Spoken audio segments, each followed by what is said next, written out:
host to welcome you through the creaking door into the Inner Sanctum. Incidentally, this might be a good opportunity for me to mention that we've been going into business in a small way, manufacturing various items for faithful followers of the creaking door. Among them are silencers for chattering teeth, hair lotion guaranteed to keep your hair from standing on end, a supply of spare fingernails to chew on, artificially flavored, and a cream for smoothing out goose pimples. Vanishing cream, of course. There's no charge. Merely send us your name, address, and next of kin.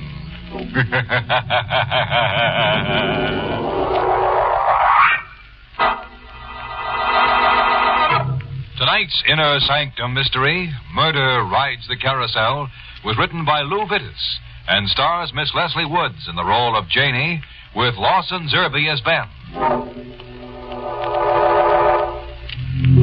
And now to our happy little horror. The story of Murder Rides the Carousel. It's no use fidgeting. The lights are up, the music ready, and the painted horses itching to gallop that last mile. Meet Janie, the girl who owns a carousel and who's beginning to get dizzy. Most places have fairgrounds. Out on the edge of town where the land isn't worth much. And that's where carnivals come and stay for a while. And most carnivals have a carousel out on the edge of town. Daytimes it's the kids, and evenings you see the lovers on the carousel. And later on it's the married folks. And then the lights start going out all over the fair. And the air is getting cold. And what kind is it then that ride the carousel? There were only two of them. And she was a pretty enough girl, red-headed, blue-eyed, cheaply dressed. And she wasn't looking at him.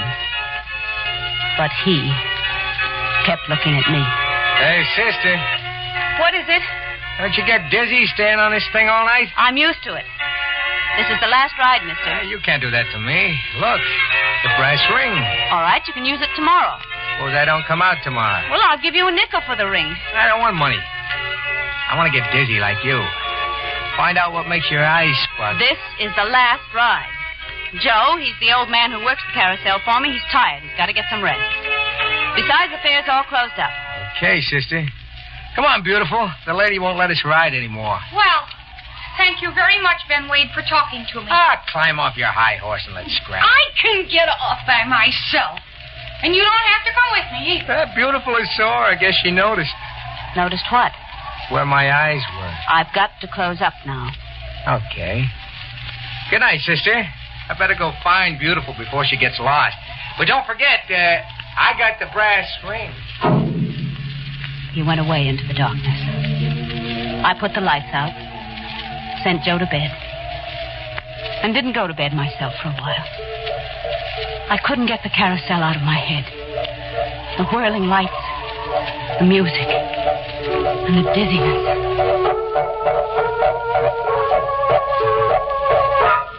Well, that's absolutely the last time I'll ever go out with... Ben, it's about time you tore yourself away from that cheap little... Ben, I don't like you walking behind me. It's dark and I can't see. I don't like that kind of joke. You come out here where I can see you and you... Hey, that's a knife. Oh, no. No. You shouldn't have. It hurts. It hurts.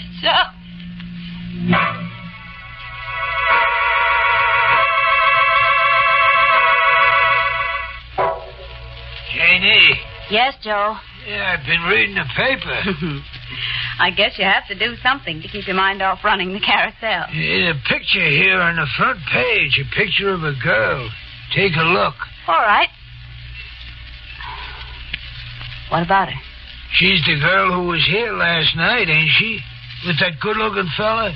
Well, it looks like her. Why? According to the paper, Janie, after she left here last night, she was stabbed to death. She was. Yeah. And when they found her, you know what she was holding on to in her right hand? Will you stop asking me riddles? I'm sorry, Janie. All right, what was she holding on to? A brass ring. I got rid of Joe. Sent him on an errand. Because I remembered something. I should have done it before. I went to the supply box. The place where we keep the feathers and buckles and buttons for the horses. The place where we keep the rings, including a few spare brass ones. We were missing a brass ring, and I thought I'd better replace it on the arm that holds the ring next to the carousel. I was up on a stool when... Hi, sister. Oh.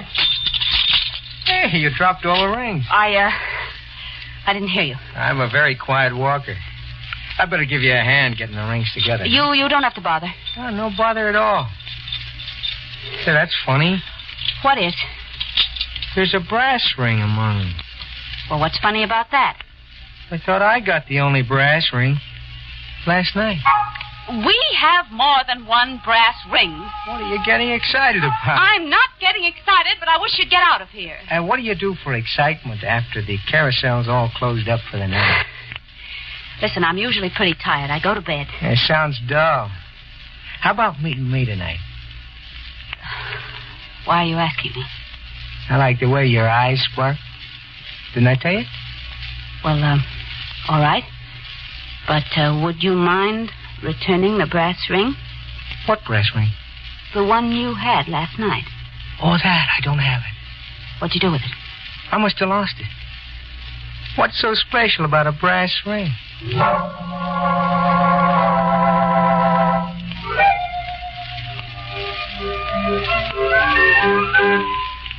Yeah, all through for the night, Janie.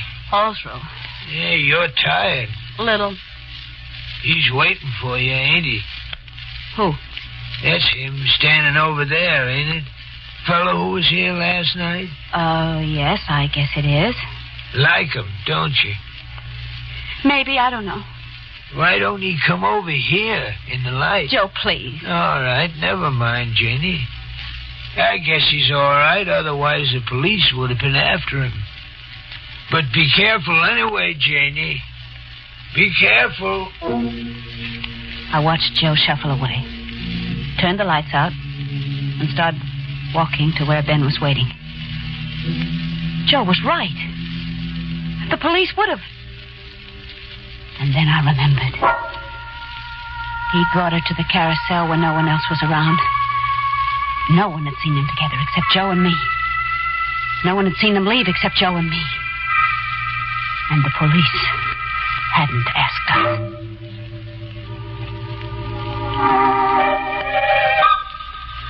Ben had a car, and we drove out of town in it. The night was soft and dark. And after a while, we got to a roadhouse where there was dancing. And we danced. And then the dancing was over. And we were back in the car, and I was very tired. And maybe happy. And then I noticed that we weren't going back on the same road. Ben. Yeah? Where are we going?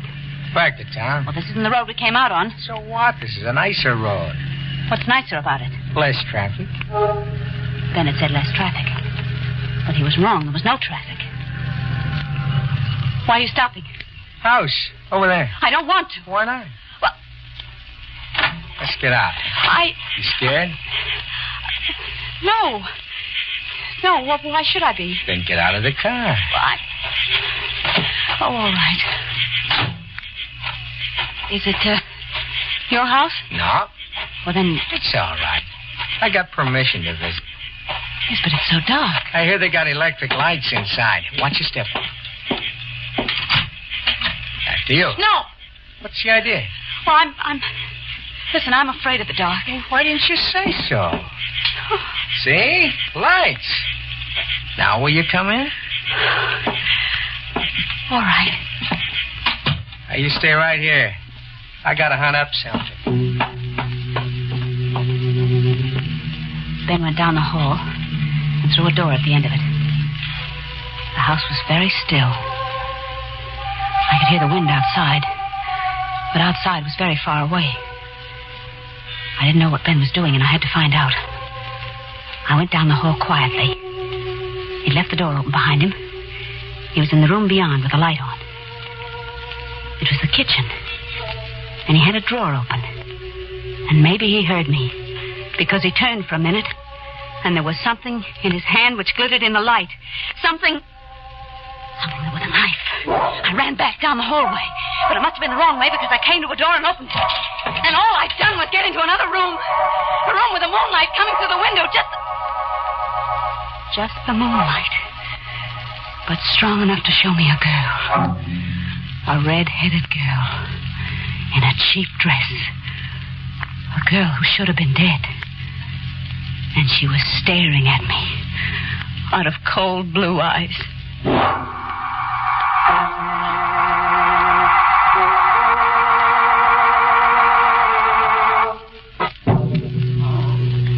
Here, try to drink some of this. Oh, no. What? No, don't. Please don't touch me. Listen, sister, relax. I don't know what you were up to before, but the last thing you did was pass out in here. Don't you know that was because she was staring at me? She? In the corner. Over there. There's nobody else in the room, in the corner, or any other place. Well, she was there. Look for yourself. I'm afraid. She isn't there, is she? Nah. Now, suppose you tell me who she is. I want to get out of here. Well, listen. I said I want to get out of here. Okay. Let me give you a hand up. The way you're talking, somebody might think you've seen a ghost.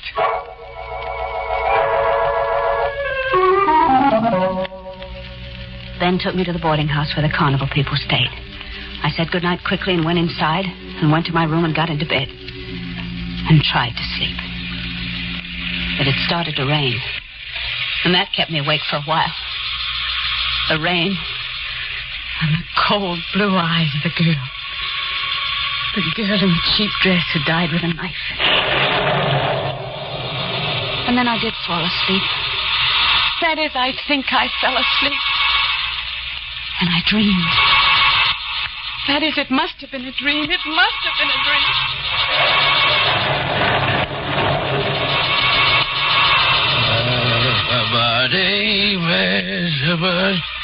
Hey, I didn't expect to see you out here in the middle of the night. What with the rain and all. It ain't healthy. You wondering what a bum like me is doing out here? Poking around the carousel? I tell you. I figured a carousel might be a good place to hide a knife. What you might call a used knife. I found it. Now, don't get excited. I ain't running to the cops. What have they ever done for me, eh? But you, I figure maybe you'd do something for me. Hey, where'd you disappear to? Now, listen. I can't say you, but you won't get away with anything. You started the merry-go-round. I'm getting off it. No, you stick behind me. Don't.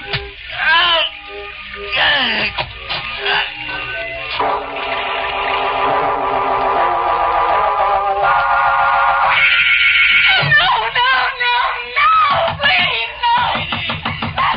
Jeannie, what's the matter? No. What? Joe, what's the matter, Jeannie? Oh, Joe. John, it's nothing. Nothing. I just had a nightmare, that's all. It was just a nightmare.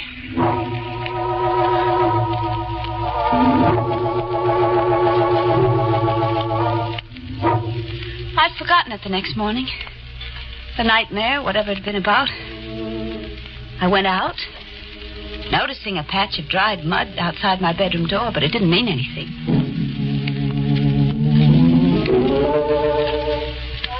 The rain had left the air fresh and clean.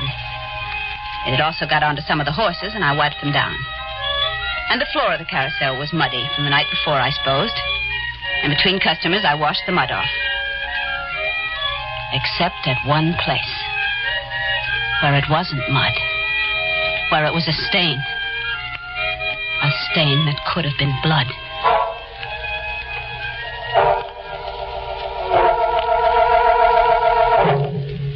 It was busy that night. And the carousel never stopped. And the painted horses went around and around and around. And I kept thinking of the blood stain on the floor of the carousel, and I wanted to scream. Hiya, Jenny. Oh, Don't look so frightened. I got a nickel. Here. thanks. Matter of fact, I got lots of nickels. You know what? Please, Ben. I'm going to stay on this carousel all night and pay for every ride. Unless I'm lucky and get that brass ring. And he stayed for every ride. It got late. It got later and later. But Ben stayed on. Ben. Yep. This is going to be the last ride. Oh, impossible. Besides, I didn't get the brass ring yet. Well, it doesn't matter. I'll give you your nickel back. I'll give you all your nickels back. No. I want a chance at the brass ring. Go get me one. All right, I'll get you a brass ring. I went to the big supply house in the tent where we kept it, and I opened it. There wasn't very light inside the tent, but it was light enough to see the dirty little man lying curled up in the box, and the place where the knife was in it, the place where the blood on the carousel had come from.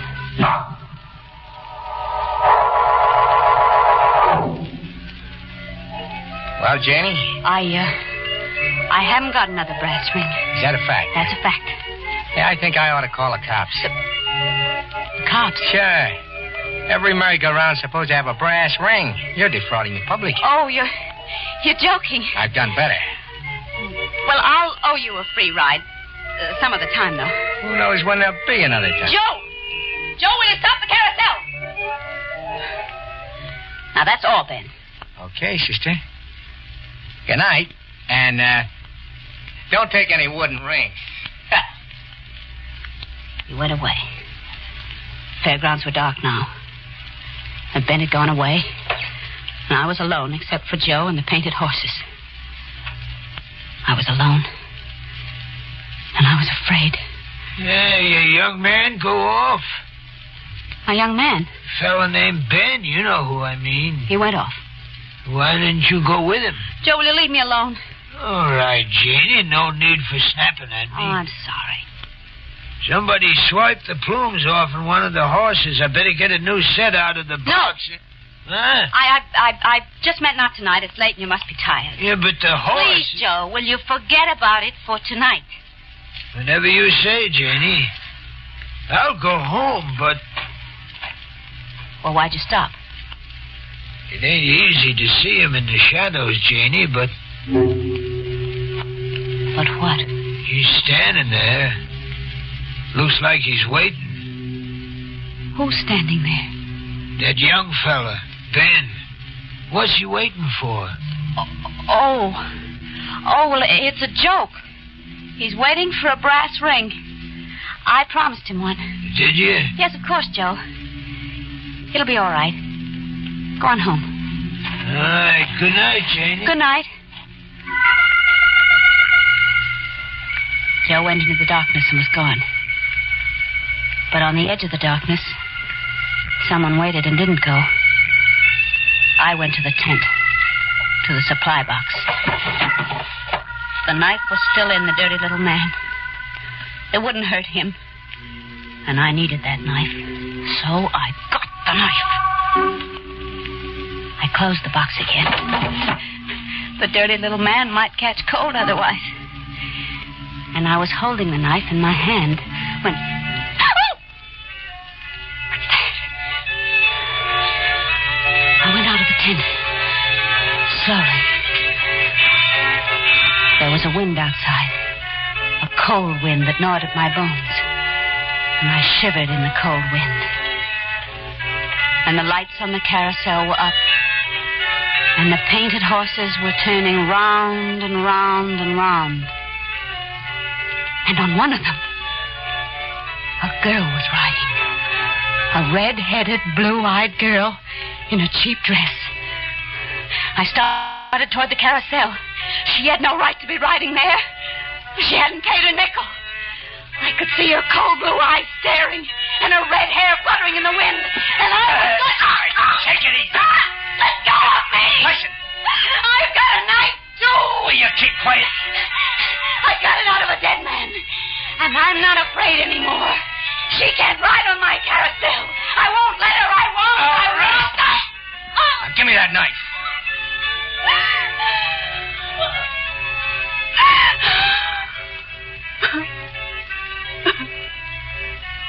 It's funny. It's so funny. I sort of liked you. And now you're going to... Janie.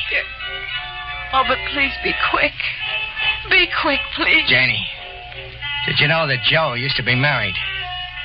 That he thought his wife was two-timing him? That he stabbed her to death? And was committed to an asylum? Joe? He seemed to be all right. They released him. Wait a minute. The dried mud outside my bedroom door. Joe was outside my bedroom door, which means that he was out in the rain. And the little man in the supply box. The police had no proof. They knew it was either you or Joe. That's why the corpse was in that house last night. That's why... Ben, look. Look at the carousel. Joe. Stalking the girl. He's got a knife in his hand. Oh, Ben, it's horrible. The two of them alone on the carousel. The insane old man. Hey, come back, and the dead Junior. girl. Come back. I killed you for the liar you were. I killed you once, and you went away with your bright red hair and your lion blue eyes, and you come back, and I killed you again, and still you're here, and still I'm going to kill you, and kill you, and kill you. They're moving in on him. The police. He's falling off the carousel. Look, Janie. He's got the brass ring. Clutched in his hand.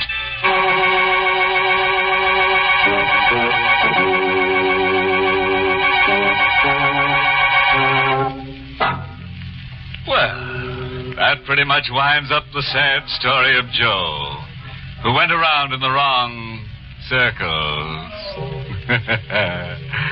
Of course, he was a little careless with knives, but nobody can say that he ever stuck a friend. Well, while I go off for a last whirl on Janie's merry-go-round, you might spare a thought for the red-headed girl riding that horse. You might say she was left at the ghost.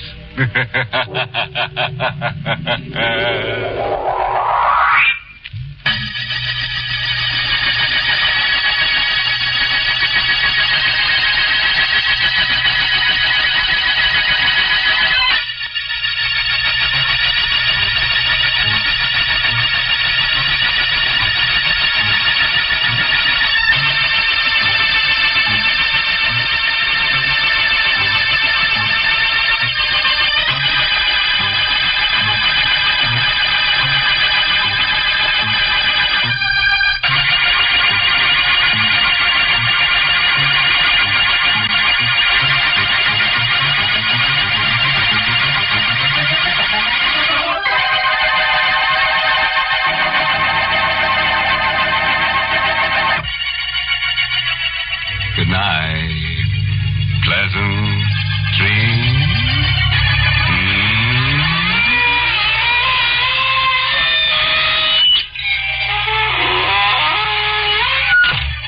Inner Sanctum was heard in the United States over CBS, the Columbia Broadcasting System, and has been rebroadcast for servicemen and women overseas.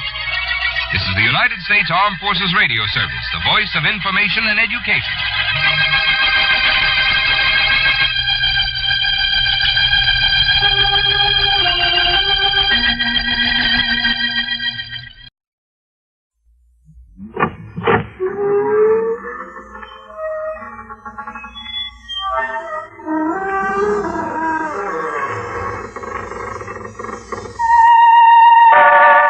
Good evening, friends of the creaking door.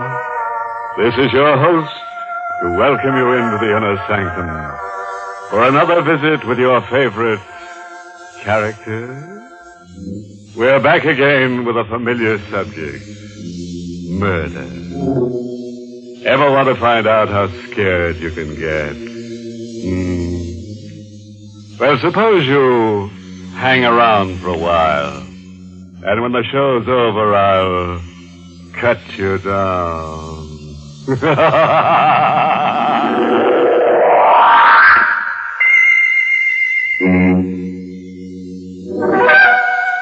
All right.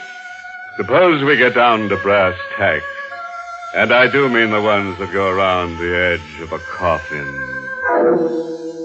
In a tiny cottage lost in a wild, desolate section of rural New England, Ellen Richards sits in a chair, listens. Approaching 60, white-haired, with eyes that dance nervously in the firelight, she listens. She hears the winds weeping and moaning, grim heralds of the bleak winter.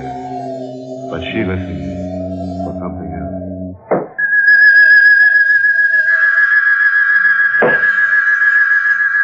Gregory? Is it you? Where are you? Upstairs? Gregory? Oh, it's nonsense, that's all. It's nonsense. It's just because I'm alone. Gregory! You wouldn't do this to me if I weren't alone. Hello, operator. Hello, what's the matter with you? Number, please. Hello, operator. I want you to ring my nephew, Leslie Richards. Tell him to come home at once. Number, please. My nephew, Leslie, I told you. What's the matter with you? Don't you understand? You must hurry. I beg your pardon. What number do you wish to call? Number. Oh, he's in town somewhere. The depot. Call him at the depot. Oh, don't you understand? I hear the boots. Those heavy, hobnail boots. And the cane tapping. It's my husband. He's coming up out of the cellar step by step. And he's been dead for 5 years. And now he's on the landing. And now he's opening the door. And now... Number, please. Hello, Auntie. Oh, Leslie, you darling, darling boy. Oh, it's you. It's you. And not the other. Really, Auntie, I don't quite understand. You dear boy, you must forgive me. I'm hysterical. Just be patient with me. I'll be all right in a minute. What's wrong? What happened? Let me hold your hand.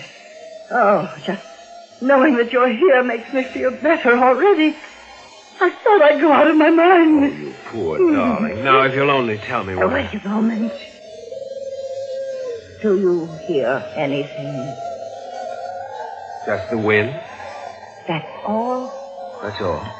Oh, Leslie, you mustn't leave me alone ever again. I simply can't bear to be alone. But I just drove to the station to get Miss Morrow. Darling, you're in a terrible state. You really must sit down. I'll get you something. No, I'll be all right. I'll be all right. Where's Miss Morrow now? She went through the side entrance in her room, I guess. I think I'm going to discharge that girl. Why? Oh, I don't know. I feel she doesn't belong here. I don't like strangers about. Really, Auntie, you're being silly. You can't bear being alone, and now you want to discharge your companion. Well, you're here now. But I can't be with you all the time. Leslie. But you almost never leave the house, and someone must go out to get things done once in a while. Oh, yes, I suppose you're right. And it won't do you a bit of harm to go out once in a while, too. The movies in town, or maybe New York for the theater. No. But, Ellen... Don't you dare suggest that again. You must never suggest that again, do you hear? But why? Why must you stay here locked up in this house? Because ever since my husband disappeared, I vowed... Oh, what's the use? You wouldn't understand. I think I would. Oh, no. You're young and handsome and charming, and there's no use troubling you with all that. There. I feel ever so much better already.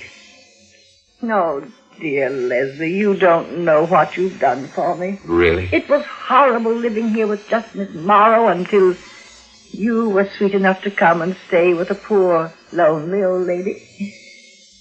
I know it must be trying for you. It's really lots of fun. I'm having a fine time. And that talk of your being an old lady is just nonsense. Why, if Uncle Gregory were here and could see you now, he'd fall in love and marry you all over again. Why do you say that? Just to make you laugh. Oh. Oh, you're very flattering. See, you're laughing. That's better. Leslie, you won't go away, ever. will you? What an idea. You're my only living relative. I'll remember your kindness when I'm gone. You'll be wealthy, very wealthy. Here, now, what kind of talk is this when you're gone, indeed? Why, we're going to have grand times here forever and ever. Now, you go to bed and sleep away all that foolishness. And here's a kiss for a pleasant dream. Oh, you silly, silly boy. Well, say good night to Miss Morrow for me. I'm too tired to wait. Good night. Barbara? Come in. Barbara. Don't tell me about it. Don't say anything. Just kiss me and hold me tight. Oh, dearest. Oh, Leslie. I could hardly bring myself to come back here tonight. She's so hateful and cruel. Barbara, don't. She may hear you. I'm sorry, but how much more of this do you think I can stand? This house will drive me as mad as she is. Please, dearest. All right. It all seems so senseless. You say you love me, and yet... You know I haven't any money, but I'll get some. I'll get a great deal, and as soon as I do... What I want to know is when. When? Tonight, perhaps.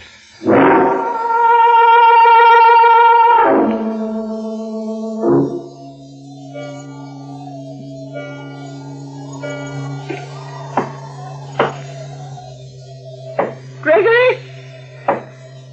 No, go away.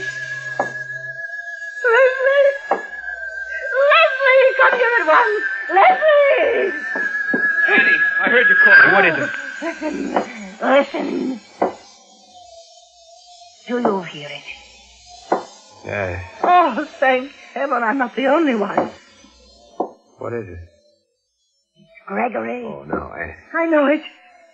That's the way he used to walk around the house, chatting with his cane. No, that's not. But I know. I heard it before while I was alone. He's come back somehow. Oh, Leslie, he's come back. Then why should he do this? If it's Uncle Gregory come back, why, he'd come right in the front door. But don't you see he can't? He's been dead these 5 years.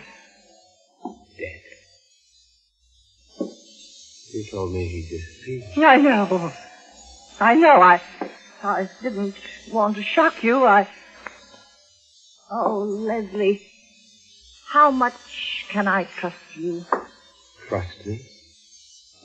Why, Auntie, you know there isn't anything I wouldn't do for you. Anna, listen. Where's it coming from? The living room. Give me my robe. Yeah. But I don't see why you must get out of bed. I must know about this. I can't leave this house, Leslie, and if he's here... Why can't you leave it? You can sell it and go away. You don't understand. Yes, the living room. We're going in there. I'm not afraid to face anything if you're with me. Now, come. Very well. Do you see anything? There's nothing in the corridor. But I can hear it. It's closer.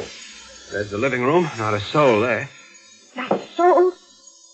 Why'd you pick up that fireplace iron? You'll know in a moment. Can you move the piano? These old uprights are pretty heavy, but I think I can do it. There. Get that little shovel from the fireplace. Hurry. What's that? I don't understand. What are you doing there? What is it? Some kind of secret trapdoor in the floor you're trying to move with that iron? Yes, it's the floorboard. Oh, here, let me do it. All right. I think I have it now. There's nothing but dirt under there. Use the shovel. Very well. Leslie, I don't know. Listen. The tapping is stopped. Yes. Why? Perhaps this is why. Perhaps he wanted me to find his body. He's still there? Look. Gregory! So that's why you never left this house, isn't it?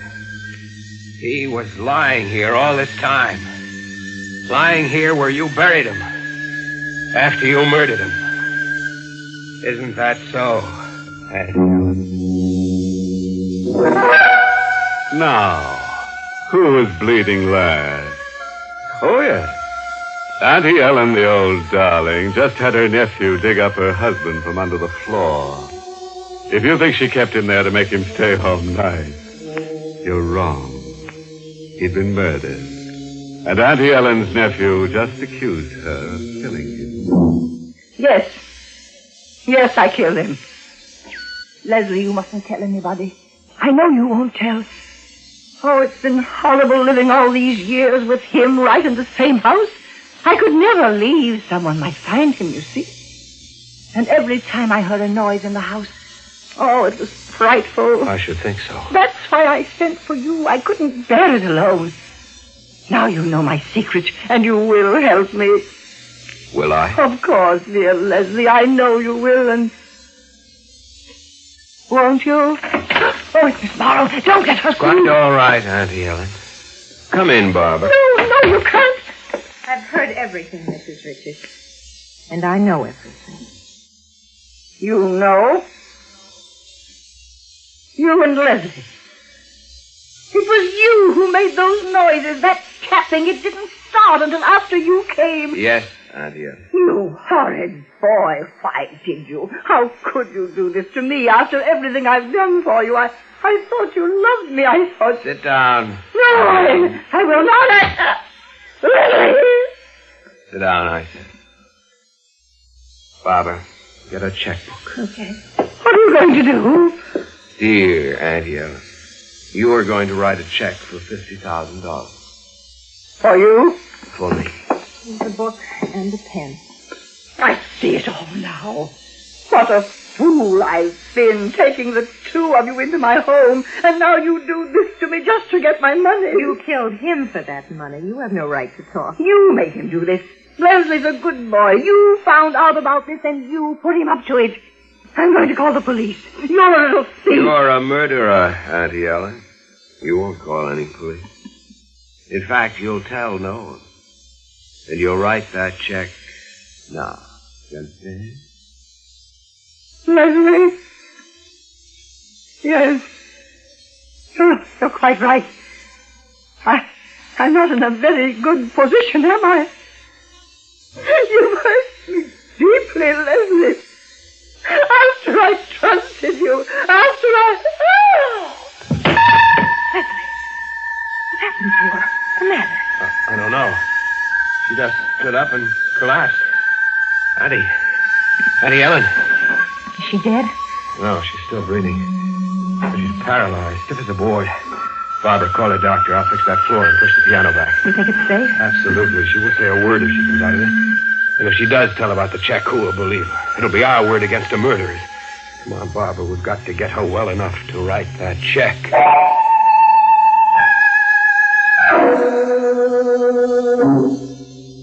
Mrs. Richards, if you can understand what I'm saying, blink your eyes. Ah, thank you. Well, Dr. Walsh? Well, I can't give you a final opinion yet, young man. She seems to know what we're saying. Was it a stroke? Possibly. We won't know until I can take some x-rays. It may be simple hysterical paralysis. Doctor, I'd like to know if there's any danger. Danger? Yes and no. Patients have sometimes lived for years after a stroke. I'm going to call in a specialist for consultation. And I'll be back in the morning with x-ray equipment. Meanwhile, don't move her from that chair. Yes, Dr. Walsh. It was very kind of you to come so quickly. Mrs. Richards is an old friend of mine. Call me at once if she seems to get worse. I certainly will. Good night. Good night. Leslie. Oh, rotten luck, isn't it? Just when we had... Look. She seems to be smiling. Now be careful. She can understand everything you say. I know. And let her. Let her. You won't get away with it, Auntie. We still have you, you know. The will. You forgot about that will. You can't make a new one now. You can't write. And we know your secret. Yes, Auntie, we still have you. No, Leslie. She has us. What are you talking about? You heard what the doctor said. It may be years. We can wait. Can we? Wait here, taking care of her, waiting for her to die? You imagine what that'll be like? Well, maybe you can wait. I can't. Barbara, you mustn't. What's the use, Leslie? You waited all this time and you see what happened. We're worse off than we were before. Now, Barbara, you mustn't lose your head. There may be something we can do. What can we do? We can... Yes, Leslie? She got away with it. Why can't we? Murder. Yes. I've even thought of a plan. Have you? We can both be away, far away from here in South America, perhaps. When this house can catch fire, an invalid unable to move, it can be arranged, you know. Yes. Yes, it can be arranged. But are you sure of this will? Certainly. She told me about it a dozen times. Have you seen it? No, but I know. Maybe you can't believe what she tells you. You better look. You must be sure of all this. You're quite right. I'm almost certain the will is in her room. I'll find it. You'll see that I'm right. Did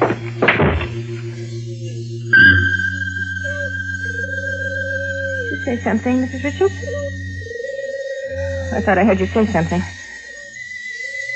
Why are you looking at me that way? Mrs. Richards, I'm not afraid. I don't care if you heard everything. I'm not afraid of you anymore. You and your orders. Nothing I did was ever good enough for you, was it? Always telling me I was too common, too cheap for you. Well, I found out what you were tonight. And stop your staring at me. You want to know something, Mrs. Richards? He didn't figure this out himself. I was the one who was smart enough for that. I kept wondering why you never left this house. Why your husband disappeared. And I told Leslie. You stop your staring at me! Barbara, what is it? I heard you scream. It's nothing. Nothing at all. Have you found it? No, not yet, but it's around somewhere. I'm sure of it. Do you want it? No. I'll find it in a minute, I'm sure.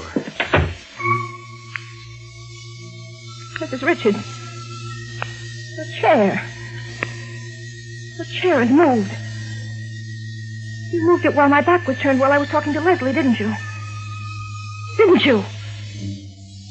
The andiron from the fireplace. There a minute ago. Did you take it? Did you? Near enough to No! Don't! Barbara, I found it. She left me everything. Barbara, what happened to you? Auntie Ellen, where are you? I'm standing behind you, Leslie. What? Don't move. But Barbara... She's dead. I killed her. I have the andiron here in my hand. Don't move. Auntie, now please. Stay on your knees. Just where you are. Very well. If you wish. But... You were very anxious to find out what happened to my husband. Now you shall know everything. In fact, you shall know precisely because the same thing is going to happen to you. You see, I used this very same instrument, this poker. You and she will share his grave. It's all some silly joke, isn't it? You can't do this to me. You know that I love you. Don't move. But don't you see, Auntie? For heaven's sake, put that thing down. You don't know what you're doing. Don't!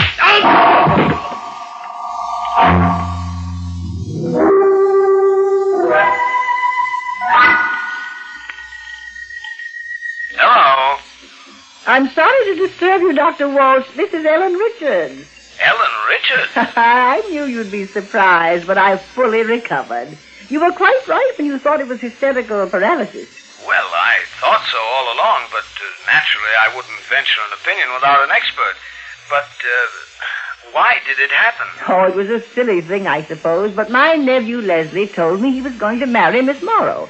In fact, they planned to elope. And that was the shock that brought it on? Yes, Dr. Walsh. I suppose I let myself care for my nephew more than I should. Yes, I understand. But I'm quite over it now. I sent them on with my blessing. They drove into New York, and they're sailing for South America in a few days. So you needn't come tomorrow evening. All right, Ellen. But your nerves must be in bad shape. You better let me give you a checkup. Very well, Doctor. I'll come to your house the day after tomorrow. Good night. Good night.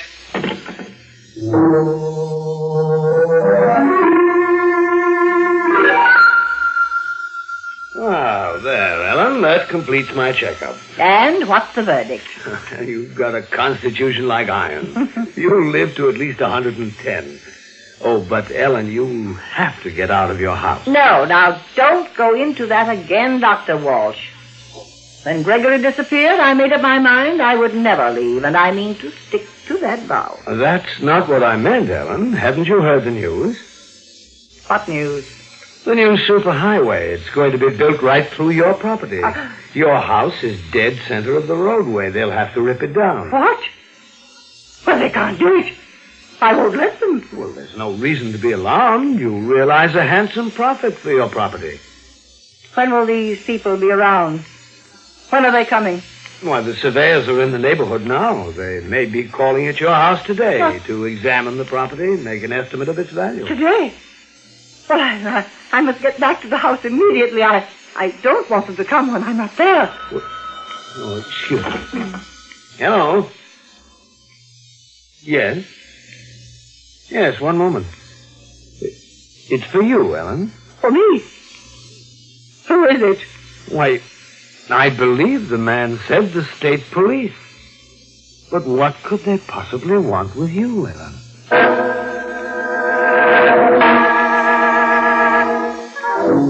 Auntie Ellen's relatives and friends are now all stone cold dead in the parlor. She bashing nobody's head but her husband's, her nephews, and his girlfriend. And we leave this electric personality while she's on her way to becoming a short circuit. Of course, we don't want to alarm you, but crimes like these don't happen except to people like you and you. But not you. Well, friends, it's time once again to close that creaking door. Until next week at the same time, when we'll be back with a little hunk of horror. You'll be sure to listen, won't you? Until next week, then. Good night. Pleasant dreams.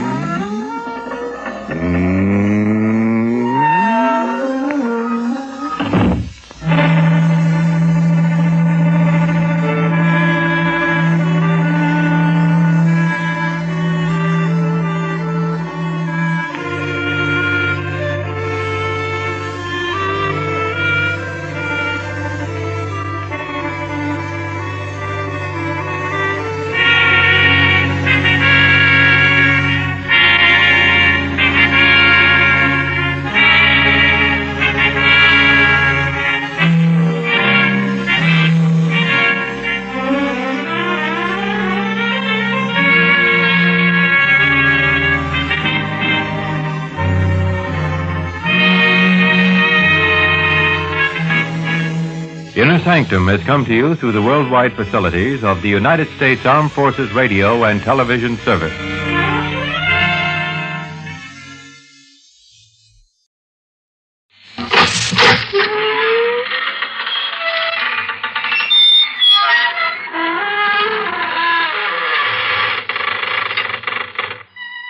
Good evening, friends of the creaking door. This is your host to welcome you once again into the Inner Sanctum. Come on in, and never mind looking back over your shoulder. Whatever it is that's behind you can't be half as bad as what's in front. As the man whose throat had just been made the scene of an experiment with a razor while he slept said, I'm going from bed to hers.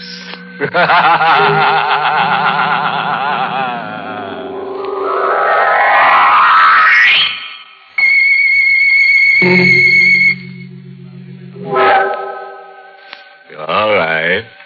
Settle down now. It's coming. And there's nothing you can do about it. Just keep a good hold on yourself. And your wife, if your life insurance paid out. Joe Harris, 21, wearing a cheap blue serge suit and a thin topcoat, cold and wet, on a cold and rainy night, decides to make a change.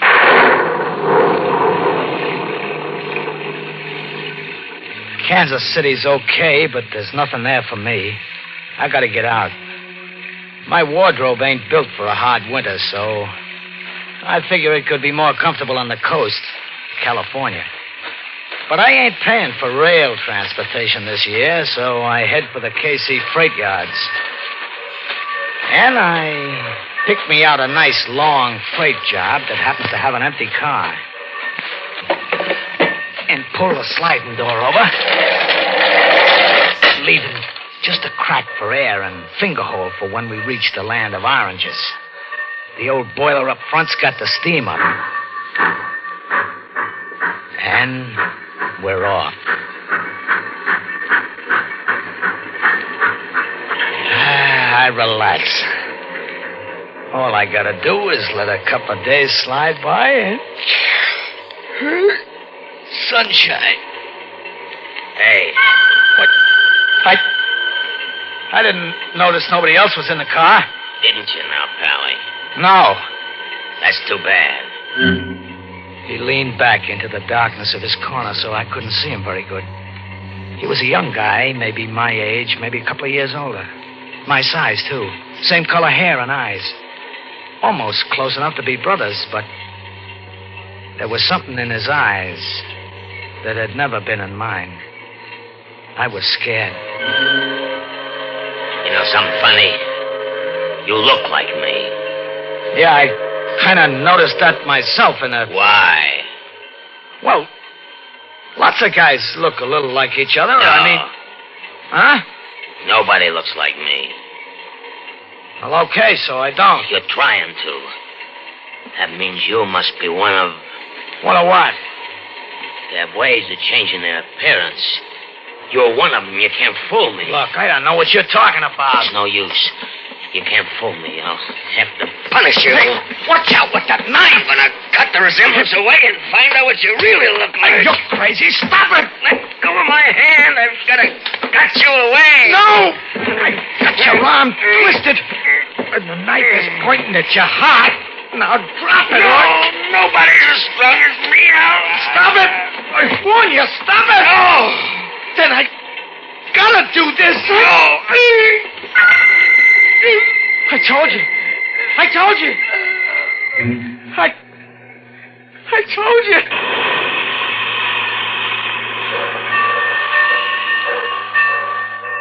Dead. Hey.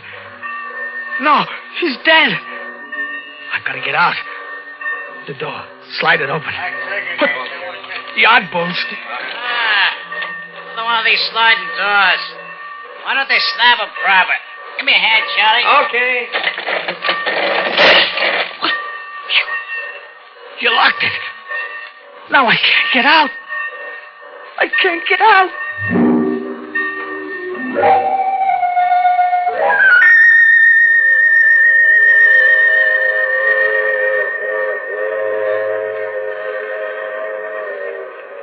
So there I was, locked in with him, in the dark.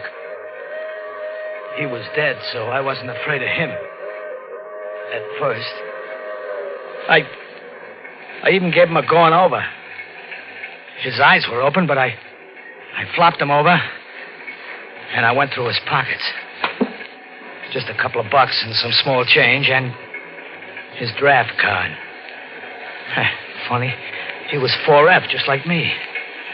His name was Martin Pell. That's a laugh, too. Finding out who a guy is after you kill him. Kill him? Yeah. I was a murderer. I just realized it. They'll hang me for that. No, it was self-defense, but what chance have I got of proving that? Me with a record, too. But maybe I can lose that record. Maybe. Yeah.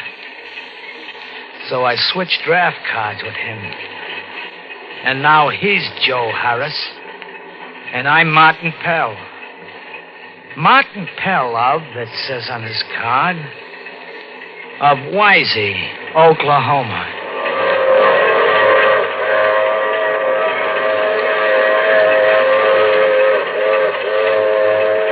And the hours go by, and I'm there with him locked in a boxcar. And the wheels keep pounding underneath. And he's dead. I gotta get out.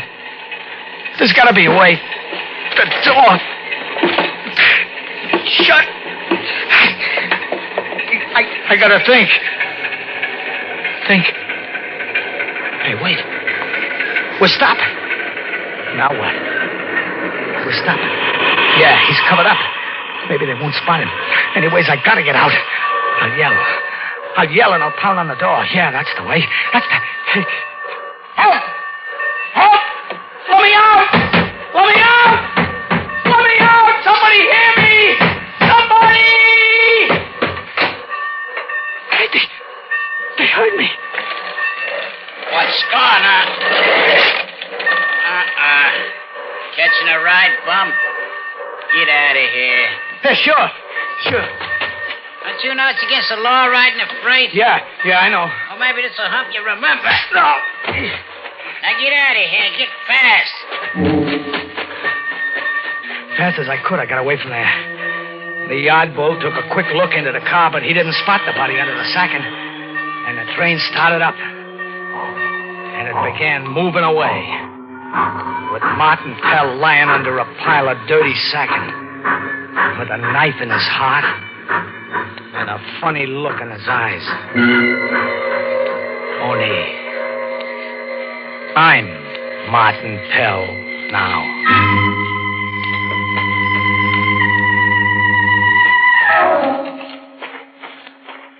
It was only a watering stop where the train stopped, so I walked across the prairie. Not knowing where I was going and not caring much. Well, I keep walking across the dark face of the land until I spot a light. A couple of lights. A small town, it looked like. A small town, somewheres. Where? Right on the edge of town, there's a lunch wagon, and it's open. And there's a light shining in it, and I'm hungry. So I go into the lunch wagon. Hi. How about something to eat, huh? Sure thing, Martin. Sure thing. What did you say? I said, sure, you can have something to eat, Martin. What'll it be? Martin? What town is this? Why, you ought to know, Martin. This is Wisey. Wisey, Oklahoma. Wisey? But that's the same place. It can't be. Oh, that's no way to talk about your own hometown. Of course, you've been away quite a few years. You look good now. Wouldn't you say I've changed? Oh, no more than's natural. Of course, you're only around 16 when you left. Kind of an advanced 16, though. Yeah? Ain't many kids that age would have stuck up the bank, knocked off the night watchman. I killed him? Oh, don't get modest, fella. Sure. Old man Henshaw. Hey, I was near forgetting. You said you're hungry. Not anymore. Oh, come on, have something to eat. Don't you believe in putting anything in your stomach before doing a job? Doing a job? Me? Why do you think I sent for you? Why should I promise you $1,000? I don't remember. Oh, for Pete's sake, Martin. How many men have you killed that you don't remember a job like this? Never mind the act. Play it straight, huh? Okay. Don't get nasty. It's too late to talk business anyway. Come on, I got a room fixed up for you and back. Get a good night's sleep. We'll talk in the morning. About an old man that's lived way past his time, And about how you, going to take care of that. Martin, I sent for you because I need money. I ain't got any. My uncle has. Old man Carew. I'll get it from him. When he dies, I will. So? So I want him to die. Oh. I got $1,000 in cash. That's yours. For what? For my uncle dying a little earlier than expected. No dice. No dice? Martin, you take care of old man Carew, or so help me, I'll turn you in on that bank job. Go ahead. Turn me in. I can prove that I... And then I shut up quick. Blitz was watching me with those little pig eyes in his fat face. Sure, I could prove I wasn't Martin Pell. that I'd never been in Wisey, Oklahoma before in my life. Sure. But to do that, I'd have to admit I was Joe Harris. And when they found that corpse in the boxcar with my draft card on him, that'd be fine. A lot of attention the jury had paid to my plea of self-defense. No witnesses and me on the lam and me switching draft cards in panic. Sure, even the hangman had burst out laughing when he slipped the noose around my neck. I shut up quick, Bliss watching me close. And then I said, "Okay, Bliss, it's a deal. What's the layout?"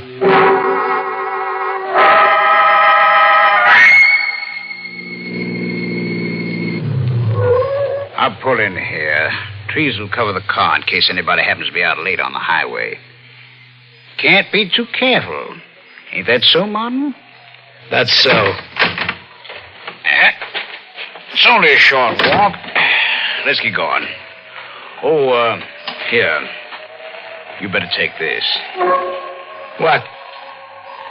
Oh, a tire iron. I picked it up in a junkyard. They never trace it to me. It's for Old Man Crew. They bother you? I ain't used to them. Anymore, huh? The house. Old Man Carew never believed in buying curtains for the windows. There he is, rocking in his chair. Now watch the porch step. It's busted. I guess we knock. It's polite.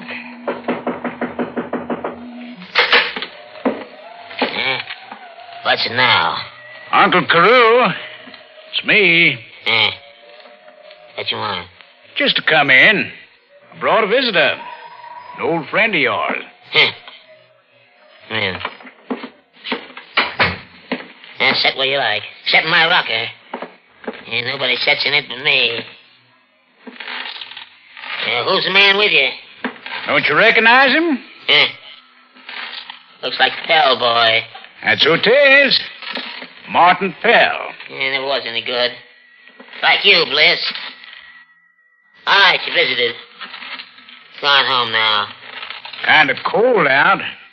Give us a chance to warm up, huh? I don't care what you do. I don't care what you do. Just dozing off a bit. Go on, Martin. What? You ain't looking this way. Now's the time. I ain't gonna. He's an old man. Give me the iron. What are you... Give it to me. All right, here. Yeah. Uncle. Uncle. Yeah.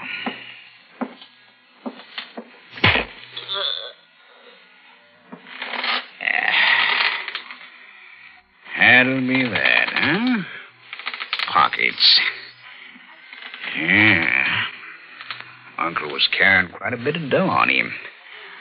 Martin. Here. Huh? Here, take the money. It's your payment. No. I'll put it in your pocket myself. That's very important. When they find you here, knocked out, tripping over that busted porch step, they'll know why you killed old man Carew. What are you talking about? Sure, and knowing you're Regan Martin, they'll never look for anybody else. Now, when they find you on the premises with the old man's dough in your pocket and your fingerprints on the tire iron... No! After I...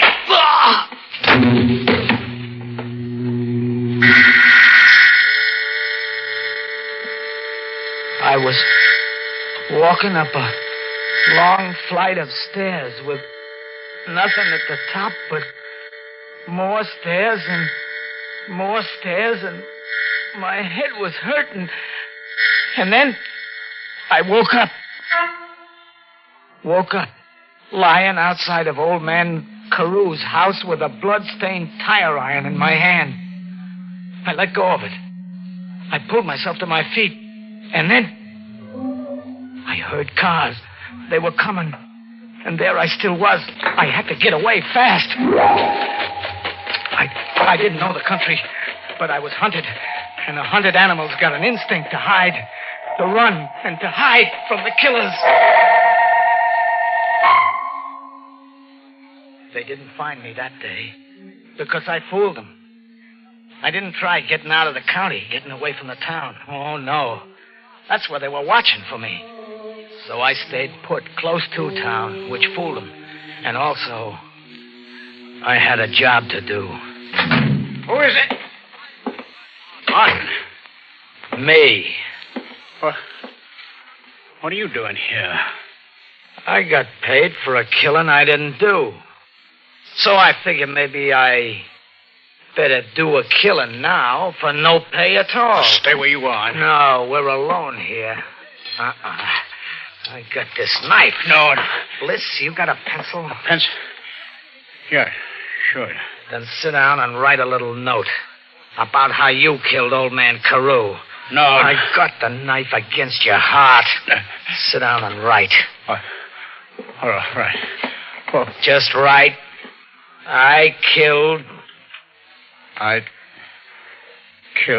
my uncle because I wanted his money. You got it? Yeah. Got it. Now sign your name pretty. I signed it. Take that knife away. Sure. After right. Yeah.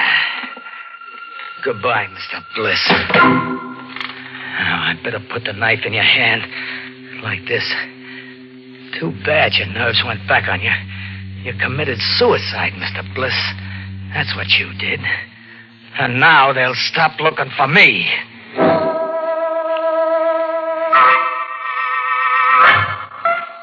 I holed in and waited until they found Bliss. So the law was called off. There was nobody to look for. So I headed for the watering stop and the freights because it was cold. And I was heading for sunshine. There was a train getting ready to head for the coast, so I sneaked close to it. On the far side, there was a couple of bulls around chewing the rag, but they didn't see me. I spotted an open boxcar, and I climbed in. I got away from the door. The bulls were coming along checking. One of them sounded like the guy that had thrown me off the night before. This time I didn't care. I was hoping he'd lock the door on me. So I curled up in a corner and waited. Yeah, Mike, that was quite a wreck they had up ahead. Quite a wreck. Held up the line for 24 hours. The freight here had already pulled out when word came in of the wreck up ahead, so they backed her right back here and let her stand. But she's on her way now. One of them sliding doors is open. Give me a hand with it. Hey, wait. Wait, if this is the same train... It can't be. This car. If it's the same train, this second would be over there. Let me see. The second. Yeah, it's the second. And under it, I gotta see. Yeah, it's him. Martin Pell. And I'm locked in with him. Me and Martin. The killers. We're going to the sunshine together. And that's how the cops will find us. Together. Him dead. And me. And me.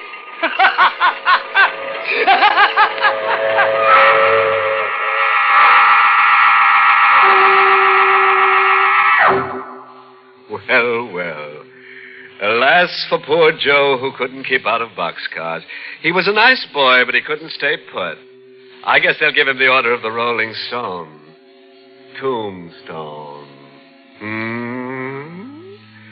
And to leave you with a happy parting thought, whenever you hear a freight train whistling in the night, think of Joe and wonder, is he still in it with Martin rattling? Well, friends, it's time once again to close that creaking door. Until next week at this same time, when we'll be back with a little hunk of horror. You'll be sure to listen, won't you? Until next week, then. Good night. Pleasant dreams.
Inner Sanctum has come to you through the worldwide facilities of the United States Armed Forces Radio and Television Service.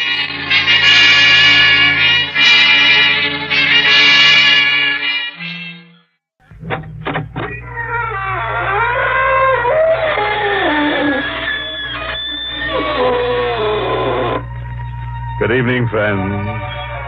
This is your host to welcome you through the creaking door into the Inner Sanctum. Come in. I just came in from a bang-up fashion show. Styles guaranteed to kill you. See them and you'll never forget them. You'll talk about them day and night, man. Oh, they're wonderful. For instance, one bold fellow wore his head at a slant. Another parked his face on the piano before modeling. Said his face always stole the show. A third wild man, displaying the newest in zombie zoot suits, got into his trousers by pulling them over his head. Poor chap strangled to death. But nobody minded. No, they couldn't if they wanted to. In order to mind, you've got to have one.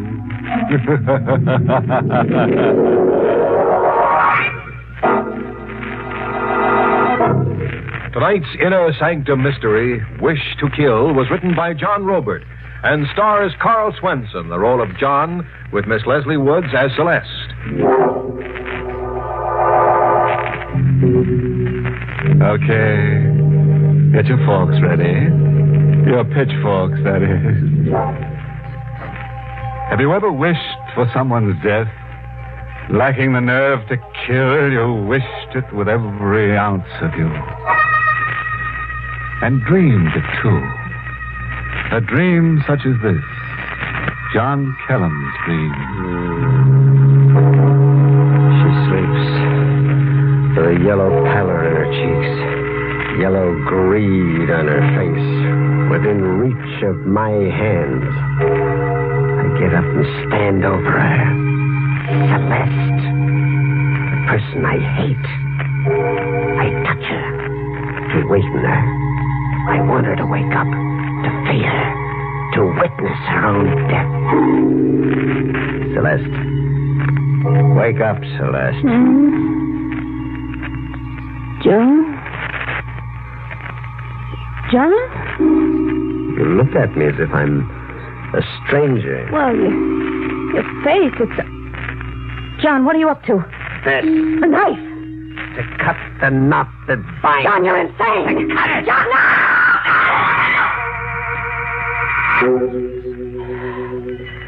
But it was just a coward's improbable dream. The tortured wish of a helpless man. The wish for her death floods my mind. I wish it with every ounce of me. I can think of nothing else. Nothing else. We motored to the country. And the hum of the car is a single word throbbing in my brain. Murder, murder, murder, murder, murder, murder, murder. John, I had a dream last night. Frightening dream. Woke me up. After that, I couldn't sleep all night. What was your dream about? Well, someone was hovering over me. I was about to die at the point of a knife. Who was hovering over you? I don't know. I tried to identify him, but his features were blurred and kind of unclear, and Now, who would want to murder me? Could someone wish my death? You could. I could want my own death? Yes. Well, now you're either teasing or you're being absurd. Neither. But why should I want my own death? Self-dislike. Your own rottenness sickens you. Your own crimes shock and appall you. My own rottenness? And crimes? What crimes? Your crime against me. I'm a middle-aged man and you're young. Marriage was to be an equal partnership into which you brought youth and beauty and I wisdom and money. That was our understanding. But you cheated me. You brought nothing to me. You made a joke of my wisdom. You want only my money. The wish to kill was pushing me relentlessly now. Pushing me. Just where are we driving, John? Do you know that we lost the highway at least 3 miles back? The throb in my brain was a fever. Murder, murder, murder, murder, murder, murder. My hand found a car tool. It was there conveniently behind me as if I'd planned it to be there like that. Why are we stopping? To settle something forever. Now get out. A tire wrench. Oh, John, you wouldn't dare. Get out. But... Walk into the pine grove in front of me. It's useless to run or scream. There's no place to run to and nobody to hear you scream.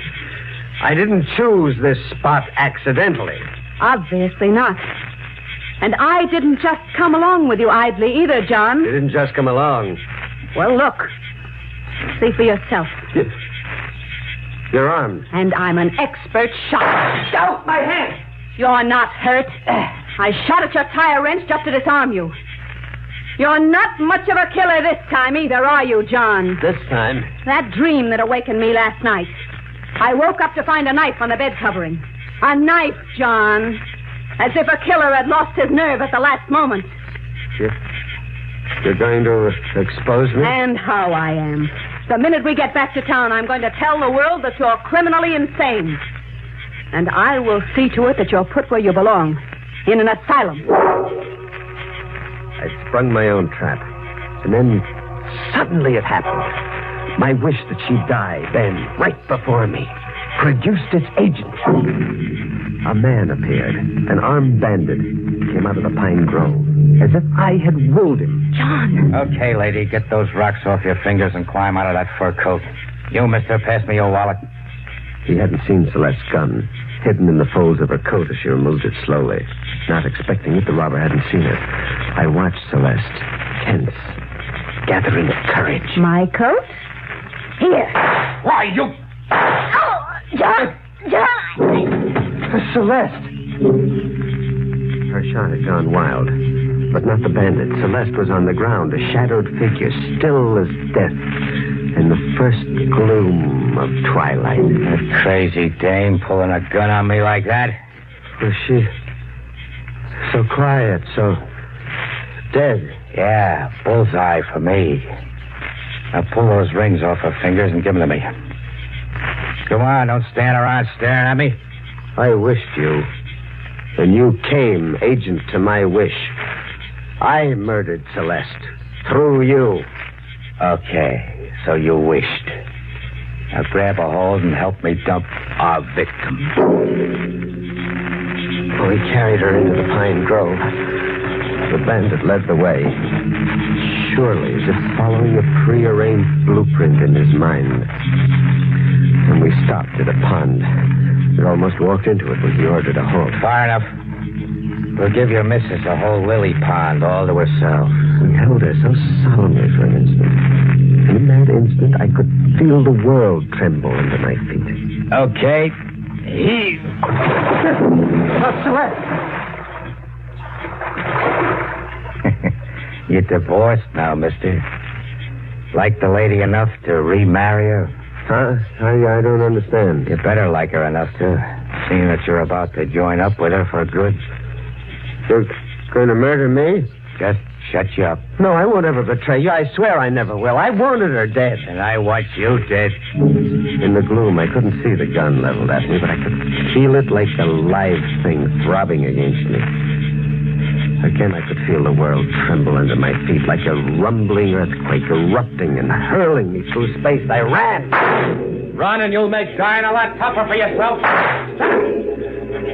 Two shots had misfired in the gloom. I was untouched, whirling into deeper space. I outran a third shot. The knife is my shield, my armor against death. I lay face downward in the pine bed while time stopped, listening to the bandit firing random shots into the woods as he slowly gave up the pursuit.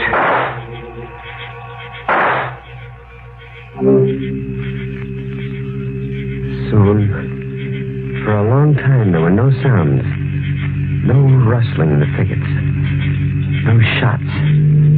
My mind was an adding machine, totaling the column of numbers. 5 bullets, and the one that had killed Celeste, 6. He fired 6 bullets, and now there were no more. I'd won. I'd saved my life. I'd won. But then, when the darkness emptied silently into the ghostly gray of dawn, I saw her, Celeste, specter of death in a wet dress that dripped like great beads of tears falling. She was standing over me. Celeste. You're safe, John. He's gone away. You don't have to hide anymore. We can go home now. We? You say we? We can go home now. No. No, not together. Never together anymore. Come, John. Never together. Never anymore. Come, John. Come home, John. Alone. I'll go alone. You're dead. You're at the bottom of the pond. Dead. You hear? Dead.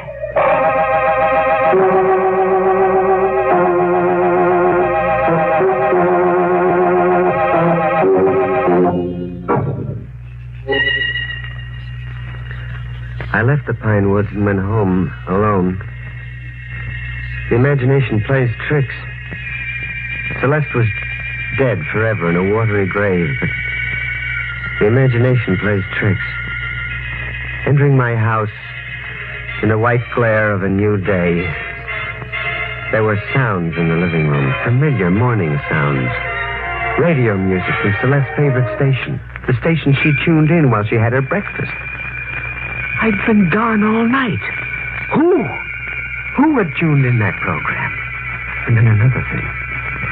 Swimming in my vision, catching at my throat. A coat flung carelessly over a chair. Celeste's coat. The mink she'd worn to her murder. And then in the kitchen, one more thing. A coffee pot on a lighted stove, hissing. The doorbell. The back door to the yard. Mrs. Oglesby. An old lady with no life of her own, only everybody else's. Our neighbor next door. Good morning, Mr. Kellum. Mrs. Oglesby? Come to give back the sugar I borrowed this morning. And thank Mrs. Kellum for me. Yes, The sugar you borrowed this morning? Well, that's what I said. Borrowed from whom? Miss Kellum, of course. Now, ain't that a peculiar question? You're certain you borrowed it this morning? I am. Are you trying to mix me up now? You're an elderly woman. You do nothing but stare out of windows and live other people's lives. You have no life, no sense of time. Today could be yesterday, and yesterday could be last week or last month.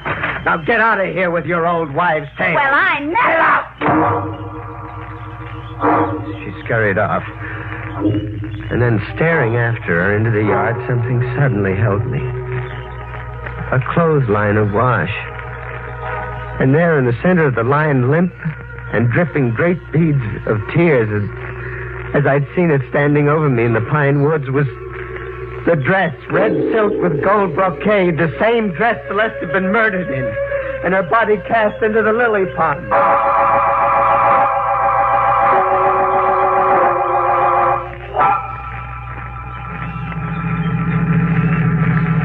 went back to the scene of murder. At the scene, there was a sign that I hadn't noticed yesterday. A large construction sign fringing the neck of the pine grove. A sign that read Harristown, now building. The Seymour Harris Construction Company. There was a fleet of trucks and cranes and men, and scores of men. An iron bulldozer shearing through the pine trees, leveling them. And I called to a man holding an engineer's construction plan. You, over there, engineer. Yeah? What's going on? Read the sign. Yeah, I know. But those bulldozers, you intend leveling the whole pine grove? Yeah, me too. Goes back less than a quarter mile. Just a day or so's work for those bulldozers. It's a funny, out-of-the-way place for a housing development. Well, land's cheaper, for one thing. Well, it's spotted with stagnant pools, mosquito-infested. Spotted? You don't know the pine grove, mister. There's just one pond, shallow lily pond in there. We'll get that drained and leveled off with fill in a jiffy. Hey, you sound like you hate to see those pine woods go. What, are you sentimental about them or something? Yes, I'm sentimental. Drained in a jiffy. Machines were going to dry up the lily pond and expose a corpse. At nightfall, when the bulldozers sat quietly like great iron ghosts and the men were gone, I stole into the pine grove to grapple for Celeste. Shallow, the engineer had said. Well, it was. The reeking pond left its filmy waist just below my shoulder. I covered the bottom inch for inch, and then over again, waiting for the numbing moment of horror when death and my bare feet would touch. Inch for inch, slowly, lengthwise, and across, hour on hour. The numbing moment of horror never came. My feet didn't touch death. Celeste wasn't there. Celeste wasn't underfoot. But standing over me on the bank with the moon lighting one half of her face. Specter of death in a wet dress that clung tightly. The dress, red silk and gold brocade. The dress that hung limply from the yard clothesline. You don't need to look anymore, John. Are you dead, Celeste? You don't need to look anymore. We can go home now. Celeste, please, while I have a shred of sanity. We can go home now. Are you dead? Are you dead? Come, John. We can go home now. Come, Celeste! Celeste!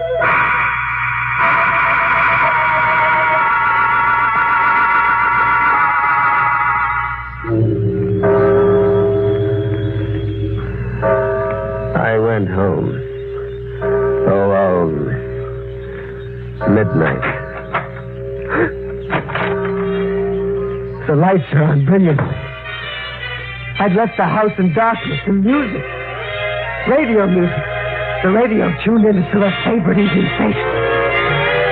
And other things, old familiar things, nightly routines, my slippers and robe and pipe waiting, and a table of snacks, cheeses, crackers, red wine set before the fireplace. Our nightly ritual, a midnight snack with a fire going. With the fire going? Fire wasn't going.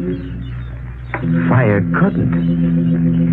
The fireplace was bricked up, newly bricked with fresh cement. Fresh cement still moist to the touch.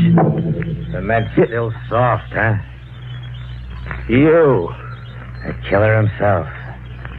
I looked up who you were. In your wallet, Mr. Kellum. The fireplace. Out of commission from now on. Unless you want to answer to a murder charge, partner. You willed me, remember? You murdered your missus through me. Well, then Celeste is? Behind those bricks. How? I got a look at that construction sign last night and went back for the body.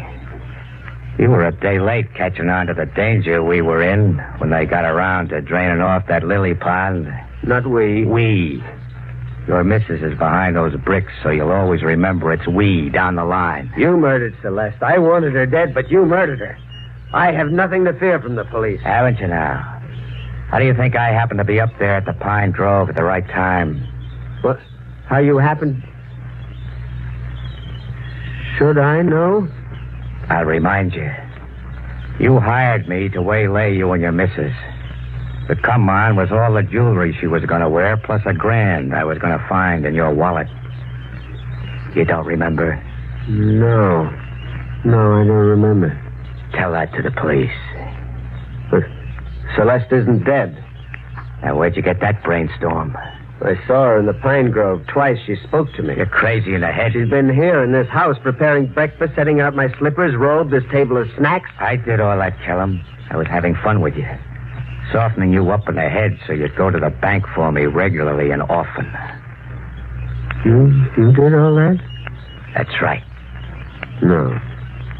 Celeste lives. I hired you, yes, that much I believe, but you told Celeste. You joined with her. You joined her scheme to drive me insane, to steal my money. That's a nice idea. Too bad the lady is dead. No, she lives. You shot at her, but she didn't die. You missed deliberately. We dropped her in a shallow pond less than 5 feet deep that you could get up and steal out of in the darkness. You're as balmy as a bedbug. But we're going to do business. Cash on the line from now on. I had but one course now. One course only. I could have no safety, no life ever. Sooner or later, he'd kill me. Police department.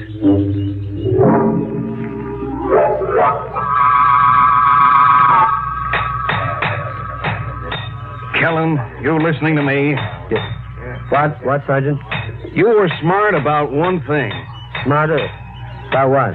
Hurry up there, man. You're not pulling down the Chinese wall. It's only a fireplace. About that hood and your wife working together. You hired the gunman, all right. And then he made a quiet deal with your wife. But, there's always a but. But what? Your wife got scared of her own scheme. With the gunman dominating the picture, it was getting out of control. Mrs. Kellum suddenly wanted to get out from under. Huh? Well, how can you know that she wanted to get out? I do know. You see, I was on my way here anyhow, just when you telephoned headquarters. You don't get it, huh? No. Your wife phoned in a complaint. She was on the phone with me personally not an hour ago. You tried to murder her, she swore, twice. Then Celeste is alive? That's no surprise to you. From what you told me, she's practically been keeping house for you, same as always. Sure, she's alive. Okay there, fellas. Okay, Sergeant, we got it open. Come on. Come take a look at nothing. At nothing, Sergeant? Celeste. Hey, what are you trying to... Well, knock me down. She is in there. A woman that phoned me only an hour ago was sealed up in a fireplace all that time.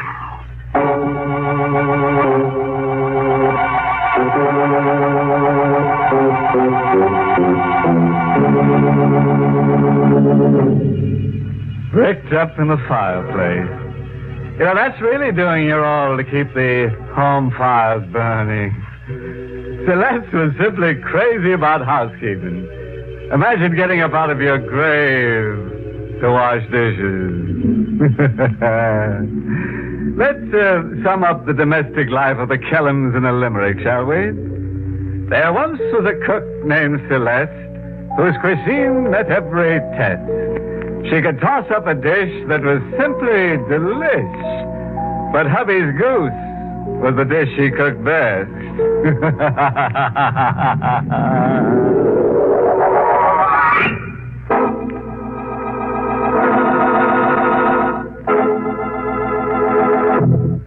Good night. Pleasant dreams.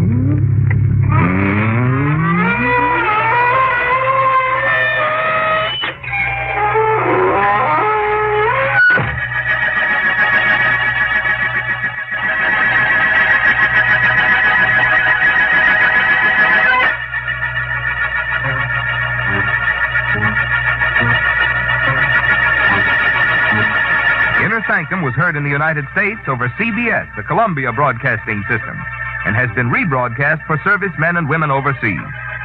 This is the United States Armed Forces Radio Service, the voice of information and education.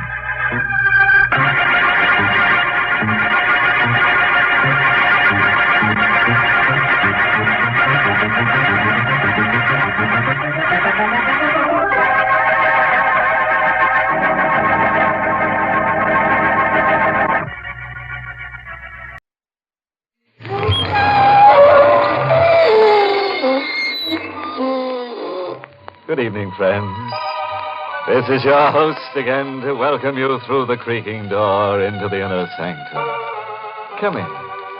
Come on in. I want you to meet Ambrose, our man-shy ghost. The other night in a graveyard, he bumped into a human and was so frightened he turned flesh color. Yes, poor Ambrose. He's got a bad case of ants in his fantasies. He's so upset he's just a ghost of his former ghost. Was a time when we held high hope for Ambrose. Oh, yes, at Abnormal U, he was cited by his classmates as the personality most likely to split.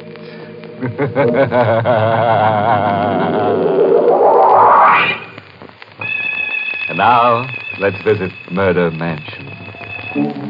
For over 100 years, the old house has stood on the cliff, weathering the relentless ocean winds that have battered at its gray shingles. Now, in the living room, the real estate agent and the new buyer are completing the arrangements of sale. Only one thing bothers me, Mr. Griffin. That graveyard just outside the window there. Are you sure nothing can be done about it? I'm sorry, Mr. Burley. You know the conditions set down in the deed. The Crandall family burial ground must remain on the property untampered with. Those Crandalls must have been a morbid family, having themselves buried right next to the house they lived in. Yes, they were peculiar. I guess they figured it was a way of keeping the family together. You shouldn't laugh, Mr. Griffin. What? What are you doing here? I hope I'm not too late. This is the gentleman who's planning to buy the house? Mr. Burley's already bought it. Oh, I'm sorry. Hey, look. What is this, Griffin? Who is this woman? I'm Emily Robbins.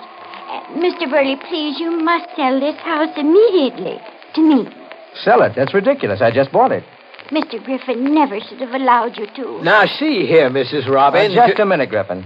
I want to hear what she has to say. Well, all right, but you can see she isn't exactly accountable. You're bad, Mr. Griffin. You promised to sell the house to me, but you couldn't wait until I had the money, could you? I'm in the real estate business, not charity. Mrs. Robbins, I still want to hear why Griffin shouldn't have sold me this house. Because, Mr. Burley, a house isn't just a thing made of wood and stone and mortar. It's almost a living, breathing creature. It accepts and rejects people just the way we do. I was born a Crandall, and only a Crandall may live here. Anybody but a Crandall would be an enemy within its walls. You'd never spend a happy moment here. Oh, you see, Mr. Burley, I told you. She doesn't make sense. Please, Mr. Burley, for your own sake, sell it. Oh, you can't frighten me into a quick sale. No, I know a buy when I see it. My wife and I will be living here within a few days. I'm sorry, Mr. Burley, but I don't think you will. I don't think you will ever live here.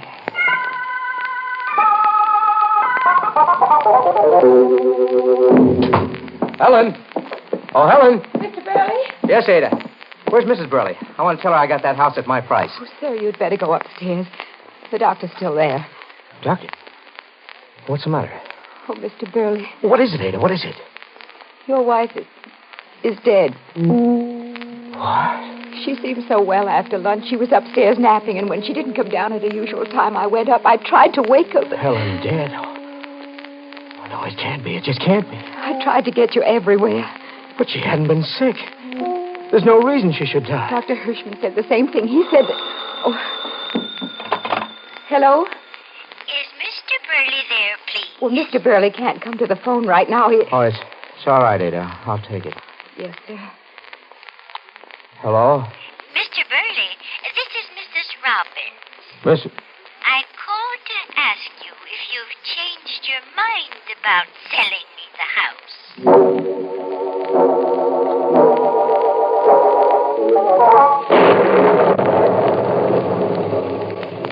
Can I bring you something, Mr. Burley? No, Ada, thank you.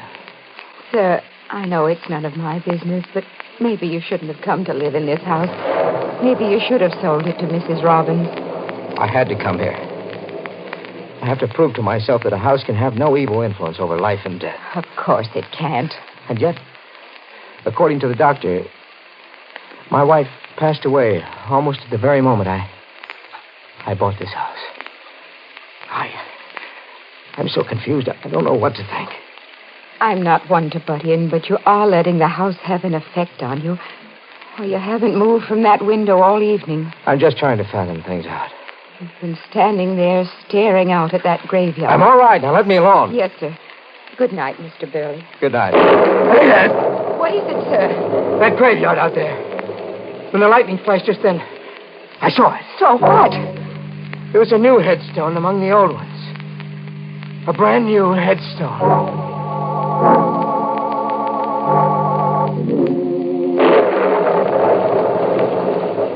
Mr. Griffin, how long ago was the last Crandall buried in the graveyard out there? The last one? Let's see. Oh, yes, it was Vincent Crandall. He died 20 years ago. 20 years? Then his headstone would have been a little worn by this time. Well, sure it would, but what are you... Then what is the meaning of the new headstone? New? Come to the window. I'll show you. Oh, now, Mr. Burley... There's a brand new headstone out there, over a fresh grave. Oh, but that's impossible. I saw it first when the lightning flashed. Well, you must be imagining things. Then see for yourself. Here, take this flashlight.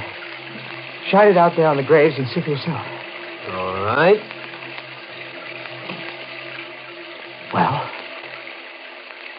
Mr. Burley, maybe you better see a doctor. Doctor?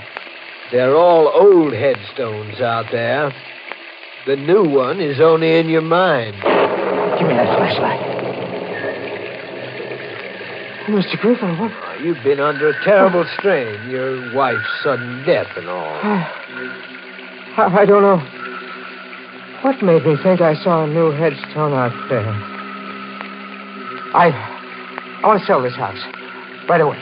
Well, you know, it takes a little time to arrange a sale. What about that Robbins woman? She'll buy it. She's been bothering me all along to sell it to her. Yeah, but Mrs. Robbins can't pay you a decent price. Well, I don't care. I'll take anything she offers. I want you to get in touch with her. All right, Mr. Burley. I'll call her in the morning. No. I can't wait until then. I want this house sold tonight.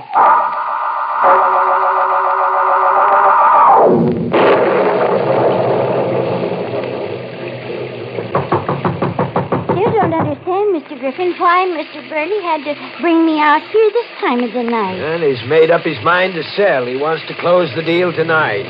You don't want me to have this house, do you? Look, Mrs. Robbins, I don't care who gets it, just as long as it's at a decent price. So you can get a higher commission. You're a very selfish man, Mr. Griffin. I'm not in business for love. Your wife did well to leave you. She was as crazy as you are. Why doesn't he answer the door? What's taking him so long? Mercy! What was that? Someone's screaming. It came from... Say, the garage. There's a light in there. Come on. Whoever screamed must be in that garage. Well, we'll soon find out. But maybe it isn't safe for us to go in there. That's a chance I'm going to have to take. What? Ada. Mr. Griffin. Well, that was you who screamed, huh? Yes. Why? What happened? Mr. Burley. What is it, Ada? What about Mr. Burley? He's dead. What? He left the house an hour ago. I looked out of the window and noticed that the garage here was lit. I came out and I found him slumped over in the car, dead. How dreadful. Well, this place is filled with carbon monoxide fumes. It wouldn't have happened. None of it. If he hadn't bought the house. Now, look, Mrs. Robbins, this is no time for that superstitious nonsense of yours. She's right, Mr. Griffin. It is nonsense. What do you mean, Ada? Here. Look. On the back seat of the car. Good Lord. A new headstone.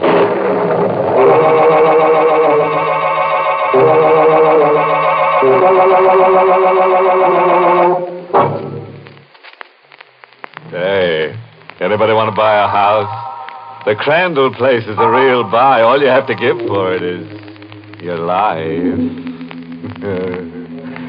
Too bad about our friend Mr. Burley, huh? Thought he was getting a bargain basement, but instead he's ended up in a basement he didn't bargain for. Yes, he should have taken old Lady Robin's advice, which, in a phrase, was, one man's menage is another man's more. Well, now, let's get back to our mystical manor. A week has passed since Burley's death, and the real estate agent, Mr. Griffin, has found a new buyer. Here's your check, Mr. Griffin. Oh, thank you, Mr. Wagner. I consider this house a real buy. Well, you're the only person who's had any interest in it since Mr. Burley died. The place has gotten a bad name. Most people are superstitious, I guess. Wouldn't live here if you paid them. Superstition never bothered me. Mr. Griffin. Yeah? What are you looking at that way? There's a graveyard out there.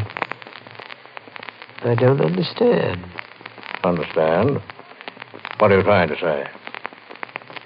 There were always 10 graves out there, I'm sure. But now there's 11.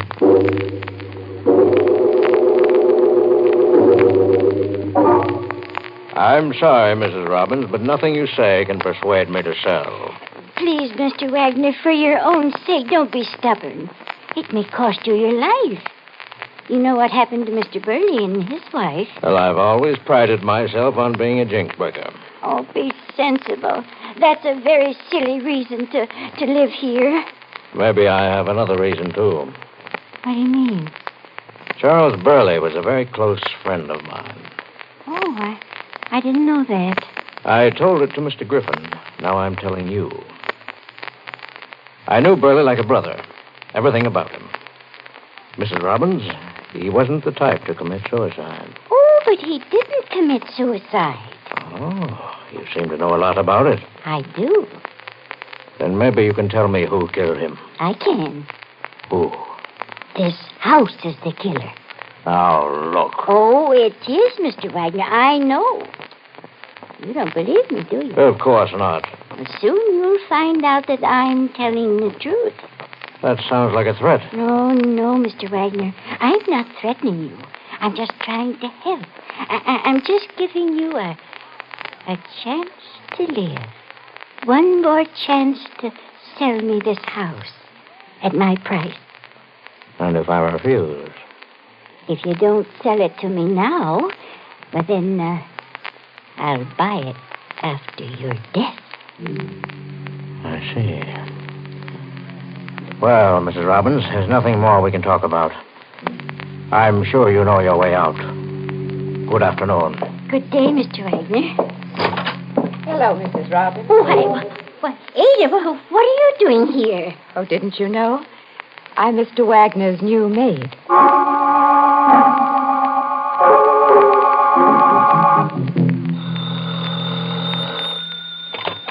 Hello. Mr. Griffin? Yes? Well, come over here to the Crandall house right away.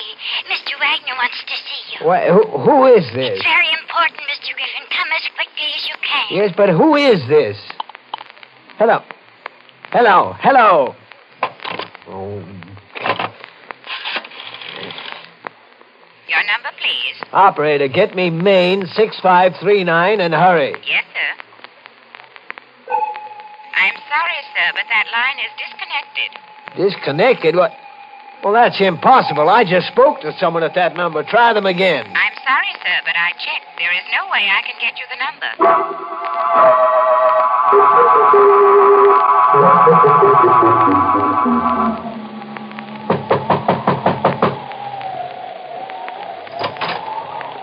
Come in, Mr. Griffin. Mrs. Robbins, what are you doing here at the Crandall house? I was waiting for you, Mr. Griffin. I don't understand. Come in, please. I was the one who called you on the phone to come out here. I didn't say who I was because I didn't want to mention names. But I tried to get the phone here right after you hung up. The operator said the line was disconnected. It is. The wire has been cut. I walked down the road to the mobile gas station to call you to come out here. Mrs. Robbins, just what is this all about anyway? Why are you here, and where is Ada and Mr. Wagner? Ada's left. She's gone away. For good. What? On the hall table over there, a note from Ada to Mr. Wagner, explaining why she left. And what about Mr. Wagner himself? Where is he? In the dining room. Oh, wait, please don't go in there yet. He's dead. Mr. Wagner dead? When I came in, he was slumped over the table. When you came in, huh? Well, the way you say that, Mr. Griffin, you make it sound like you think I killed poor Mr. Wagner. Well, what should I think? Oh, I wouldn't do a thing like that. Then suppose you tell me exactly what you're doing out here tonight. Well, it's like this, Mr. Griffin. I was home in bed, but I couldn't sleep.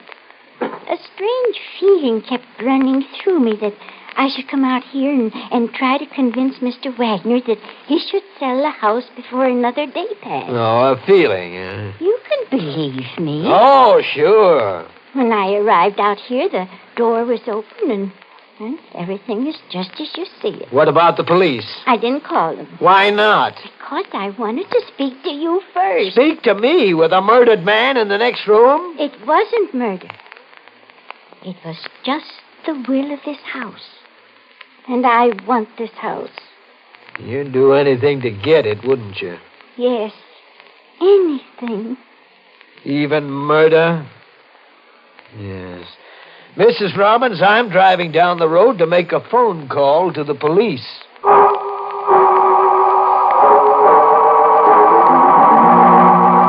Mr. Griffin! Mr. Griffin, wait! Well, Ada, what are you doing here? I was watching you and Mrs. Robbins through the window. Mr. Wagner is dead. I know. But how could you?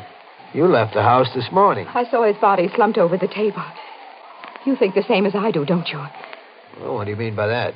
You suspect Mrs. Robbins, too. In a way. But I also suspect you, Ada. Me? But I can't exactly figure out what your game is. Game? I have no game. And why did you leave a note saying you were going away? What note? There's no use lying. I saw it myself on the hall table. But you must be mistaken. Today is my day off. I left the house early this morning. I didn't write a note. Well, if you are telling the truth... I am. Then I know who did write that note. You wait right here for me. I'll be back in 10 minutes. Keep your eye on the house. Where are you going? The phone inside is disconnected. I'm going down the road to call the police. I'll go with you. Why? I'd rather not stay here alone. Mrs. Robbins doesn't know you're out here. You're safe. But just the same, I'd feel better if I went with you. I'm not taking you with me. You act as if you're afraid of me. Maybe I am. But why? Why? Because when Mrs. Burley died, you were in the house. The same with Mr. Burley. And now Mr. Wagner. You were there when every victim died, Ada. I won't let you in this car with me.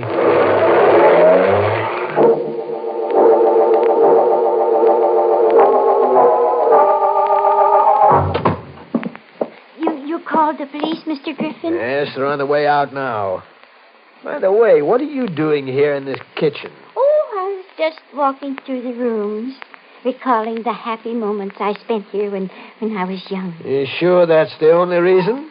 Why, yes. I thought maybe Ada had something to do with it. Ada? You know very well she's left. You saw her note. Ada didn't write that note. What? I talked to her outside this house 15 minutes ago. She was to wait out there for me until I got back. She wasn't there. What's happened to her? I didn't see Ada, but wait. What is it? About 5 minutes ago, I thought I heard something move down the cellar. The cellar? Yes, but then I thought it was just my imagination. Hold on a minute. What's the matter? Just now. I heard it, too. Something or someone is down there. Come on. We're going down into the cellar to look around. Mr. Griffin, look. Look, it's lit down there in the cellar. Yes. Go on. You're going first so I can keep my eye on you. Mr. Griffin. What is it? The hole in the floor here. Huh? Well, one of the stone flooring slabs has been removed. There's an old well down there. I remember it was sealed up when I was a little girl. Yes. And I can see the slab was freshly removed. I wonder why. Mr. Griffin. What now? Behind you, in the shadows. Look, there's a woman's body. It's Ada. You say it. Yes, I know. Why, you say it as if you were sure we would find her this way. I was sure. You see, Mrs. Robbins, I killed her. I didn't have quite enough time to dispose of her body in the old well here. I heard you moving about upstairs in the kitchen. But why did you kill her, Mr. Griffin? Because she insisted on living in this house like the others. Then it wasn't this house.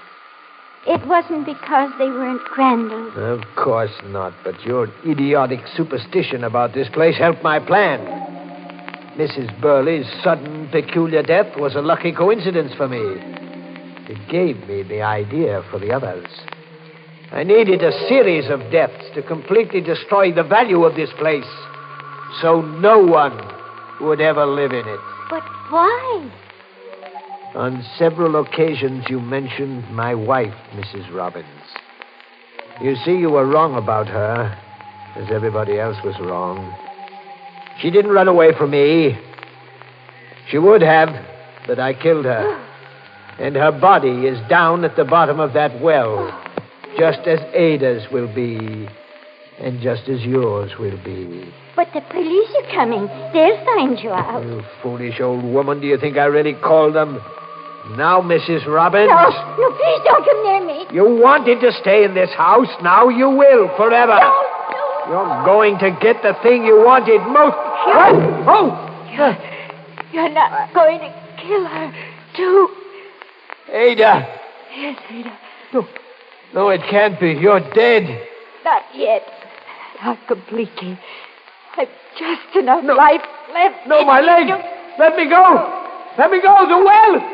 I'll fall in there.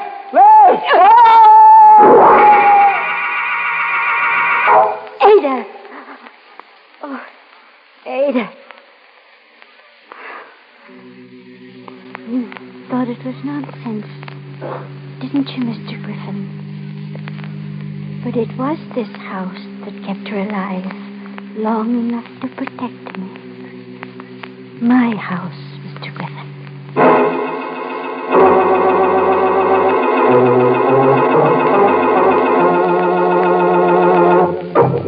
Well, as they say, all's well that ends in a well. Say, folks, what about that Griffin character? Just goes to show how a property agent can sink to such an unreal estate. Yes, sir, that's what I call tripping over your own plot.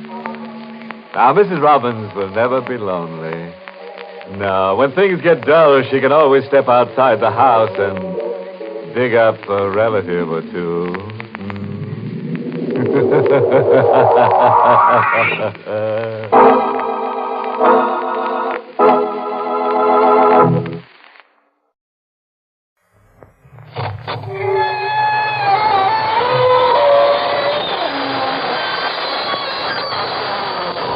Good evening, friends.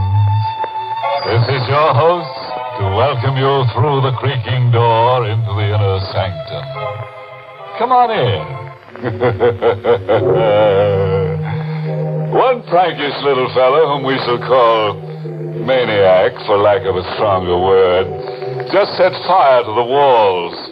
He said a closed room made him feel confined. As a result, 4 other characters are slightly burned up now.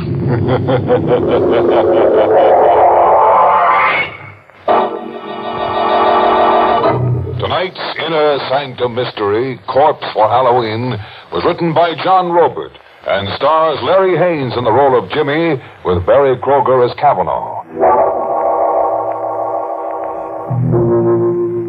And now, let's unhinge our minds a little. After all, what's a little insanity among friends? Tonight's story dramatizes the fanatical hold of memory.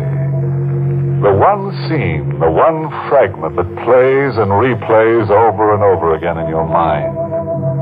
The one terror that's with you when you dine and when you walk and when you sleep.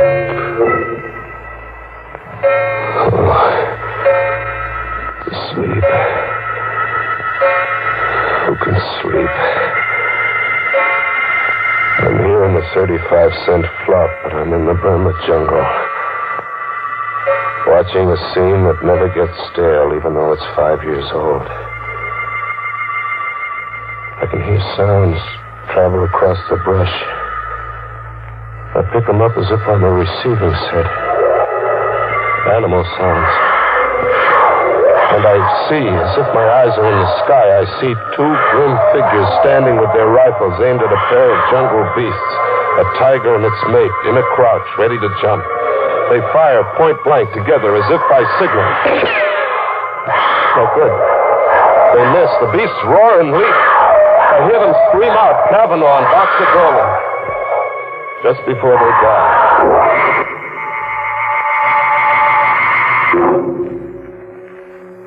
5 years. And you've been everywhere trying to forget. And you almost do forget. But it edges right back into your mind by itself. Like when a guy suddenly sneaks up on you in the night. Do you have a match? What? Do you have a match? Oh, yeah, sure. You popped up on me so suddenly. You're a nervous man. Thank you. I have a parcel with me. For you. For me? What, are you kidding? No. I have a parcel for you. Here, take it. Wait a minute. Hey, wait! But he's gone. Just the way he came. As if he's a chip off my sanity. As if there'd been nobody. But there is a package left with me. The mind doesn't dream up a package. A cardboard box, heavy kind of. And tissue, lots of tissue around something that had the feel of a head. It is a head. The stuffed head of a jungle tiger. Its mouth fixed in the snarl that sends the blood hammering to my head. Doesn't make sense. No good figuring it out. Toss it into the river, box and all, and get away. Get among people. Yeah, Rocco's. Go to Rocco's. Get the jukebox going and slip into a fog. Coffee, Rocco. Jimmy, I got something for you. For me, Rocco? A package. A guy come in before and leaves a package for you. See? For Jimmy Fox. Your name on it. My name?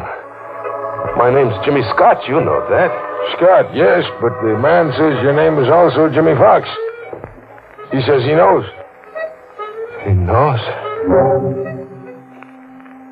I took the package outside into the night, into an alleyway. Another cardboard box, heavy. And tissue, lots of tissue around something that had the feel of a head. It was a head, but not a tiger's this time. It was a human skull. It shone with a hard white light where the moon touched it. And then it seemed to speak. You have a match? What? You're being an idiot. It isn't the skull talking to you, it's me. You? Where are you? I'm behind you. I don't see you. Because you're afraid to. See me now? Yeah. A black suit and a face grinning at me like a laughing mask. It is a laughing mask. Well, why are you wearing a mask? Why not? Tonight's Halloween. Halloween. Sure. Halloween. Not everybody plays jokes. Oh, gosh, I should have remembered it was Halloween. Can you identify the skull? Identify? Look, what kind of a gag are you trying to... Suppose I give you an hour to identify the skull. It's 8 now. Until 9 o'clock then, Jimmy. Wait. Hey, wait. It was gone again. As if there'd been nobody. Just another big chip off my sanity. I really had to get away from myself now. I hit the back streets, and then somewhere a big neon sign across a tenement pulled me off the sidewalk. It read, the Tillery Street Boys Neighborhood Association. Halloween costume ball. Public invited. A girl in a booth, masked like a witch, stopped me at the door. Mask, mister? Mask. Oh, sure. Give me one. Black, green, yellow, or purple? What's your favorite color? Yellow. Here you are. 50 cents. There you are. Oh, what? Just a description left with me. I'd almost forgotten. Are you Jimmy Fox? Suppose I was Jimmy Fox. What about it? This grocery bag was left here for you. A man told me to tell you. You forgot it somewhere. And he said that he'd meet you one place or another later. Here, take it. By the shape of it, I'd say you had a Halloween pumpkin inside. What if I told you there was a human skull inside that grocery bag?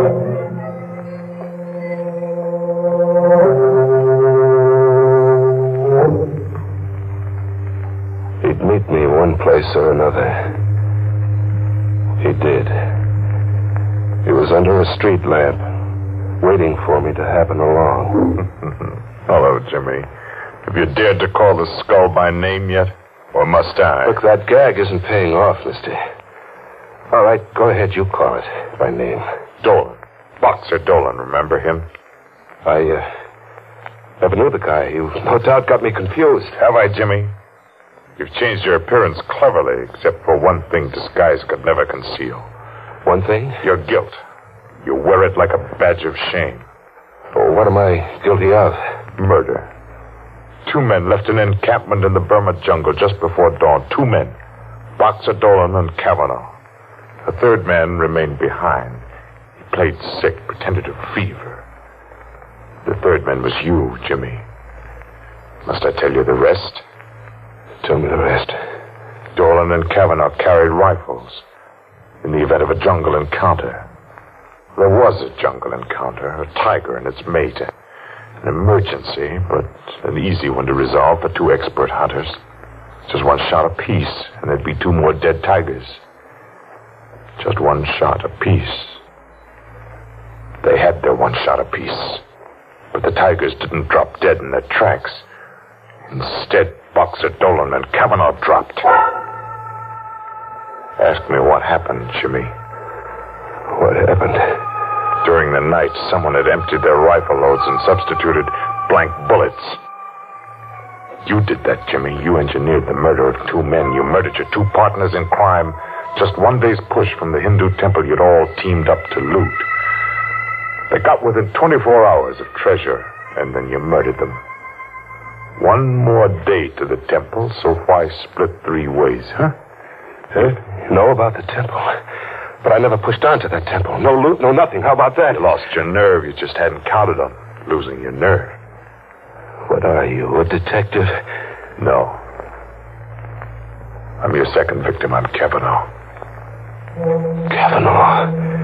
Kavanaugh was killed. Unfortunately for you, he wasn't.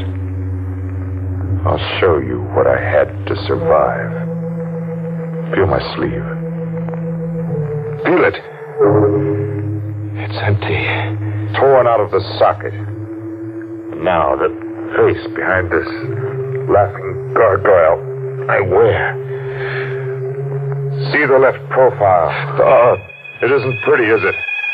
The eye's gone, too. I spent 5 years finding you, Jimmy. I've waited a long time to let you see my face. You came after me to kill me? After you've had the same 24 hours you arranged that Dolan and I would have. What do you mean, the same 24 hours? Unarmed, in the jungle, and helpless. I'm going to hunt you for 24 hours. In this jungle, the jungle of the city, with every beast of prey I can buy. I'm going to hunt you, Jimmy. And in the end, when I've wrung every suffering from you, I'm going to kill you. What do you mean? Every beast of prey you can buy? The denizens of the city jungle, the riffraff, the murderers, the men and women who buy and sell murder. I can afford them, Jimmy. See this, Ruby? Is it real? And I have dozens, Jimmy, dozens. I didn't lose my nerve. It's 10 o'clock. You can go now. Go and see if you can escape me and my pack. You're going through with this? Get along, Jimmy. Hurry. The beasts will be coming at you from the sewers and the cellars, ambushing you from the shadows, into the dawn and through the day for 24 hours, until 10 tomorrow night. Or you win. You live. Hurry, Jimmy. See how painful death can be.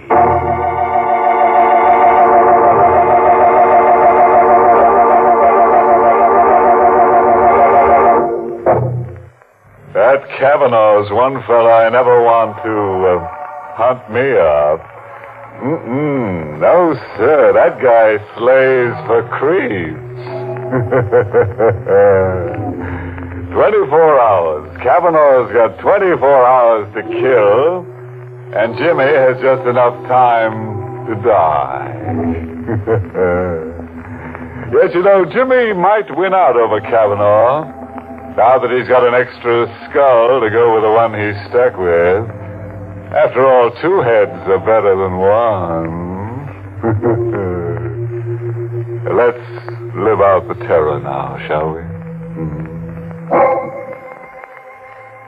An animal game of murder for 24 hours. I was to be hunted down in a jungle where human beasts came at you from the sewers and cellars, where killers in the hire of a homicidal lunatic lay in ambush. But I had to win. I had to save myself. I had to. Hide. The thing to do was to hide, fade into an alleyway and find a cellar and stay put for 24 hours. Just stay put. With the sickening reek of the garbage cans until 10 tomorrow night. Was I alone? Movement.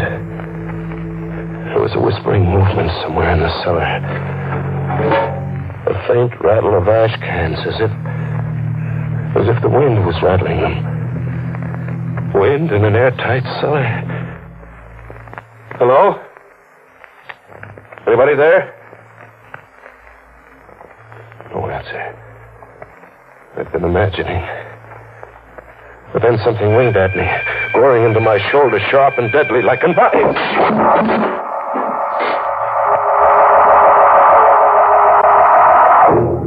I came to, bleeding from a shoulder gash. I got out of there and back into the streets, into a jungle of faces. It was Halloween night like I'd never seen it. Masks and costumes on kids of 6 and old crones of 60. A crazy jungle of witches and snarling sea captains and lunatics. They couldn't all be in the hire of Kavanaugh.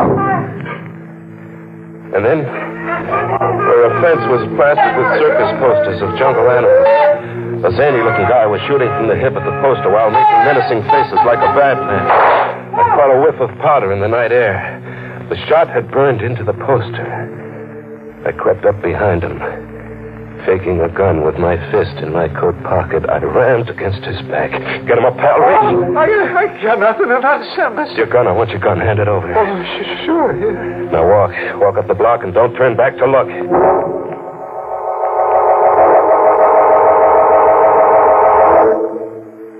I had a gun now, and the tables were turned. I was the hunter now. I drifted to the docks and took up a position with my back to the river. Thinking of suicide, Jimmy? Not anymore, Kavanaugh. You sound as if your morale had suddenly improved. My morale's going great, Kavanaugh. Your animal hunt's about to boomerang, blow right up in your face like this. hunting who, Kavanaugh? Who's hunting who? Kavanaugh kept standing up. 3 bullets, point blank, enough to blow his head off, but Kavanaugh kept standing up unharmed. How does it feel to hunt game with blank cartridges like Boxer Dolan and I did once? Blank cartridges? But that crazy-looking guy, I saw him burn a hole in the circus poster. Only 1 bullet. The first one was real. Simple? Yeah, simple. I get it. Dead-Eye Dick was another one of your beasts. Who's hunting who, Jimmy? Who's hunting who? Kavanaugh! Kavanaugh, wait! Kavanaugh, kill me! Get it over with and kill me now, will you? Kavanaugh, you gotta kill me! I had to get out of there. The subway. Get the subway. Fade into the subway. Get on a train and ride to the end of the line. Ride out of the jungle. An empty station. No one in it. No someone. 2 people. A dapper little guy buried behind a newspaper. And an old lady in ragged clothes carrying a pet half hidden under a coat. A pet that looked like a cat. She came up to me, close, like to ask me something. This side goes to Lefferts Avenue Station? Lefferts, I don't know. I'm a stranger here. Oh, hush, Genevieve. Oh, Genevieve is hungry. That's not a cat. No, son. A cub. A tiger cub. A tiger cub?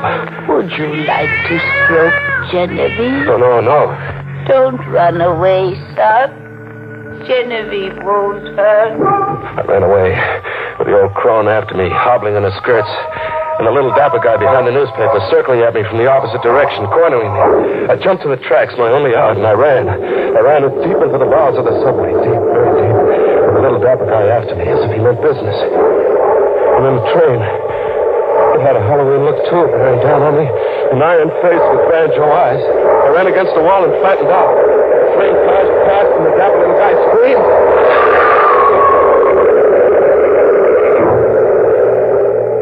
Kavanaugh was shy, one beast in this jungle. The little guy had been hit glancingly and hurled against the subway wall, pulverized. I got to him quickly and frisked him. I had a gun now. A gun with bullets that killed. I ran a half mile underground to another station, and then back on the streets. Back in the animal game. It was 3 a.m. A neon sign read, Tillery Street Boys Neighborhood Association. Halloween costume party. People were straggling out. The fun was over. What? You remember me? No. I'm the witch who gave you a free mask and a grocery bag that you forgot somewhere. And you're Jimmy Fox. Jimmy Scott. I used to be Jimmy Fox. Sister, are you all right? Am I all right? I mean, are you just what you look? A sweet kid with brown eyes and a heart. Are you drunk? No, beat. I'm dead beat. I've got to hole up somewhere, get some shut-eye. I've got to or I'll die. You're sick? Yeah, I'm sick. If I could just sleep around the clock until 10 tomorrow night. If an angel came along and said, come home with me, I'll put you up.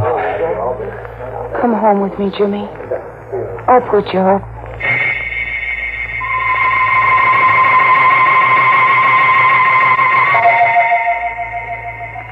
I fell asleep on the sofa with the gun under my pillow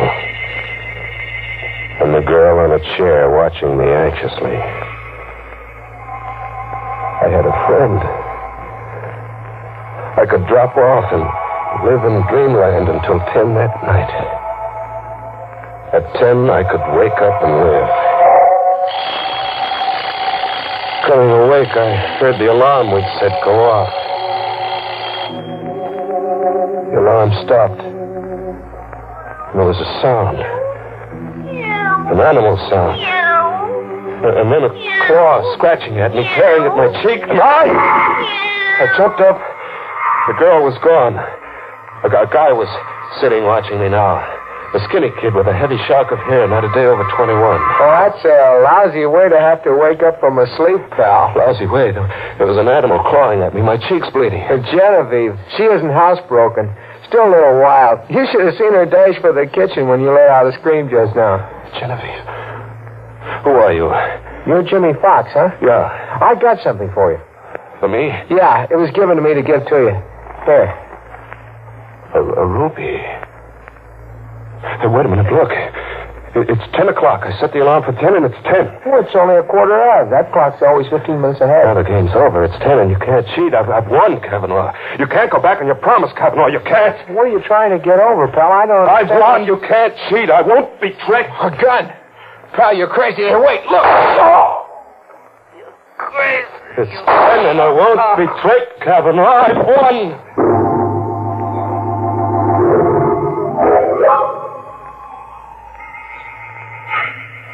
I'm still on the sofa.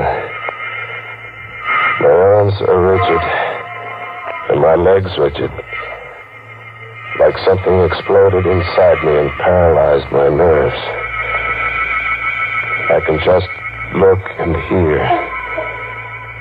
She's in the room now. A girl with a sweet face and brown eyes. Only her eyes are red, swollen from crying. I hear her talking to a cop. He's taking down what she said. He was a stray. He was like a sick dog in the street. So I picked him up and brought him home. Yes, why did he kill your brother, Buddy? I don't know. I was taking a shower, and I heard him scream like a crazy man. I heard him talk all mixed up. But I was taking a shower, and I couldn't get here in time. There must be something you can tell me, miss. Oh, officer, everything is so mixed up. At the Tillery Street costume ball, a man gave me a cat with tiger stripes, and he begged me to keep it for him for a while until he found a new home for it. He'd been evicted, he said. Yes? Well, then, in the all-night restaurant my brother works in, a man gave Buddy a ruby to give to Jimmy Fox. When he woke up, he told my brother the ruby belonged to Jimmy Fox. This piece of glass? Yes. That's something off the Woolworth time counter. What else? That's all. Really, that's all. I watch and I hear. I see through Kavanaugh's trick. Get me crazy, so I'll murder a stranger who called himself Buddy. The brother of a girl with brown eyes and a heart. Flame me, so I'll just want to die. Through weeks of a murder trial and months in the death house and 4 minutes in the death chair. I kept listening to them talk. The girl and the cop. Okay. We'll have to get the rest from Jimmy Fox there. Yeah, look at him. He's paralyzed with fright. I wonder what kind of a crazy Halloween story he's going to try to palm off on us when we get him talking. Captain Devereux speaking. McAvoy, send a police ambulance to 445 10th Street, apartment 3 rear. And McAvoy, see that a straitjacket's on that ambulance.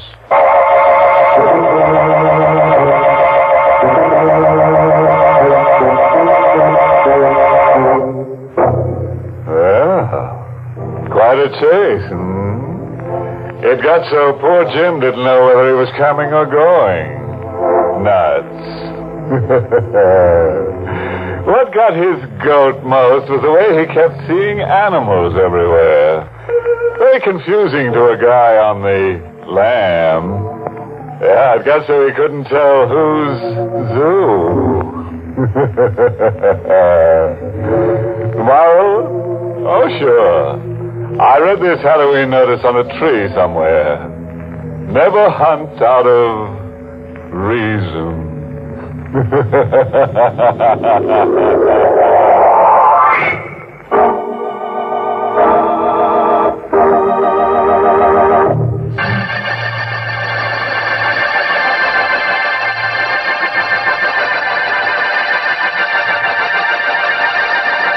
Good night. Pleasant dreams.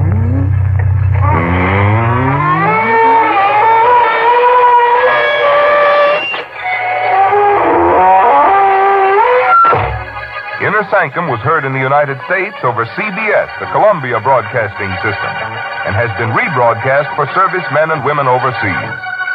This is the United States Armed Forces Radio Service, the voice of information and education.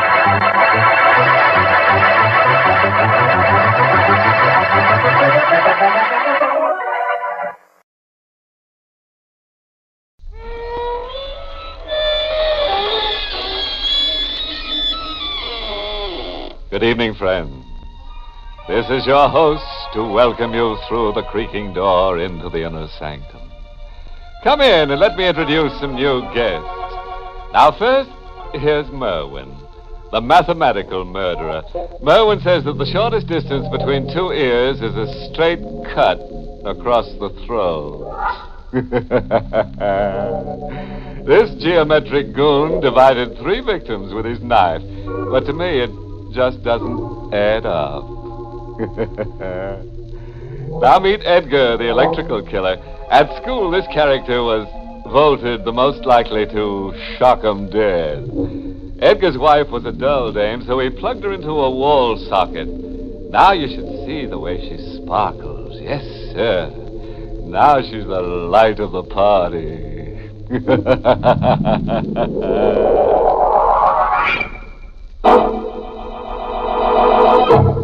Tonight's Inner Sanctum mystery, The Unburied Dead, was written by Ed Adamson and Bob Sloan and stars Miss Leslie Woods in the role of Claire with Everett Sloan as Max.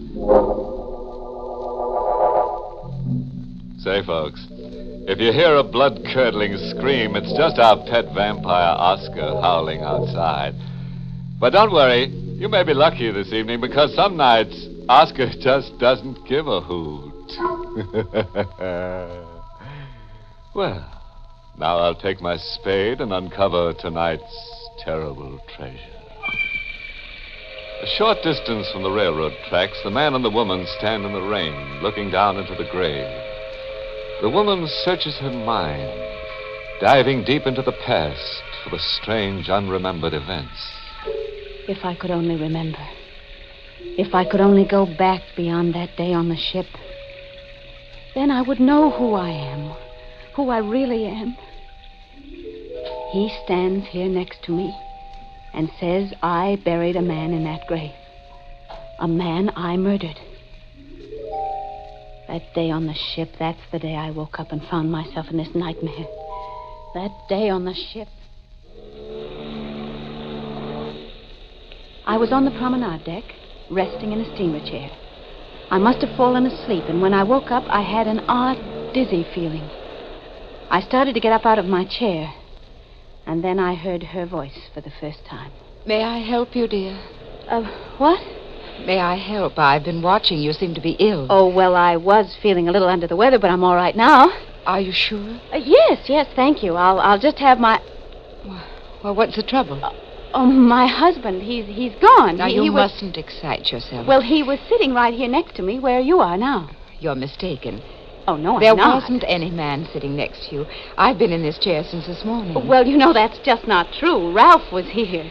Look, you're ill. I'd better take you to the ship's doctor. No, please. But you're not well. I know what I'm saying. My husband was sitting in that chair, and I've got to find him. Your husband isn't on this boat. That's a lie. He is, too. Now, why would I want to lie to you? Well, I don't know, but you're trying to hide something. He's disappeared, and you're trying to hide it from me. You're just upset. You don't remember. Remember? What are you talking about?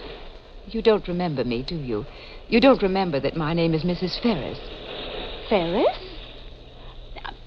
I never saw you before in my life. You don't remember that we met on the pier, that we came aboard the ship together, Mrs. Denson. Denson? My name isn't Denson. You're mistaken. My name is Kramer. Claire Kramer. And excuse me, I've got to find my husband. He isn't on this boat. He is. Mrs. Denson, look at the dress you're wearing. This isn't my dress. It's black. I never wear black. Don't you remember telling me that your husband is dead? My head started to spin, and then I felt a sharp pain as I tumbled into a bottomless pit. When I came to, I was lying in a bed in a room that was all white. And next to the bed, there was a table with surgical instruments on it. All right, here, drink this. Who are you? I'm the ship's physician, Dr. Ferris. Ferris. Her name was Ferris. My wife. She brought you here. You had an accident. An accident? Yes, you fainted up on deck. You're in it, too, you and your wife. Let me out of here. No, first you must rest. No, let me out of here. I've got to find my husband, Ralph. Your husband is dead. You told my wife he died 6 months ago. No, I didn't. This is a trick. Now, You're trying Mrs. Denson. My name isn't Denson. It's Kramer. What are you two trying to do to me? Why don't you let me find my husband? Please take this medicine. It will... Oh, no! Oh, no, I am not going to take it. I'm not. Now, try to understand, Mrs. Denson. I only want to I help. know you don't. You're lying just like your wife did. You're trying to keep me away from Ralph, but he's on this ship someplace. I can prove it. He was with me when we came aboard in New York. It's just your... In New York. It's just your... This boat didn't sail from New York. It left Liverpool 5 days ago. Liverpool? 5 days ago? Oh, no, that isn't true. We dock in New York tomorrow. Here. Here's your passport book. Look at it. Your passport with your name. Well, there. There, that proves it. That picture, that's not me. That's another woman. Here. Look in this mirror. You see? My face. What have you done to me? What happened to my face? Oh, nothing. When you fainted up on deck, you fell and cut your chin. I had to put in a few stitches. Oh, no, it's my whole face. It's different. You've changed it. You've changed my whole face. I was lost. A woman with a different face. Lost in time and identity. I found out that the ship was to arrive in New York. Well, then where had I been? What had happened to me, and where was my husband, Ralph? The questions hammered against my brain until it ached. The next day, the ship docked in New York. I went straight to my house. I had no key, so I rang the bell and waited. The door was opened by a large, red-faced woman. A woman I had never seen before. Yes? Who are you? What is it your business? Answer me. Tell me who you are. Why, I'm the housekeeper. Don't lie to me. We never had a housekeeper. Now, look. What are you doing here? Who hired you? Oh, just a moment. It was Dr. Ferris and his wife. They had you come here, didn't they? I don't see why I should answer your questions. Well, you better answer them. If you don't, I'll call the police. The police? Huh. That's a good idea. Why don't you call them? I will. But first, you're going to tell me where my husband is. Your husband? Well, you must have the wrong address. Well, this is 29 Pine Street, isn't it? That's right. And Mr. Ralph Kramer lives here. Yes, Mr. Kramer lives here. Oh, now they'll believe me. Now they'll see that he isn't dead. What are you talking about? Now I can prove it was all a trick to keep me away from him. Look, I don't know who you are. Well, I'll tell you who I am. I'm Mrs. Ralph Kramer. What? That's right, Mrs. Kramer. Where's my husband? Maybe you'd better call the police after all. Hmm? The police can settle a thing like this. Settle? What are you trying to say? Just this. Mr. Kramer is being married Tuesday. What? He's being married Tuesday. Mr. Kramer doesn't have a wife yet.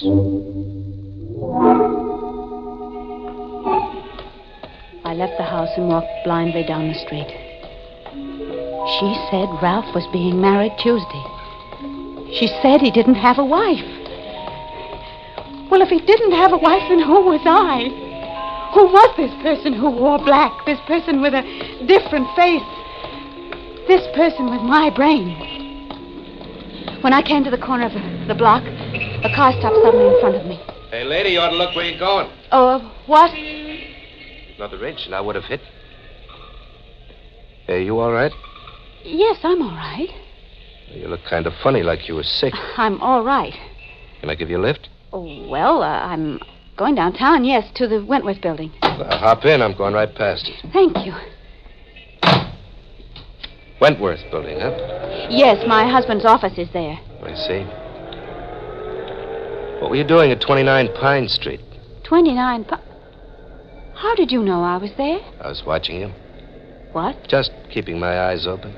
You were following me. You purposely tried to run me over. Oh, no. I just wanted to get you in the car. You're in with them, with Dr. Ferris and his wife. Dr. Ferris?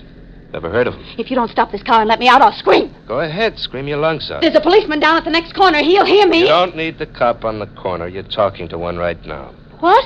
Plainclothes Homicide Division. Keith is the name. Are you a policeman, really? Uh-huh, really.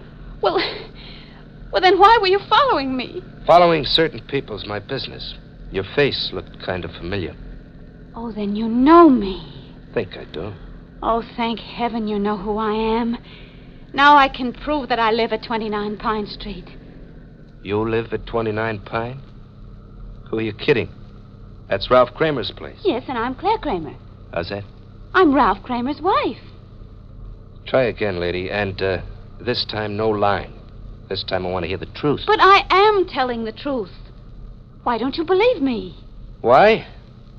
Because I happen to know where Claire Kramer is right now. I'm Claire. I saw her grave just the other day. Her grave? Mm-hmm. She's in the same cemetery as my brother. Claire's been buried there for 6 years. Keith was too glib. His remarks were too sure. As if he'd been hired to say them.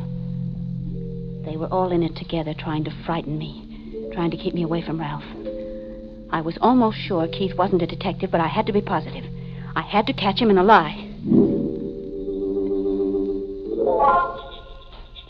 By the time I got out to the cemetery, it was dark. I walked along the deserted path, flashing my light as I passed the gravestones. Hello? I've been waiting here for you. I turned my flashlight on his face. It was Keith. His lips were twisted in a sly smile. Is this what you were looking for? I sent the beam of light in the direction he pointed. The shock ripped through me like a knife of fire. What I saw wasn't believable. Well, there it is. You satisfied now, lady? It was a tombstone, and the letters carved on it said, Claire Kramer, died May 13th, 1943.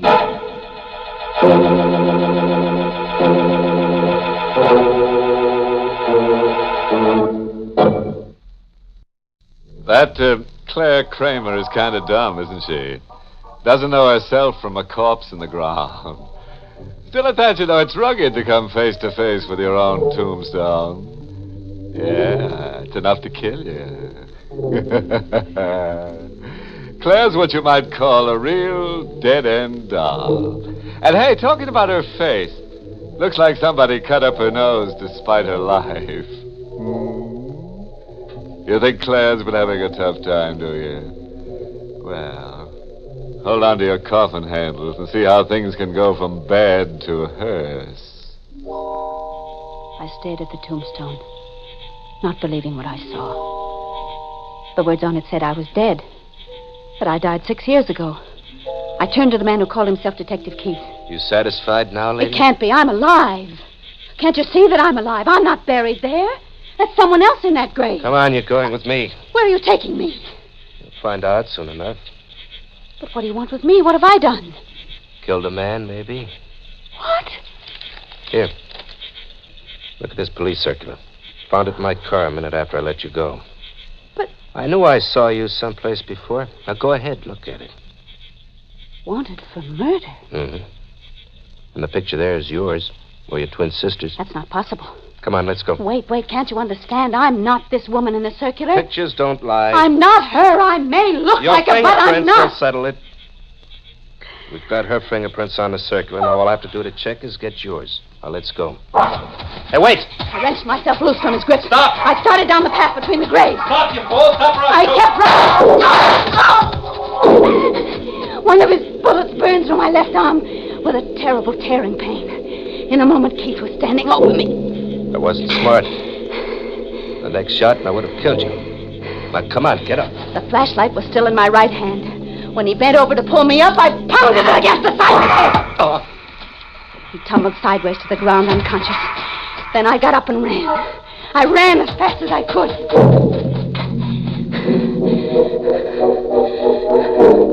I took the side roads back to town.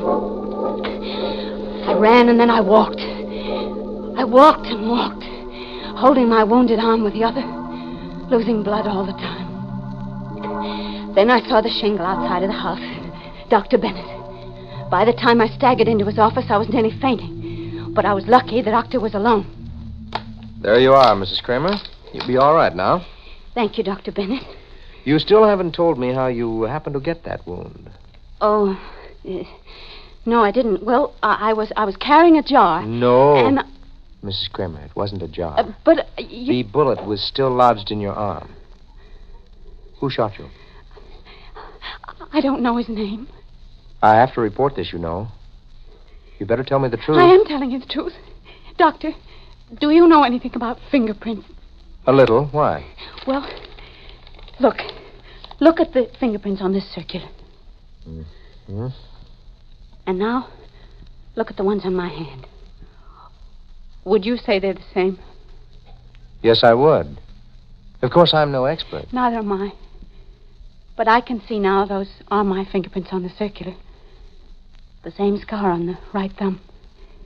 Somebody's done a perfect job of making me look like a murderer. Mrs. Kramer, I'm afraid I must report this to the police and let it go at that. I couldn't let him do it. He had his back to me. I lifted the paperweight from his desk. Just as I raised my hand, he turned. Mrs. Kramer, don't! I struck him hard on the head. He dropped to the floor, and I bent over him. As I listened to his uneven breathing, a roaring thought drove through my mind. Kill him, the thought thundered. You are a murderer. Kill him, kill him. I brought the paperweight up, and I struck him again. And he was dead. Now I really was what they made me. A murderer. I had to hide. I couldn't go to see my husband, Ralph, until I was sure I'd be safe. I went to a town across the state line, and I hired a room in a cheap hotel. For 3 days, I only left the room to eat. It was on the 4th day that it happened.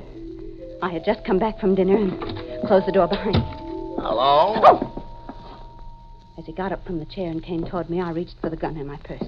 You won't need that gun, Claire. There isn't a cop within a mile of this place. Who are you? Don't you remember little old Max? You know, Claire, I never thought I'd see you again. Then when I read about it in the papers, I knew you'd come to this flea bag to hole up. Why did you do it? I couldn't help myself. He was going to turn me over to the police. Oh, you got me wrong. I'm not talking about the doctor. I mean Steve. Steve? Hey, what's the matter with you? You act like you're off your rocker. I don't blame you for knocking off Steve. That louse had it coming. Steve? Yeah, he had it coming to him good. Hey, what are you looking at me that way for? I'm just trying to think. Why, you should have done some thinking before you buried Steve's body where you did. They found it 2 days later. I've got to get out of here. Don't be a chump. You'll get nabbed. I've got to take that chance. Have you got a car? Yeah, sure I got a car, but you take advice from little old If you're Max. my friend, really my friend, you'll help me. Well, I was always on your team, Claire. Name it. Where do you want to go? Back to Mason City. I've got to see my husband. We drove back across the state line to Mason City, to my house on Pine Street. Max waited in the car. The house was dark, except for a light in the study. I stood on the terrace outside the French doors, and Ralph was sitting in the room alone, reading a book. I opened the doors quietly.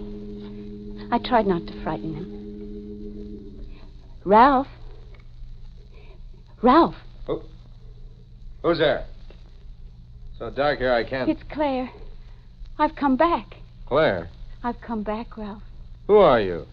What are you doing here? Oh, darling, darling, don't you recognize? Get out of this house. Get out before I call the Ralph, police. listen to me. I said get out. I've got to make you understand I'm your wife. My wife is dead. Now either you get out Ralph, or... listen to me. You mustn't believe what they've been telling you. They wanted you to think that I was dead, but believe me, I am your wife. I'm Claire. Claire is dead. I've never seen you before, never in all my life. Claire Kramer died 6 years ago. Oh, then you're in on it, too. In on it? What are you talking about? Tomorrow is Tuesday, isn't it? The housekeeper told me. That's the day you're being married. That's right. What about it? Now I know. Now I understand.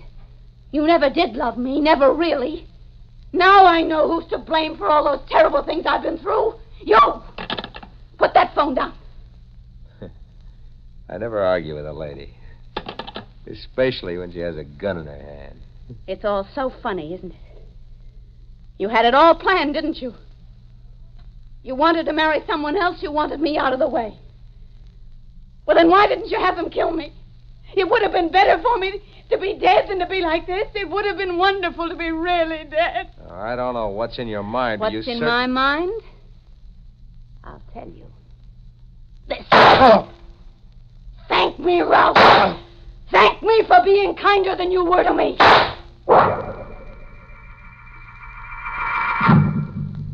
Max came into the house when he heard the shots. I had him carry the body to the car. As we headed out of town, a heavy rain started to fall. I had no destination in mind, but an unseen force seemed to control my hand on the wheel. It guided me around one turn after another, until at last we came to a deserted stretch along a railroad track. I stopped the car and got out. Then I took the jack handle from the trunk and started to dig up the soft earth. Hey, Claire, what do you think you're doing? There's no time for questions. Help me. I'm going to bury the body here. Are you nuts? We've got to hide his body, Max. What's not here? Don't you remember this place? Don't it look familiar to you? Familiar? Yes, I think it does, but I can't quite remember. Oh, if you don't remember this place, you really blew your top. Will you stop talking like that and tell me what's wrong with this place? Why can't I bury him here? Because if you remembered, you'd know it was the same place you buried Steve. If I could only remember. If I could only go back beyond that day on the ship. Then I would know who I am. Who I really am. He stands there next to me and says I buried a man in that grave. A man I murdered. Oh, if I could only remember. Come on, Claire. We gotta get out of here. Max, you've got to tell me about Steve. Why did I kill Steve? You killed Steve just the way you knocked off that other guy tonight. Maybe he had it coming to him, too. That's your business. But you didn't tell me why I killed Steve. Steve Denson was your husband. Oh, Max. When was the first time you saw me? The first time? Oh, let's see. 5 years ago.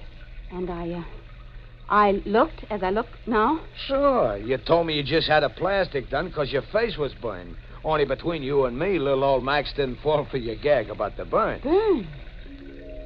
Burned, that was true. My face was burned. Okay, so it was burned. Burned, yes. Now I remember. The boat was one day out of New York. Ralph and I were up on the deck when the fire broke out. I lost him, and then something struck my head. I remember the name of the boat, too, the Tragania. Hey, that's that ship that was sunk a way back. Yes. Yes, a way back, Max. 6 years ago. Well, then somebody must have picked you out of the water. The water. There were charred bodies in that water. Charred beyond recognition. They listed me as one of the dead.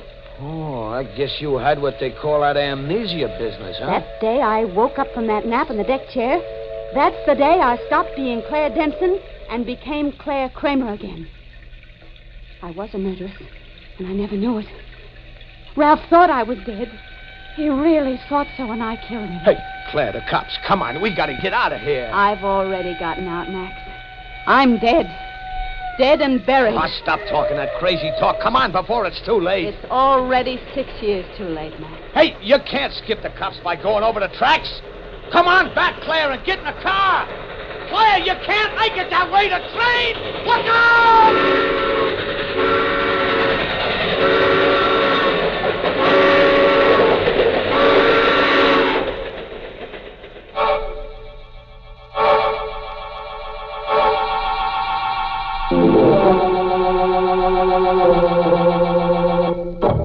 Oh, the cops finally got Claire on those railroad ties. Dead in her tracks. Now she'll have a grave she can call her own. You see what happens, though, when you get amnesia? You forget the people you leave around dead. Oh, by the way, for you forgetful wives, there's a moral to tonight's untidy tale. It's from the pen of that absent-minded philosopher, Scatterbad Brains. Always remember, the quickest way to a man's heart is through his chest, with a bullet.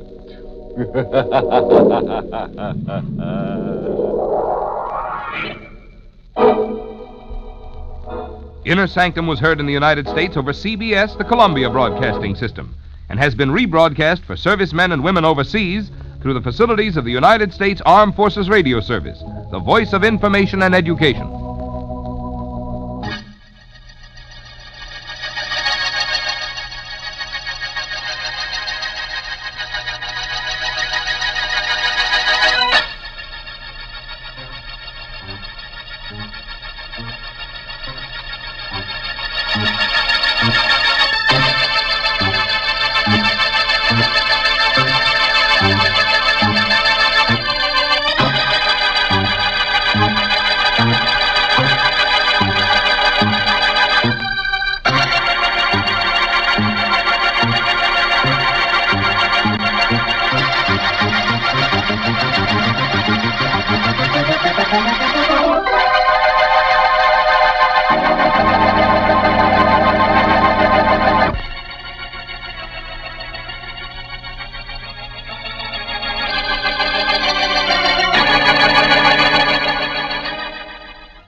Inner Sanctum Mysteries.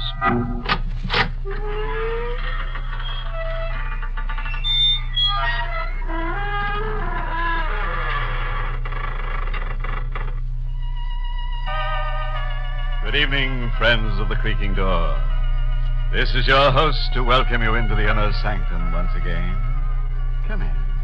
You know, so many people have asked me to explain the significance of the creaking door, but I don't really have to. You see, the door creaks for itself. I was going to have a friend of mine here tonight to give you a short explanation. Being an undertaker by profession, he's an authority on the subject, but he couldn't make it. He's been so busy. Poor chap. He's literally buried in his work.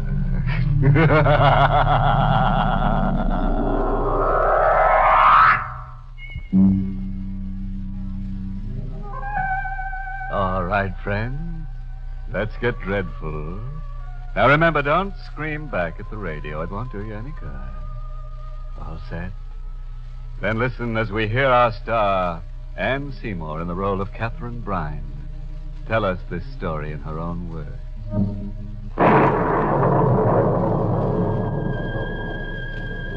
A flash of lightning, like a giant white electric light, lit up the sky that night as I went up the walk.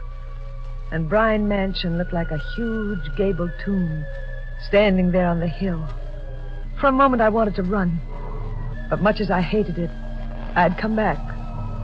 Not because I lived there, not because I wanted to be there, but because in this house I should find out if I was going to live or if I was going to die. I let myself in quietly, made my way to the living room. There was a rustling of skirts, and Mother suddenly appeared in the dim, shadowy light. Kathy, dear. Hello, Mother. Oh, you're so late, I was getting worried. Was my stepfather worried, too? Why, yes, dear. Mark is still up. Here, you've got to take your coat off. It's soaked through. Don't you touch me. Kathy, darling. And don't start sniveling over me again, Mother. I can't stand it. I was just trying to help you. Always trying to help me. Why didn't you think of helping me before you married that man upstairs? But no. You're such a pretty woman, Mother. You couldn't possibly be without a husband. What would people say? Catherine, please, you can't go on like this. No, I can't. I can't go on very much longer without destroying myself. You must not say such things. And why not? It'd make you and Mark very happy if I should die, wouldn't it? Catherine. No one in this house wants me to go on living. Good evening, Catherine. Mark! I didn't know you were here. I'm aware of that. I heard you. Mark, she didn't mean it. She didn't mean a word of it. Oh, but I did. Now that you're both here, there's something I must find out tonight. It's very important. What is it? 10 years ago, my father died. Catherine, we can't discuss that now. We must. I've got to know certain things. Why? Because if I don't, something quite dreadful might happen to me. Now, Catherine, you're exaggerating. Dr. Wells doesn't think so. I've been going to him for months now. He knows there's grave danger that I'll go completely out of my mind if I don't find out about this. My poor darling. Don't pity me, Mother. Help me. Tell me how my father died. You know you were there. But, Catherine, there's nothing to tell. Your father was killed in an accident. He was a doctor. That will be enough, Flora. But, Mark... We'll call Dr. Wells the first thing in the morning and discuss the matter with him. Why don't you let her tell me? What have you got to hide? We are not going to discuss this until I speak to Dr. Wells. Now, Laura, I suggest you come upstairs as soon as possible. Good night, Catherine. Mother, he's gone. You are going to tell me. Where was this accident? How did it happen? Who was involved? Kathy, you're in no state to hear anything right now. Mark was right. We should speak to Dr. Wells about it first. Yes, speak to him, so you both can make up an appropriate lie to tell me. I don't want any lies. I want the truth, Mother. And I'm prepared to go to any length to get it. Look at this. Now, Catherine. Look at it, I tell you. Look at it. What is it? A woman sold it to me. Today. A strange little woman. It's a sort of tiny painted tile. Not just an ordinary tile, Mother. It comes from the Orient, the woman said. Do you see this very odd design? If you look at it long enough, she said, a strange thing will happen. You'll find yourself able to talk with the dead. See them wherever they are. Touch them. Catherine, I'm going to talk to my father. You can't be serious. You won't tell me what I want to know. Then maybe the dead will.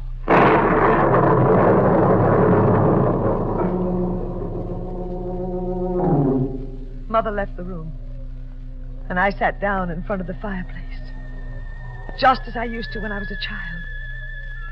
I looked at the tile, at the design. The parallel lines and dots began to dance before my eyes. I stared at it. It seemed to hold, control my gaze. And then almost at once, I felt an icy chill, and the design vanished. In its place, there was black, infinite space, filled with shadows and still shadows beyond shadows. Then I noticed a speck of gray come out of that blackness. There was a strange, sulphurous odor in the air as it came toward me, at first very slowly, and gradually faster and faster, as though it were coming to me through endless years of space. Suddenly there was an ear-shattering thunderclap. A streak of lightning zigzagged through the room in an insane dance, and I heard the front door close. I heard footsteps approaching. I turned around, faced the doorway, and then I saw him. Don't scream. Who are you? You are Kathy. Kathy Brine. You know me? I did. 10 years ago. Where did you come from? Tell me, how do I appear to you? How you appear? Yes. Please.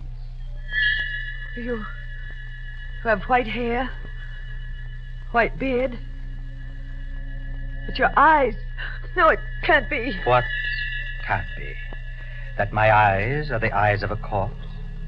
That I look more like a dead man than a living one? Yes. That should not be so strange. Who are you? Did you know my father? Dr. Brine. Very well. Very well indeed. How did he die? I want to know that. He was murdered. Murdered? Yes, murdered. How do you know? I saw it all. You? I was punished for it. You murdered him? No, I didn't kill him. He was the only friend I had in the world. That's why I came back here tonight. Didn't you ever know how your father died? No. Would you like to know? More than anything in the world. He was the kindest of men. And that's what led to his destruction.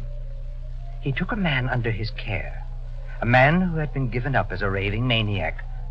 And rather than see this man placed in an institution, he kept him in the guest cottage of his house. Wait, I remember now. The man was a poet. Yes. His name was Dennis Damore. Your father believed this man was a great poet and struggled to save him. Did this man murder my father? No. No. One evening, when your father came in to treat Damore, there was a third man in the darkened cottage. This man leaped at your father and drove a knife into his back. The poor madman, frightened, ran over the countryside until he was caught by the police. And he was charged with the murder of your father. You said you saw all this. I did. Then you are... The madman, Dennis Damore. You're dead? Perhaps I am. The murderer. Who was the person who murdered my father? You know him quite well. He's the man who's now married to your mother, Mark Weldon. No. Can you prove this? Your father is the only one who can prove this. My father. Can you bring him back here? Bring him back? You came back. If you could only bring him and prove this. Prove it? Perhaps I can. Perhaps I will bring him back tonight.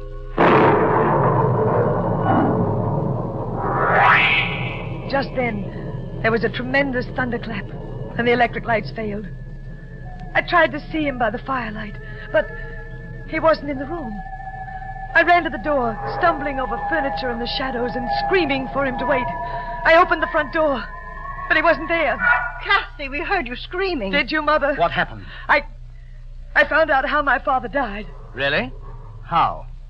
He was murdered. Laura, did you tell her anything? No, not a word, Mark, I swear. Kathy, how did you find out? I told you how I'd find out. That tile. Yes, it worked. That's impossible. Of course you'd say that. But I discovered tonight that you, Mark, murdered my father. That you cleverly arranged that a poor patient of his named Dennis Damore would be arrested for the crime that you committed. Who told you this? Dennis Damore. Damore? Was he here? Yes. He told me everything. And you believed him? Why shouldn't I? Why, the man's a maniac. I don't know how he ever got here. He should be at the State Institution for the Criminally Insane.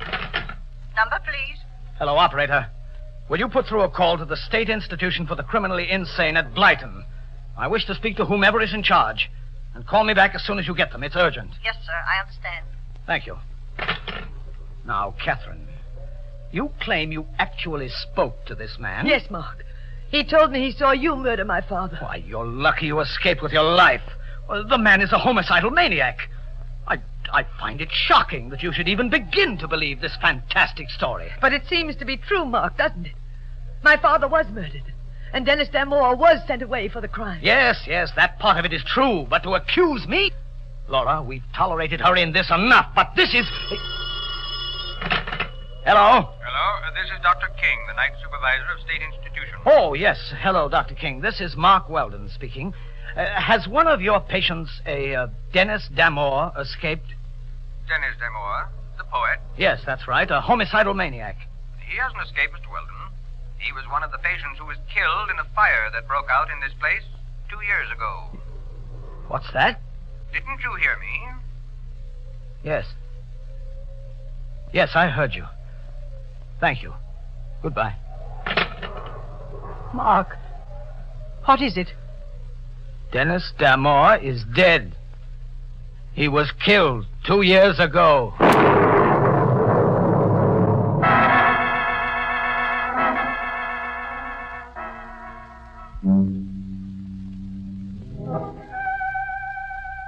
Well, friend, how'd you like to have a little Chinese tile that can produce dead men for you? Or don't you think that Dennis Damore is a ghost? Perhaps you think he's just an old pop-eyed poltergeist? Well, we'll know in a moment as we hear Catherine Bryan tell us the second half of her weird story. My stepfather's hand trembled as he hung up the phone. And even in the red glow of the firelight, I could see his face had suddenly turned snowy white. It's impossible. The dead can't come back. Unless you're making up this whole thing, Kathy. Why should I invent a story like this? Because you've always been insanely jealous. You've always hated your mother for marrying me. Isn't that true, Laura? Isn't it? Yes, it's true. There. You see, Catherine? Your mother loves you. She wouldn't lie. Now tell us the truth. You made up this whole wild tale about Dennis Damore, didn't you? No, Mark. I didn't invent it. Dennis Damore was here. He couldn't have been. He's been dead for 2 years. Then how would I know the things I told you? I don't know. And that's what you've got to explain. Mark, why does this upset you so? If you didn't murder him, what difference does it make about Damore? Why are you so frightened? I'm not frightened. I'm just determined to get to the bottom of this thing. What was that? Just the thunder, Mark. Laura, why are you looking at me like that? Like what? Staring at me. As though you've seen me for the first time. Do you believe this mad story Catherine's told us? Do you think I murdered her father? I just remembered certain things, Mark. I can't help it if I think of them now. What things? Tell me, what things? 2 days before the murder, you told me you were in love with me. I sent you away, told you never to come to this house again. Go on. On the night of the murder, I saw you standing in the moonlight, near the guest cottage.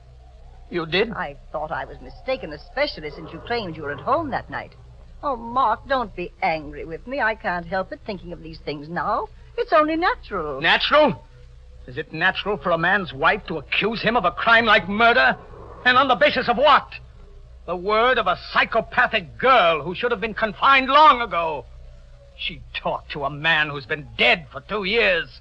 I suppose you believe that, too. And who is this man, even assuming that he's alive? A madman. A homicidal maniac who took your first husband's life when your husband tried to cure him. Well, I've had enough of this. Mark, what are you taking out of that drawer? Kathy, come here. Why? Mark, put the gun away. Shut up, Lola. Now, Kathy, I won't hurt you unless you try something dangerous. I'm holding this gun because I believe your mother and I are no longer safe in the same room with you. Now, I want the truth. You were lying to us before, weren't you? No. Very well, then. Where is this man you saw? I'd like to see him, too. I don't know. Of course you don't, because he doesn't exist. He does. He appeared when I looked at the Chinese tile. The Chinese tile? Good. Look at your Chinese tile now. Make him appear. You're trying to make a fool of me. A liar. You'll do as I tell you. Look at that tile. Go on. All right, I will. Now, what do you see? Nothing but the design. Yes, and that's all you're going to see. No. The design is fading. It's getting dark. Dark. Nothing but blackness. Mark, I heard the front door. Someone just came in. Yes. Those footsteps. That's just how he came in the last time. Perhaps, but I doubt if it's... Good evening. Oh! Oh, it is Damore. You remember me, Laura? Yes. You've changed a great deal, but it is you. Mr. Weldon, it's been 10 years since I've seen you. Damore. Then you're not dead.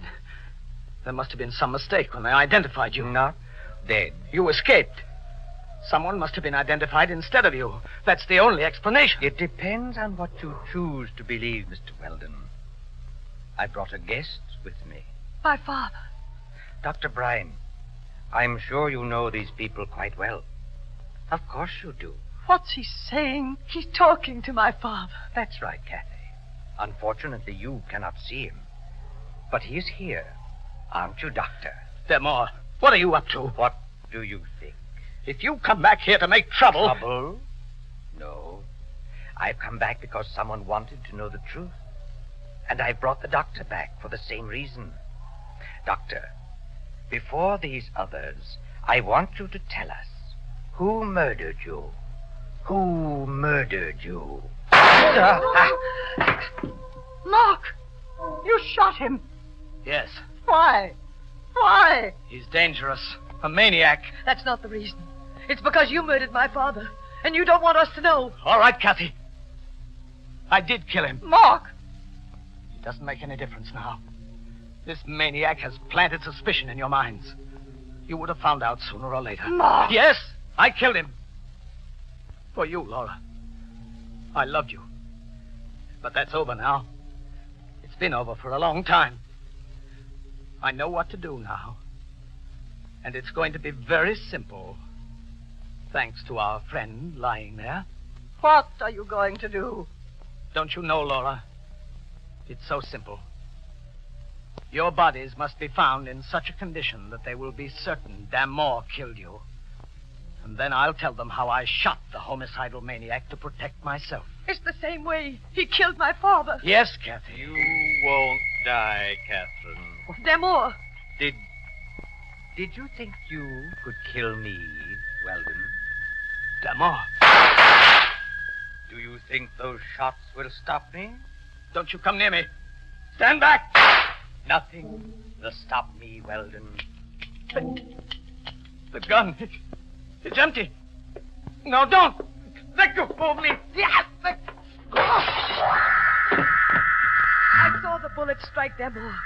They hit him, but they didn't stop him from lurching toward Mark and seizing him by the throat. As they fell to the floor, the kerosene lamp fell off its table. It might have been the wind, but I believe otherwise. I'm almost certain it was my father. In a moment, the drapes were on fire and the whole place was blazing. I screamed to my mother to leave. She ran with me out of the blazing building into the storm that raged outside.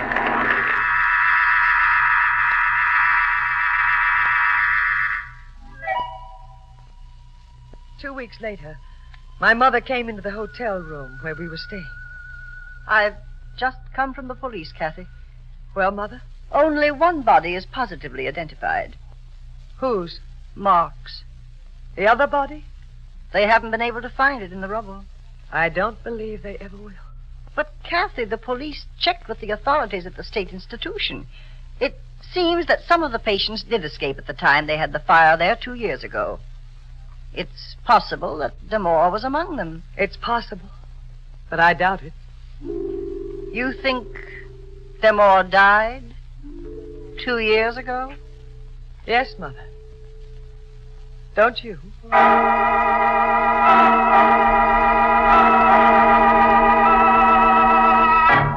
Well, friends, I guess you've met ghosts before, but I'm sure this is the first time you've ever met a crazy spook. Or don't you think Dennis Damore was a ghost? Well, there's only one way to find out if ghosts really exist. Just ask one to haunt you sometime. You'll be sure to listen, won't you? Until next week, then. Good night. Pleasant dreams.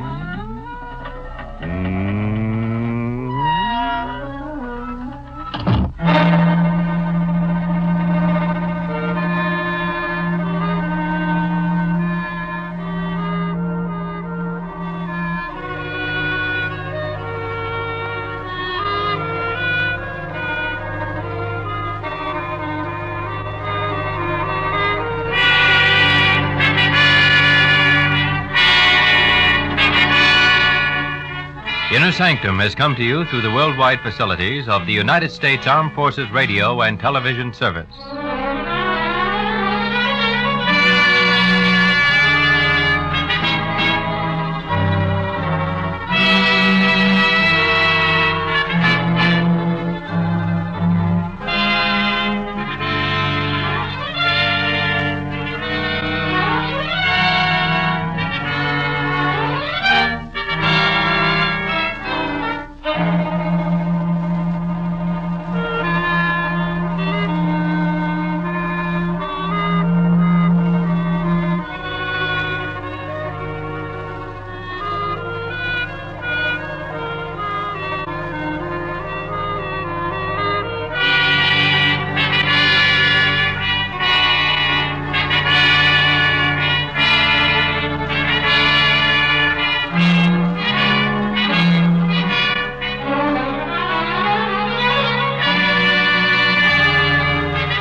Good evening, friends of the creaking door. This is your host to welcome you once again into the Inner Sanctum. Come in.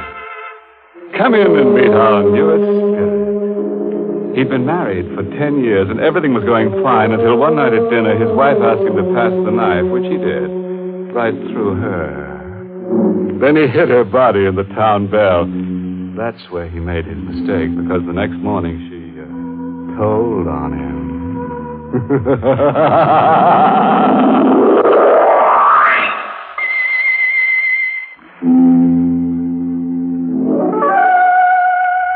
And now we can turn to a little matter of murder. Our story tonight begins on a pleasant note with a honeymoon couple. But don't start to squirm. The unpleasantness will commence soon enough. Let's look on at Joe and Nancy Stone, married hardly 5 hours, and parked at the side of the road by the bank of the old mill stream, and whispering sweet nothings to each other. Gee, Nancy, it's wonderful to be married. Yeah. If the other clerks at Scott's department store could see us now. I don't want anybody to see us. I just want to be alone with you, Joe, for the rest of my life. I hope you don't mind spending our honeymoon in a tourist cabin instead of a swanky hotel. But I love it this way, Joe. The stream rushing past, the moonlight shining on the bridge, the woods all around us. Look, there's another car. They're parking on the bridge. He's turning his headlights out, too. They think they've got privacy. I guess they can't see us parking. Look, Joe, that couple's getting out of the car. Yeah, for a walk on the bridge. Wonder if this is their wedding night, too. It's a gorgeous car. Joe. What? That couple, they're acting very strange. Huh? They're having an argument. Joe, look what he just took out of his pocket. Holy mackerel. A gun. He's pointing a gun at her. He shot her. Holy mackerel. It can't be. It must be a gag of some kind. But you saw the flashes when he fired the gun. And how still she lied. Her body crumpled at his feet. Yeah, he's picking her up. I bet he's going to throw her into the Joe, street. don't let him. What? Nancy, you pushed my hand down on the horn. He sees us. He's starting across the bridge. Heading for us. He knows we witnessed the murder. He's got to kill us, too. Quick, start the car. He'll be here before I can turn the car around. What are we going to do? We'll duck into the woods. Come on. Quick. Let's run. My high heels, I can't run fast. You've got to. Here, through these bushes. Get behind this tree. He's getting out of his car. He has the gun. Joey, he means to kill us. He's coming straight for this tree. He knows we're here. Nancy, we've got to run for our lives. Take my hand. Come on. Shooting at us. Nancy, faster. Faster. Faster.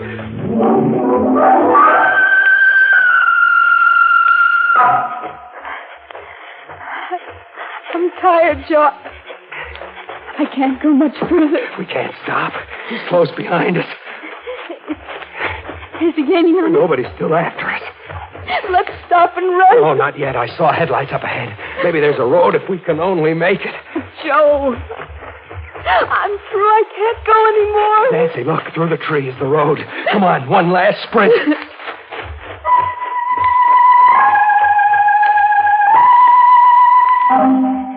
Here it is, Nancy. The road. I never thought we'd make it. Is he still after us coming through the woods? I don't know. We'll stop the first car that comes along. Oh, take it easy, baby. I was thinking of that poor girl who's lying dead on the bridge. And on our wedding night, too. Here comes a car. I'll stop it. Hey! It isn't stopping. It went right by. Joe. What? I think I hear something behind us in the woods. Only the wind in the trees. Suppose he should suddenly step out of those woods with his gun. Maybe he gave up. Maybe went back to take care of that body. Our car is there, Joe. With our marriage license in the glove compartment and the receipt Mrs. Swenson gave us for the cabin. Yeah, he'll know all about us, who we are, where to find us. We don't know a thing about him except his face. The face of a murderer. Come on, Nancy. I think we better start walking. We've got to get to the cabin and phone the police.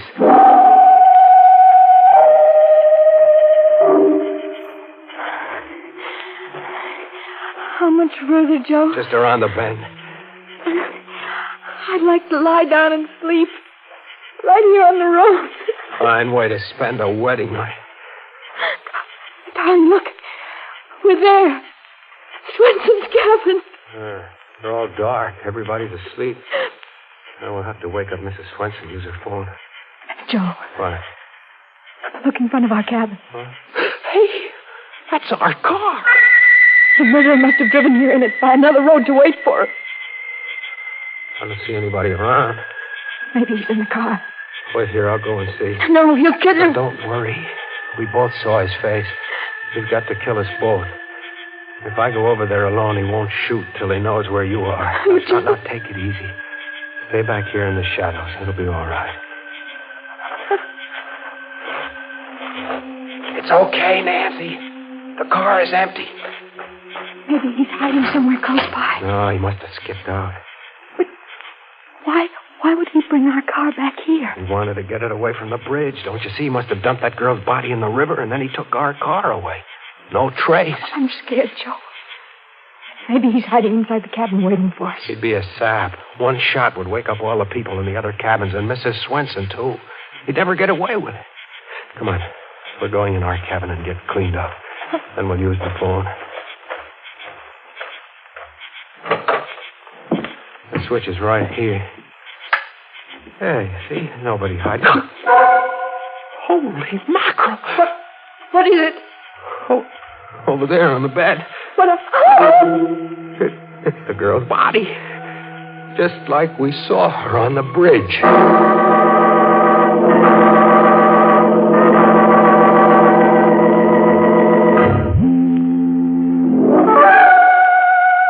And now we can return to that cozy little honeymoon cabin where Joe and Nancy found the beautiful corpse on their bed.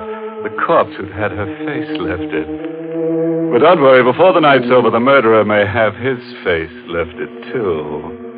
On the end of a roll. Now, if that murderer were an Oriental, he might try to save face, but you can't save your face if you lose your head, can you? In the meantime, I wonder what Joe and Nancy are going to do with the uninvited corpse in their honeymoon cottage. Don't you? Now, listen, Nancy, we have to think this over. We're in a jam. Oh, for the love of Pete, Nancy, this is no time to faint. It's awful. Her face. No. Don't look at her. Now, here. What'll we do, Joe? I don't know. I got to think. Oh, on our wedding night to have a thing like this happen. Why did he leave her here, Joe? To put us in a spot. The cops will never believe our story. Now they'll think we killed her. But, Joe, we never saw her before in our lives. Nancy, we've got to get rid of her. What? We've got to take her back to the bridge and dump her right back on the murderer. No. It's the only thing we can do. Suppose the cops come here and find her. They'll grill us for hours. They'll hold us for the inquest. It might take a week, 2 weeks. A fine way to spend a honeymoon in jail. I never thought of that. We've got to do it. We've got to take her back. But that means we'd have to lift her up and carry her. I'll carry her, but you'll have to help. I couldn't. You've got to. What must I do? You go out and get the back door of the car open, and then I'll bring her out. Joe, they'll find us here with the body. Quick, throw the blanket over her. I'll see who it is. I can't go near her. Do as I say, quick. I'll try.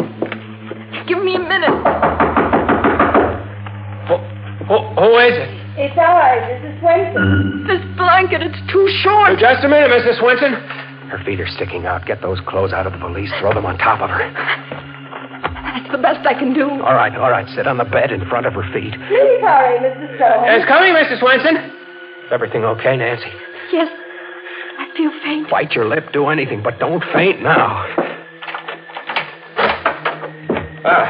Good evening, Mrs. Swenson. Good evening, Mr. Stone. I hope I'm not intruding. I saw your light, so I knew you weren't asleep yet. We were just going to sleep, weren't we, Nancy? Yes. I should have thought you'd be asleep long ago. Oh, you see, I brought you a jug of my own homemade apple cider. I'll put it right here. Some glasses, too. Oh, thank you, Mrs. Swenson. It's awfully nice of you. Oh, not at all. It's so nice to have a honeymoon couple. I wanted to do it earlier, but my heart was bothering me. I have a bad heart, you know. Oh, I'm terribly sorry to hear that, Mrs. Swenson. Well, thank you for everything. Oh, aren't you going to try my cider? I thought you'd like to drink it toast. Well, we're not very thirsty right now, Mrs. Swenson. Are we, Nancy? No. Oh, of course not. Now, run right along, leave you both strictly alone. Good night, Mrs. Swenson, and thank you again. Good night, Mrs. Swenson. Oh, you poor dear. You look all tuckered out sitting there on the bed. I bet you don't even know how to make up a bed.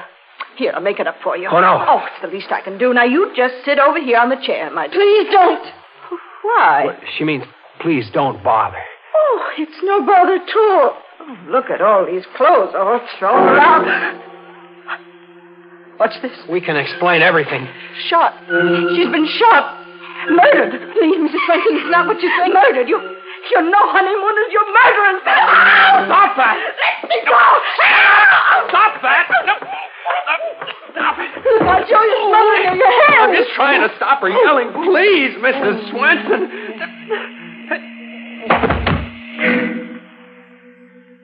Joe. What happened? I don't know. She just went limp and slid down on the floor. Mrs. Swenson. Mrs. Swenson, are you all right? Mrs. Swenson. What is it? She's dead. Joe. You killed her. You smothered her to death. I'm a murderer. Me, Joe Stone, a killer. We started out on a honeymoon and now I'm a murderer. Joe!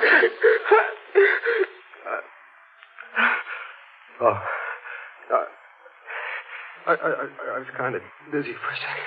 Joe, please. You look like a ghost. You're trembling. Nancy, what are we going to do? Are you sure she's dead? Yeah, look at her face. She's dead. And that one on the bed. We're in a jam, Nancy. In a bad jam. Oh, Joe. I wish I were dead, too. They'll hold us for murder. But it was an accident. You didn't mean to kill Mrs. Swenson. Yeah, but how will we ever prove we didn't kill the other one, too? We'll never be able to find that guy with the black roadster. The cops will pin the rap on us. Joe, take me out of here. I can't stand it. Her on the bed. And Mrs. Swenson on the floor. Let's go away, please. Far away. You mean run away? Anything, but let's not stay here. I won't go to jail. I won't. Take me away. Yeah. We'll get out. We'll keep going.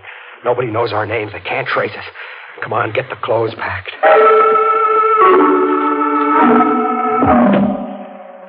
Joe, I can't close this valise. I'll close it. You get the other one packed. Now, don't forget anything. Look under the bed. Be sure we don't leave a single thing behind. No, mustn't leave anything behind. Everything's packed, Joe. Hurry. All right, I'll take the bags. You put the lights out. Hey. What, Joe? What's wrong? I just thought. Our fingerprints all over the place. What do we do? We've got to wipe them off everything. Grab a towel. We'll wipe everything in sight.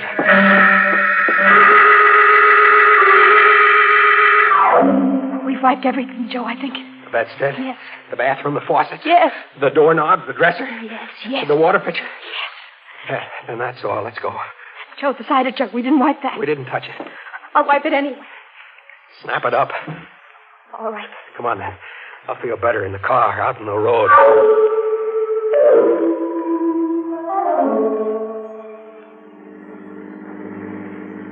Joe, do you think we forgot anything? I don't know. I can't think. I'm numb all over. Darling. Holy mackerel, Nancy. I'm a murderer. I'm a killer. Running away. We shouldn't have done it. We shouldn't have run away. Joe, it's not as if you killed her on purpose. It was an accident. Nancy. You realize you're married to a murderer. But it wasn't murder. So easy to kill. I never thought it could be so easy. All I did was hold my hand over her face. Please, Joe. What time is it? It's almost 2 o'clock. We've been driving for an hour. Have you got a cigarette? I think there's some in the glove compartment. I'll get them. Joe, What? our marriage license, it's gone. Are you sure? It's gone. It was right here. The murder. He took it? But why? Why would he take our marriage license? I don't know. I can't think straight anymore. He knows our names, everything about us. Joe, there's no use our running away. He knows who we are. We'll always be at his mercy. Oh, gosh. I feel all it. I can't drive anymore. I gotta rest. I gotta think. Pull up at the side of the road. Look, up ahead, a gas station closed for the night. We can park there. Yeah.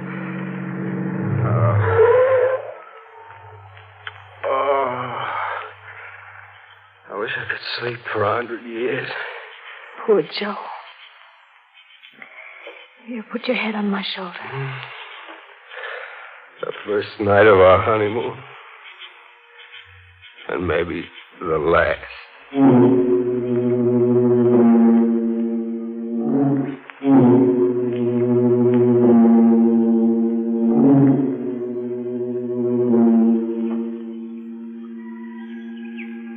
Joe. It's 6 o'clock. Hey. It's daylight. I slept all through the night. Guess I fell asleep, too. It's cold. Yeah, we should have closed the windows. Gee, baby, you look pretty. Your hair mussed up. Joe. Gosh, your hands are cold. Here, let me warm them. This is our first morning together, Joe. Yeah, our first morning together. This isn't the way I used to dream about. How did we ever get in a mess like this? We're back where we were last night in the same jam. Nothing's changed. Those 2 corpses still in the cabin. What do we do? Joe, let's not think about it for a while yet. Let's go find a place for breakfast. Our first breakfast together. After that, we'll go back to thinking about it. But at least, let's have those few minutes. Sort of stay of execution. Yeah. Okay.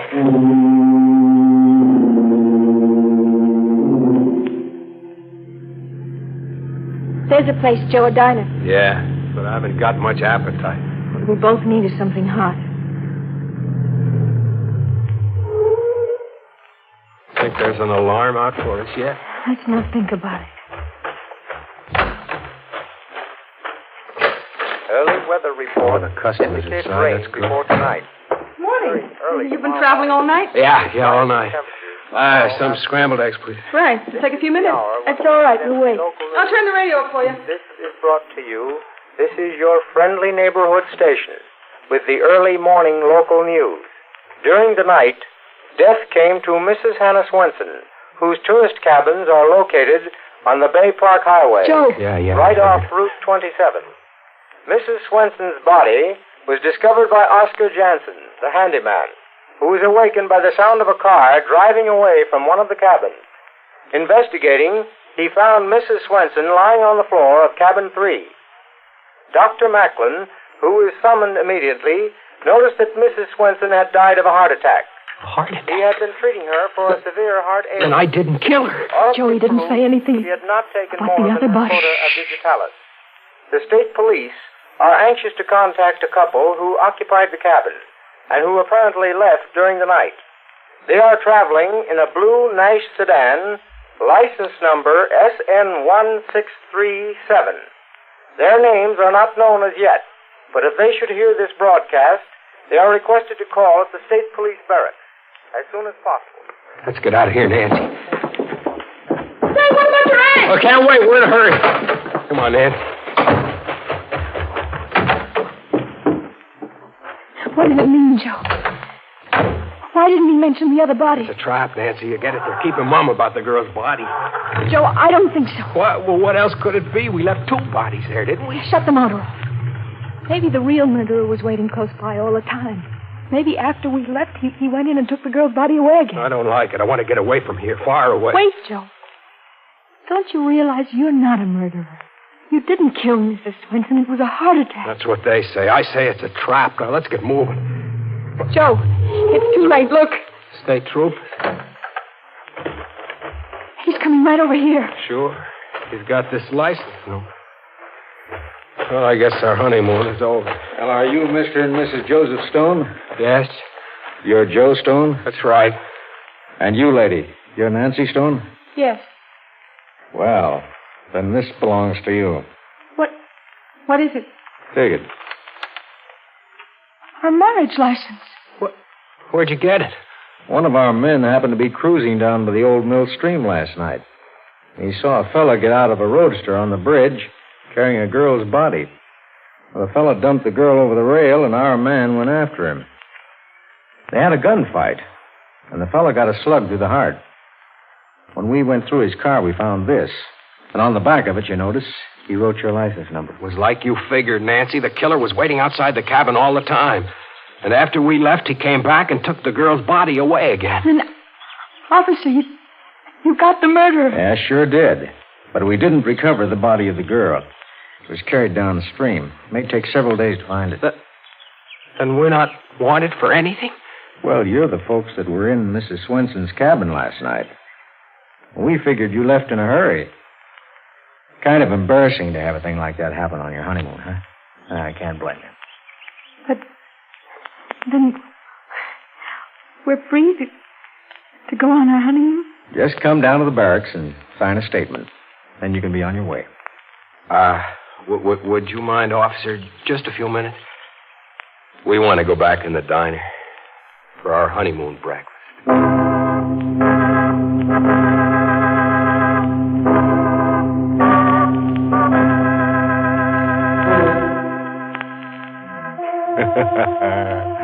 Fooled you, didn't we? I'll bet you expected Joe and Nancy to come to a bad end. It's too bad Nancy had to be framed for murder, but we just couldn't resist framing her. She is as pretty as a picture. And, oh, yes. Would you care to hear our recipe for eliminating crime? Well, it goes like this. To prevent a murder, you must commit the murderer before he commits the murder. Think that over for a while, and then you'll be ready to murder someone.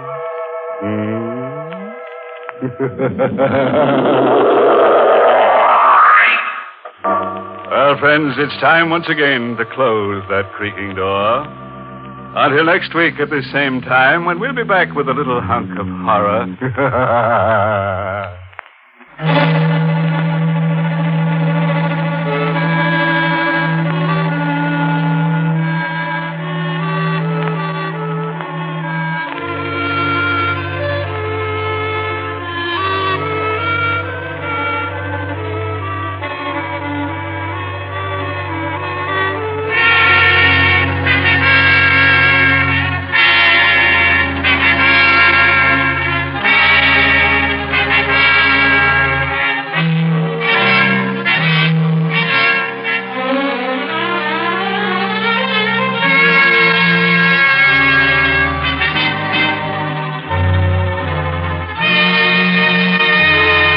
Inner Sanctum has come to you through the worldwide facilities of the United States Armed Forces Radio and Television Service.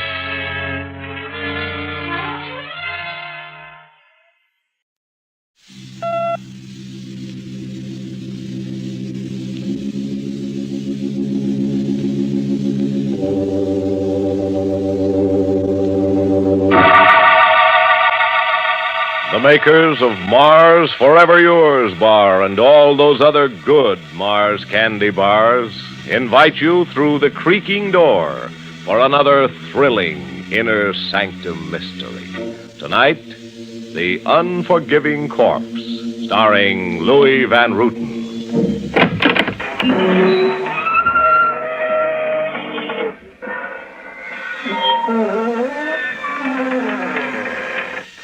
Good evening, friends of the creaking door. This is your host to welcome you once again into the Inner Sanctum. Come in, come on in. Spooking of baseball, we've a team that you'll really lose your mind over. Our pitcher's a real sweetheart, razor sharp. His best pitch is a ghost ball. Swing at it and it disappears, along with the pitcher. Double-headers. Nobody's better equipped for them than we are. An odd sight, you know, watching 9 ball players with 18 heads. And kill the umpire? In our league, Bud, that's no idle threat.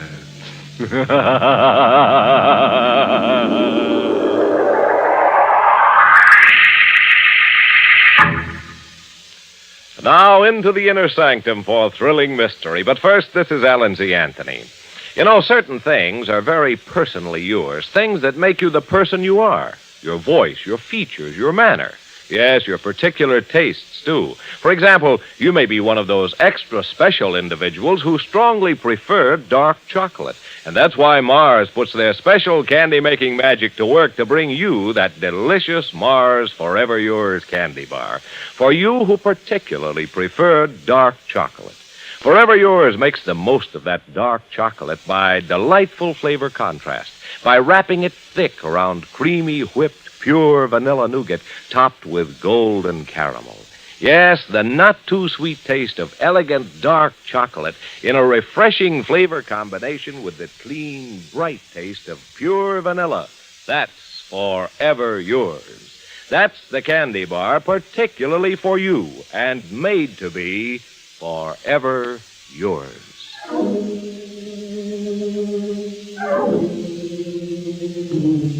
And now for tonight's quakes and shudders. Acted out in San Amado, a prairie town somewhere beyond the limits of reason. Hear them? Coyotes. It's a lullaby you sleep to in San Amado, if you can sleep. And here's another soothing sound in the night.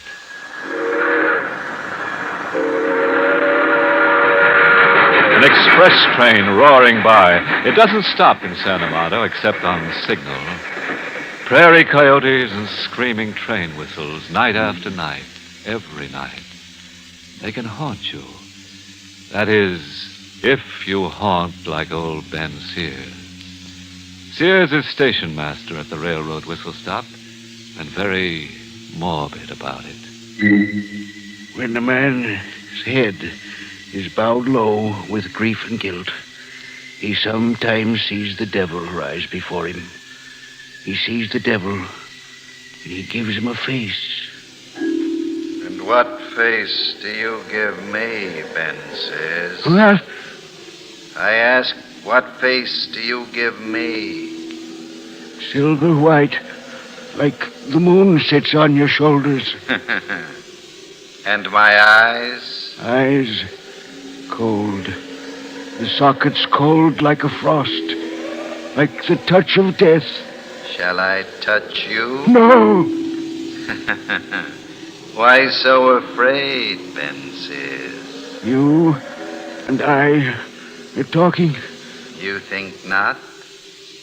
We've things to recall together, Ben says.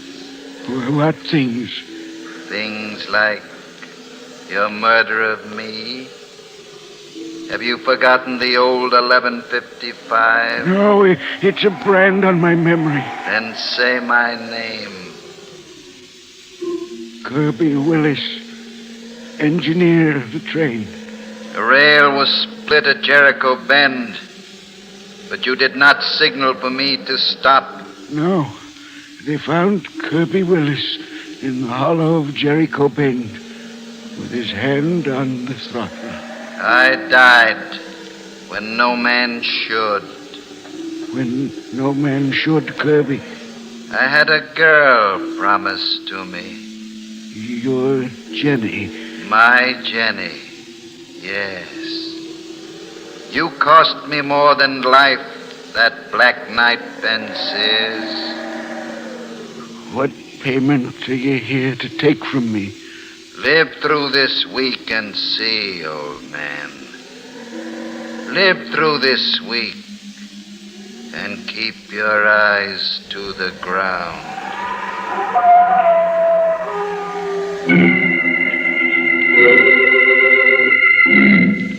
Keep my eyes to the ground. I'd be a haunted man. It was a promise made by the devil himself. I'd be a haunted man. Huh? Pop, open up. Oh, it was Fred, my stepson, bringing me a warming drink like he did every night. Well, why the locked door, Pop? Against prowlers? In Santa Mato? That's a joke. The only prowlers around here are four-legged. Coyotes. Here, coffee for you. I'll go home to bed now. Fred, wait. Huh? I saw a man tonight. I saw Kirby Willis. Kirby Willis? Who's he? Hey, wait, the name's familiar. Your mind's not slipping back into the dark. Not again. It was Kirby. Stood before me in the station yard. He spoke to me. And invited you out of your mind. I murdered him, Kirby said. At a time when no man should die. Ah, forget Kirby Willis and think of the miracle that happened. Only one life lost. The rails were split. I didn't signal Kirby to stop. Because you couldn't know about the busted rail. You were acquitted of negligence at the hearing. I never acquitted myself. Because you like living in the dark. 10 years now. Oh, telegraph message coming in if you're up to it. Take it for me, Fred, please. Says, 11:55 due by in 1 minute now. It's right on time. On the button. Hey, move over, Pop. Make room in the dark for a relative. Make room? There's more to the message. Last half says, I'll be riding the engine again. Signed, Kirby Willis. 11:55. Willis rode the 11:55 that night. Shut up. Found him in the hollow, sealed in his wrecked cab with his hand dead on the throttle. Shut up, Pop, shut up.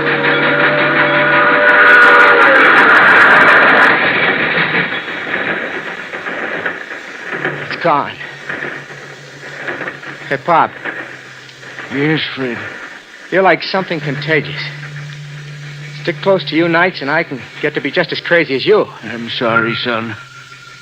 You know, just then with the 11:55 clearing the station, you know what crazy thought flashed through my head? This is the anniversary week of the wreck of the old 11:55. It would really be one for the books if the ghost of Kirby Willis rode the 11:55 into another wreck. How about that, Pop? I, too, had the same thought.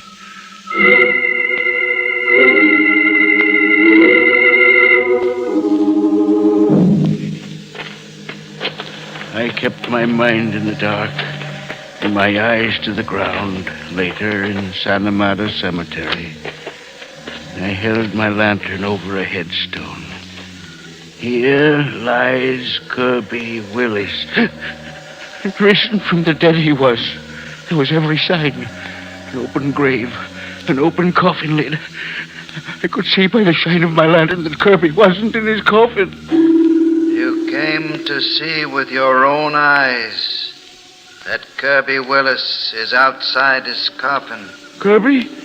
On the path, plain in the light of your lantern. See me? Yes. I rode the 11:55 tonight. I know. Kirby, to send a message on the wireless. How was it done? I'll be riding the 11:55 every night. This anniversary week, Ben says. And on the last night, will the train go through on the last night? Live through the week and see. Since you've come to comfort the dead, why not take yourself over to Jenny? To Jenny? 5 graves from this one.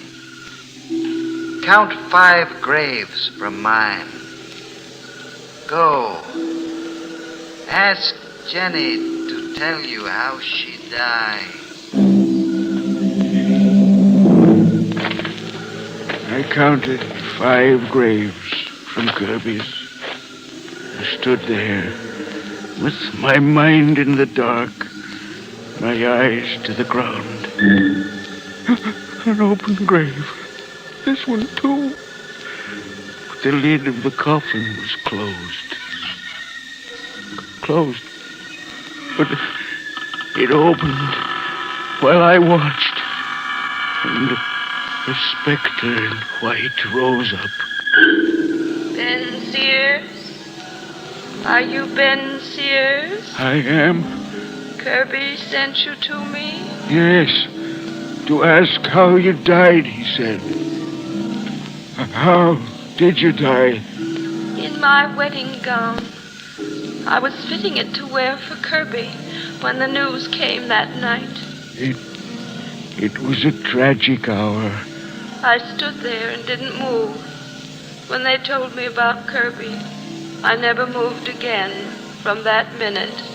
You willed yourself to die.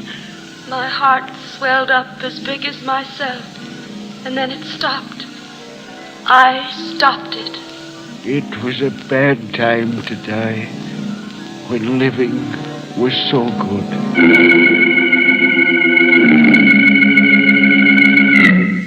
And Kirby, firm to his promise, rode the 11:55 for the anniversary week.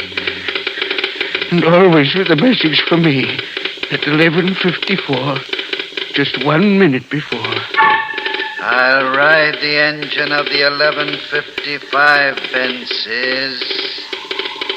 Look to the rail at Jericho Bend. Look to the rail. Kirby meant to ride the 11:55 to his death again. Stop! Stop the train! Stop! It's too late. Jenny! It's too late to stop the train. 10 years too late. But Kirby Willis is at the throttle. There'll be another wreck. It's too late to care, Ben. See? The train's come in.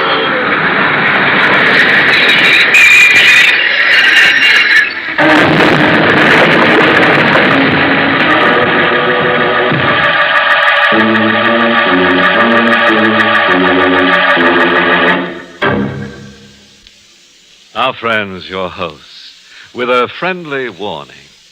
We may wind up with a thrill that'll chill you. Remember, if you go for dark chocolate, go get it. Get it in a Mars Forever Yours candy bar. That'll thrill you. And when the heat's on, pal, keep cool. Keep that Forever Yours in the refrigerator for a real chiller thriller. A frosty friend that's truly forever yours.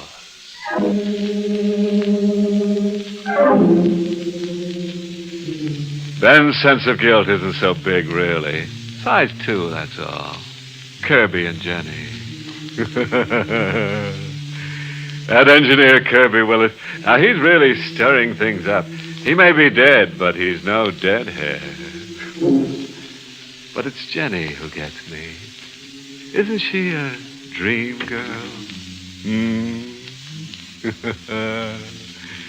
Now, let me see. How far out of mind did we get? Oh, yes. There were the serenading coyotes and old Ben Sears. Sears had just seen history repeat itself. Operator! Operator! This is Ben Sears. Sears at the station. Operator, terrible thing. The 11:55. Operator! Operator!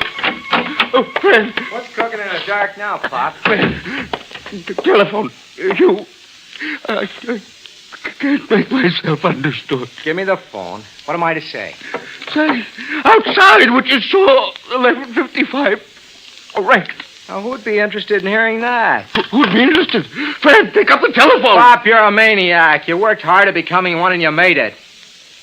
Now, what about the 11:55? It's a wreck. Kirby Willis, a ghost engineer on a ghost train. The wall clock's behind you, Pop. See what time it says. 11:54. It's only 11:54. Here's the 11:55 now. Right on time. Your 11:55, Pop. It crashed in your head.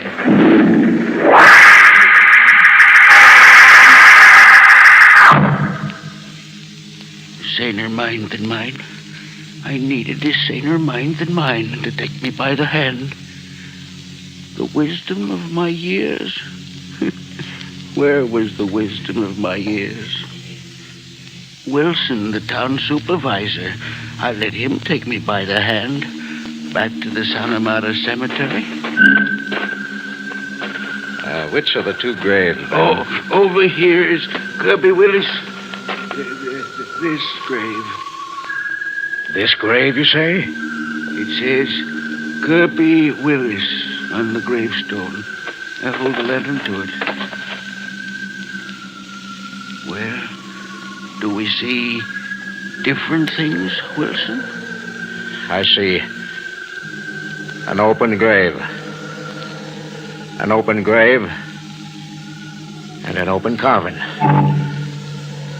Then here's 5 graves from this, Wilson. Count 5 graves. 5. I've counted 5. I'm an old man. I've lost my reason. But not you, Wilson. You're the best mind in Santa Marta. The town supervisor. What do you say? The grave, as unnatural as the first. Open. And the coffin, empty, like the first. Ben Sears. Is it Jenny calling to you, Ben? You hear her too? Yes. I stood in my bridal gown and didn't move. My heart swelled up. When it stopped, I stopped. So I could be with Kirby Willis. It was a bad time to die. Such a bad time when living could be so good. Wilson. Yes, Ben? You heard what she said? Every word. And did you also see her? Yes. Like a white mist. And long flowing hair. And no flesh that I could see. I do have your hallucinations now, Ben. In the morning, Wilson, the best we had in Santa Marta, put his hallucinations to rest. Well, I thought about the things we saw and heard, Ben. All night long I thought about it. This morning, a clear thought came to me. Clear thought? That there's a guiding spirit behind these sights that have turned your mind. I don't understand. A guiding spirit with a scheme at hand. A scheme against you, Ben Sears. This morning, I took action. Now, let's see what the ghosts do. What action did you take? I ordered an arrest. The arrest of your stepson, Fred. You arrested Fred? He's the culprit, with others in with him, looting graves and dressing up to masquerade as ghosts. Why would Fred conspire against me? To drive you into the madhouse. Even to drive you to your death. I can't believe it. Yes, I know. I know it's a great shock to you. But the boy hates you, Ben. Fred hates me. Well, unbalanced as you've been these 10 years, an unsteady, brooding man. Fred's mother died to shut her eyes to the sight of you grieving. The boy thinks this. Fred blames me for Margaret, his mother's passing. And there's your house and land. With you gone, it will pass to him. There's profit in hate for Fred. No, I've reasoned it all out. Now let's see what the ghosts will do.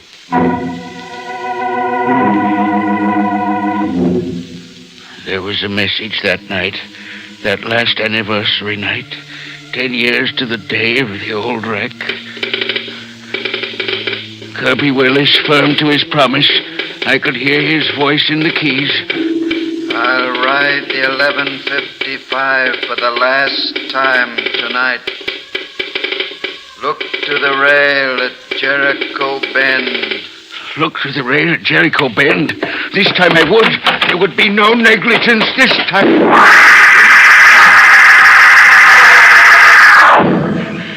Jericho Bend, I saw what I hadn't seen 10 years before. The rails were split. Once again, the rails were split. Stop the train. I had to stop the train. This time I knew to stop the train. My signal lantern, I waved it high in the air so Kirby could see it. Hurry! Stop! Stop in the name of mercy! I'd won this time. I'd stopped the train.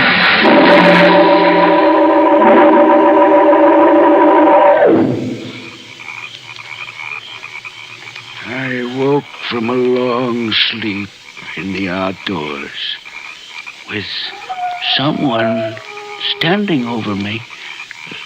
Wilson? It's me. The 1155, Wilson, the 1155. The 1155 came and went. Came and went? You signaled it to stop, and it stopped. It's gone now.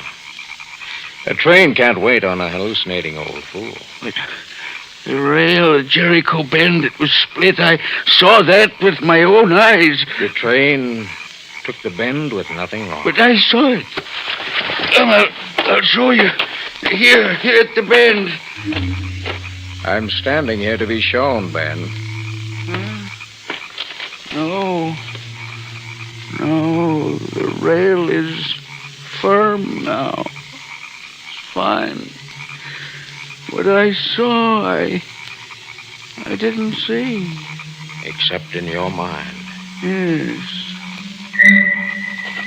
But on the ground there, in the hollow, I see a body, a lonely body in the night.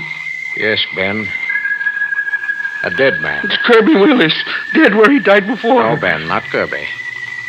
We've a strange corpse in this one. And a man who died tonight. Tonight?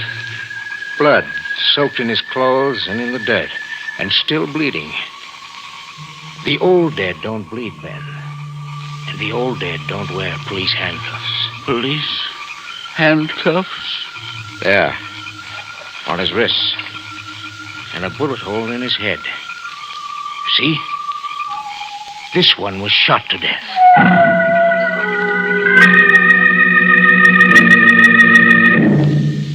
I'll telephone the coroner to come take the murdered man.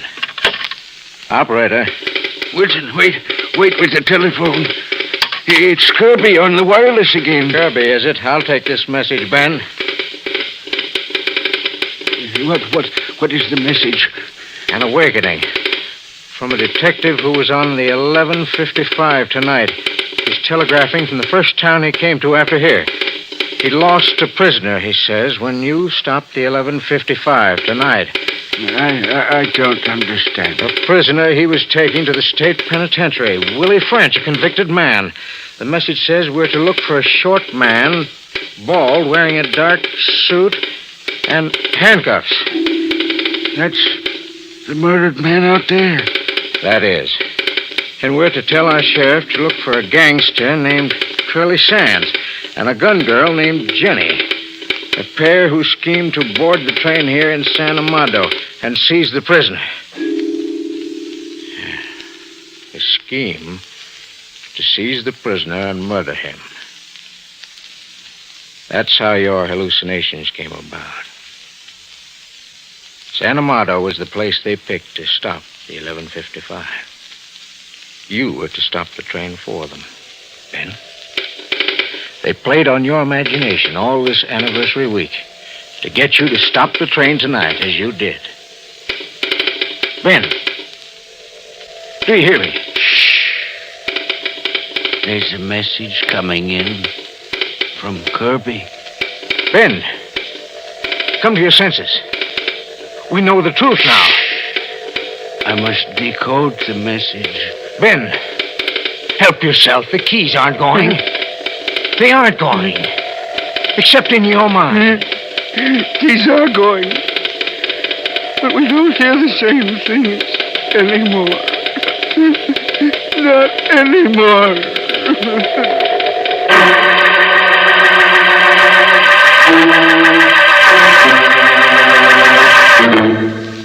Well, a corpse in handcuffs. It's a fresh seasonal style note, friends, this merry month of mayhem. It gives death that little added weight. And old station master Ben, the way he kept crying over spilt guilt. A stiff stood up in a coffin and Ben blew his lid. Moral? Oh, sure. This one's a hint on proper behavior. When wandering through graveyards, never stop to chat with strange women.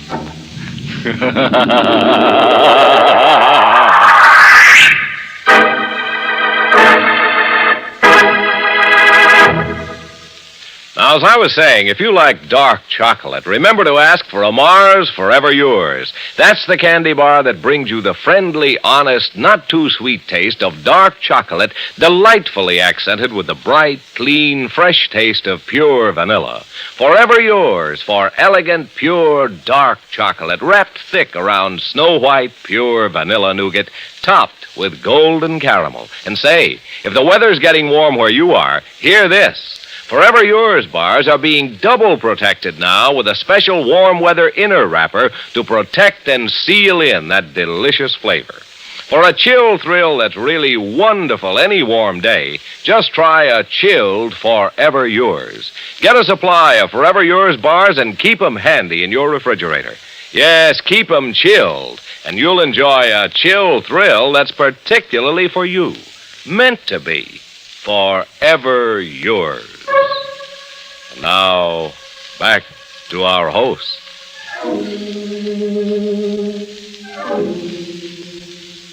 Tonight's Inner Sanctum mystery was written by John Robert and starred Louis Van Ruten in the role of Ben. Lawson Zerby played Wilson. Music was by Lou White. This month's Inner Sanctum mystery novel is Burden of Guilt by Ian Gordon. The entire production of Inner Sanctum is under the direction of Hyman Brown. Well, friends, it's time again to close that creaking door. Until next week at this same time, when we'll be back with more spooks and shudders. Next week, we're featuring a sprightly little item entitled A Corpse There Was, starring a winsome girl who liked to drag corpses around the house, evidently on the principle of not letting any grass grow under her. Or over them. You'll be sure to listen, won't you? Until then, good night. Pleasant dreams.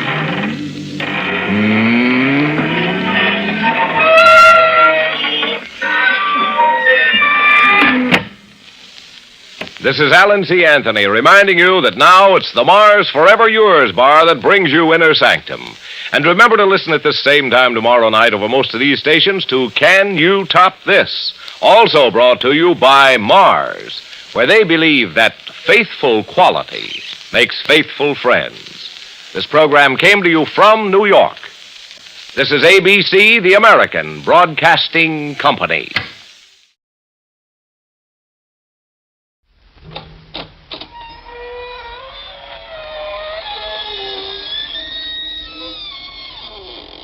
Good evening, friends. This is your host to welcome you through the creaking door into the Inner Sanctum. Come in, come in. You mustn't mind that covered body over there in the corner. That's Oscar, our bashful corpse. You see, we covered him up because Oscar said he didn't want to be seen dead in here. And those folks sitting on the coffins just came in to rest their bones. Sort of a skeleton crew, you know. Oh, we're having a big party here tonight, but if you don't see any smiles, just remember, all the people here are grave characters.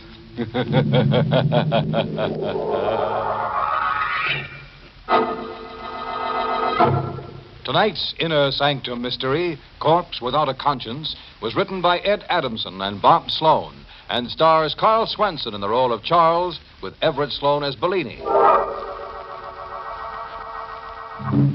As they so often say, the line that separates the dead from the living is very thin. Now take tonight's character, Mario Bellini.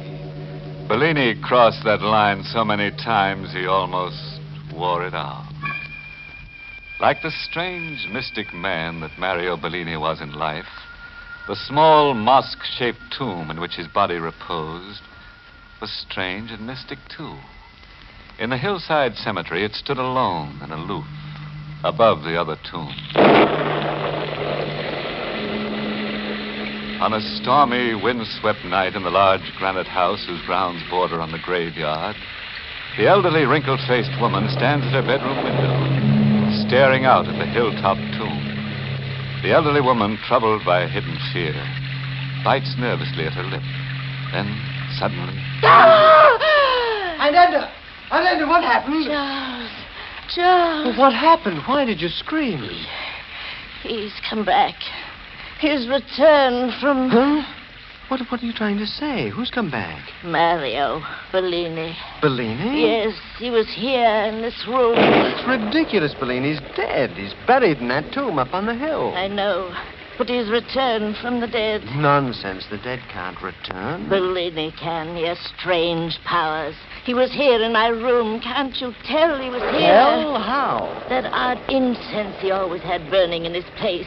Don't you smell it? This room, it's filled with the odor of Bellini's incense. It's just your nerves. There's no odor of incense in this room. What? Not a trace of it. Now go back to bed. You think I'm crazy. Just because I'm old, you think I imagine things. Bellini is up on the hill in that tomb. His casket is in the crypt under the stone floor.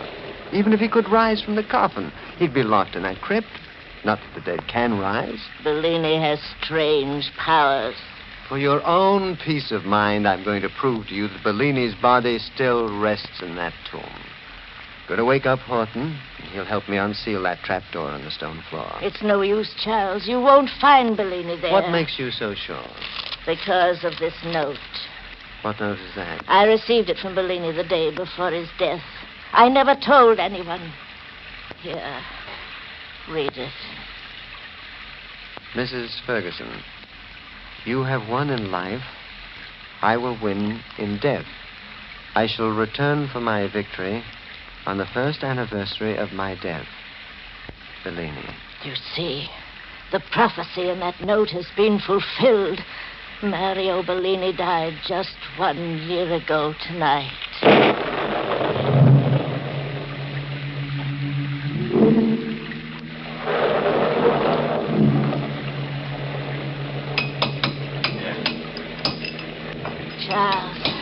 Please, I want to go back to the house. After I show you what's below the floor of this tomb. It's pure witchcraft, Mrs. Ferguson, coming to life after being dead for a year. My aunt is upset enough, Horton, without your comments. I'm sorry, Mr. Ferguson. Just keep working on that concrete. Yes, sir. Aunt Edna, you still haven't told me why Bellini sent you that note. I don't know.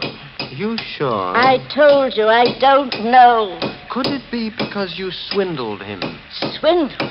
I won't have you talking to me that way. Forgive me, Aunt Edna. Swindle is a bad choice of a word, isn't it? It was a perfectly legal transaction. I obtained his property fair and open. Just a shrewd business, hmm? Well, I've always prided myself on my ability to deal shrewdly in all matters. How's it coming, Horton? You need any help? No, sir. As soon as I get this bolt loosened, it'll take the two of us to raise the door. It's solid stone, you know. I know. Charles, perhaps we better call the police. You have nothing to worry about, Aunt Edna. Except, of course, your own conscience. That's an ugly thing to say to me. I've given you everything you ever wanted, haven't I? Yes, you have, Aunt Edna. And I've often wondered why. There. It's off. Bolt's free, Mr. Ferguson. I think we can raise the door now. All right, Horton, take hold of the ring. Yes, sir. Let's pull together. All right. Come on. It's beginning to lift, sir. That's it. Keep pulling. Keep pulling. It's open. What do we do now, sir? Mrs. Ferguson, you and I are going down there into the crypt. Oh, please, sir. Mr. Bellini always frightened me when he was alive. I'd rather Don't not. be a fool, Horton. The dead can do no harm. But Mrs. Ferguson said he came out to this crypt Never tonight. mind what Mrs. Ferguson said. You are doing as I say. Yes, sir. Ready, Aunt Edna? Yes, Charles. If you insist. I'll take the lantern, Horton. Here you are, sir. All right. Now, you two follow me down. Watch out for your head, Mrs. Ferguson. The ceiling's low. Please, Charles, hurry. Moving as fast as I can. Got to find the catch on the side of the casket.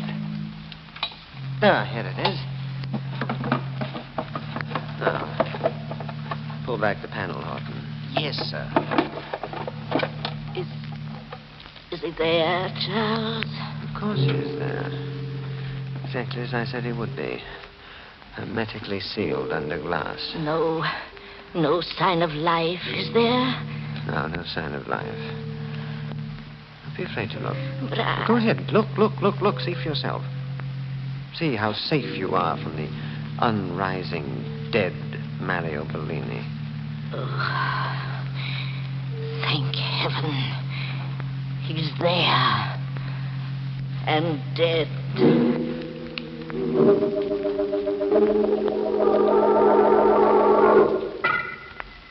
Charles, did you lock all the windows on the first floor? Yes, Aunt Edna. What about the shutters, Horton? I bolted them all, ma'am. Really, Aunt Edna, this is ridiculous. You saw his body still sealed in the casket? It's not his body. It's the spirit of him, his evil spirit. I know he'll try to kill me, but I'll fool him. I'll live through this night. Why, of course you will. I was just thinking of what the doctor said about your heart, about overexciting yourself. Never mind my heart. Get out of here. Both of you. Yes, ma'am. Good night, Aunt Edna. Good night. And Horton, make sure to lock the door behind you. Yes, Mrs. Ferguson. If you need me, Aunt Edna, just call out. I'll be within hearing distance. Make sure that you are. Now, let's see. Is there anything I've overlooked? Yes, Mrs. Ferguson. Your closet. Oh, who said that? I did, Mrs. Ferguson. Turn around and you will see. No. Oh, no, it can't be. But it is. It's Mario Bellini. No.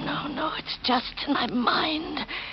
You're not really here at all. It's just my mind. You're in your casket where we left you. Am I? You're dead. I saw you in that casket. And I will return there after I settle with you. Oh, this is a trick. A trick to frighten an old lady. You're not really Mario Bellini. You can't be. You are going to die, Mrs. Ferguson. Stay away from me. You are going to die for what you did to me in life. It was all legal. I can prove it. I am not bound by the law now, Mrs. Ferguson. I am taking you with me back to the grave. No. Please, stay away. Don't come near me. You foolish old woman. Do you think I'm afraid of that knife in your hand? Do you think a knife can protect you from the dead? Don't come near me. No, let go.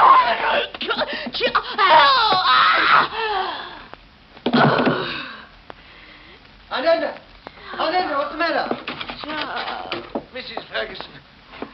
Oh, she's been stabbed, sir. Horton, call Dr. Marshall. No. Wait.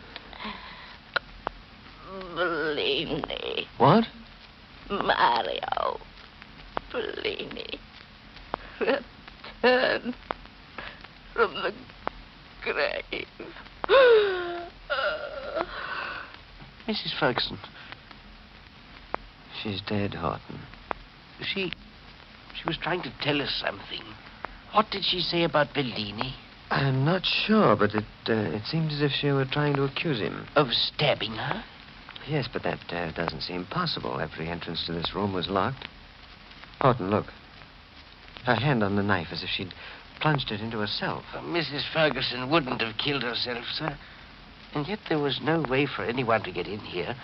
Anyone alive. I don't know what to think now. Maybe my aunt knew what she was saying. Maybe she did. Horton, what are you staring at? Look, sir. This was on the floor. What is it? A ring, a gold ring, with the initials M.B. engraved on it. I saw that ring tonight. I saw it on Mario Bellini's hand while he was in the casket in his tomb.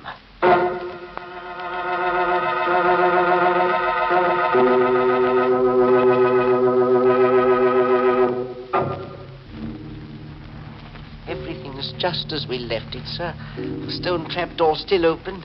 The casket seems to be in place down there in the crypt. Yes, well, we'll go down to make sure. Did you think it's safe, sir? We've got to find out if this was the ring Bellini really had on his hand. Mr. Ferguson, the panel of the casket is open. Nothing to be afraid of. It's the way we left it. Let me have your lantern. Here you are, sir. Is he still in the casket, underneath the glass? Yes, he's here. I guess we must have misunderstood what my aunt meant when she spoke his name. Of course, sir. Nobody can return from the grave. Good heavens, Mr. Ferguson, his hand, there's no ring on it. Look for yourself, it's gone, sir. There's no ring on his finger. Oh, yes, no ring. But it's not possible. Are you sure you saw the ring on the corpse? Couldn't you be mistaken? I guess I could be, but... Well, I guess I must be, because No, you were right. Mrs. Ferguson was right, too. Mario Bellini did return from the dead to kill her. Horton, what are you talking about? Look at the other hand. It's stained with blood, sir. I can't understand it. I can't understand how blood could be on his hand unless it was there when he was put into the casket. But it's fresh blood, sir.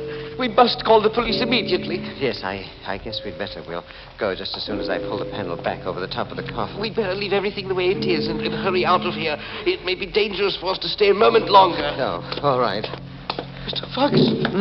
What is it? I thought I heard something stirring down there. Where? In the casket, sir. Listen. It's your imagination, Horton. No, there is something moving in that casket. Quick, let's get out of here. No, wait. The glass in the casket. Bellini's getting up from his coffin. Get out of your mind. He's there, standing up in the casket, sir. Wait, where are you going? For the police. Come back, you fool. No, sir. You, Mr. Fergus. I had no choice, Horton. It was your life or mine. That was a foolish thing, Charles. Isn't one murder enough for tonight? What did you want me to do, Mario? Let him go to the police and have them find out that you're still alive? What difference does it make? They'll probably find out about me anyhow. It's a good chance they'd have, after the way you botched everything tonight. Why didn't you do what you were told instead of killing my aunt with a knife? The knife wasn't my idea. I had to kill her or she would have killed me. I wish she had. Would have fitted my plans better. You and your plans, making out a false certificate of my death, burying an empty casket, and hiding me away for a year, all so I could scare your aunt to death. Ah, what a plan. It would have worked if you had followed orders. I did as you ordered, but it did not work. The shock of seeing me wasn't enough for her. Her heart was a lot stronger than you thought it was. But then why didn't you leave, instead of stabbing her? Why? Because it was such a wonderful opportunity. I waited over a year for tonight. I waited long enough for my revenge. So now you may have to pay for your revenge. Then I will pay for it. It will be well worth the price. Well, not to me it won't. I wanted her out of the way, to inherit a fortune, not to go to the chair for it. That is your problem. After all, Charles, I am officially dead, you know. Shut up, will you? Horton could have been my alibi. If you hadn't gotten blood on your hands and made him suspicious. Then why did you bring him back here? You know something had gone wrong. We found your ring. I had to prove that you were still in your grave, didn't I? All right. What are we going to do with his body? I was just thinking about that. And? Maybe I can save us yet. We'll put his fingerprints on that knife. And we'll make it look as if he had a fight with my aunt. It might work. It's the only thing we can do. I'll say there was an argument between them. And in the struggle, my aunt was stabbed and Horton was shot. What about this tomb? We'll close it up tight till the investigation's over. There's no reason for them to suspect that you're still alive.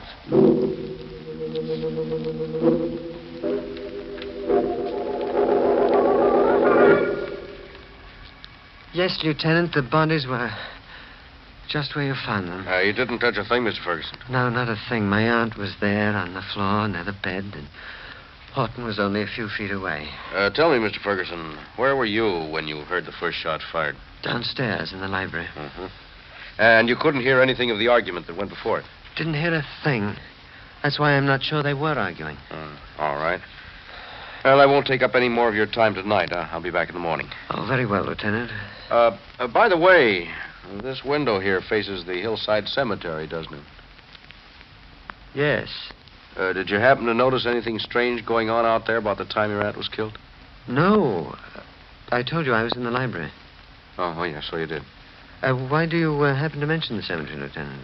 Oh, it probably has nothing to do with this case, but I had a call about an hour ago from a woman who said she saw a light out there.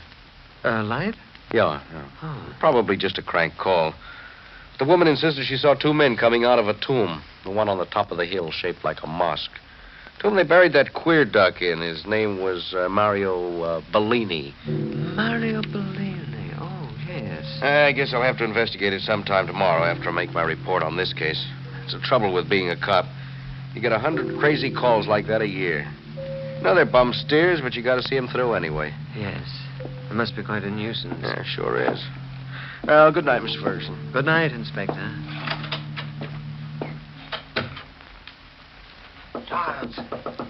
Charles, what do you want, Mario?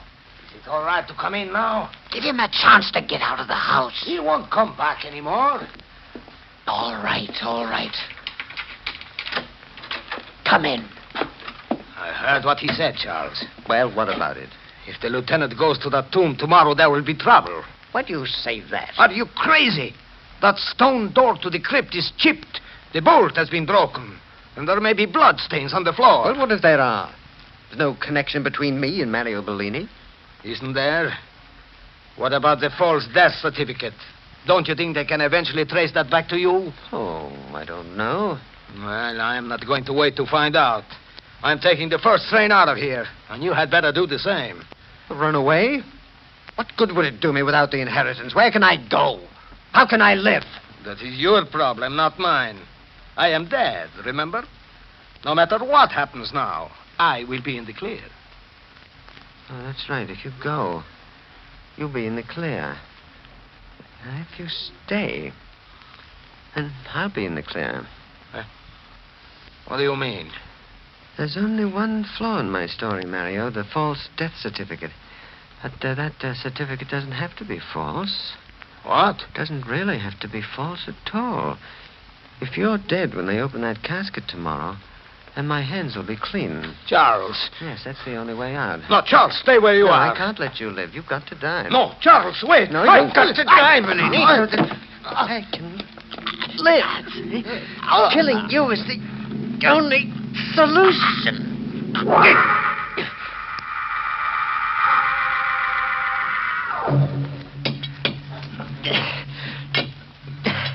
What a shame, Mario, that you can't help me lift this door.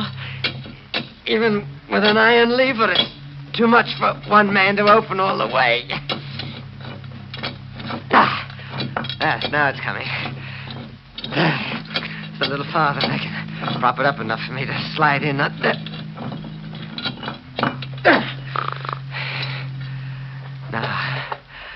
Now I can slide through. If I do it ever so carefully.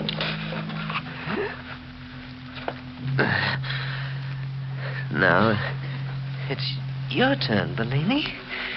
I just pull you through the opening. Now I can carry you the rest of the way down. The juice is caught on the top of that door.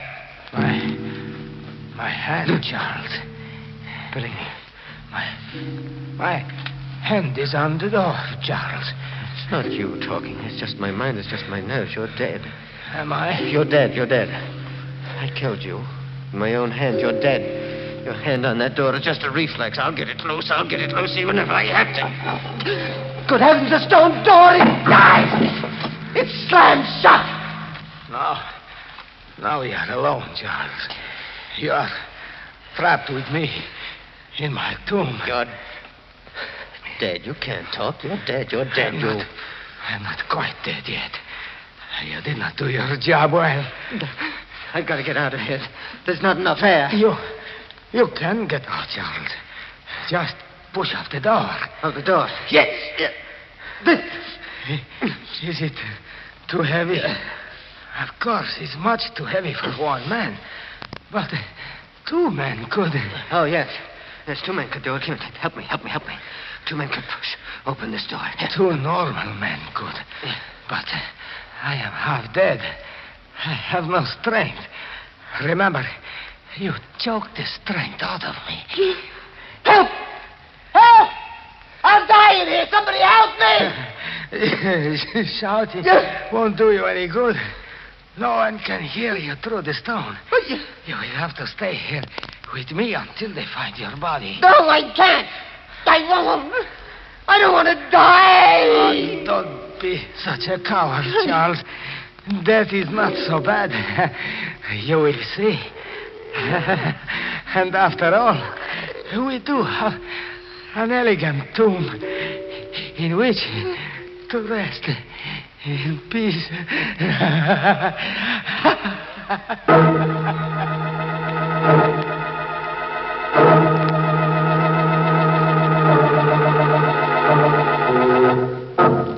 That's what we mean when we say the guy died laughing.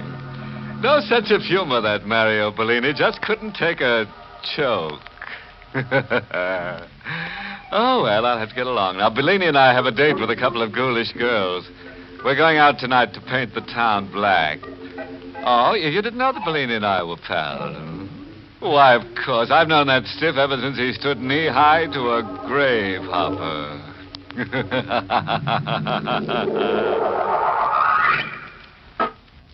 Good night. Pleasant dreams.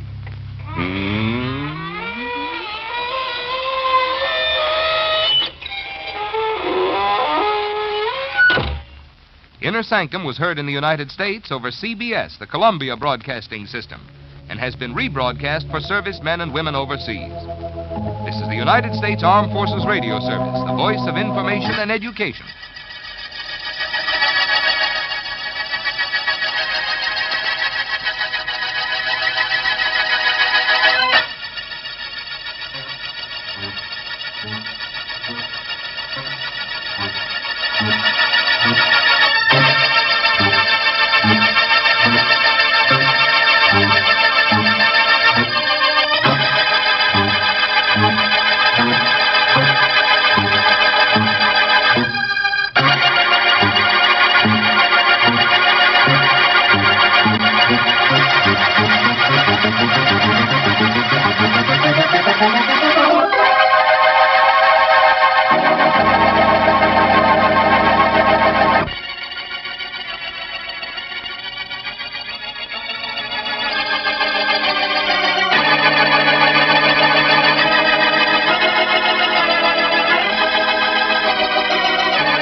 Inner Sanctum Mysteries.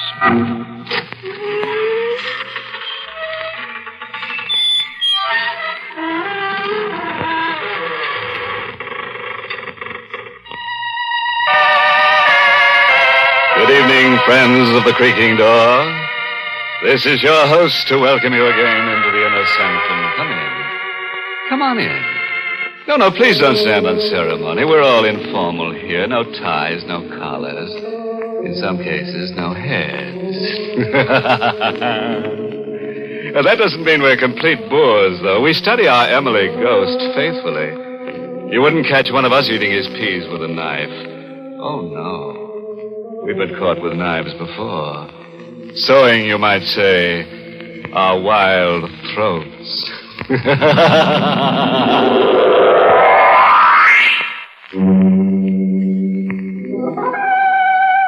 Well, the preliminaries are over. Beginning right now, things are going to happen. So sit up, draw a deep breath, and lend us an ear. We've got to get our teeth into something. Listen now to the voice of Donald Bucher as Danny Williams, as he tells the weird story of the dead walk at night.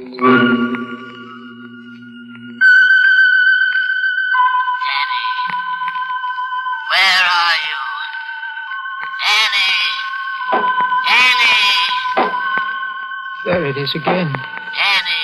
My uncle calling to me. Just as he used to when I was a boy. Where are you, Danny? My blind uncle tapping his cane and calling. Danny, where are you? He's dead. I wish I could join him. I've tried to 1,000 times, but they've always prevented me.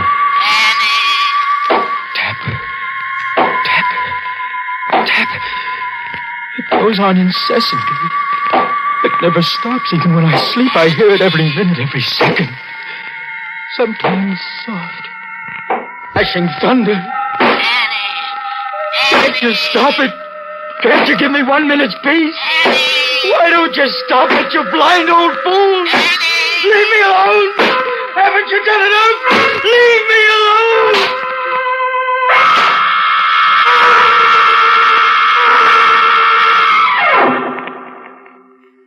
He tapped that way with his cane. On the night I decided to kill him. We were in his room in the big house where we lived together. I'd been living with him since I was 14 years old. For 10 years, I'd been his companion, his nurse, his servant, his slave. On the night I was going to kill him, I slipped a length of strong cord into my dinner jacket. He was totally blind, had been for 30 years. Yet, strangely enough, he could see. He could see with his uncanny, highly developed sense of hearing. And with that cane of his, that cane that was everlastingly tapping. The wind's blowing up tonight. It'll be getting cold soon. Yes. Dan, have all the servants gone? This is their night off. You going out again tonight? Yes. With Martha? Yes, with Martha. Will you pour me some brandy? Yes, Morgan.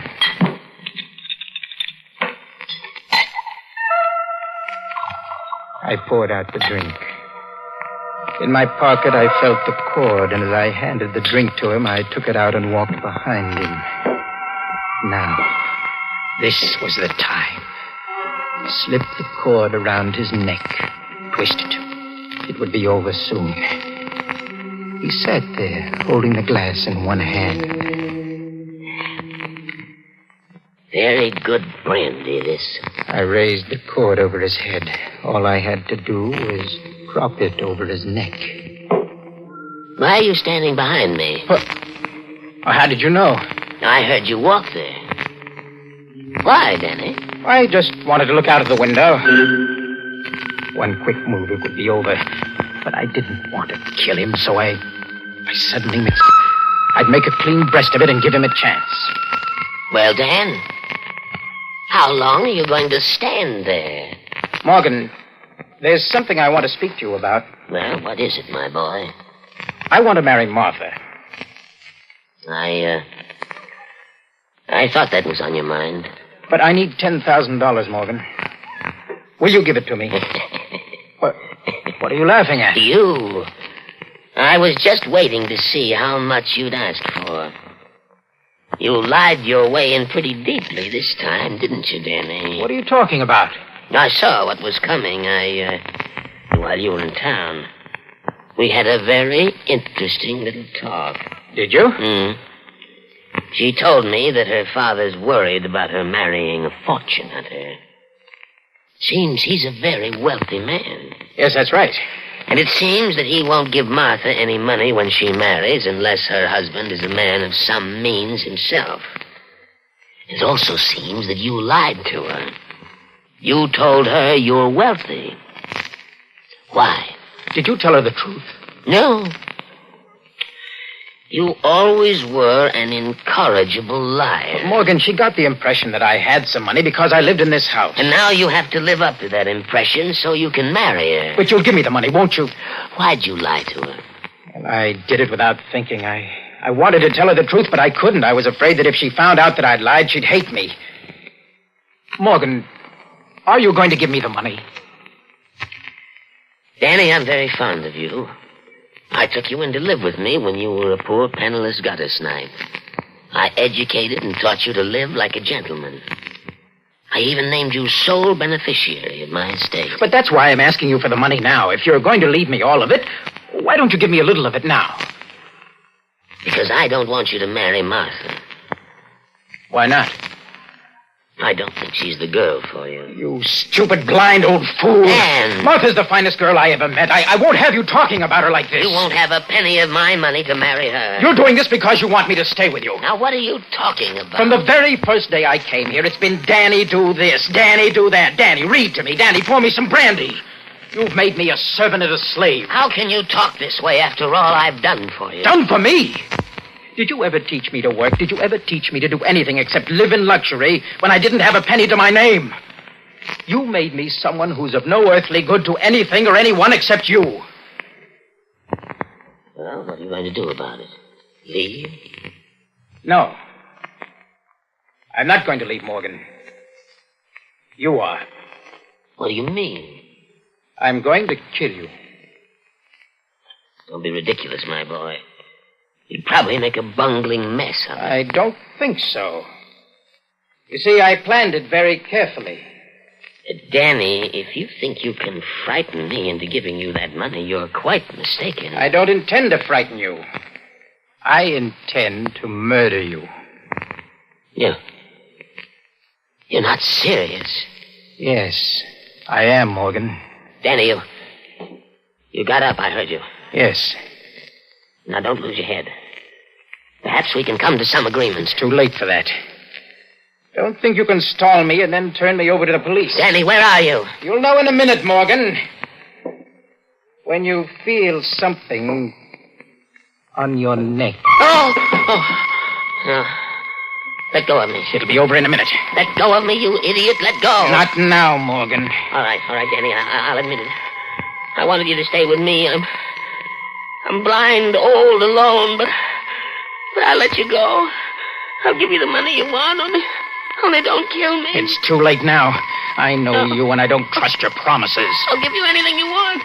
You hear anything, now, please, Daddy. No, Morgan. Oh, if I could only see. If I could only see.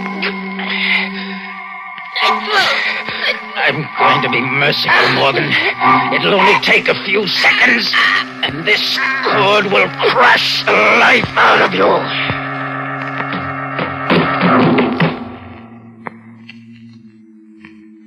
Morgan? Morgan? He's dead. I heard the front door open and close. I had told Martha to come at 9 o'clock. I ran out of the room and looked down the long stairway. Hello, darling. Martha! Shall I come up? No, wait there. I'll come right down. All right. I rushed back into the room. My uncle was lying on the floor, the rope twisted about his neck, his face streaked with purple. I picked up the cane and began tapping on the floor.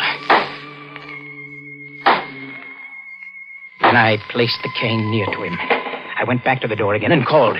Good night, Morgan.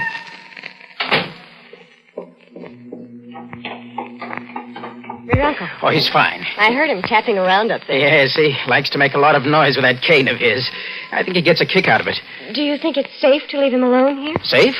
Well, of course. Look, shall we go dancing somewhere? Mm-hmm. That's a swell idea.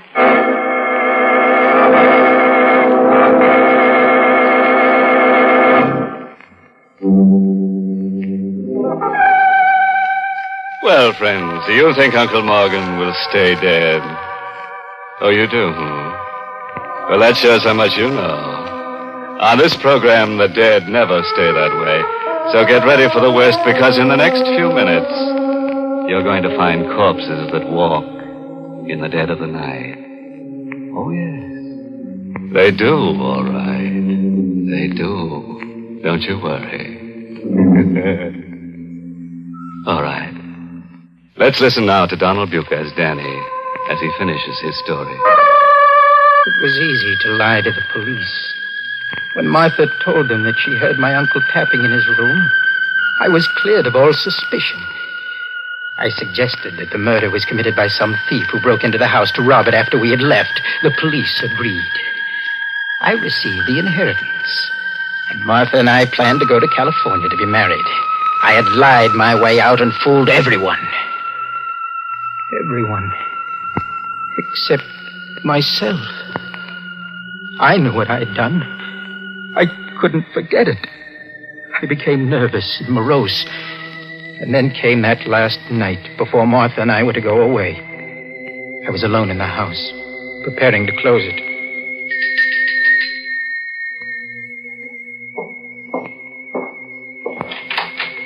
Hello, Dan. Oh, Martha. Well, it's so late I didn't expect you. I know, darling, but I was afraid to leave you alone in this huge old house. I decided to come over. Well, that's very sweet of you, darling, but there's nothing to worry about. You can't fool me. I've noticed how you were behaving these last few days. Have you? Ever since your poor uncle was killed, you haven't been quite yourself. Well, I suppose I have been a little upset. I'm glad you came, darling. Look, I can put you in the guest room next to my uncle's old room. That's the only one beside my own that hasn't been dismantled yet. Come on. I'll show you the way. All right. When we get to California and we're married, you'll forget all this. I hope so. What was that? I didn't hear anything. I thought I heard a noise. I was right. This old house is affecting you. Maybe. You know, Martha, last night I thought I heard him tapping with his cane. Did you? Well, it was just my imagination, I guess. I wonder. You know, darling, I had a rather strange dream about him. You did? I dreamed he came to me and told me he wasn't dead. Well, that's a crazy idea. Isn't it? But just suppose he wasn't dead. Well, that's impossible. I saw him dead with a rope around his neck. Did you? That's funny. I went with you to the morgue and I didn't see the rope. The police had removed it. Oh, yes. Yes, of course they had. But I saw those welts. It didn't take much imagination to see the rope. Oh, my poor Danny. I'm afraid this has affected you more than you realize. Here's your room, Martha. Danny, you've been kind of cold and distant lately. You do love me, don't you, darling? Of course, Martha. There. Good night, Dan. Good night.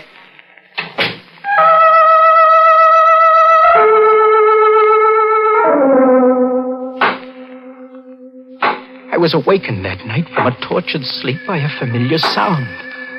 The sound of my uncle's cane, tapping on the floor above me. At first I thought I was dreaming, but then I heard it again. It seemed to be coming closer, to be taking a familiar course. Yes, I had heard it 1,000 times when he was alive. That same nervous, rhythmic tapping. It was coming down the stairs.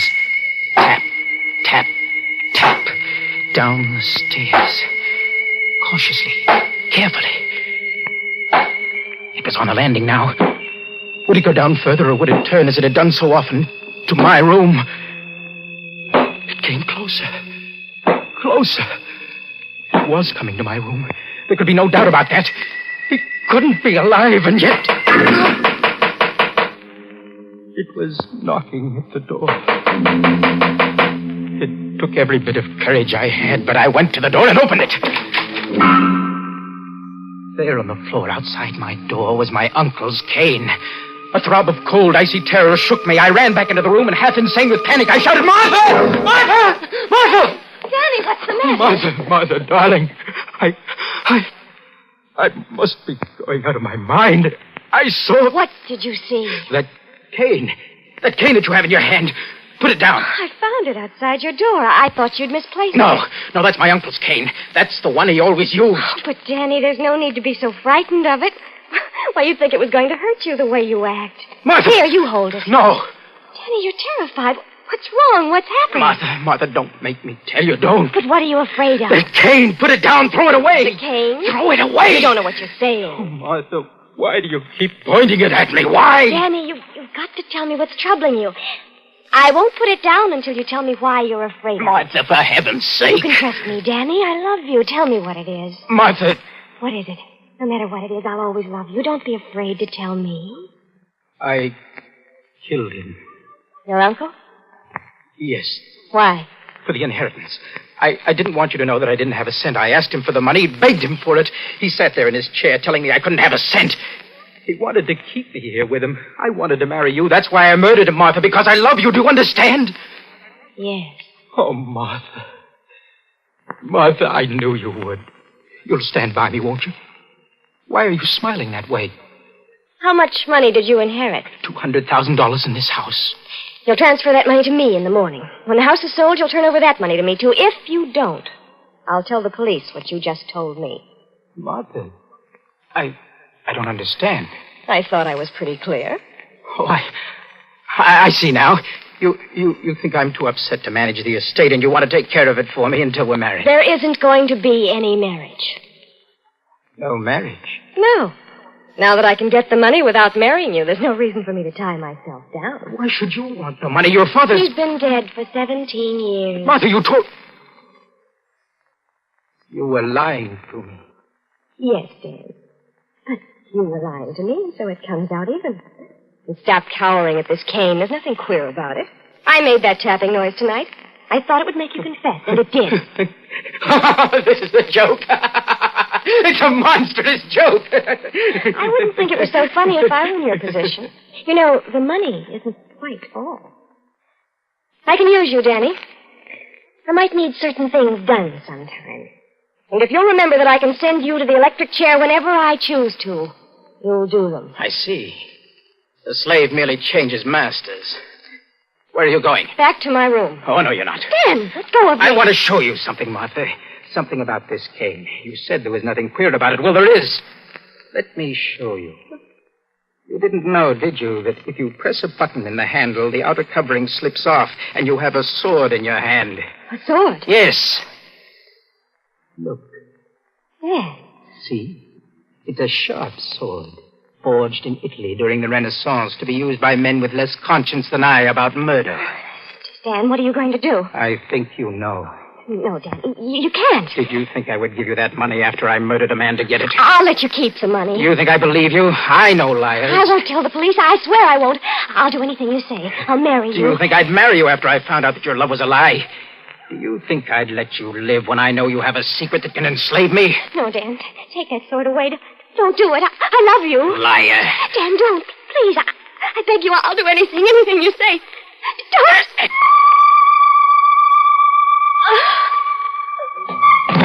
Martha!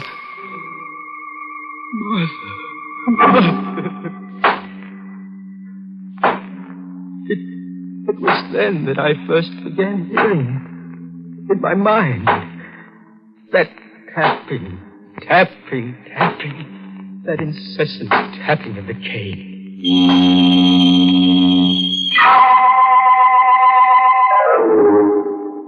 When the police came, I told them everything. They asked only one question. When did you hear this tapping in your mind? After I killed her. Well, you'll be all right after a good doctor treats you. Perhaps. Meanwhile, we'll do everything we can to find the person who killed your uncle and your sweetheart. I think it's the same man. He's probably some thief who thought he'd try a second time. But I just told you, I'm the person you want. Now, Danny, you don't think I believe that story for a minute, do you? You don't believe it? After the way I saw you cry when your uncle died? And you can't make me believe that sweet girl did the things you said. I know something about human nature, my boy. No, Danny, the shock of finding your sweetheart murdered so soon after your uncle's murder was too much for you. This whole confession was a lie.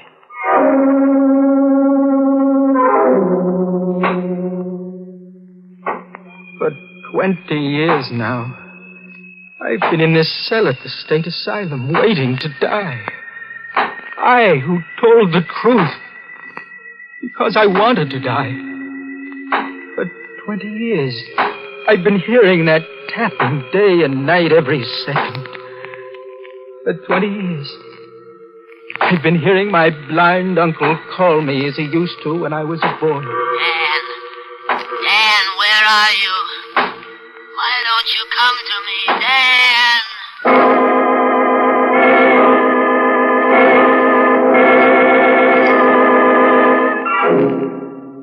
All right, friends, you can relax now. No, this isn't Danny. This is your host. Our story's over and the porters are now mopping up. Well, I guess tonight's little story should teach you never to tell a lie. Lying leads to cheating, and cheating leads to murder. And murder leads to insanity, all of which are very bad habits to get into indeed. Well, friends, it's time once again to close that creaking door. Until next week at this same time, when we'll be back with a little hunk of horror. You'll be sure to listen, won't you? Until next week, then. Good night. Pleasant dreams.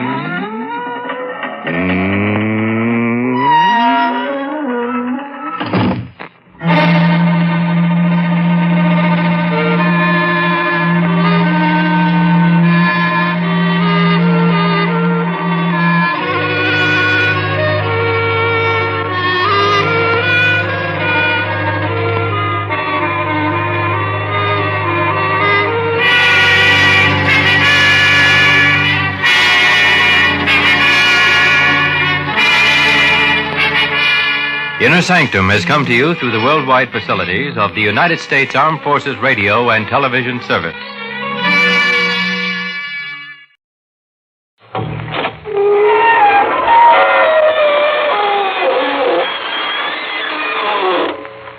Good evening, friends of the creaking door.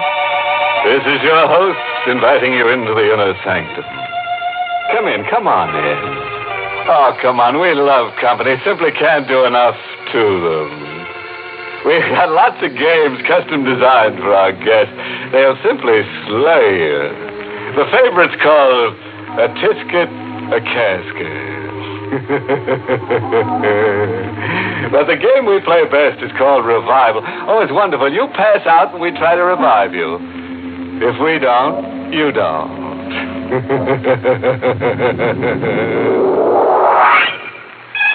And now for our eerie spell, the hitchhiking corpse. Climb up on the driver's seat. Sit close to the driver. Sean O'Hara, the bewitched man with deep-set eyes. Hear what he has to tell about the beautiful corpse of Madoc County, the girl who lost her head over him. Eileen, the last time I saw her, she was standing where she always waits for me. In the rain on the little white bridge where the road takes a bend around Moon Hollow. I could hear her call for me to stop.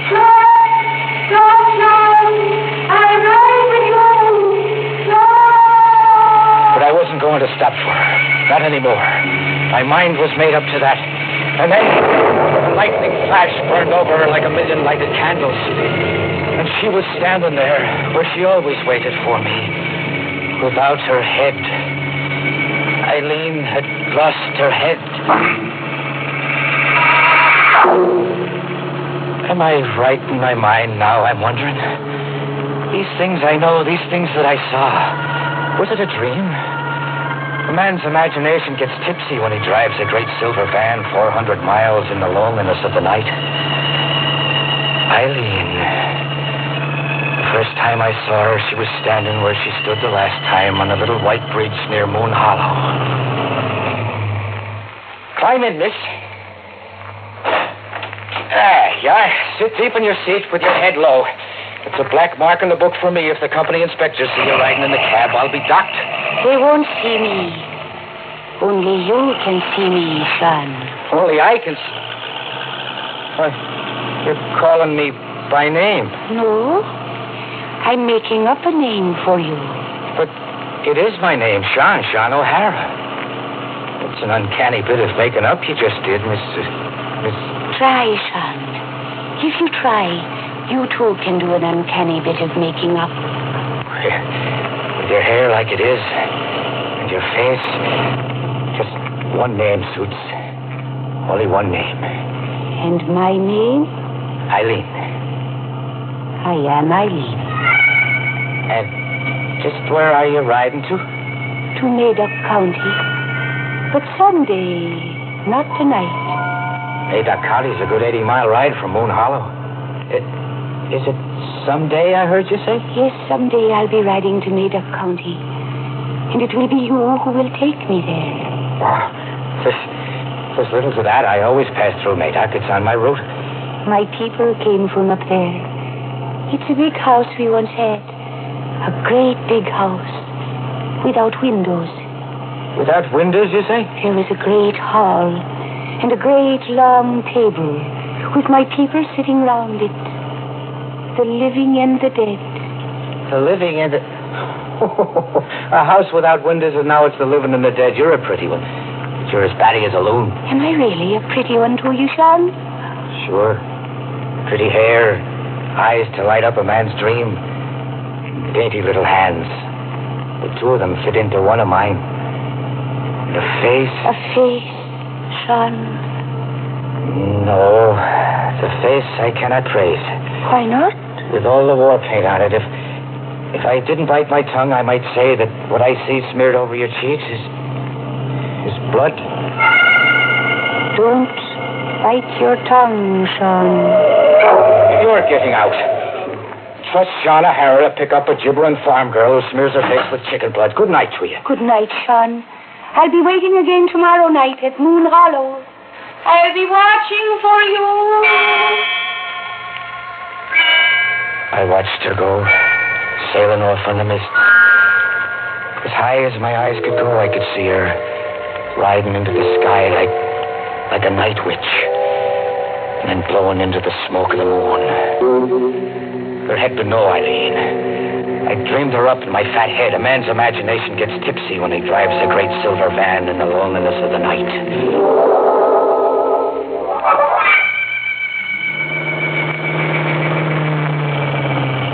Way up, I pulled into the yard behind old Morgan's diner to sleep the night from 2 to 6, curled up in my cab like I always did. I'm a hearty man and a steady sleeper, not given to dreaming. But this night, bad luck to me, I dreamed. She was leaning over me, Eileen, with the moon in her eyes. And now the blood was wet on her cheeks and running down in big red beads to splash my shirt. The old mill house in Madoc, where the water falls, in Madoc. The old mill house in Madoc, where the water falls. The old mill house in Madoc, where the water falls. You must see that the dead go home, Sean. See that the dead... Eileen... Eileen.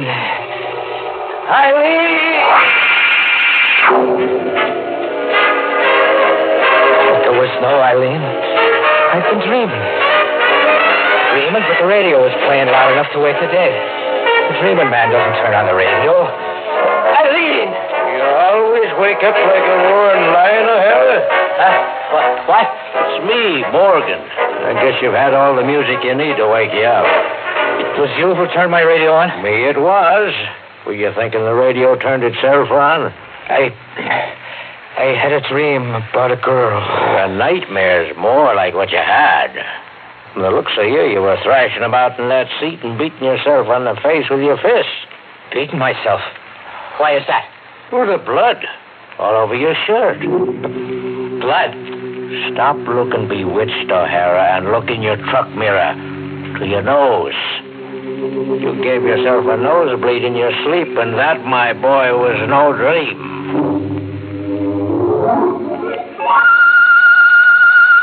I was an hour late for unloading in the Cloverville depot. O'Hara.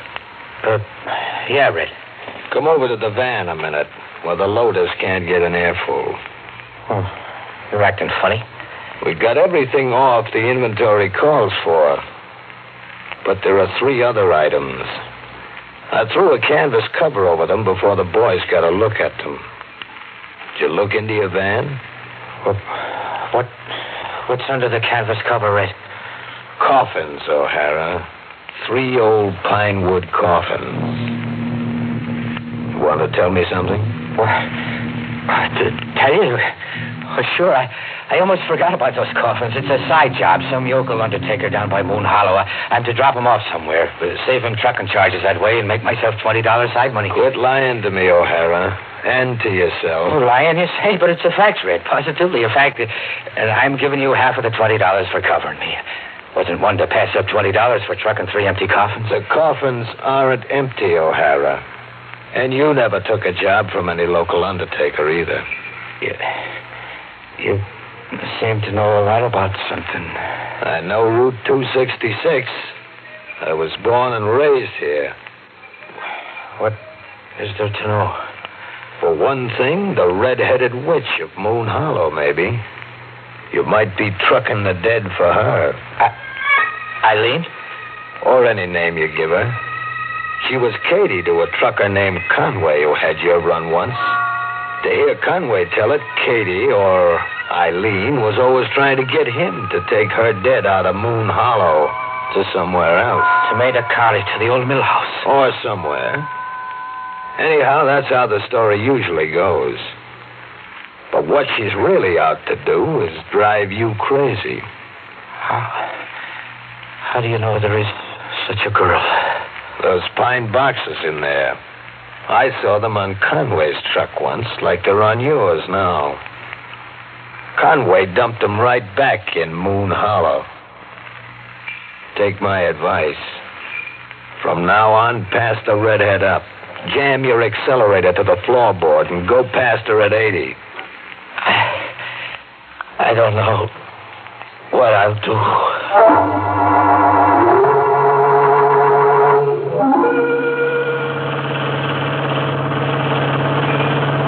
What I did, bad luck to me on the trip back, was look for the waterfalls and the old mill house. When I came to the Maida County line, was there an old mill house where the waterfalls, I was wondering? Or was I a man looking hard to lose his mind? I brought one of the caskets to the ground. It wasn't empty, but there wasn't much weight to it either. I opened it. It held the dead, all right, but not the face or the body of the dead. It was only the skeleton. The skeleton of someone dead more years than the mind can imagine. There was a waterfall in the deep woods. The music of water and Eileen's voice splashing in it.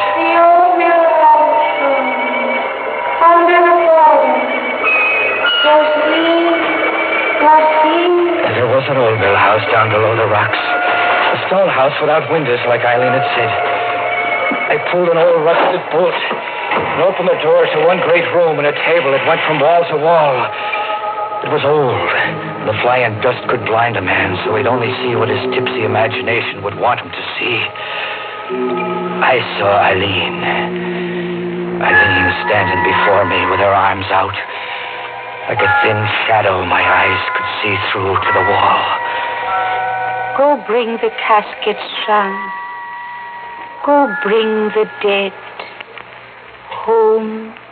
Here's something terribly new in thumbing a ride. A witch hiker. And a neat switch, too, on the old boy meets girl formula.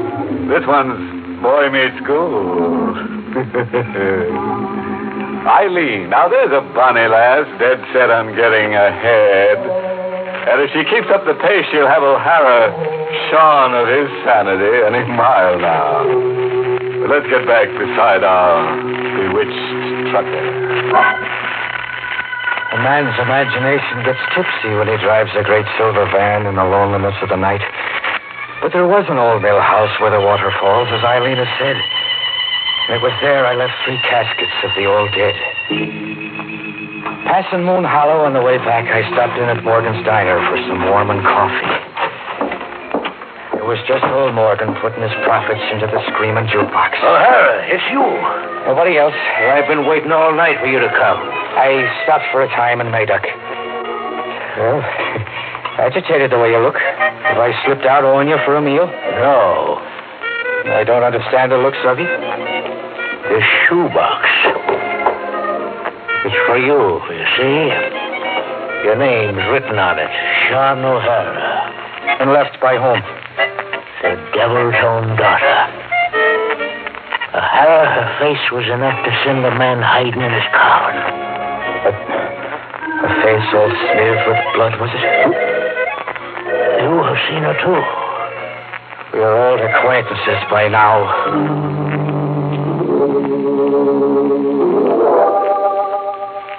When I left Morgan's prying eyes, I opened the shoebox. It held a small white envelope and an old rusted tin can. I opened the envelope.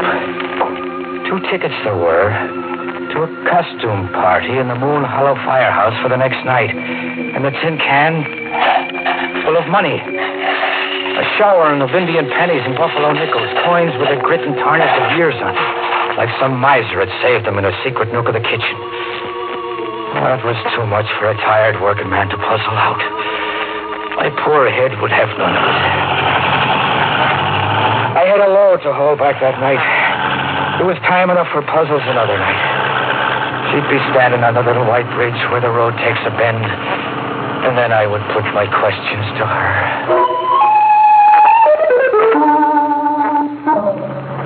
She was standing there the next night watching for me, calling for me to stop. Sean! Stop, Sean! Her hair was wild as before, and her face the same. Her dress was changed. It was a costume now she was wearing, all silk and gaiety, like she was dressed up for a party. Yes, Eileen. You weren't going to stop? For a fact, no. You'll not be riding in my cab. And I'll not be trucking your dead ancestors anymore. Not for a barrel of nickels and pennies. Here, take your money back. No. It was grandmother's savings. She wants you to have it. Oh, so there's a grandmother, too, is there? Yes. And when will she be riding along to the old mill house? Tonight, Sean. She will ride with you tonight. And after that, I'll be riding with you to Mayduck, too. And that settles the count of your people? No. It still leaves you, Sean. Me? Am I hearing you say me? Yes, you two will sit at the long table in the great hall of the dead. You will sit beside me. Alive is it to be, or dead? Dead, Sean. Like us. And what will snuff me out, a hardy man like me without a sickness? You will just die. Your heart will just stop. My heart will stop. You don't want to sit beside me? It's not by way of wooing a lady. Sean? Yes, Eileen. Do you like my costume? I do. And what's it for? The dance at the firehouse. I thought you would take me. I think not. Then I will go alone. Good night, Sean. Compliments of the evening to you, miss.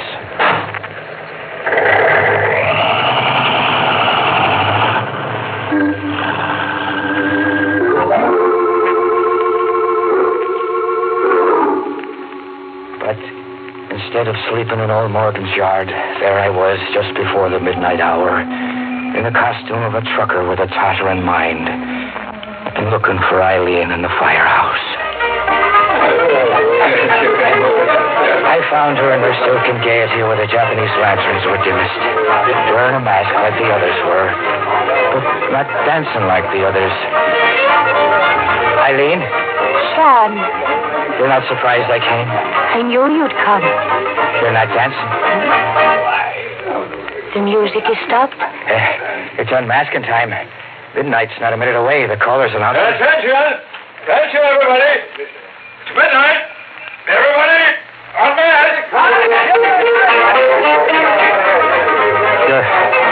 You're not unmasking, Eileen. You unmask me, Sean O'Hara. All right, I'll... Speak again. Say my name again. Sean O'Hara. Your voice. It's like the voice of Eileen. I am not Eileen. Put your hand to my mask, Sean. You're an old lady. I am old, and the life you see is the last I have to show. Look at me for the last time, O'Hara. I am Eileen's grandmother. But Eileen, she was here. Her hand was in mine. Dressed in the costume with the silken gaiety you're now wearing. Eileen slipped away to leave me with you. You have business with me now, Sean. Business, you say? Take me to Madoc County. The old mill house where the water falls. I'll be waiting to ride with you, O'Hara. Don't be long.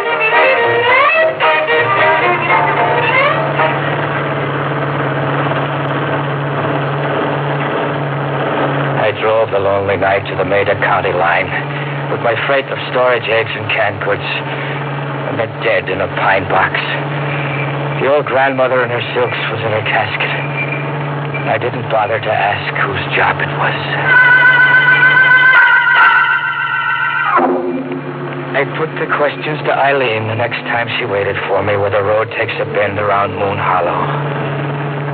And she was there like I know she'd be, pointing her thumb to hitch a ride. Stop, police! But I didn't stop this last time. I did what the checker-red Lacey said Conway failed to do, and what I must do. I passed her up. I pushed the gas accelerator to the floor and passed her by in 80. I heard her shriek where the highway bends into Moon Hollow. But I didn't leave Eileen behind. She was on the seat beside me. You didn't want to stop, Sean. She was beside me.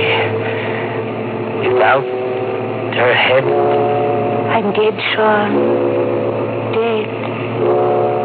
Now drive me to Madoc County.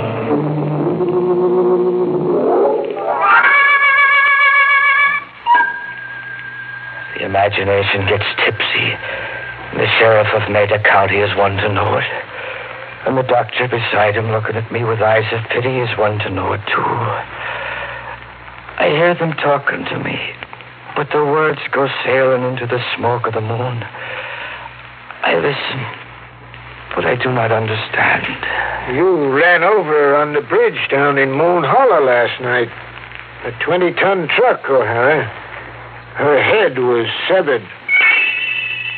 I'll tell you all you need to know about Eileen Grant, her grandmother, and her people.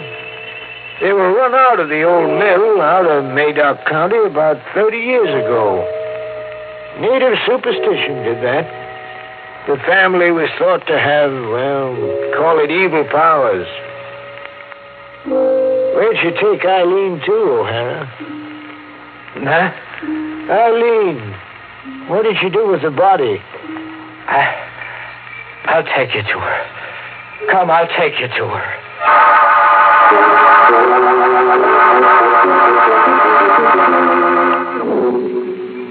I took them, the sheriff and the doctor, to the old mill house where the water falls. Here, Sheriff, is Eileen and her people sitting around the table in the great hall of the dead. O'Hara,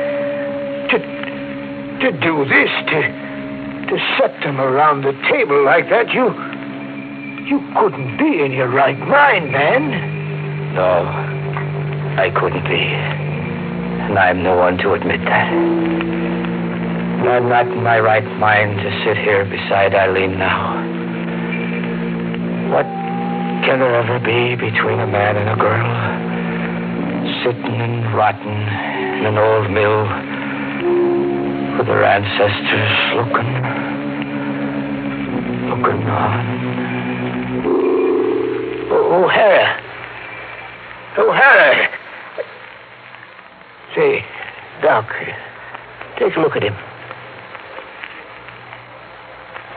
as dead.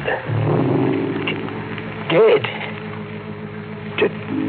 To sit down and die? Just like that? Just like that, Sheriff. O'Hara's heart just stopped. As if he willed it to stop.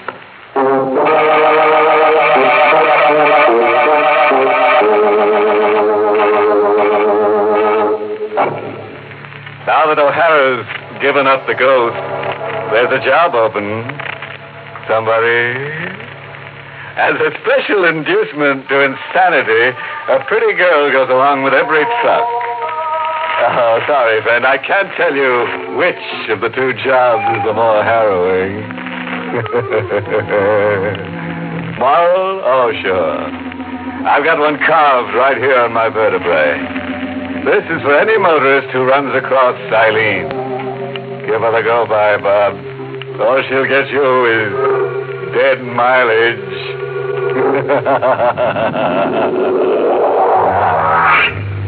Pleasant dreams.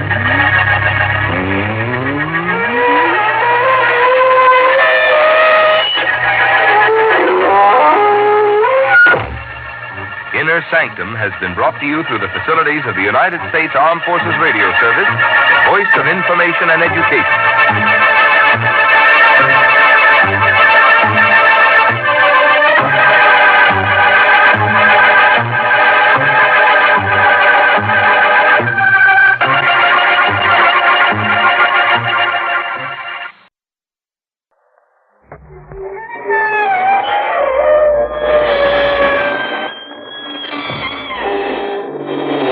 Good evening, friends.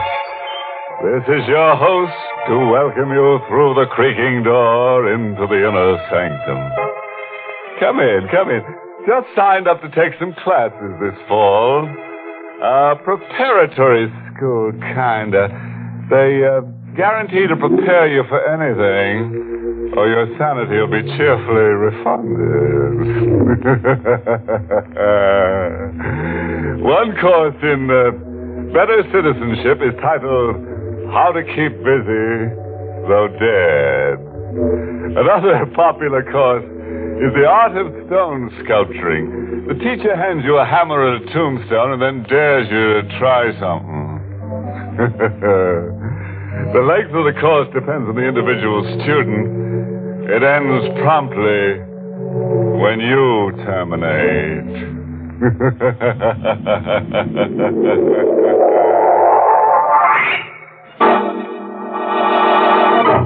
Tonight's Inner Sanctum mystery, Catch a Killer, was written by John Robert and stars Larry Haynes in the role of Stitch with Barbara Weeks as Gale. And now, let's exercise our fears. Tonight's drama is told under the byline of Stitch Thompson, a newspaperman as hard-boiled as a 10-minute egg. The way men get who make murder their business. He's in Joe's restaurant, staring restlessly at nothing. The way men do who are fed up with themselves. 10 years on the crime beat, and your mind begins to crack a little. Like a punch-drunk fighter talking to himself. You've seen the sordid side of life, and it's crept into your system. You forget more than you remember just to keep from going nuts. But there's one experience I do remember. Because it happened to me last. Began in court. A guy was being sentenced to death. Marco Chase, you have been found guilty of murder by a jury of your peers. It is the sentence of this court that you be taken to the state penitentiary and kept there until the week of October 20th. No! There was a girl. A perky little brunette fainting dead away. A wife or a sister, maybe, or just a woman hearing the bell tolled over a guy who was too young to die. It was a sister, as it turned out to be, a little while later when I ran into her again at Joe's restaurant, a newspaper man's hangout. You better stop it, kid. You'll just get yourself sick. Marco, your husband? My brother. He didn't do it. He didn't murder Mona Taylor. It's a little late to go into pros and cons. Mona Taylor was his dancing partner, huh? Yes, but that was all. He wasn't in love with her, and he didn't murder her. If Mona Taylor was murdered... If? Well, wait a minute. They'd never have gotten a conviction without a corpus delicti. They found her in the river. A body that was hardly anything. It had been weak. They identified the body. But how? Teeth. Just a small dental crown and a dentist's testimony, so-called measurements. The measurements fit, but that could have been a coincidence. Yeah, it could have been. The main gimmick was that dentist's testimony. All horribly circumstantial. 90% of hanging evidence is circumstantial, kid. Help him, Mr. Thompson, please. Oh, you know me, huh? Yes. You've succeeded where the police failed so many times. You've been oversold on my reputation. You won't help me? I wouldn't know how. Sorry. I said no, but I took her red eyes away with me. Her red eyes were right in front of me a couple of days later. I was on an assignment, the city morgue. A local racketeer had been riddled with bullets and tossed into the streets. There was a woman beside me, a relative. She was there to identify the remains. I watched her look and I listened to her scream.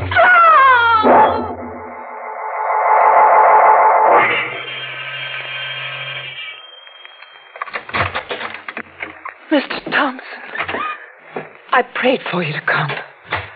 There was a corpse in the city morgue just now and a woman screaming. The way I saw it, the corpse was your brother Marco.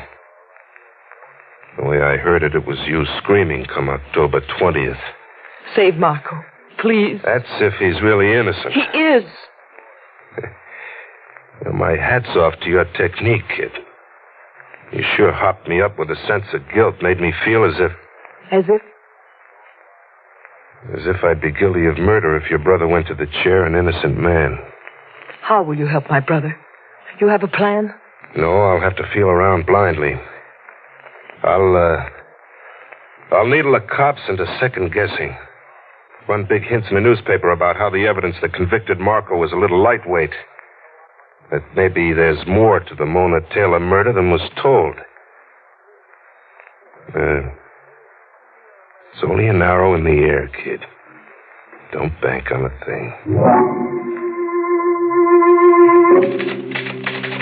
The arrow landed right on Tom Ryder's sore spot. Tom Ryder was the county DA. Have you lost your mind completely, Stitch? 7 stories on the Mona Taylor murder. On the Marco Chase conviction. A closed case. Not until the evening of October 20th. What makes you think he's an innocent man? He's been tried and judged. I don't know exactly. Call it a hunch. Or, maybe it's his sister's faith that sold me. I'm crazy, huh? You're not kidding. Haven't you something interesting and current to write about? Marco Chase is current and choice. How far do you expect to go with this nonsense? I shouldn't tip my hand, but I will. Right now, Marco's sister, Gail, is trying to persuade Mrs. Mary Taylor, that's the victim's mother, to petition for court permission to exhume the body of Mona Taylor. Exhume the body of Mona Taylor? That's if we can get the mother to agree. But why? Well, we not only think Marco Chase is innocent, but we also have an idea that the corpus delicti might not be Mona Taylor. The DA wasn't the only one. There was someone else really put out and determined to do something about it. About me, I mean. on the phone to me and tell me how she made out with Mona Taylor's mother when my door buzzer phoned. There's a kid with a package. Mr. Stitch Thompson? Yeah, that's me. Well, here's a package for you. Who from? Well, a man in the Owl drugstore said to bring it to you at 9 sharp. 9 sharp it is, thanks. It's just a package. A box and brown wrapping paper. I opened it. Who wouldn't open it? How suspicious can you get? I got the cover off and the room fell on me.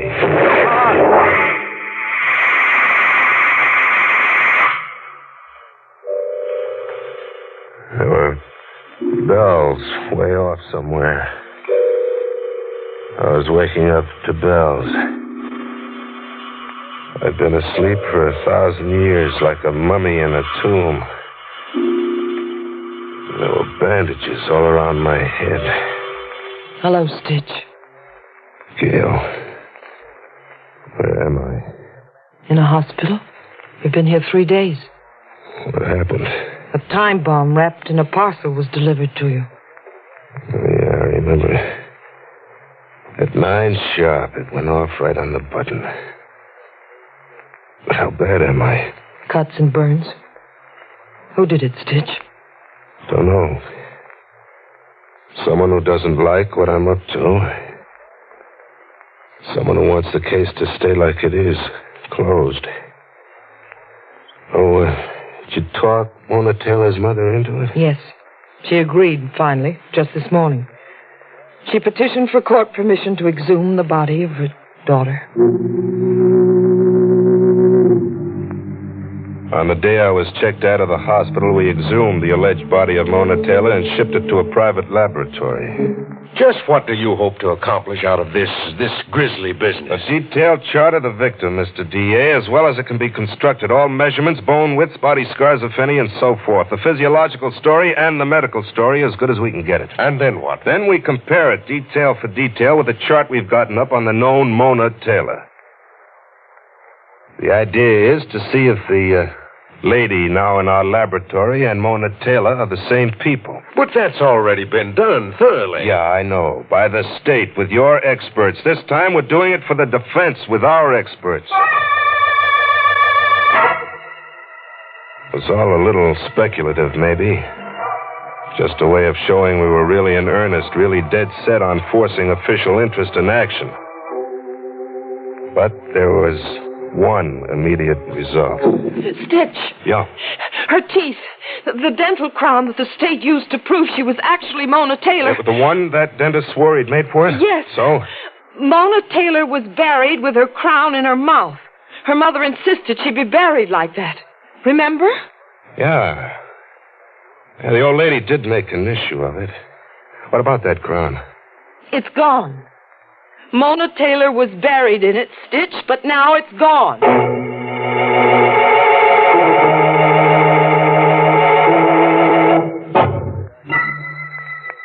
I beat the DA to the dentist whose positive identification of the dental bridge did so much to cinch the state's identification of the body. But why come to me, Mr. Thompson? I'm looking for a dentist. What are you so nervous about, Dr. Penner? Well, I'm a nervous man. Just nervous, huh? Now, look, if you continue like this any further, I'll call the police. Tell the police you've got my fingerprints on your face, lover boy. Well, I said lover boy, but what do you bet you weren't that lucky? What do you bet you made very slow time with Mona Taylor? Oh, that's absurd. Your acting's lousy. Now, where is Mona Taylor? Where is... Are you insane? She was buried. They buried a girl they called Mona Taylor mainly because you identified a dental job in her mouth. Strike out your testimony, and the corpse was a practically unidentifiable somebody washed ashore after weeks in the river. I'm not just guessing or bluffing, Penner. We exhumed the body this morning and found the dental crown she was buried with missing. Missing? Your acting's still lousy. Now talk. All right. I lied when I identified the crown. Why? Well, I was forced to. Someone kept telephoning threats to kill me if I didn't. Who kept telephoning you? I don't know. It was just a voice on the telephone. A hard, determined voice like yours. A voice I became afraid of. He said it was to both our advantages, his and mine, if the body was identified as Mona Taylor. Why'd you go to the crazy risk of stealing the crown? Well, your newspaper articles made me do it. Your demands that the body be exhumed and the case reopened. You see, I was afraid another dentist would turn up, the dentist who had really worked on Mona Taylor. You see, I never did any work on her. Okay, Penner, get your hat. My hat? And take it off when you enter the DA's office. Tell him what you've told me. Tell him especially that his corpus delicti is probably not the real Mona Taylor. And tell him that you wanted to prevent exhumation of the body so desperately you tried to blow Stitch Thompson off the face of the earth. You did send that time bomb, didn't you? Yes, I sent it. I must have been crazy.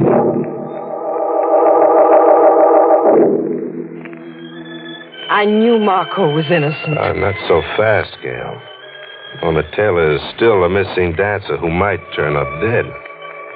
And the odds are top-heavy that she will turn up just like that. Why are you so certain, Stitch? The kind of girl Mona was. All meek and no heart. She made men a career. Bet on it that way, kid. Mona Taylor is dead. We bet on it like that. With the mother's reluctant okay, we holed up in Mona's apartment that night to see if we could get a line on the men in her life from her letters and a stack of diaries. Get a line on one guy especially. The guy who had put the heat on the dentist Penner in the first place and gotten him to perjure in court. You were right about Mona. About her making a career of men. Yeah, I undersold her. Men crawl through her diaries like ants. She hated men. Men loved her, but she hated them. Yeah. She was no good, Stitch. If she's dead, I'm glad. Oh, I get it. She did a good job on your brother Marco, too. Not for my brother. I don't hate her just for that. I hate her for all the men who fall honestly in love. And for you, Stitch. I hate her for you, too. For me? Yes. I've watched you staring at her picture all night. She's beautiful, isn't she? Yeah, she is. But there are other beautiful women in the world. Yeah, but not like... Now, look, you've got me mooning over a girl I don't even know. I didn't do it, Stitch. It just happened to you.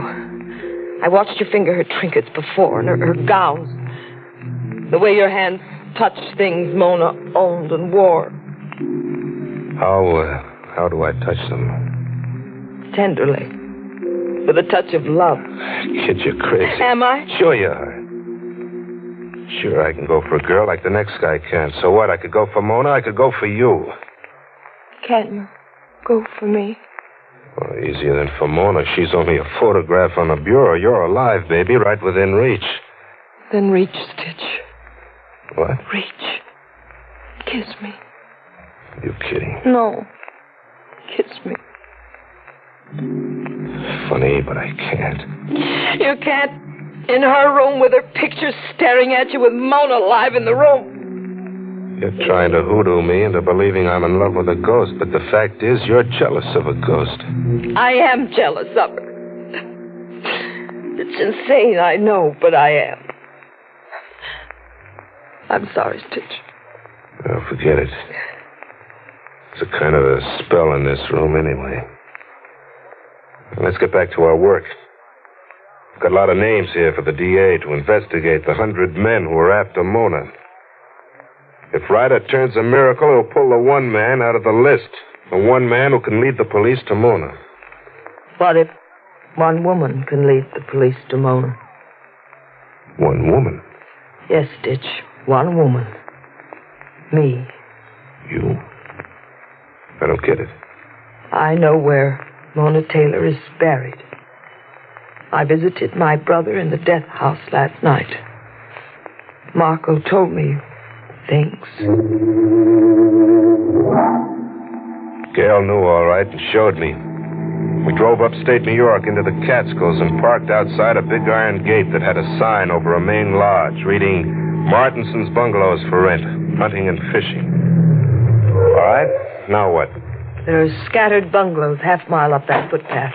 We'll have to walk the rest of the way. And Mona's up there somewhere? Yes, where my brother left her, the night she disappeared. Mona was there, all right.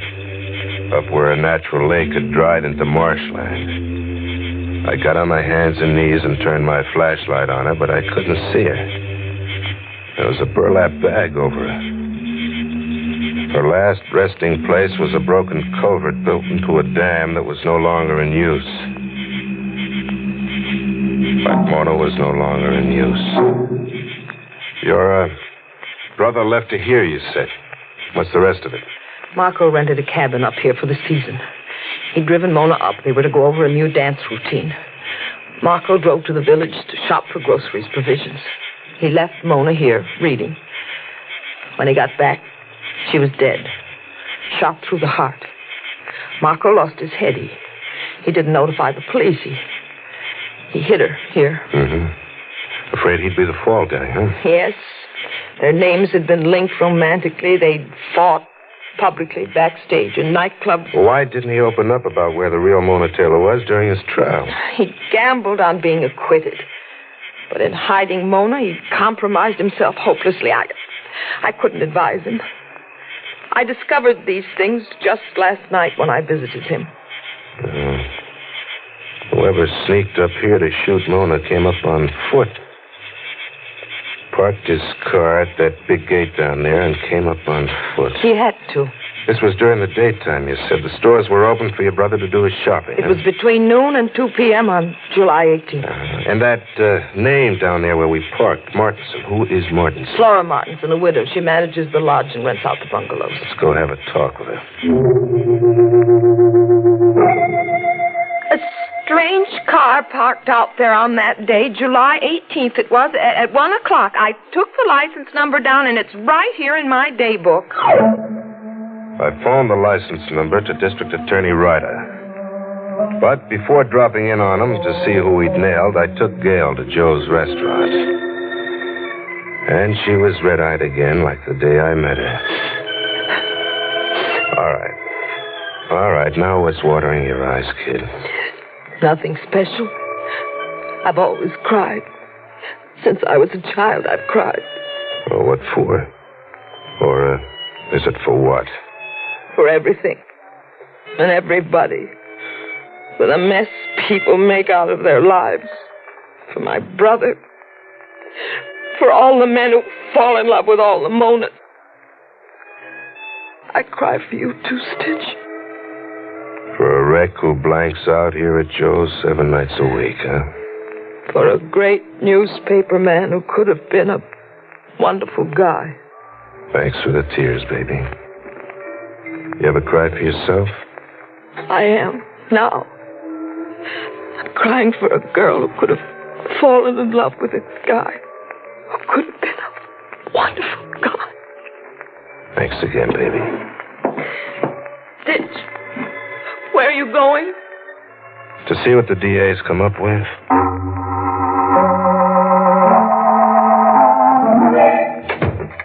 Hiya, DA. Hello, Stitch. Sit down. I checked auto license 6Y410. I wired the state capital on your tip. Here's what they wired back. Green Coupe, 1946. The owner's vital statistics are age, 36, height, 5'11", weight, 175 pounds, eyes, blue. You sure he was the man who murdered Mona Taylor? Yeah, I'm sure. What's his name and address? He lives at 625 10th Street. His name is Stitch Thompson. Why'd you come forward like this now? This late? I didn't. A brunette named Gail pushed me forward. She knew I was the guy who murdered Mona. But she also knew I was a punch-drunk reporter who'd blanked out. So she started a campaign to start me remembering. You know, she did it to save her brother. Well, a funny thing happened to her. She's in Joe's right now, crying her eyes out for me.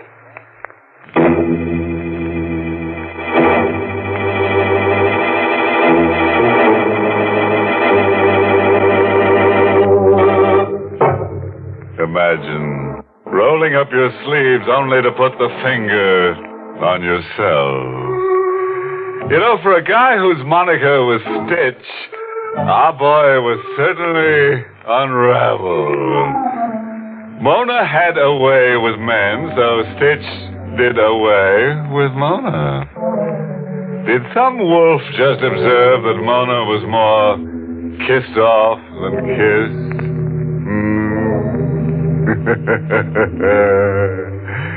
Good thing Gail was able to maneuver Stitch into remembering.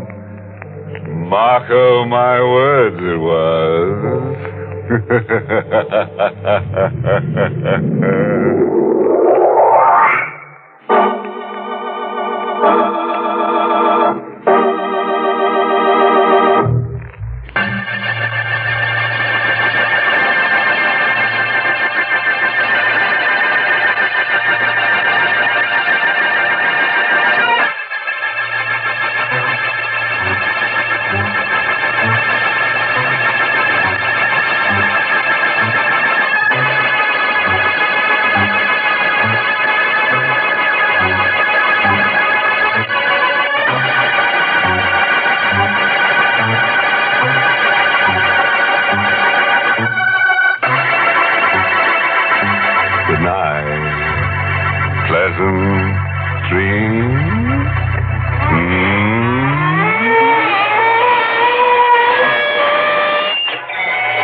Inner Sanctum was heard in the United States over CBS, the Columbia Broadcasting System, and has been rebroadcast for servicemen and women overseas. This is the United States Armed Forces Radio Service, the voice of information and education.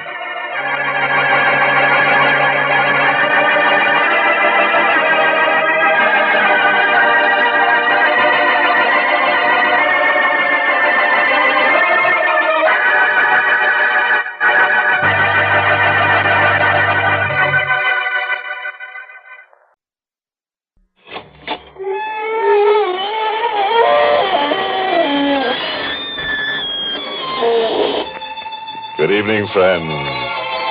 This is your host to welcome you through the creaking door into the inner sanctum. Come in, come in. Well, I had my musical bonnet on last night. Went looking for the lost chord, and I found it. Some joker was wearing it as a necklace. I had to cut him loose from a ceiling beam to get the chord. Oh, fun. Later on, we sang sentimental songs. Everyone was so touched. In the head. One gay blade got so hysterical he fell on himself. Ran himself through.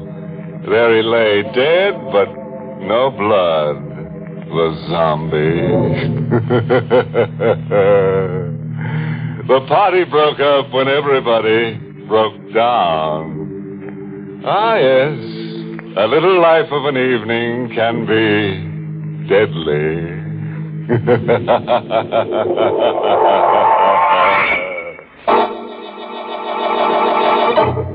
Tonight's Inner Sanctum mystery, The Devil's Workshop, was written by John Robert and stars Mason Adams in the role of Tony with Joan Banks as Tina. Tonight's story was specially devised to get you used to the coming winter chill. Just try to shrug it off, I dare you. Our hero is Tony Murillo, creator of the Devil's Workshop. A talented young man with a genius for evil. The Devil's Workshop. I created it and I live in it. Living with me is every murderer who ever amounted to anything. Hatchet men, pathological killers, Bloody Mary, and the devil himself. We live in it, all of us, with one difference only.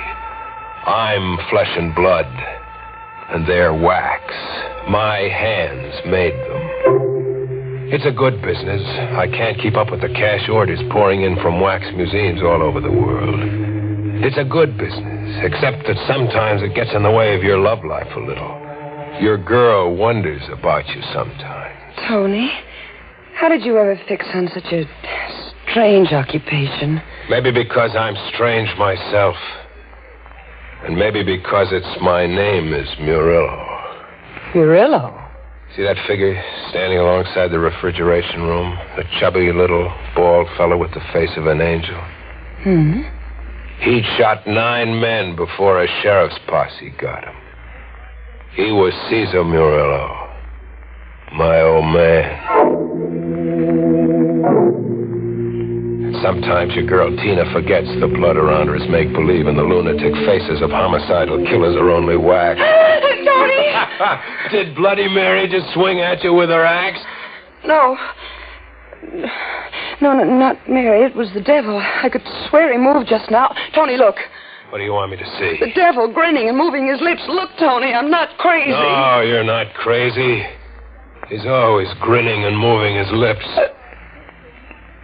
Always? And moving around the room, always restless. Today he's behind this killer, tomorrow that killer. Or watching Hickman the butcher. And always grinning and moving his lips like he was egging them on. Tony, do you know what you're saying? Forget it.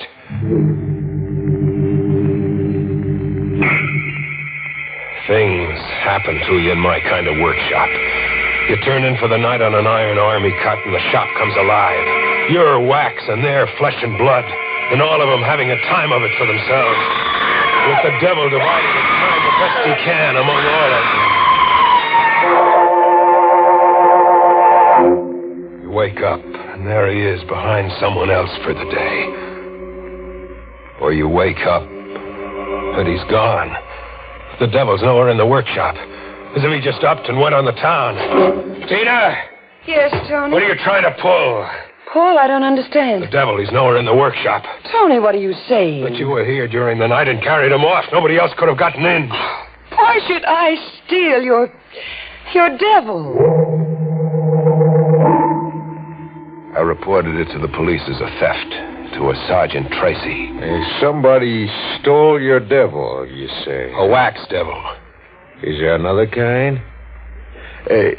You were asleep when the door was locked? Yes. Any windows to the loft? 2 leading to a fire escape, but they were bolted from the inside. Well, if the door and windows were locked, how do you figure the robbery was worked? I don't know. Could he have walked out? The devil, I mean. I don't know.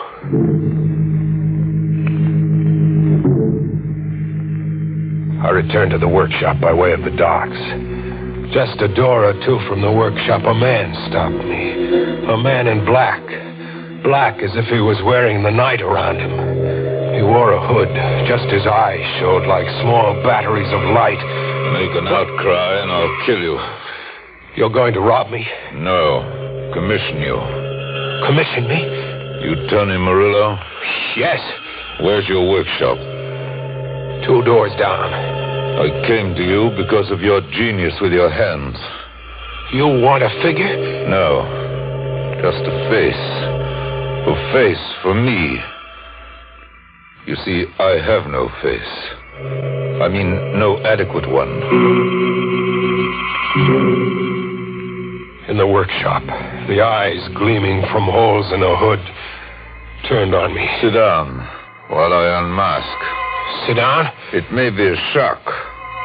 I'm not pretty. Every day I see things here not pretty to see. Very well, then. Look! Where's your face? All that there is, you see. You're just a skull, like death.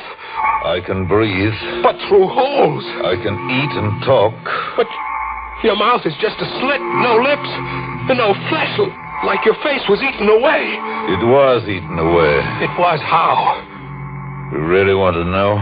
I can't stand it. It was a bandit somewhere in desert country. The bandit had a sense of the grotesque. He didn't like my face, he said. You want a face for me? Yes. But a wax face, what good would it? You're not.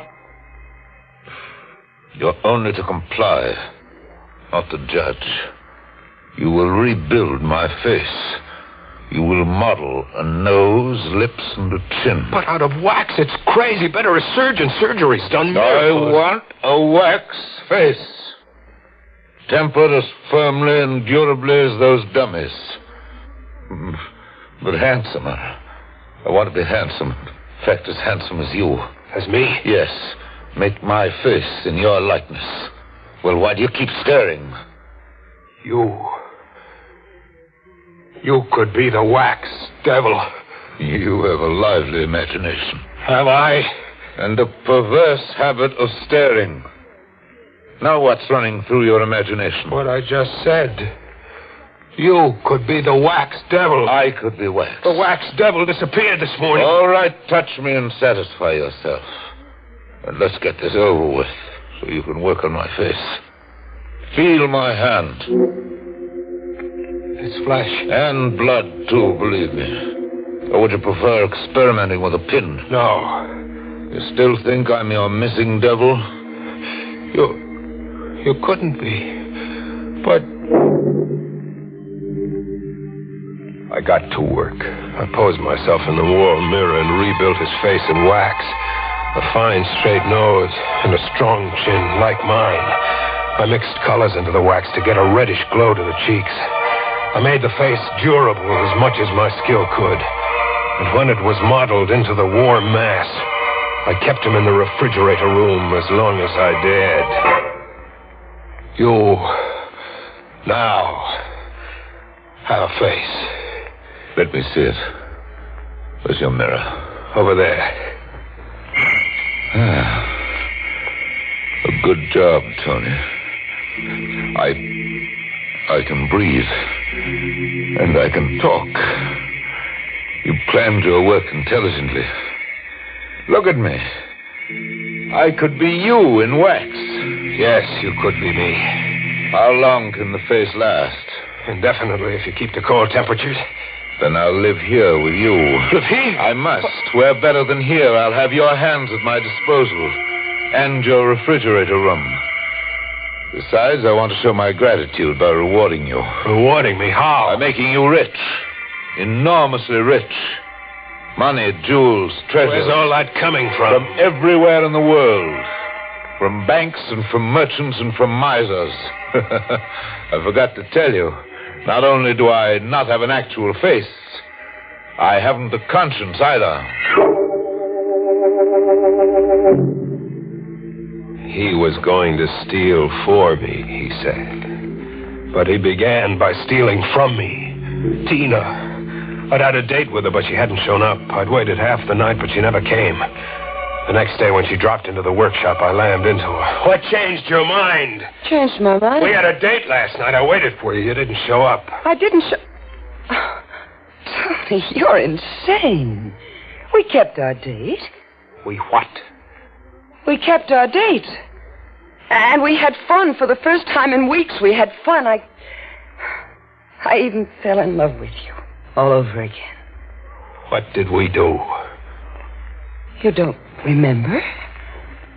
Tony, what's the matter with you? Never mind. What did we do? Well, there was an open-air movie and a drive into the country. We sang and joked and parked in Lover's Lane. Tony, what is it? What's come over you? You were out last night, all right, Tina. But not with me. You were out joyriding with the devil.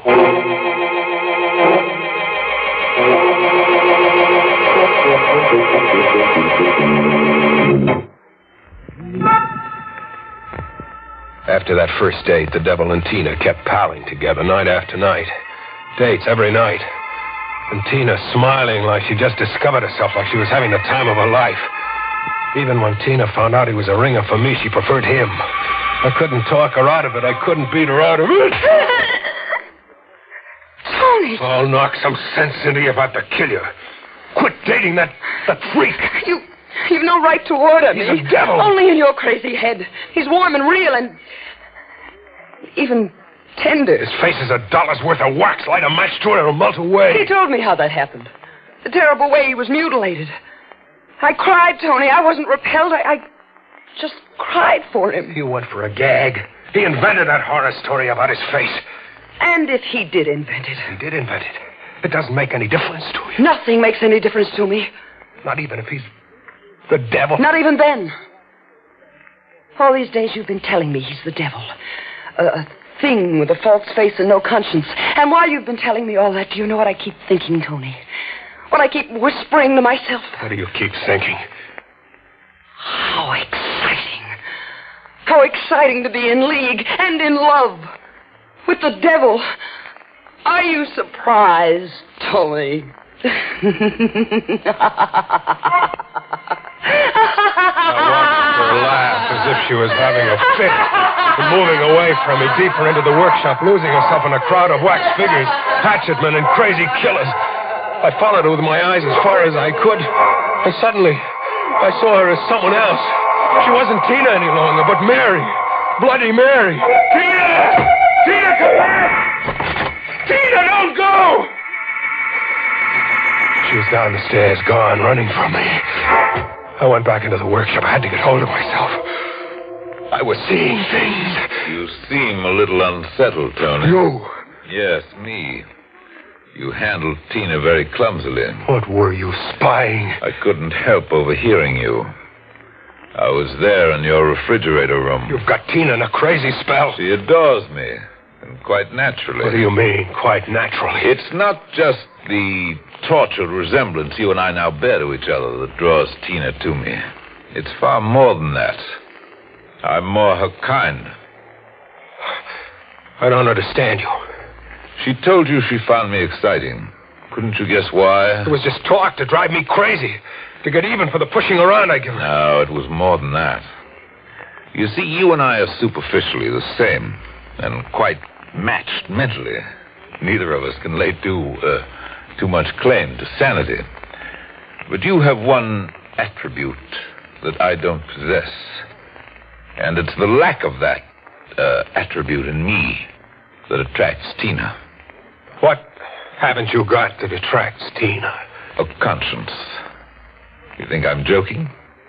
I don't think you know Tina. On the contrary, you don't know her. You see her as simple and lovely and good.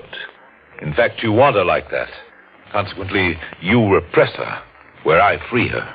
Now I know you're the devil, scheming to remake Tina in your image. Am I? Did you see her before? Did you see the curious transfiguration she underwent?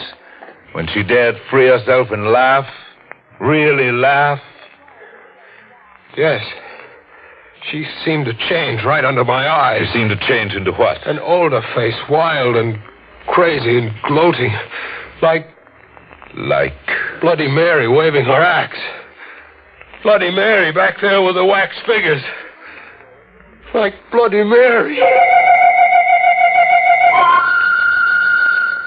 That night I crept along after them, the devil and Tina, as an observer, along the harbor front where ghosts of ships float into blackness, to a small park in the fancy East End, where tired men sit on benches and dream into the river. I watched them work as a team, Tina and the devil, smoothly, every move coordinated as if they were both powered by one instinct. The sitter got up to go, and then he screamed suddenly and struggled. The devil had his arms in a vice as Tina swung the axe. I'd been wrong about Tina. The devil was right. Her face looking down on a victim was the face of a maddened killer. The face of Bloody Mary. The devil had promised to reward me by making me rich. He hadn't forgotten. For you, Tony. A small down payment on my gratitude for this face. A man's wedding band.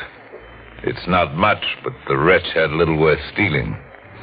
Only a watch, a few paltry dollars, and this ring. The money goes to Tina. I will keep the watch. I don't want the ring. But you must take it. It brings the three of us closer and ensures two of us against notions you may entertain about the police. It also suggests another way that you will eventually become a problem to me. How will I become a problem? You took the wedding band reluctantly just now, but soon you'll become bolder, greedier. Soon you'll want more. Soon you'll demand Tina, too. You'll try to recapture her from me. I want no part of Tina. I do. Tina. Yes? I never want to lose you to Tony. I don't think you ever will.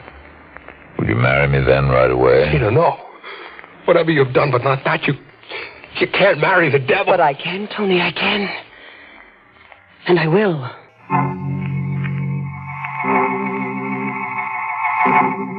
Tina did, and I watched. And do you, Tina, take this man to be your lawfully wedded husband? I do. Please place the ring on her finger. Ring? I forgot about the ring. Tony. Yes? The wedding band you acquired earlier. May I borrow it for the bride? Yes. I have it here in my pocket.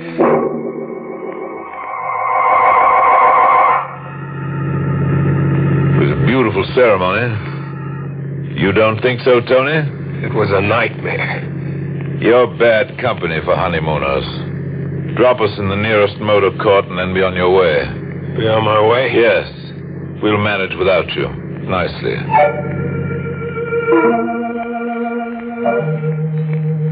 I dropped him at a motor court. But I didn't go on my way much. I pulled the car to a side, shut the lights, and I tried to think. I tried to corner my brain and force one idea through it. One idea. The devil could have Tina, but he couldn't wear my face. I thought about that, and the idea grew. His power over me was my face. I was mixed up about everything, crazy as all get out, but this one idea was the clearest thing I understood. The devil couldn't wear my face any longer. Not if I wanted to hold on to the only thing I had, a conscience. I crept into their cabin very noiselessly. Tina had dropped off in a chair. He was on a bed, breathing heavily.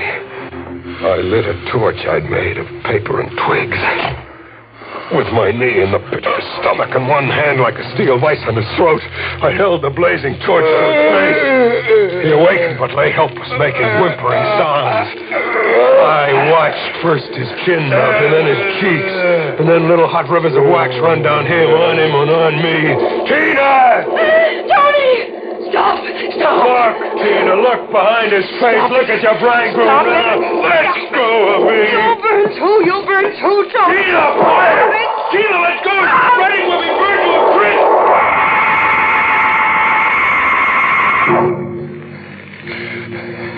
I escaped. I rolled in the dirt outside to stop the flames on my clothes. Tina didn't escape. When she saw the flames were too much, that it was too late to save him, she flung herself across him on his funeral pyre. The last thing in my ears as the cabin began to fall was her scream.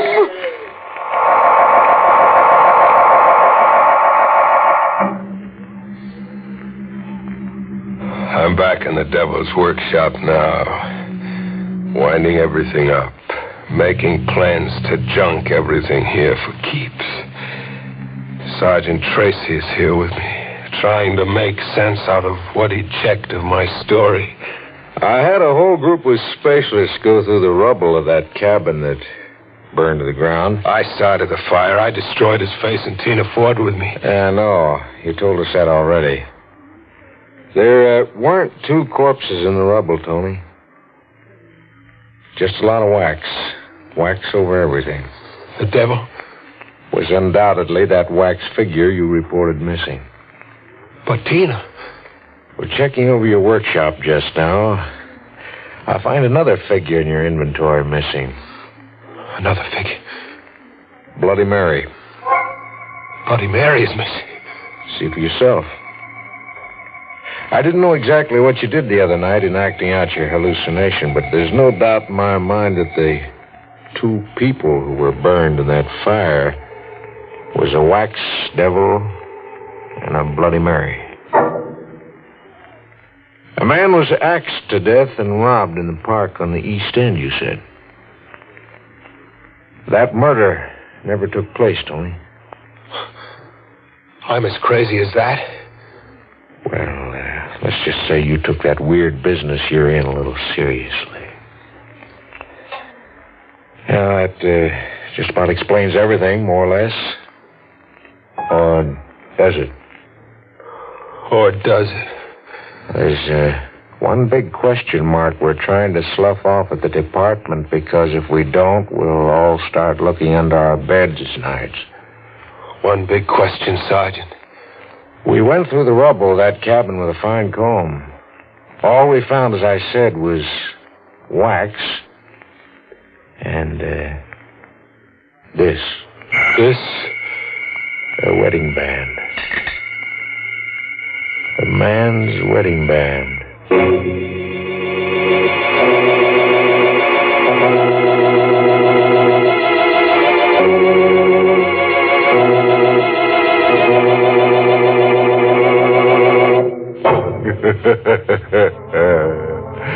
I hear there's a sign outside a certain workshop that reads, "For sale, owner gone off permanently." You can buy in cheap, anybody. A small down payment, a wax dollar, say, with your mind as security for the balance of your sanity. So the blazing lovers' triangle finally boiled down to just Tony. Imagine all that wax and no candle wick. As a close friend of mine remarked to his keeper, make a rental service out of your face and you're liable to get it in the neck.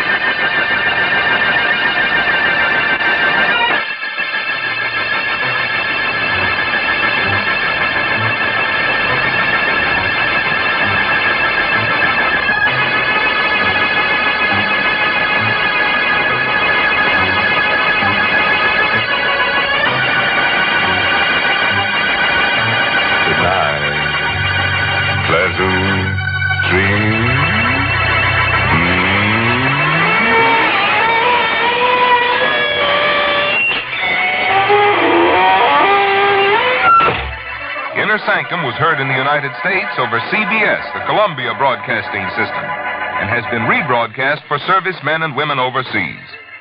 This is the United States Armed Forces Radio Service, the voice of information and education.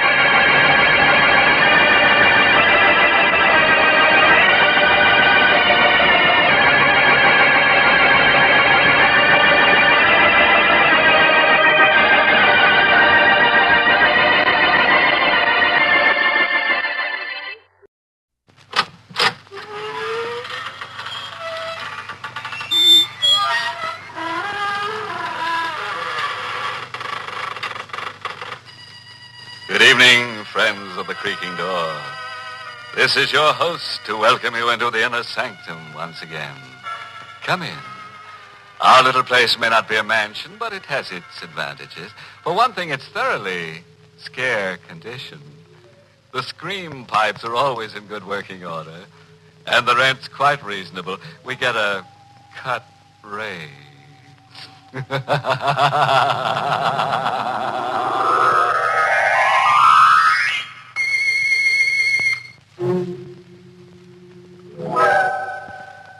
Well, you've had your warning. Whatever happens from now on, you asked for. Just be sure the family is provided for. And now to our happy little anecdote for tonight. Bird song for a murderer. My name is Carl Warner. I'm not a young man any longer, but I don't mind that. I wasn't very happy when I was young. Now, well, at least I'm not unhappy. And late at night, after Elaine has gone upstairs to bed, she's my wife, and she's very pretty and younger than I am, and perhaps I made a mistake in marrying her, but, well, anyway, late at night, I go into the room where I keep the birds, and then, listening to them sing, I get as close to happiness as I can expect.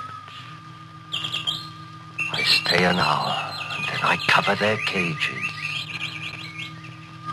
And then they know it's time to sleep. And they sleep.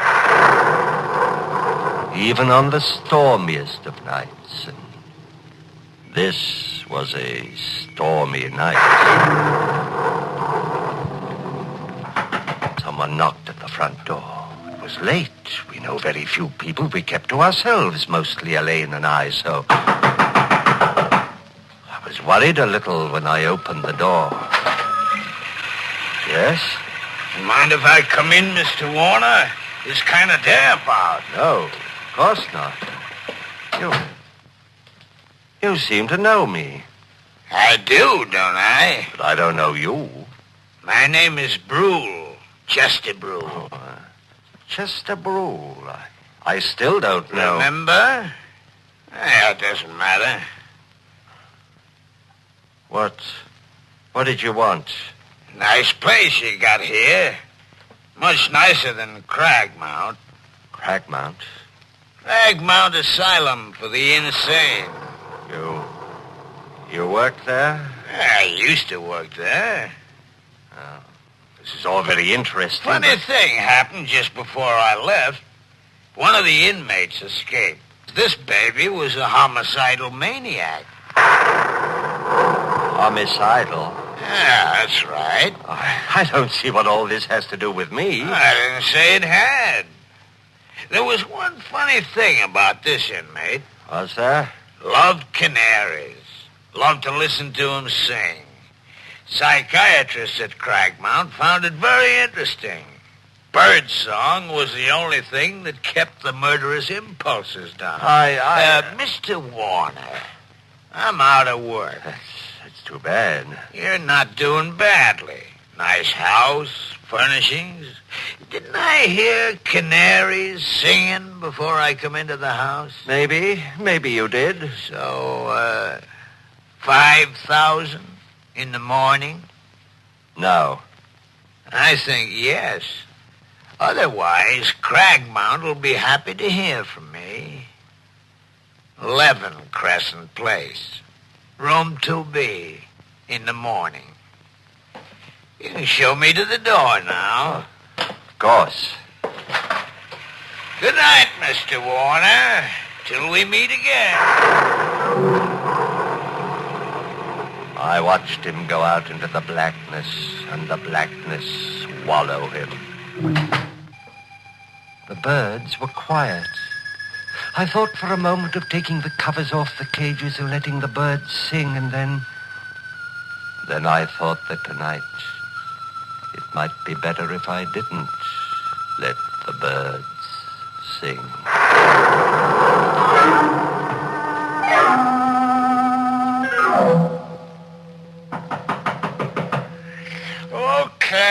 Okay.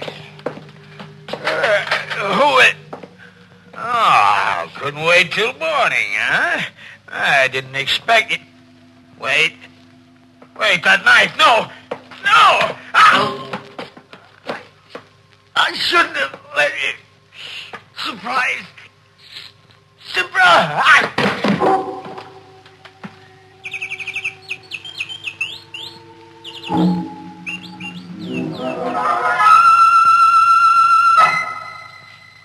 It's a bit of a bad night. I couldn't have slept more than 2 or 3 hours. Fortunately, Elaine and I had separate rooms. And at breakfast the next morning, she was fresh and young and beautiful. Carl, Huh? why are you staring at me in that funny way? Nothing. You really shouldn't read at meals. Oh, it's only the paper. So many exciting things happen, I can't wait till I get to them. Still, Oh, isn't that terrible? what is? A man was murdered last night. Not very far from here, Crescent Place. Crescent Place. Such an odd name. Chester Brule. Carl, your coffee cup. Sorry, I wish you wouldn't read the paper. It says that his canary, he had a canary car, was singing when the landlady found the body. Oh, that's pathetic. Elaine, I told you not to read that paper. But, Give it to me. Hey, Carl, you're tearing the paper up. What's the matter? I'm nervous this morning. Don't remember your ever having been like this before. I told you I was nervous. Now, look, darling, why don't you go into the aviary? Listen to the birds for a while. You love them so, and they have such a nice effect on you. I went into the aviary as she suggested, and I listened to the birds. But it was quite a little while before I stopped trembling. Carl, Yes, dear? come into the kitchen. All right. I've been washing the breakfast dishes, darling, and found this among them. Carving knife. This isn't that funny. Besides, look at it. The blade's all covered with brown stains. I see. Sure, I washed it after dinner last night. Did you use it for anything? No, darling. Now, give it to me and I'll wash it now. Oh, I can do it. I just wondered. Oh, the door. Will you? No, you give me the knife. And you answer the door. I said you answer the door. All right. There's nothing to shout about. I don't know what's the matter with you this morning. I washed the knife. Quickly, but carefully. Very quickly, but very carefully. It didn't take long. The stains hadn't hardened much. The brown stains. Carl, Yes? someone to see you. A man. What does he want? He didn't say, except that it was important. I'll go see him. He said he's a lieutenant. A Lieutenant Gregg. From the police. There are 17 steps between the kitchen and our living room. I know because I counted them while I was walking to see Lieutenant Gregg of the police. 17 steps to make my face polite, relaxed, smiling. But would I be able to hide the trembling of my hands? You're Lieutenant Gregg. My wife said you wanted to see me. Yes, that's right. Mr. Warner, did you know a man named Chester Brule? Chester Brule? Why, I can't say offhand. I've got such a bad memory for names. I may or I may not. Why? He's murdered last night. You see, we found your name and address in Brule's address book. I see. We thought you might be able to help us. Well, the fact that my name is in his address book doesn't mean Prove that... anything? Well, of course not. Would the fact that Brule used to be an attendant in an insane asylum mean anything to you? Why should it mean anything to me? Well, I didn't say it should, Mr. Warner. I just thought... Well, it doesn't. Oh, I guess that's that. You know, funny thing. There was a bird cage in Brule's room with a canary in it, singing its head off. Huh? Well, lots of people are fond of canaries. Sure. What was funny about it is that Brule's landlady swears Brule never had a bird. That is funny. Way it looks, the killer knifed Brule and then left the cage and the bird in it behind him. Doesn't make any sense. Unless you figure that the guy who killed Brule was insane. The birds have been quiet, but the slam of the door may be started them off. And I knew that somehow I would have to get the cage and the bird in it out of Brule's room. I didn't know how I'd do it, but I'd do it no matter how insane it was.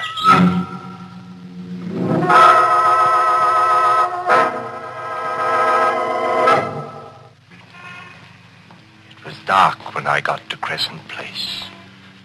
Dark on a lonely street. There was no one in front of the house. Nothing to show that a man had died inside the night before with a knife in his throat. The door was open.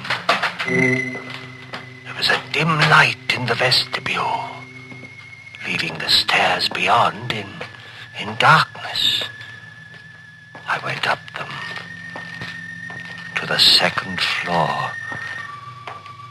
There was no one in the corridor. The door of 2B opened, and I went in. There was no light. The moon cast a pale glimmer over the room, and someone in a chair near the window. For a moment I thought it was Brule, but there was no blood. And then I realized it was a policeman in uniform, asleep. The cage was near the sleeping man. Would his sleep be sound enough? I reached out, lifted the cage, reached the door, and closed it. I was safe. Carl? Yes? Oh, I'm so glad you're home. That Lieutenant Gregg is here again. Gregg? Where? In the bird room. Why did you take him to the bird room? He asked me to.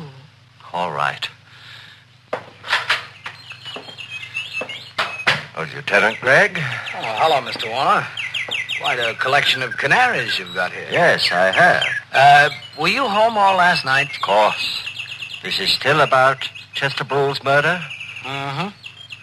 Say, remember my mentioning I thought that the man who'd killed Brule and left the birdcage behind him must be insane? Well, you did say something of the sort. Yeah.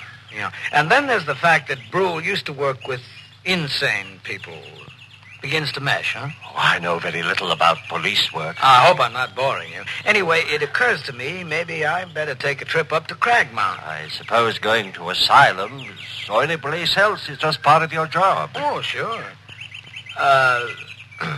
Did I mention Cragmount was an asylum? Why, you must have. I mean, Yeah. Well, I'll run up there, and I wouldn't be surprised if I get all the answers. What do you think? I think I'm going to. What is it, Helene?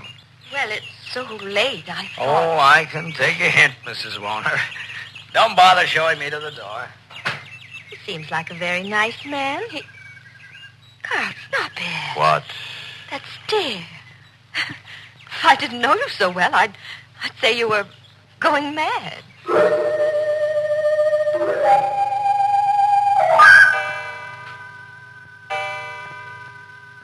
Go to bed, Elaine.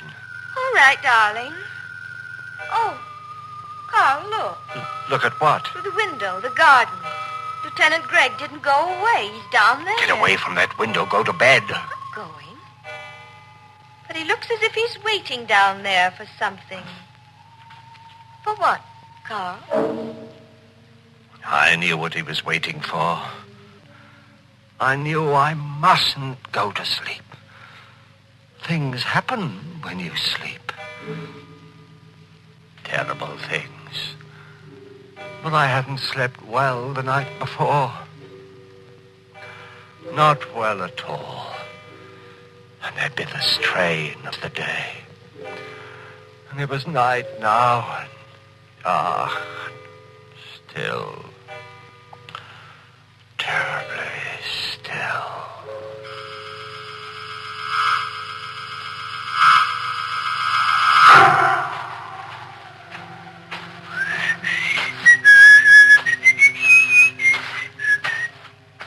Gargan?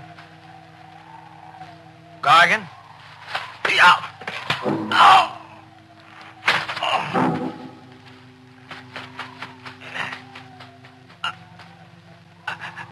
I was right. Was right, only it wasn't Gargan. Oh.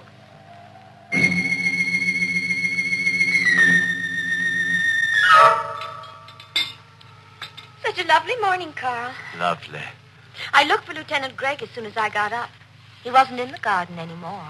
He must have got tired, gone home, or back to headquarters, wherever policemen go. Oh, dear. That's the Swenson's dog.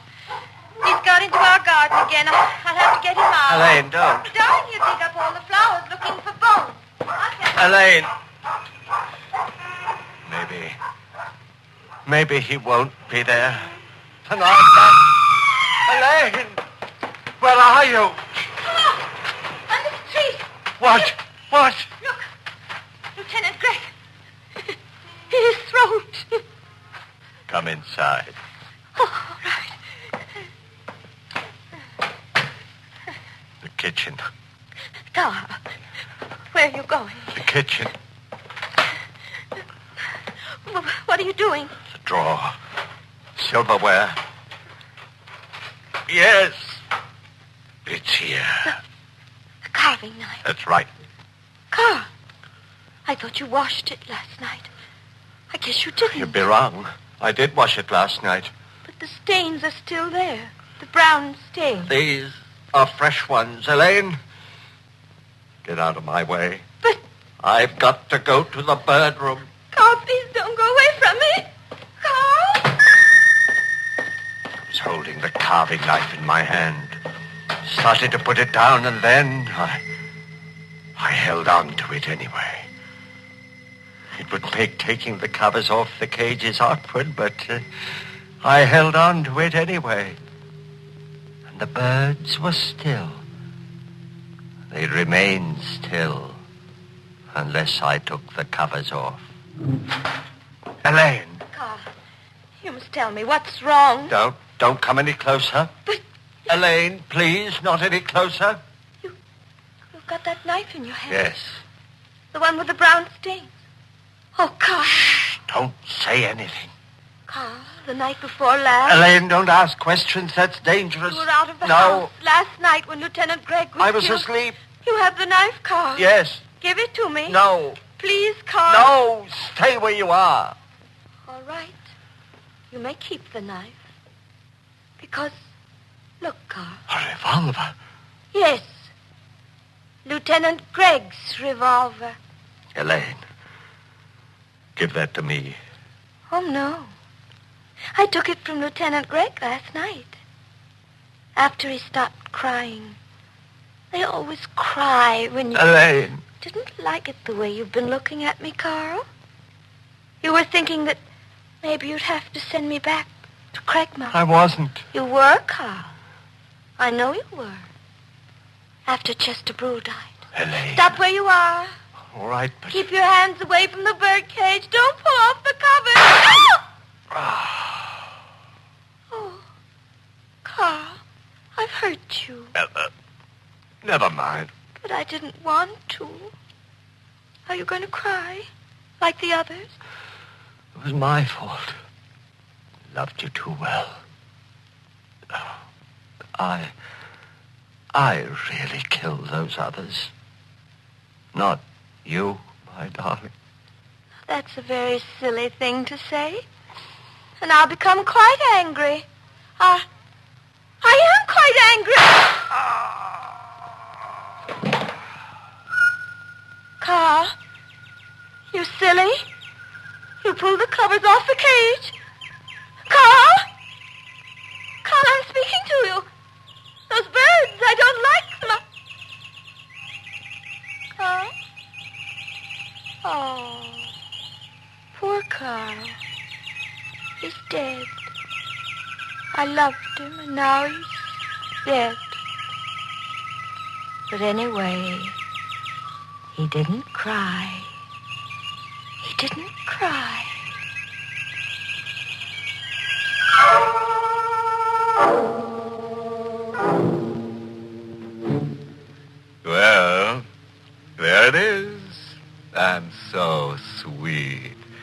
The story of a couple of lovebirds who, instead of billing and cooing, went in for killing and shooting.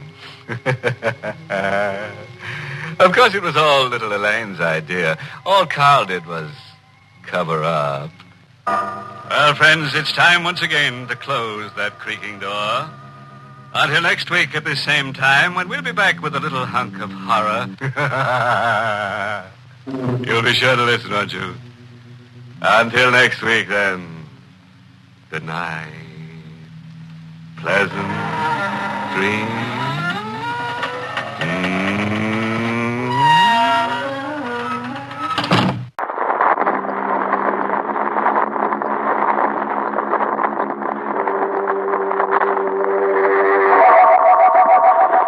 Drug Company, makers of Bromo Seltzer, invite you through the creaking door into the Inner Sanctum for a special transcribed Christmas story starring Frank Sinatra.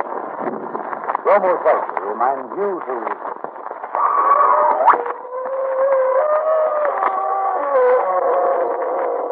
Good evening, friends of the creaking door.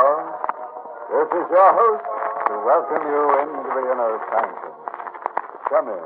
Come on in. It's Christmas.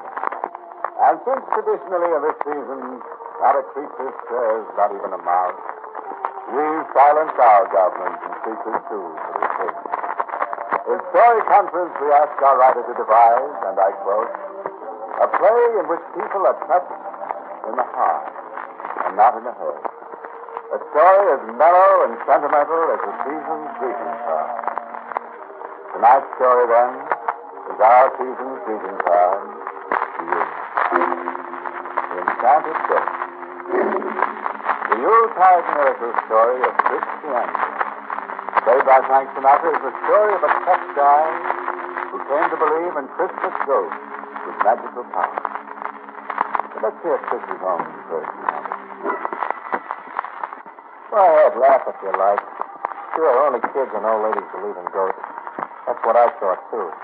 Until I met a chubby little guy with hair like cotton candy who called himself Sir Benjamin.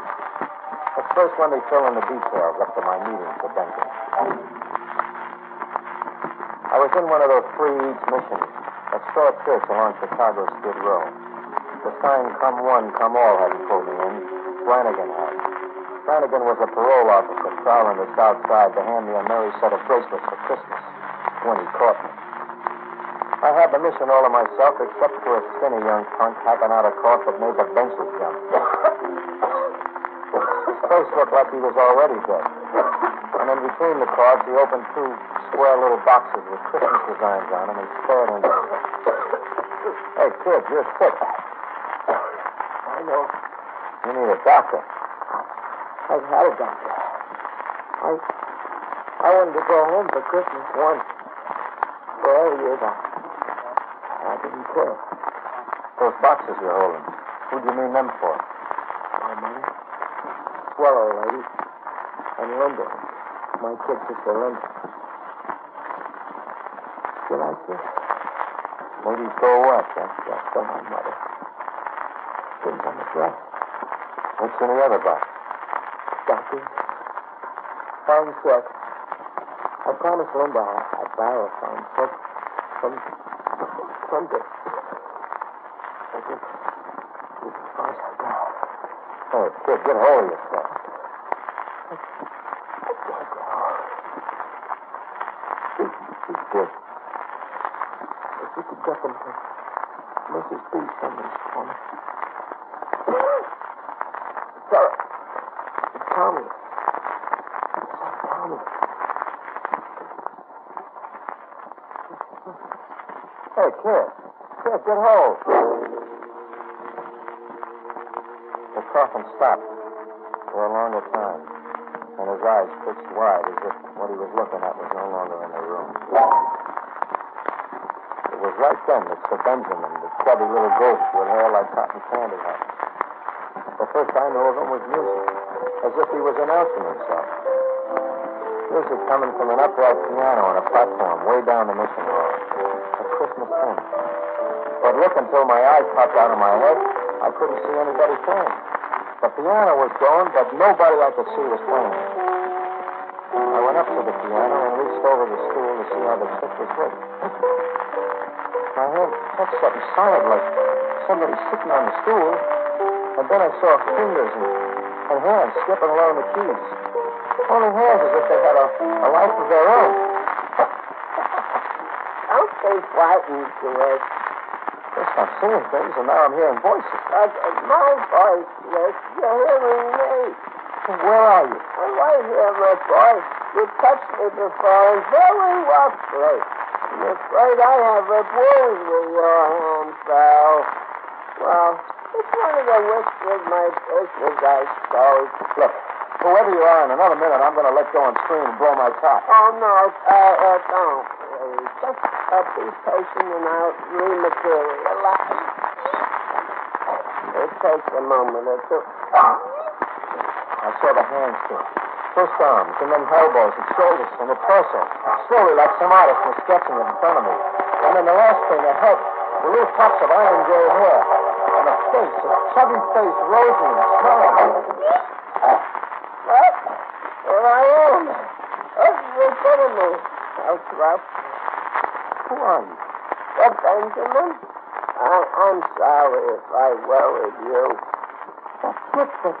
That optical illusion you work. Like you were invisible. I was invisible. You trying to tell me you've got powers of invisibility? Oh, that's only one of my powers.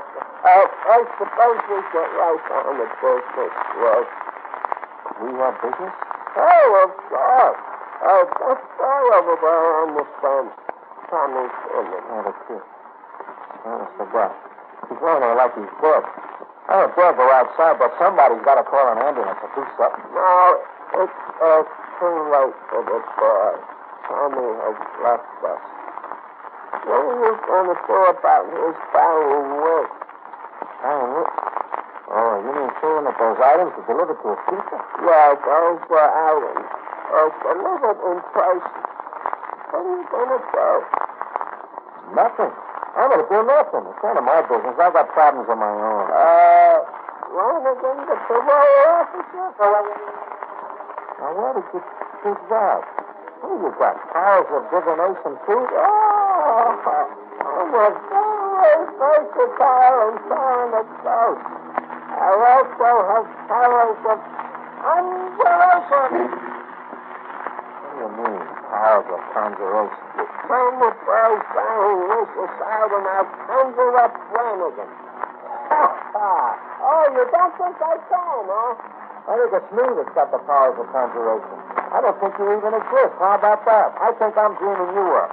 Very well. I will demonstrate. Now, hold on to something first. Conjuration is very cataclysmic and semi-expensive. You'll definitely be safe if you hold on to something. Don't ask me why. But I grabbed a hold of the piano and then curled right under it. It's a good thing I did because the gently began to rock like a horse bushes. The benches began to fall, flapping and banging until it toppled over. Quit it, will you? Quit it, the song's falling apart. Get it, I'm finished now. Oh, well, that was quite a job of conjuring. Flanagan was a good half a mile away. If Flanagan was a... Yeah, that very young thing from the street, tearing through the plate glass window of the mission, watching you. Holy smoke! It is Flanagan. Hey, I gotta get out of here. I gotta find a doctor. Well, over here, pull this back door. Look! I ran into the yard with Flanagan's police was a blowing up. The yard was a dead end. High building walls all around like a prison yard. No exit, except a long, narrow alley to the street, past Flanagan. I flattened in the shadows, a dead duck. That's the exit door. I'll flash him out. Don't do it. Look back. And you're going to find the policeman, do you hear me? Duck was the word, like a rat. It's What is the penalty for violation of parole, huh? Oh, yeah, maybe too. You're a big help. Cheer me into the yard. Give up, man. Give up. Let's get a help, please.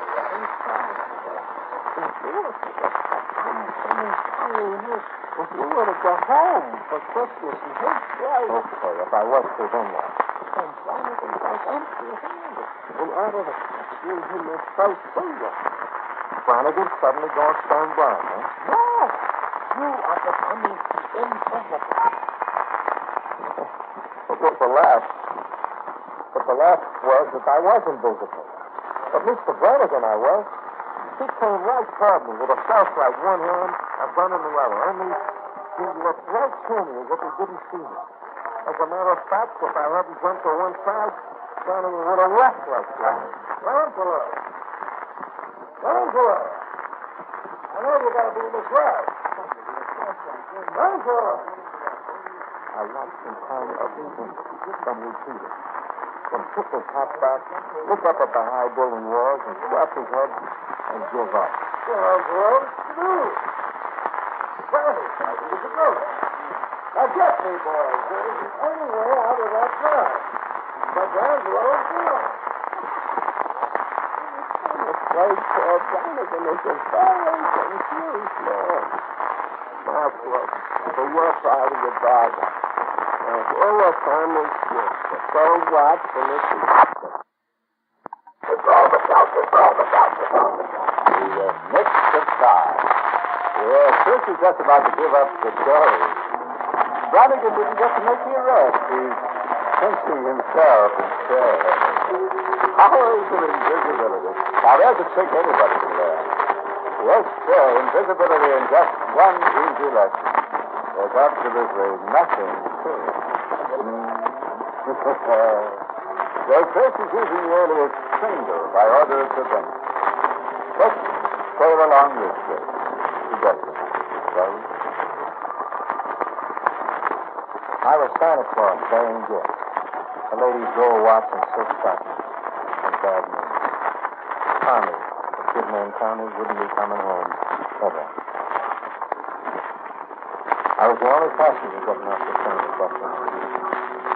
As for Benjamin had promised, it was a brief train ride, but funny, I felt like I'd come a long way. Not a soul was in sight, like I was a stranger at the end of the world. No, there was someone. A girl. A girl in high boots, a snow hat, and the moon on her cheek, coming toward me. Hello? Hello? Are you Chris? Yeah, my name's Chris. I'm Linda. Linda Simmons. I came to drive you home. Just like that? Just like that? I mean, no explanation, like how you knew I was here and how come you know my name? Oh, I was told you were coming. I told your name, too. You were told? Somebody telephoned. Oh, the telephone, huh? He wasn't kidding me. He's a pretty talented ghost. I'm sorry, but I don't know what you're talking about. Oh, let's go take that drive. Say, wait a minute. Yes? Wait a minute. You came right at me just now. That means that you saw me. You can see me? See you? Yeah, face, hands, bill, me. I'm a guy. You look at me and you see a guy, huh? No, I can't see you. Then I'm invisible. No, it's just that I'm blind. Sister, I'm sorry. Oh, don't be, please. There's nothing I missed that I know, being blind. You see, I've been blind all my life. Let's drive home. We went around to the side of the shed, and there was a horse-drawn shade pot. An old rig right out of it. And an old horse you knew at once had to be called Bobbin. There were silver bells on the reins. This is what we're driving home in, remember? Yes, it's slow, but it's wonderful, the snowdrift. Set me up if my questions are dumb one, Linda. Yes, sir? You drove this rig all the way here in the dark? That was quite a trip, too. Was it blind? You don't drive, Bobbin. He knows every inch of the way to the Bethlehem shed. You see, we've been coming here every night for years.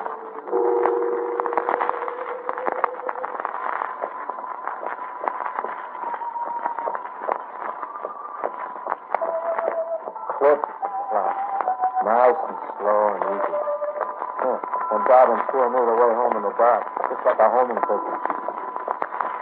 I've been running since I was born, and now I was asking myself, what for? So I opened my fist. A guy can't stay tough in a horse-drawn rig in the snow. I opened my fist for the first time that I could remember, so Linda could put her hand on mine. Hey, this is all right, huh, Linda? It's so beautiful, too. I was getting to like my new job.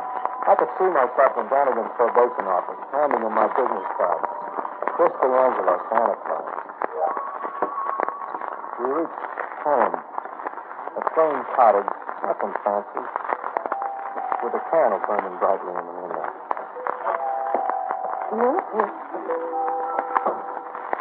Mother.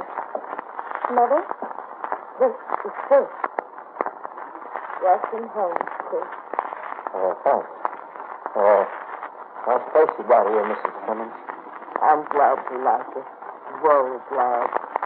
I don't know exactly how to get it said, Mrs. Simmons.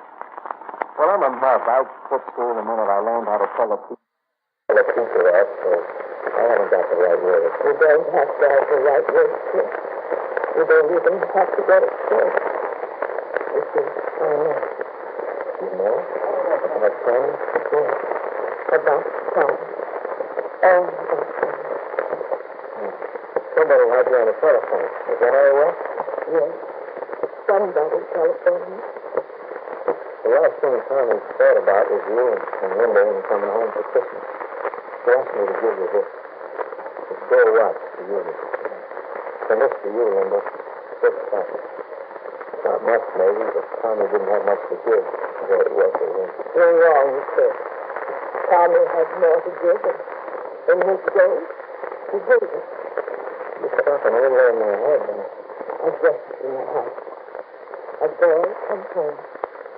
Tommy couldn't come home himself, so he can think of it, Chris.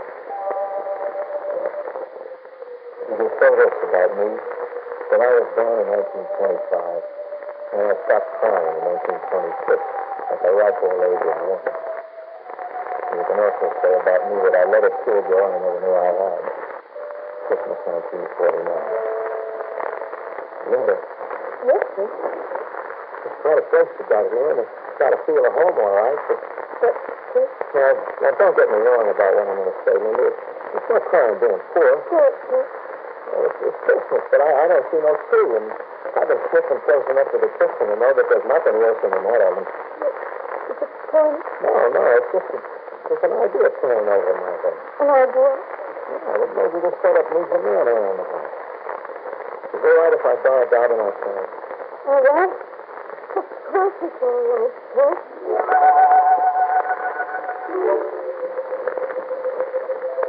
You can also put me down as a guy who never knows when to shut up. A fool of a person. Sure, nothing to it. Just so much this going in the kitchen. There's your food, and there's your bill. That's quite a remarkable feat of magic, Chris. What's the picture? So, Benjamin, I was wondering when you'd show up to get it. You are here, Sir Benjamin. Yeah, but in the material, I'm saying don't ask me to learn the material out, Chris. I don't spend my patience bustling him. I lived here once, before my present situation. And I wasn't very popular with my townspeople on this road. What did they let her get? Great. I died owning the president, the baker, and even the undertaker. But let's get back to your problem. It's free and a turkey, and it's your problem. I'm dumping it right on the lot. Oh, well then move over. I'll take it. I died owning the president, the baker, and even the undertaker. There aren't any ghosts in conversation, but Sir Benjamin observed the rig of a smart ship to a farm stacked with special cut trees. Take your finger, and how it's going to work. Well, I'm looking forward to smoking. however, the tail of some miserable soil out of the street. I see the tree in the wagon and went back. Mr. Benjamin was coming out of a poultry house, and he had a rope around the neck of a fat gobbler.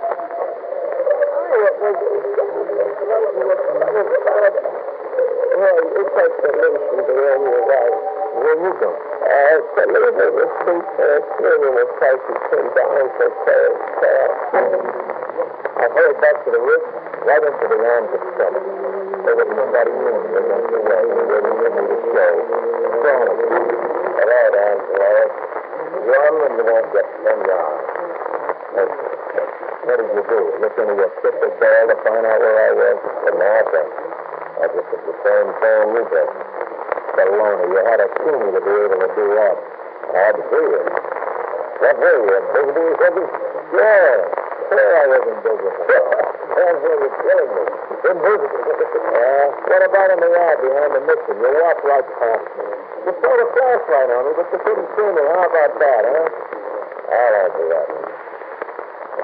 Maybe I didn't see you because I didn't want to see you. What? Very fast, right? I didn't want to touch you. I had to make noise just to get in a touch. I didn't want to make you arrest. Not unconscious. Well, you're making me arrest now. Maybe I'm not.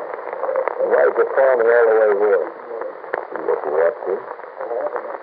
You really had a heart for him, but I can't. So, you're bringing the thing to see and see. How do you know about the thing? I knew something.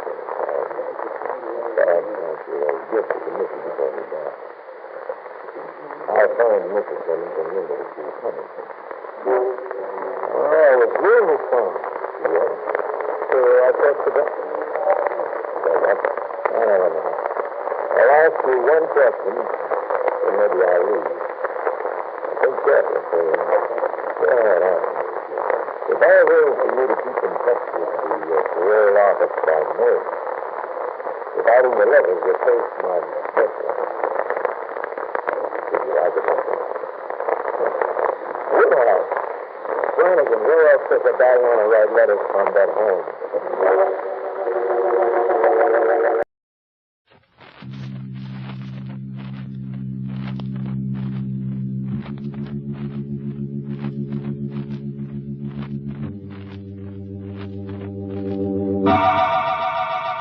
The Emerson Drug Company, makers of Bromo Seltzer, invites you through the creaking door for tonight's Inner Sanctum mystery titled Skeleton Bay, written by Emil Tepperman. Bromo Seltzer reminds you to... Fight, Eddie! 3 ways!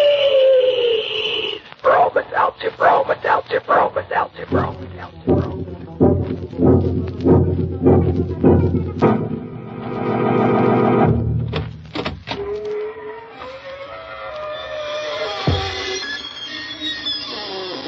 Good evening, friends of the creaking door.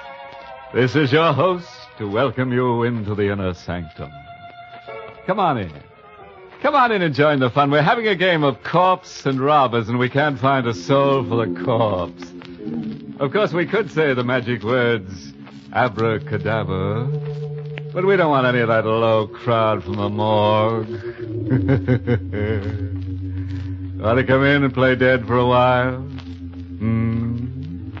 You'll die laughing.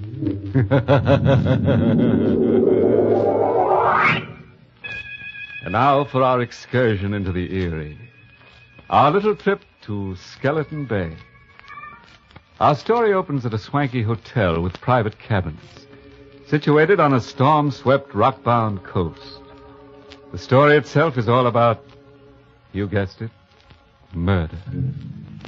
And here is Carol Winters to give us a blow-by-blow description.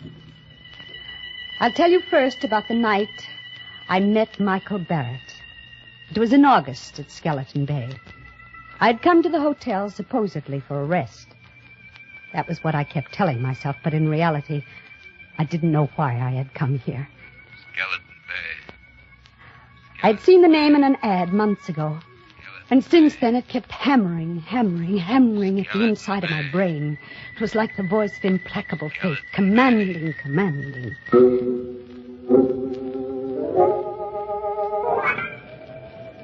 Because I didn't like crowds, the hotel manager had given me a cabin near the beach, all to myself.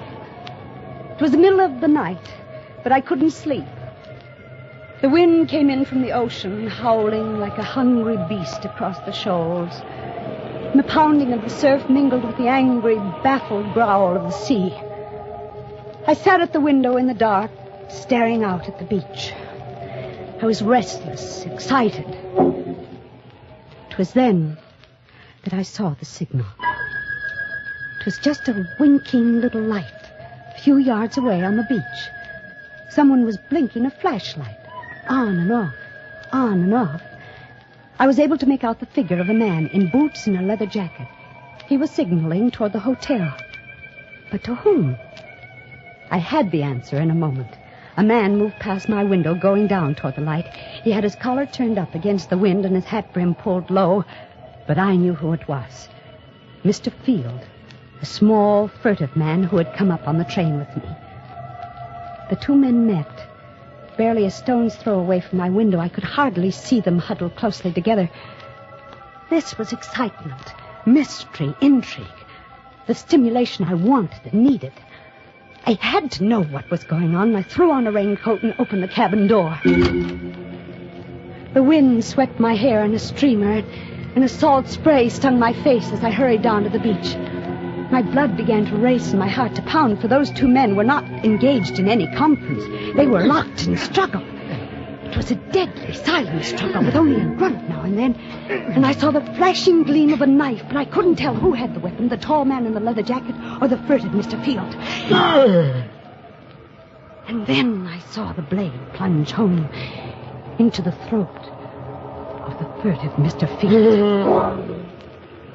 I felt a sudden surge of wild elation. This was murder. I had witnessed a murder.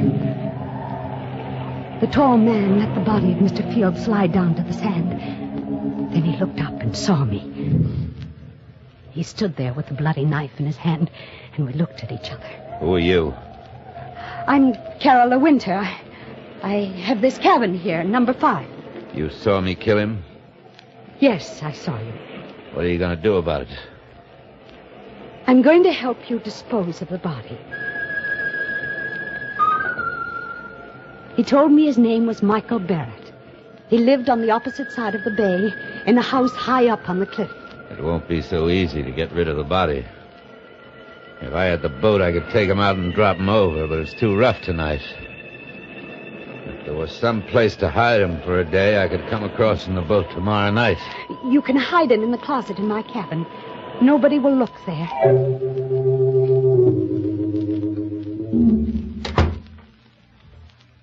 Better lock the closet door.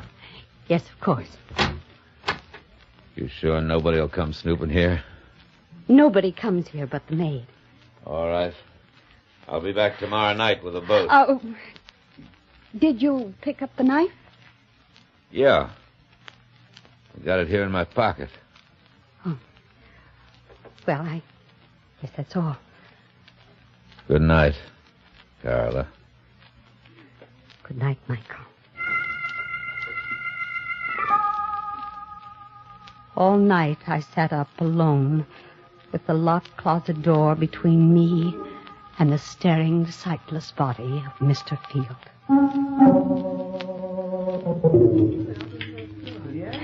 At breakfast the next morning, they had already discovered the disappearance of Mr. Field. Yes, and the maid says his bed wasn't slept in at all. I think he could have committed suicide in the ocean. Well, he was such a sneaky little man.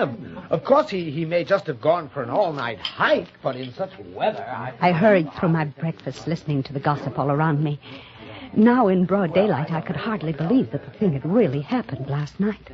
And you know, the hotel manager thinks it might be murder. I heard him phoning for the police. The police? I hadn't counted on that. Wait, anything wrong, young lady? You look sick. I do feel a bit dizzy. I think I'll get some fresh air. Oh, dear, poor girl. It must be quite a shock to her. She came up on the train with Mr. Field.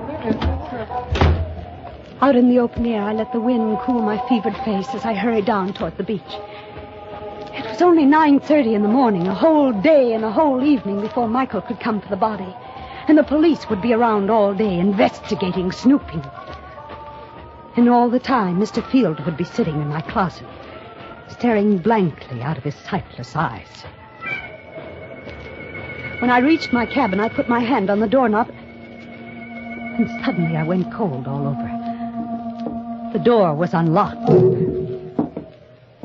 I stood as still as a statue, listening. Yes, there was someone inside, someone moving around.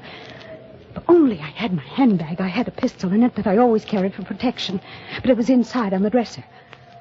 So slowly, I pressed the door open, a half inch, an inch, and the door creaked. That you, Miss Winter? The maid. It was only the maid, of course. She'd be making up the bed. Why hadn't I thought of that? Miss Winter? That you? Yes. It's I. What are you doing at that closet with those keys? They're just my pass keys, Miss Winter. I was just going to tidy up the closet. I didn't ask you to do anything to that closet. But that's part of the job, Miss Winter. I'm supposed to do it in all the rooms. Well, you leave this one alone. Keep away from that closet, do you hear? Well, yes, Miss Winter. I was only trying to help. When I want your help, I'll ask for it. Now, please leave at once. Just as you say, Miss Winter. I'm sorry if I did anything wrong. Did she suspect anything? I hadn't liked her tone. Why had I been so sharp with her? Now she'd surely think there was something in the closet. Something she shouldn't see. At lunchtime, I didn't want to leave the cabin. I sat at the window, and I could almost feel the sightless eyes of Mr. Field staring at me through the closet door. Someone at the door. Oh. Just a minute. Miss Winter? Miss Carla Winter? Yes, I'm Miss Winter. Oh, I'm sorry to trouble you, Miss Winter. I'm Detective Sergeant Smith from headquarters. May I come in for a moment? Yes, please do. What can I do for you, Sergeant Smith? We're out here investigating this Mr. Field business. He hasn't turned up yet. Oh, well, I'm sure he will in time. Well, I wish I could be so sure, Miss Winter. What do you mean? We've gone through his room. Found some mighty queer things. Queer things? Seems this Mr. Field was in some sort of racket. There's a good chance he may have been murdered. You don't say. Yeah. I understand you came up on the train with him. Yes, that's true. Did you have any conversation with him on the train? No, none at all. You're the Carola Winter who writes the mystery novels, aren't you? The same. Well, I've read every one of them. They're darn good, Miss Winter. Thank you. You think you'll get a plot out of this? I mean, Mr. Field? Oh, well, I can't tell yet. Sergeant, I wish you'd keep me posted on developments in case it does turn out to have a plot. Oh, I sure will, Miss Winter. Oh, by the way, we found this picture among the papers in Field's room. I'm showing it to everybody around in case they might recognize it. It's an old newspaper item, 10 years old. Can't figure out why he was carrying it around. It's about a guy named Wycliffe that's wanted for murder. Yeah, take a look at him. I felt the blood racing in my veins, pounding at my wrists. The picture of the man named Wycliffe who was wanted for murder was a picture of Michael Barrett.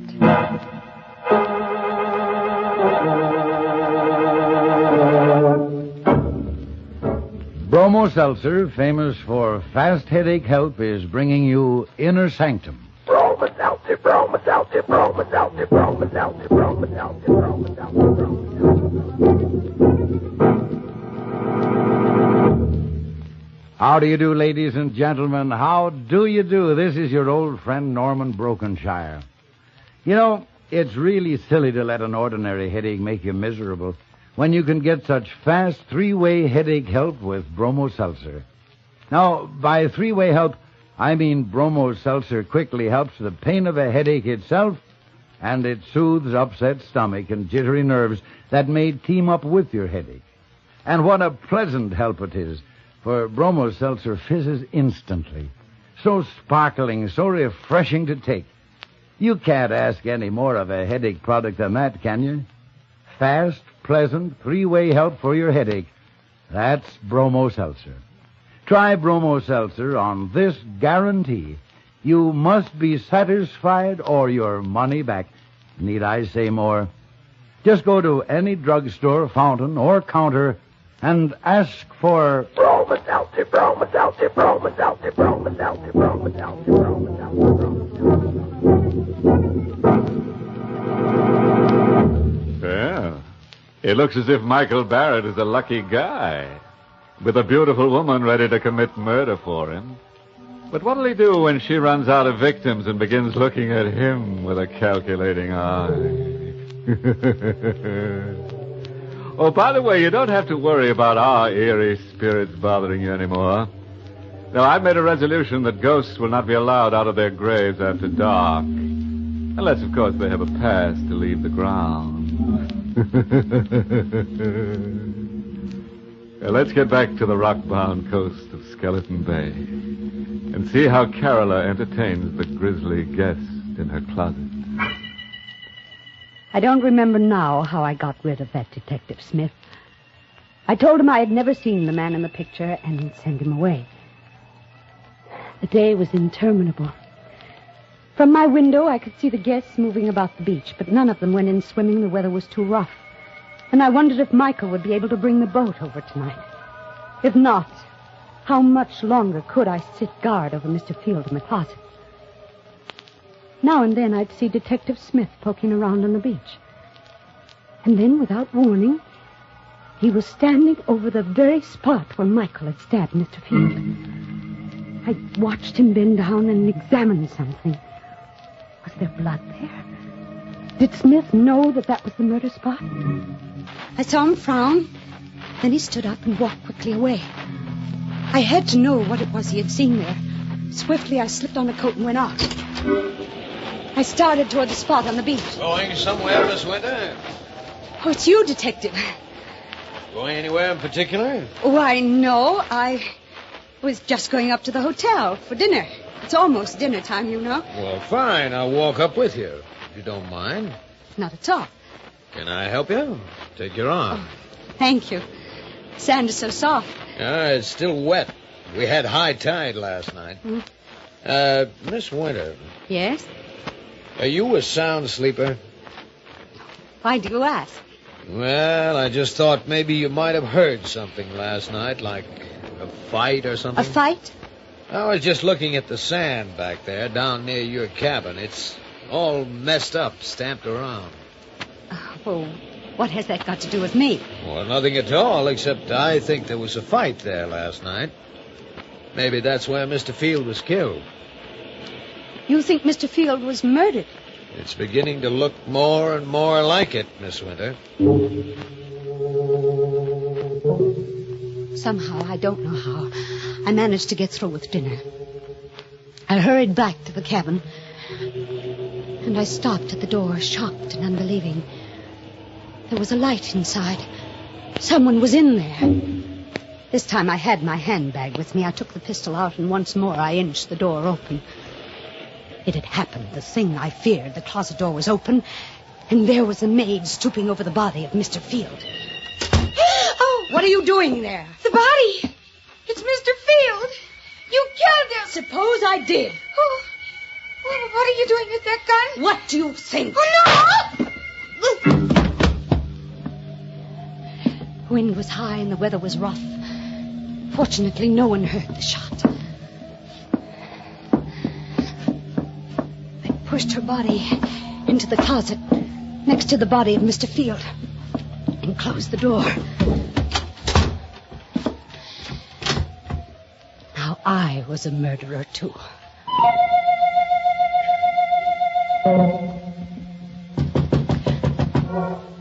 Who is it? Let me in, Carola, quick. Yes. Michael, I thought you weren't coming. It's been a dreadful day. What happened? Come here and I'll show you. Is he still in there? See for yourself. A woman? Who is she? The maid. She opened the closet while I was out. You killed her? Yes, Michael, I had to. There are detectives at the hotel looking for Mr. Field. I suppose if I was smart, I'd kill you, too. And there'd be no one to talk. Yes, Michael, that would be smart. Go ahead, kill me. If you can. I knew he couldn't kill me because I had seen it in his eyes. We were two of a kind, both wild, both reckless, both eager for the thrill of danger. He, too, wanted to be like the wind. We had both been brought together by some force stronger than either of us. And we loved each other. Carol, darling. Michael. No more, Michael. We have work to do. I'll take them down to the boat. I'll help you. We carried Mr. Field and the maid down to the boat. There. I'll take them out away and dump them. And after that, Michael? After that, then I'm going home. To your house on the cliff on the other side of the bay? Yes, Carol. Michael, take me with you. What? Take me with you to your house up there on the cliff. I'm sorry, I can't. You can. Why can't you? It isn't anything I can tell you. What are you hiding up there in that house on the cliff? You mustn't ask. Now, please, Carola, you mustn't ask. You're married. You have a wife up there. No, I haven't. Then what? I can't tell you. But are you going away? Are you leaving me forever? Not forever. You go back to the city. I'll come to you soon. I returned to the city and waited. I waited a week, a month, but Michael Barrett did not come. I wrote to him, but there was no answer. And then one evening I saw him. I was returning home in a taxi, and I saw him standing across the street looking up at my window. And when he saw me get out of the cab, he turned and started to hurry away. Michael! Michael! Michael, please, don't go away!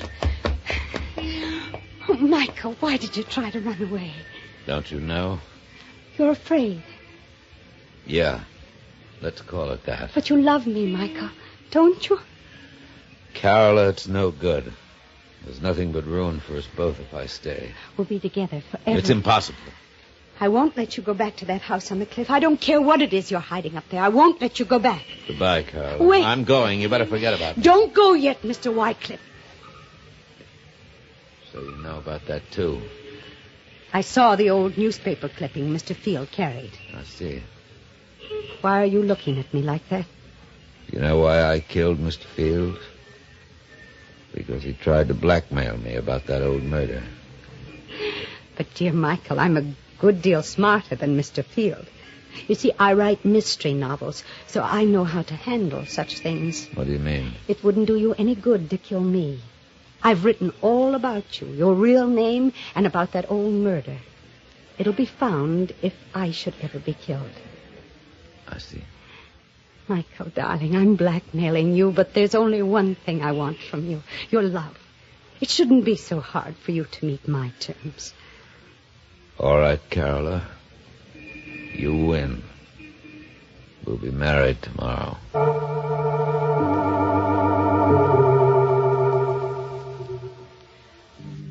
Soon after we were married, Michael began going out evenings, once, sometimes twice a week, and staying out all night. He'd return late the next day. When I asked where he had been, his temper would flare up into something terrible. I stopped asking, but I couldn't rest. I had to know where he went. One evening, I followed him. He boarded a train for Skeleton Bay.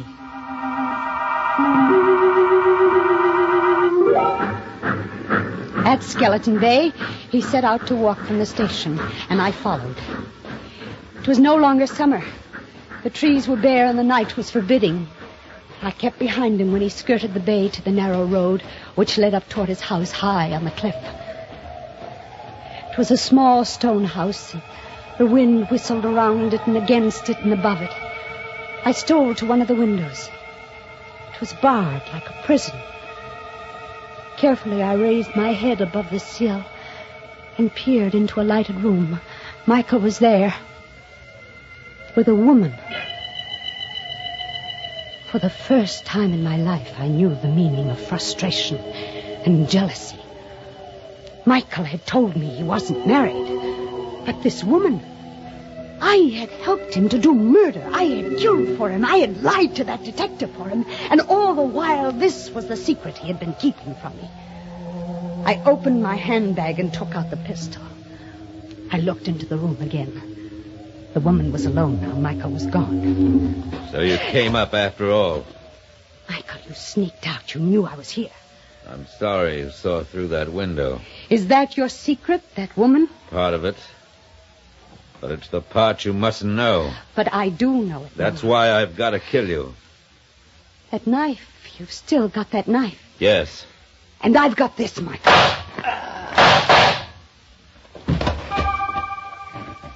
He fell at my feet, and I looked down and watched him die.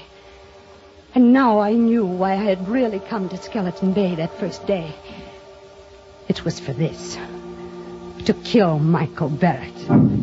So he's dead at last. You've killed him.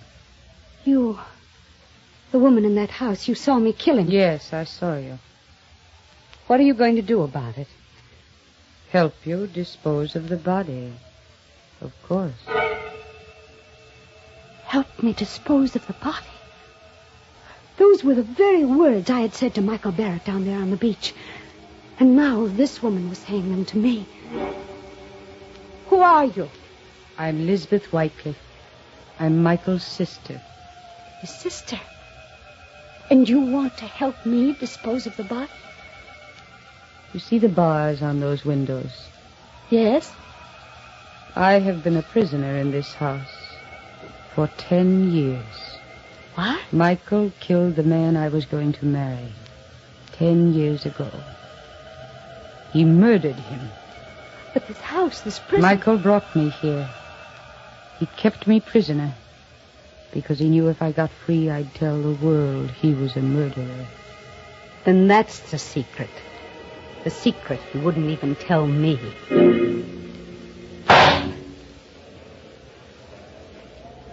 I shot her. Yes, I killed her too. There outside the house. And she fell beside Michael. And I rolled both bodies over the cliff, down into the sea.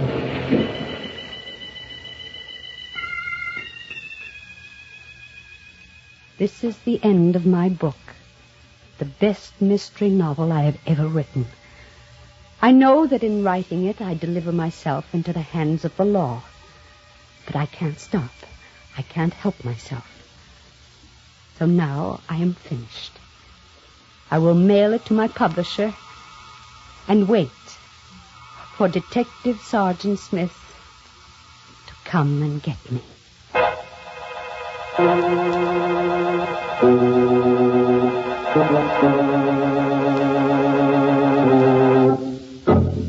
It looks as if Carolyn's mystery novel will earn a lot of money after she's executed. But I'd say it's tainted money. Why tainted?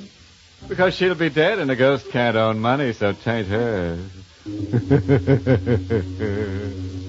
You know, Carolyn would have been better off if she'd remembered that the pen is mightier than the sword. Because the sword is leading her right back to the pen anyhow.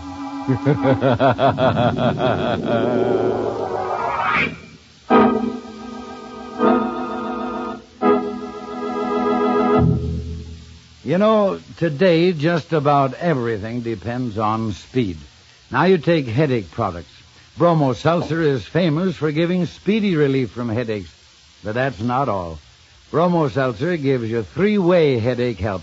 First, it quickly fights the pain of the headache itself. Then it soothes the upset stomach and jumpy nerves that may come with a headache. And Bromo Seltzer is even fast to fix. Just put a teaspoonful in a glass, add water, watch how it fizzes in a split second. So sparkling and refreshing to take. So fast in helping your headache all three ways. But don't just take my word for it, neighbors. Next time you get a headache, try Bromo Seltzer yourself. You'll find where others fail, Bromo Seltzer works. Caution, use only as directed, and of course, if a headache persists or recurs, see your doctor. Get a bottle of Bromo Seltzer for home use and keep another bottle where you work. It's on sale at all drugstores. 5, 7, 3 ways. Bromo Seltzer, Bromo Seltzer, Bromo Seltzer, Bromo Seltzer.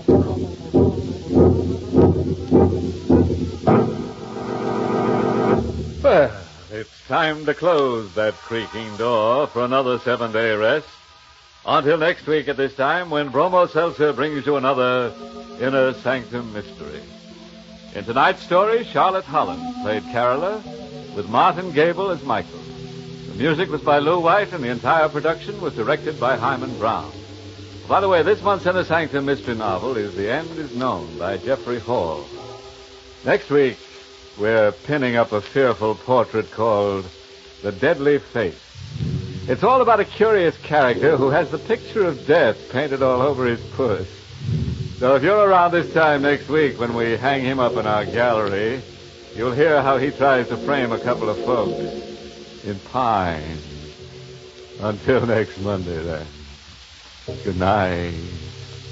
Pleasant dreams.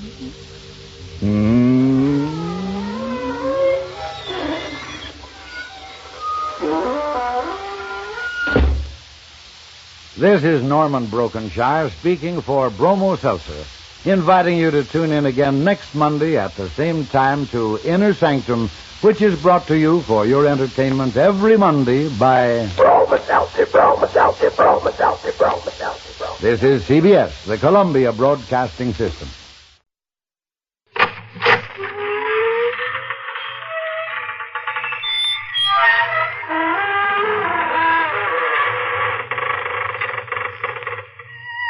Good evening, friends of the creaking door. This is your host to welcome you once again into the Inner Sanctum. Come on in for the crime of your life and meet one of the illustrious inmates from our Who's Who. This cadaverous cut-up is Mr. Seymour Blade. His wife had a tiff with him and punctuated it with a kitchen knife through the middle, which is, of course, one way of making your point sting.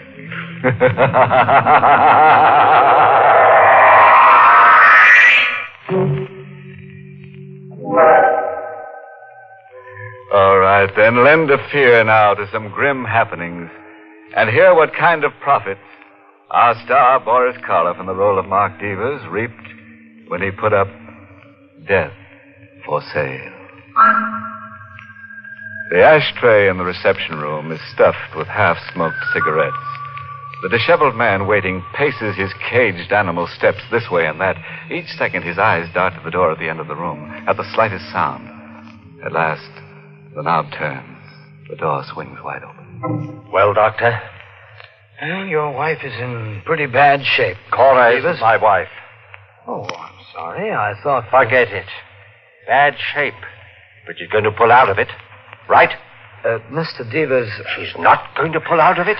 Well, it doesn't look as if she will. What? There's a chance, only a very small one, but still a chance. You're lying. She's going to pull out of it. She's got to. We're doing everything we can. Look, even if she has to die, you could pull her out of it for an hour, couldn't you? Just an hour so that she could sign something. Mr. Devers. It means everything to me, Doc. You could give her a shot or something, couldn't you? Good day, Mr. Devers. I'll give you $5,000. Good $10,000, Doc, and you fool, you don't understand. You've got to do this for me. You've got to.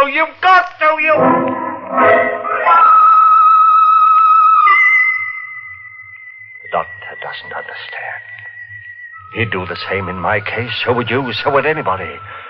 $50,000. I was 1 hour away from $50,000. Money that belongs to me. My money that I waited 7 long years for, and I won't be cheated out of it. 7 long years. It all seemed so simple then, so sure. We had a perfect plan for $50,000, and nothing was going to keep us from it, and nothing did. Up to 3 weeks ago. That was when Cora called me at the office. I just thought she was imagining things again as she had right along. I told her so, but she said no. This man was watching her night and day. He is, Mark. He's outside the house right now. Oh, come now, Cora. I tell you he is. Oh, you're just imagining things again. Why don't you try to... I'm not imagining anything. He's right outside the house across the street, and I'm... You'll be positive after 7 years? I know I've been wrong before, but this time I'm sure Elliot's come back and... What? The doorbell just rang. Who is it? Evelyn? I suppose so. We're supposed to go to the movies together. Good idea. It'll take your mind off believing everyone you see is Elliot Starnes. You're not coming home, then? Not till I've finished at the office. All right, Mark. Suit yourself. Goodbye, darling. Give my best to Evelyn. Mark? Oh, all right, I'm coming. I was on the phone, Evelyn. Well, aren't you going to ask me in? Oh, of course. After all these years, you've probably forgotten who I am. Allow me to introduce myself. My name is Elliot Starnes, your beloved husband. Elliot, you're supposed to be... Dead? Yes, I know I'm supposed to be, Cora, but as you can see, I'm very much alive. I knew it was you this time. I know it. I think you better ask me in, don't you? After all, it isn't very often that a husband comes back from the dead. Back from the dead. That's what he was, all right. And when Cora called me this time, I didn't say I couldn't leave the office. All right, Cora, pull yourself together. But, Mark, you don't understand. Oh, yes, I do. You've been scared for the last 7 years, and you're going to go on being scared for the rest of your life. He wants $5,000 more to disappear again. Well, I didn't expect him to come back just to say hello. Of course he wants more money. What are we going to do? He knows that we collect that $50,000 insurance money 3 weeks from now. He says if we don't come through with his 5, he'll go straight to the insurance company and don't be a fool. He's in this thing as much as we are. He won't do anything to spoil his chances. All he wants is money. The longer he's around, the more chance we take that somebody might recognize him. Mark, we can go to jail. We've waited a long time to get our hands on this money, and I don't expect to be cheated out of it now. You're going to give him the $5,000. I don't know. Maybe. But nothing. When did he say he's coming back? Tonight. After midnight. All right. I'll be here. We'll handle Elliot once and for all, and after this time, there won't be any coming back. I guess no matter how carefully you plan, there's always that one small thing you fail somehow to cover. 7 years before, I was sure we'd covered everything. And it was clever. Really clever. The law says that if a body isn't recovered after 7 years' time, a man is declared legally dead. So we found us a body, Cora and I did. We found Elliot Starnes and sold him on death for $5,000. Sure, I'll do it. I'll marry Cora and then disappear. For $5,000, you can sell me on anything. He married Cora, and a little while after the policy was issued, his automobile was found at the bottom of Ridgely's Pond. Oh, the police dragged the water for days, but naturally didn't find the body, and the insurance people exercised their right to withhold payment till Elliot was declared legally dead. I understand, gentlemen. And I don't even care about the money. All I care about is that my poor husband is dead. It was clever, all right, and Cora put on a good act. We knew we'd cash in where others had failed because we weren't anxious.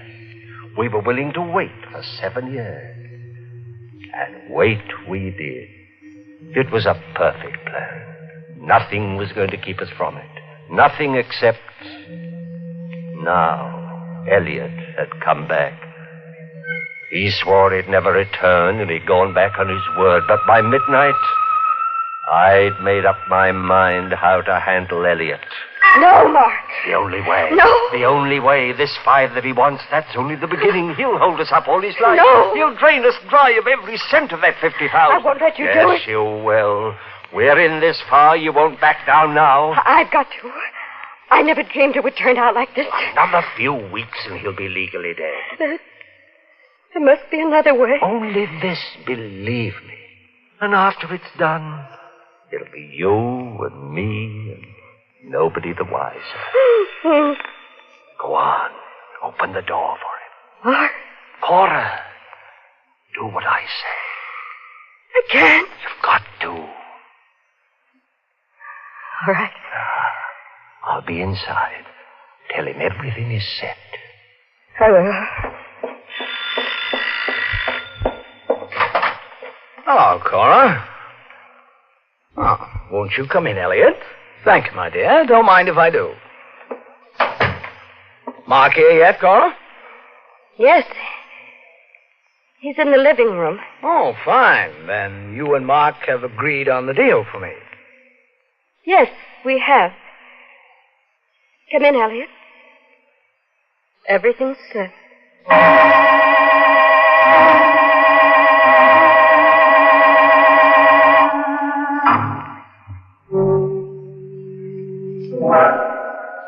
So Mark is waiting for Elliot in the, you'll pardon the expression, living room.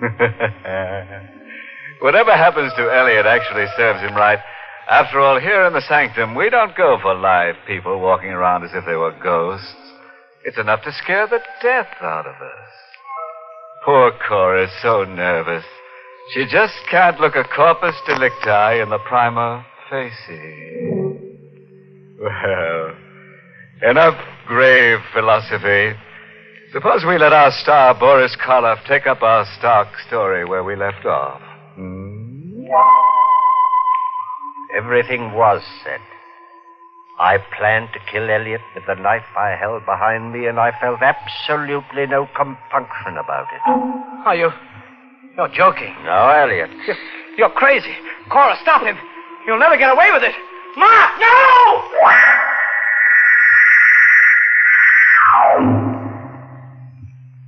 I buried him in the back of the house. I say I did, because Cora wasn't much use to anyone that night or for several days afterwards. She got over it, as I knew she would. She got over it when she realized that I was right, that we had gotten away from it. And no one could ever know, and no one would miss him. She got over it when I reminded her that in just one more week, we'd be sharing that $50,000. Just 1 week. That's right, Cora. I've been a lot of trouble to you these past few days. I am sorry. Oh, forget it. It's all over. Yes, it is. I'll feel a lot better when the money's actually ours. Somehow, way in the back of my mind, I feel that maybe we won't... Look, darling, it's as good as ours now. There's nothing left in the way, not a single thing. 1 week. That's all. Now, wouldn't you know? You expecting anyone? No, Evelyn? not at this hour. Well, whoever it is, get rid of him. Yes, darling. I'll get rid of him. Yes? Mrs. Stein? Yes? Mrs. Elliot Stein? That's right. I want to talk to you. Here's my card. Well, I'm sorry. I'm busy right now. Too busy to see me. I can promise you that. Oh, now, see here. Nice card, ain't it? Real fancy engraving. Mrs. Elliot Stein. That's right. I'm the woman Elliot married after he disappeared 7 years ago. Now, I don't think you're going to be too busy to see me after all. Do you? Maybe it's fate. Maybe it's all in the cards. You work hard. You think out a plan that's letter perfect. Then up pops the unexpected, forcing you into the first desperate step to lick it. First Elliot Starnes himself, then his second wife that we didn't know existed. And here's our wedding license, just in case you don't believe me. Here, you can look at it. Take it easy, Cora. We believe you're his wife, Mrs. Starnes. And he's got a birthmark? We said we believe you. Now, what do you want? Well, what does any good woman want? My husband. And why come here? Where else would I go? I'm afraid we don't understand. Do we, Cora? No. I'm afraid you do. Now, look here. I'm afraid you understand awful well. Elliot told me. Told you what? What you two were doing. He also told me if he should fail to come home after a couple of days. Mrs. Starnes, we haven't seen your husband for 7 years. Now, you don't expect me to believe that, do you? I don't see why not. I do. You see, Mr. Devers, the other day, with my own eyes, I seen Elliot walk into this house. But I didn't see him walk out again. What's the matter, Mr. Devers? You got nothing to say? What do you want, Mrs. Starnes? My husband, of course. Only since you killed him, I can't very well have that, can I? What? He's the only man I ever loved, and you killed him. I never should have let him come here. For days I begged him not to. Mrs. Starnes. I made a mistake letting him come here. I know that now. But I want him back. I love him and I want Elliot back. Do you want your husband, Mrs. Starnes? Or a substantial sum of money? Huh? How much? How can you talk about money at a time like this? 5,000? I loved my husband, Mr. Devers. 7,500? Well, how much? 25,000. What? In cash. Mark. Let me handle this, Cora. And if we refuse? Well, then I'll just naturally have to tell my story to the police. Cora. But you... Oh, let's drop all the small talk, Mr. Devers. I want 25,000 and I want it fast. Now make up your mind. I'll make up my mind. No, Mr. Devers, don't get rough. I'm not as dumb as my ex-husband. I've taken steps against anything happening to me. No, Mark. Better listen to her. You're not getting away with this. Then you don't get away with Elliot's murder. So help me. Before you put that hand on me, you better have your lady friend look out that window. What? There's a taxi across the street, Mark. My taxi. And the driver knows I'm in here. You'd have to kill him, too. Elliot's ever-loving second wife is here to stay. And if you want to get her out of your life, the cost is going to be $25,000. By this time tomorrow night.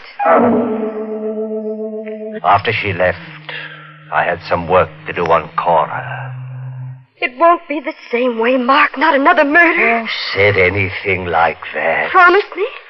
Not the same way. Sure, promise. After all, if we can get away with 25,000, is that so bad? I'd rather settle for none of it. Huh? That money won't do us any good now. Why not? It just won't. Oh, you're all upset. You'll feel differently day after tomorrow when you sign those papers in the insurance office and they hand that fat check over to you. No, Mark.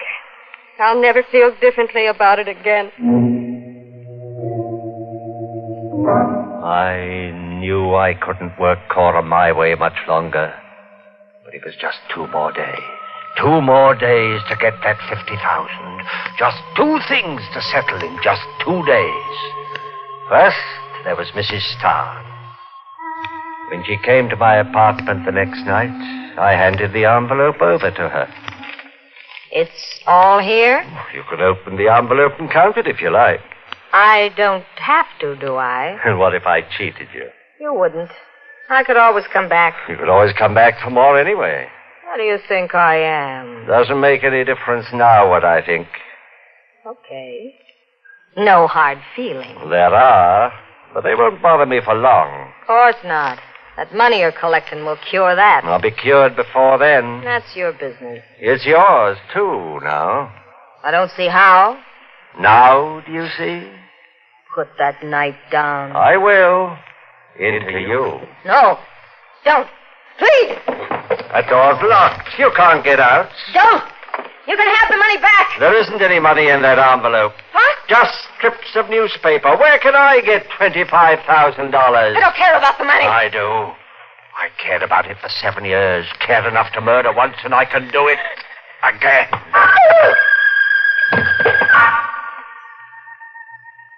Now, Mrs. Starnes, I've no hard feelings towards you. None at all. Just 2 things to take care of in just 2 days.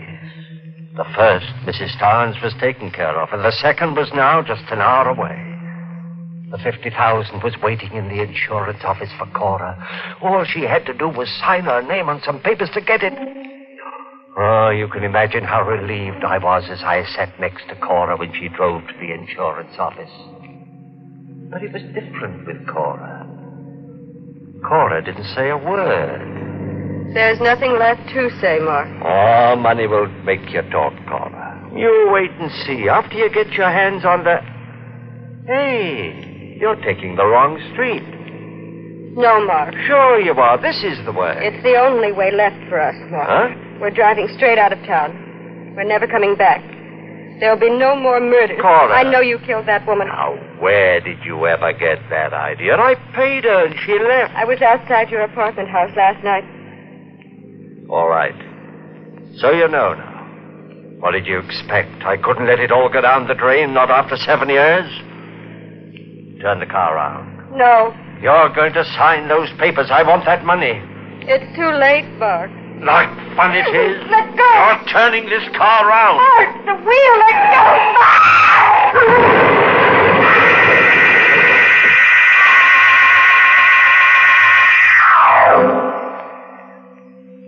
I wasn't even scratched in the crash.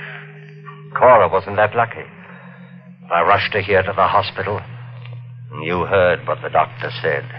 There's a chance. Only a small one, but still a chance. No, the doctor doesn't understand. There's got to be more than only one small chance. I was 1 hour away from that $50,000. Money that belongs to me, money that I've waited 7 years for, and I won't be cheated out of it. Cora's got to live. She's got to sign those papers.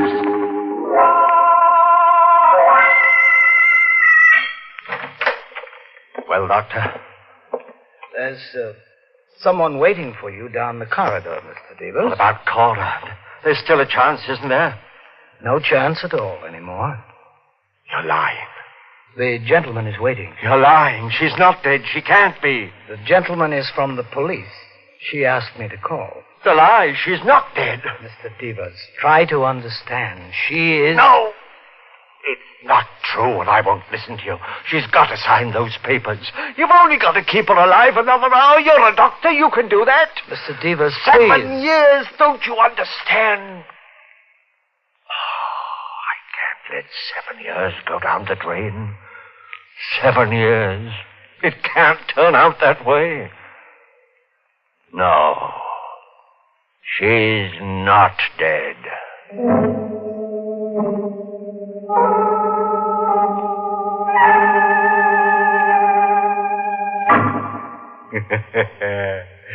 So Mark's 50,000 went down the drain after all. And Mark went down the hatch of a scaffold. You know, I can't feel sorry for Mrs. Starnes. She should have known that a rolling widow gathers only mausoleums. Yes, sir, when you use a dead husband for blackmail, you're bound to end up face down. Oh, a footnote. When you're dealing with life insurance, remember, honesty is the best policy. Well, friends, it's time once again to close that creaking door. Until next week at this same time, when we'll be back with a little hunk of horror. You'll be sure to listen, won't you? Until next week, then. Good night. Pleasant dreams.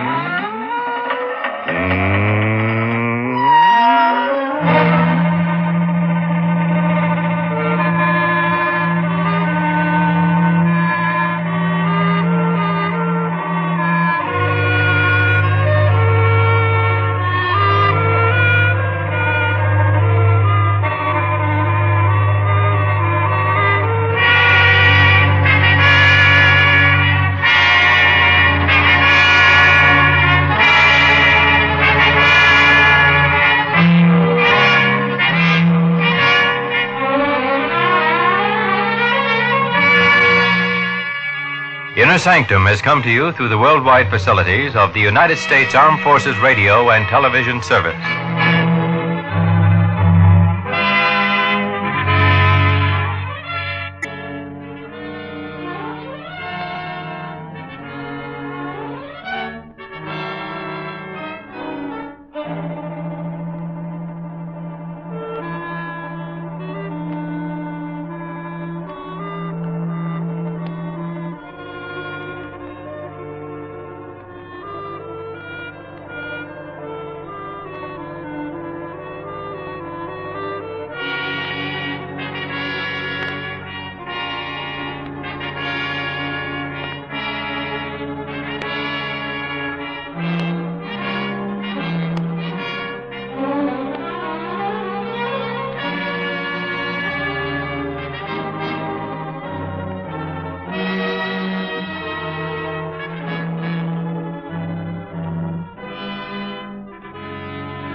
You got all that straight? Yes.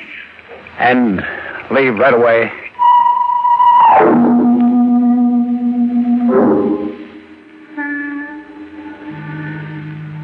Where's the envelope, May? Here. Why'd you want it? Because I don't know what's going to happen to me now. I've got some bonds here and my will. It ain't much, but I want to take care of you. By now, the cops must have orders to shoot to kill. Oh. Here, this won't take a minute. Just a few signatures. But how are you going to get out of it, George? I'll find this guy, Franz Carousel. Can't you explain to the cops? Do you think they'll buy a story like mine? Oh, I don't know. Here, take these bonds and keep them in a safe place. They're as good as cash now. But how are you going to find Carousel? I don't know. But you can find a man if you want to. What's that? Well, clipping just fell out of your envelope. Clipping? Yeah, from the newspaper. George, when did you have that breakdown? In the spring of 1940, the year before I married you. Why? You never did tell me much about that. Well, there wasn't much to tell. Why are you asking me about it now? Because this clipping is dated 1940, May 7th. So what? What's the name of this guy you picked up at the cemetery? Franz Carousel. Oh. What's the matter? Listen to this. Services were held for the late Franz Carousel, who was buried in Wolfbane Cemetery this morning. The deceased was killed in an automobile accident 2 days ago. Let me see that clipping. Here. Wolfbane. Yeah, now I know. I was always so scared of that place. What are you talking about? It's funny, the tricks your mind can play. Do you know why I clipped this out of the newspaper? No. It happened just before my breakdown. I hit a guy's car. The car broke into flames. The guy was killed. I was so scared by the whole thing, I never told the cops. That's why I had the breakdown. But what about the guy? Franz Carousel. It's the same name. Could it be the same guy? Sure. Could be the same guy who came out of his grave. The clipping gave me one tip. It had the name of Franz Carousel's brother. It wasn't easy, but by the next night I found out where the guy lived. I wasn't taking any chances now. I had a gun. When I got to the house, I heard a kind of queer music. Somebody was playing the piano. I tried the door. It was open. Who's that? Who came in? Don't get up from the piano. Oh, a gun.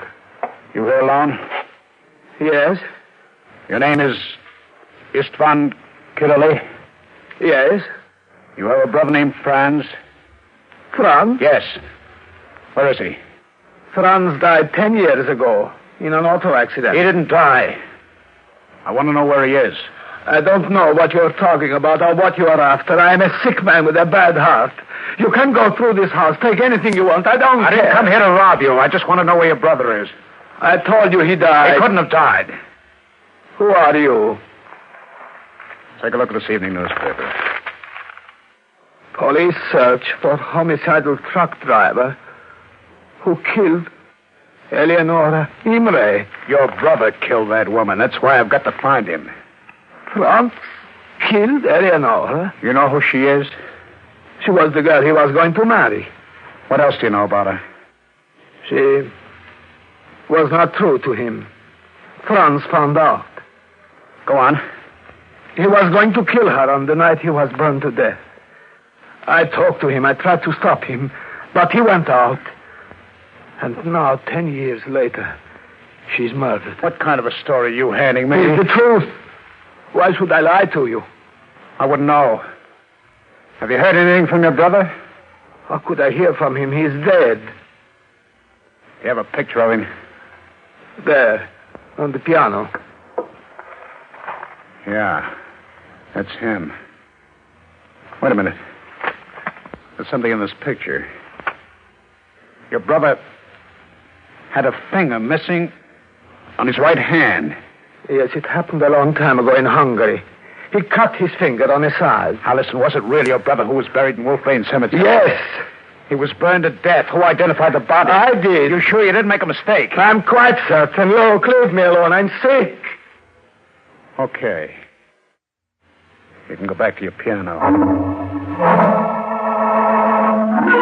The stores hadn't closed yet, so I bought a pick and a shovel, threw them in a car I rented, and drove out to the cemetery. It took a little time to find the grave. There was a half moon and a cloudy sky, and I began to dig. It was hard work and tough going, but soon I hit wood. I grabbed the pick and crashed it through the rotten wood. If I could show that this wasn't Franz Kirili, if there was no finger missing, I could go to the police and prove that this guy who was supposed to have been dead for 10 years was still alive. I struck a match and looked. One of the fingers was missing. The third one of the right hand. The same one that was missing in the picture. And then I heard it. The limping footsteps of the man who had been dead for 10 years. For a moment, my heart seemed to fill my chest, beating there like a big bass drum. And suddenly I knew what to do. I yanked the gun out of my pocket, swung around. I saw him there, outlined in the yellow moonlight. I fired.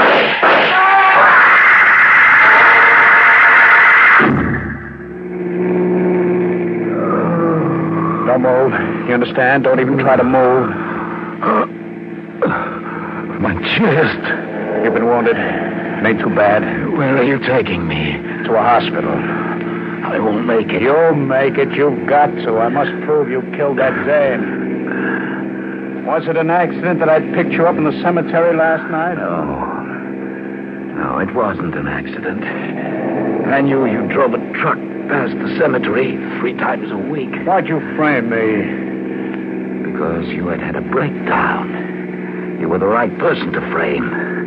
Because I wanted to get even. Get even for what? That accident 10 years ago. Then you weren't killed? No. What about the body in the grave? His name was Lane. Richard Lane. He was in the car with me 10 years ago. He'd gone too far with Eleonora. I was taking him out to the cemetery for a showdown when your truck sideswiped us. Was he killed? No. He was pinned behind the wheel, unconscious. I was thrown clear of the car. I saw my opportunity. I left certain things that could identify me. What about the finger? I took care of that while he was out cold. Then you set fire to the car? Yes. Why? I was in trouble with the police. They wouldn't look for a man who was dead. I knew it would all make sense. And you came back 10 years later to kill this dame who cheated on you. But why'd you drag me in? And why'd you pick on me? You noticed my leg? Yeah? You did that to me in the accident 10 years ago. You were getting even? I always settle up my debts. So it all adds up. You came to the cemetery to kill me because I knew that you were alive. Huh.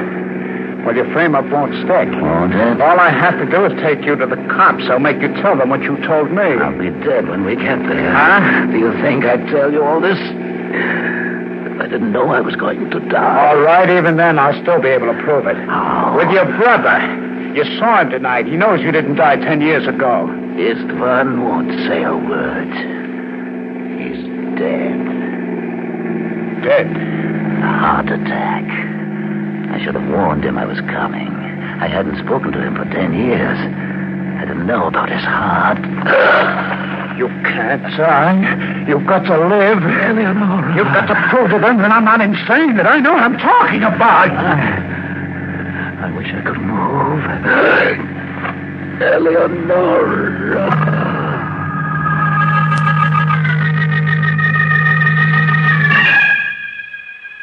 I realized the spot I was in. They had me tabbed as a homicidal maniac. It would look great if they found him in the car. It would sound great if I tried to tell them the truth. So I stopped the car and I dumped him out and hid the body behind some bushes. I kept on driving for 4 days. I hired a room in this house where I'm writing this.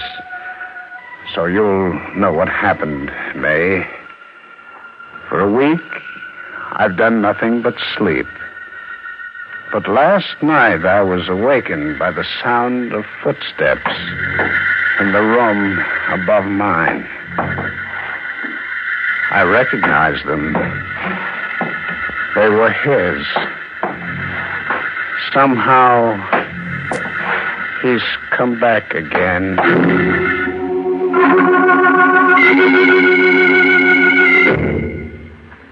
Well, Lieutenant, did you read the letter I received from my husband? Yes, Mrs. Giddon, and I don't know what to make of it exactly. Why? What do you mean? Well, this morning we received word that your husband is dead. He died just as he predicted, in an automobile accident. And as for Franz Caroly, as far as we know, he died 10 years ago. And we can find no evidence that he's alive.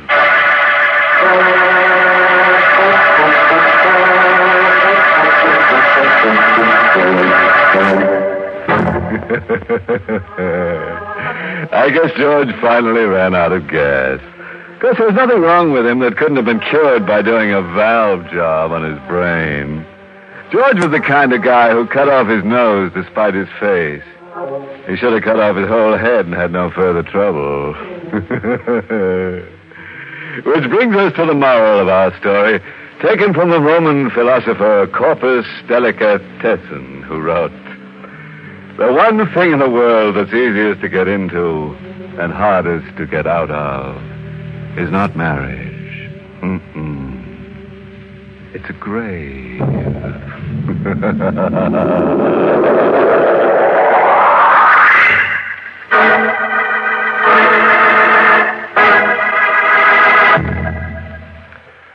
Say, did you ever want to take your thumb and punch in the bottom of a chocolate-covered candy just to see what's inside? Of course you have. Some you like, some you don't. So it's just natural to want to know what's inside. So let me tell you what's inside the Mars Coconut Bar. Smooth, pure, dark chocolate. Delicious dark chocolate spread on thick. And inside of that, the finest Philippine coconut. The very best. And when you bite into that delicious coconut, freshly shredded, juicy, rich, you'll say, now that's coconut the way I like it. Yes, take pure dark chocolate. Take the finest coconut. And take Mars candy-making magic. And that's the Mars Coconut Bar. The candy bar for you to take to really satisfy your deep down crave for coconut. And now, once again, our host. Tonight's story was written by Milton Lewis and starred Ralph Bell in the role of George. Peter Capell played Franz. Music was by Lou White. This month's Inner Sanctum mystery novel is Until You Are Dead by Henry Kane. The entire production of Inner Sanctum is under the direction of Hyman Brown. Well, friends, it's time again to close that creaking door until next week at this same time, when we'll be back contracting for an eerie earful called The Death Proposal. It's all about a young wife who wants to age her husband in the woods. Pine woods, that is. This is a tale where feelings run deep. About 6 feet. Oh, you'll be sure to listen in next week when we dig up the plot. Until then, good night. Pleasant dreams.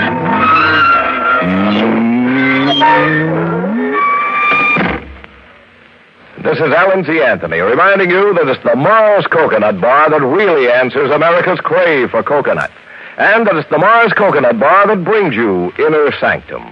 And remember to listen tomorrow night over most of these stations at 8 p.m. Eastern Time to Can You Top This?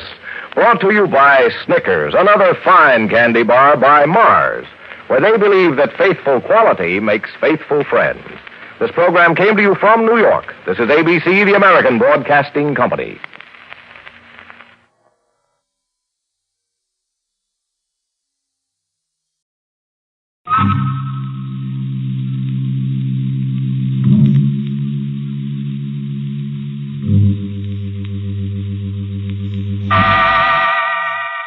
Inner Sanctum Mysteries.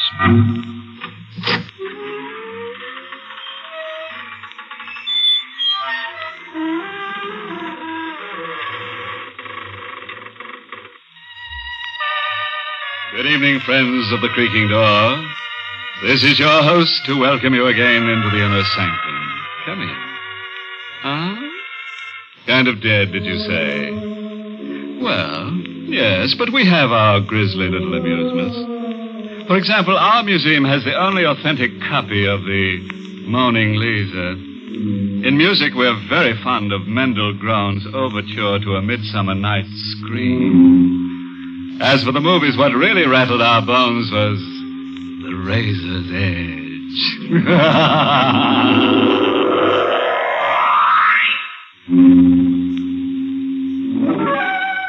Well, as the dentist said when the drill hit bottom and the patient screamed, you've got a nerve. It begins at night, outside a railroad station.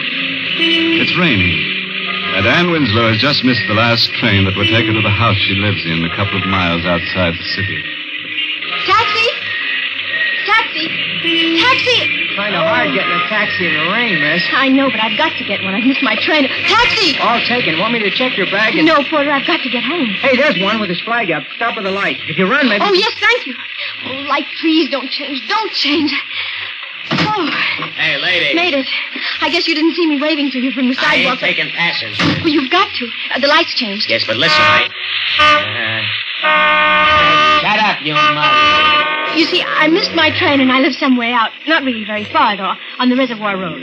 The Reservoir Road? I know, it's outside the city, but I'm willing to pay a little extra, and the flag on your meter was up, so I thought... Okay. Oh, thank you very much. Well, I guess I can relax now. And... What's the matter? There's someone else in the cab. He's a friend of mine. Don't bother him, and he won't bother you. If you already had a passenger, why didn't you turn your meter down? Because he ain't paying for the ride. I was frightened. The man on the back seat of the cab with me didn't say anything or do anything, but I was frightened. His overcoat collar was turned up around his neck, and his hat was pulled forward over his eyes. And I was frightened.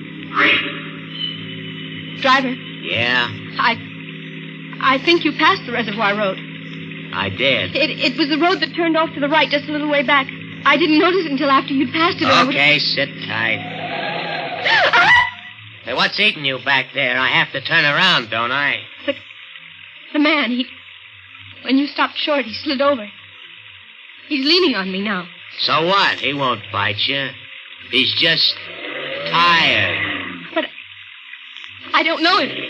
Believe me, lady, if you did, you wouldn't be any happier. He leaned against my shoulder without speaking, without moving. His hat was still over his eyes and the upturned collar of his coat still around his neck. My shoulder began to hurt and the weight grew heavier. And somehow from the silent body beside me there came a feeling of cold. Of deadly, paralyzing cold. I straightened up and pushed him away.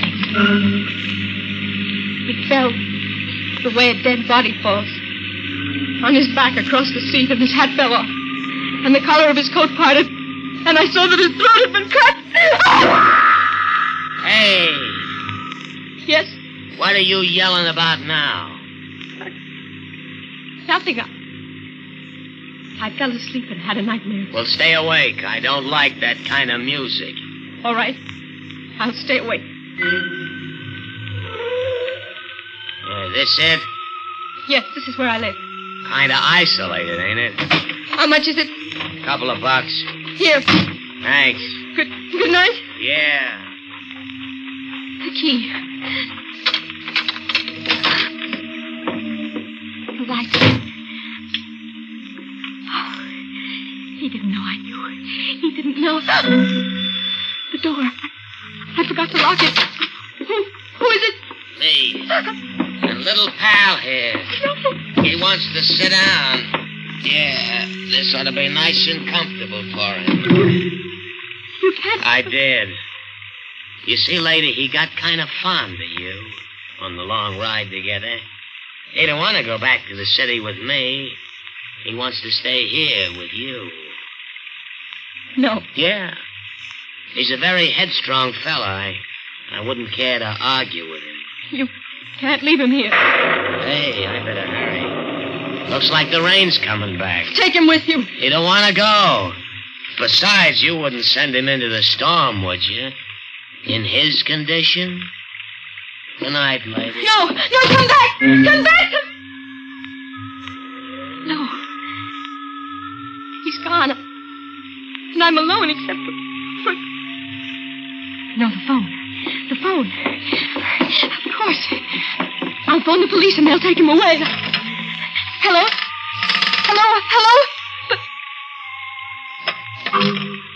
It's dead. The phone is dead. And I'm alone. And in the room I'm coming to, there's a man whose throat has been cut. And he and I are alone in this house. I won't look at him. If I turned my head, I could see him. But I won't. What? He's moving. He's moving out of the chair. Great!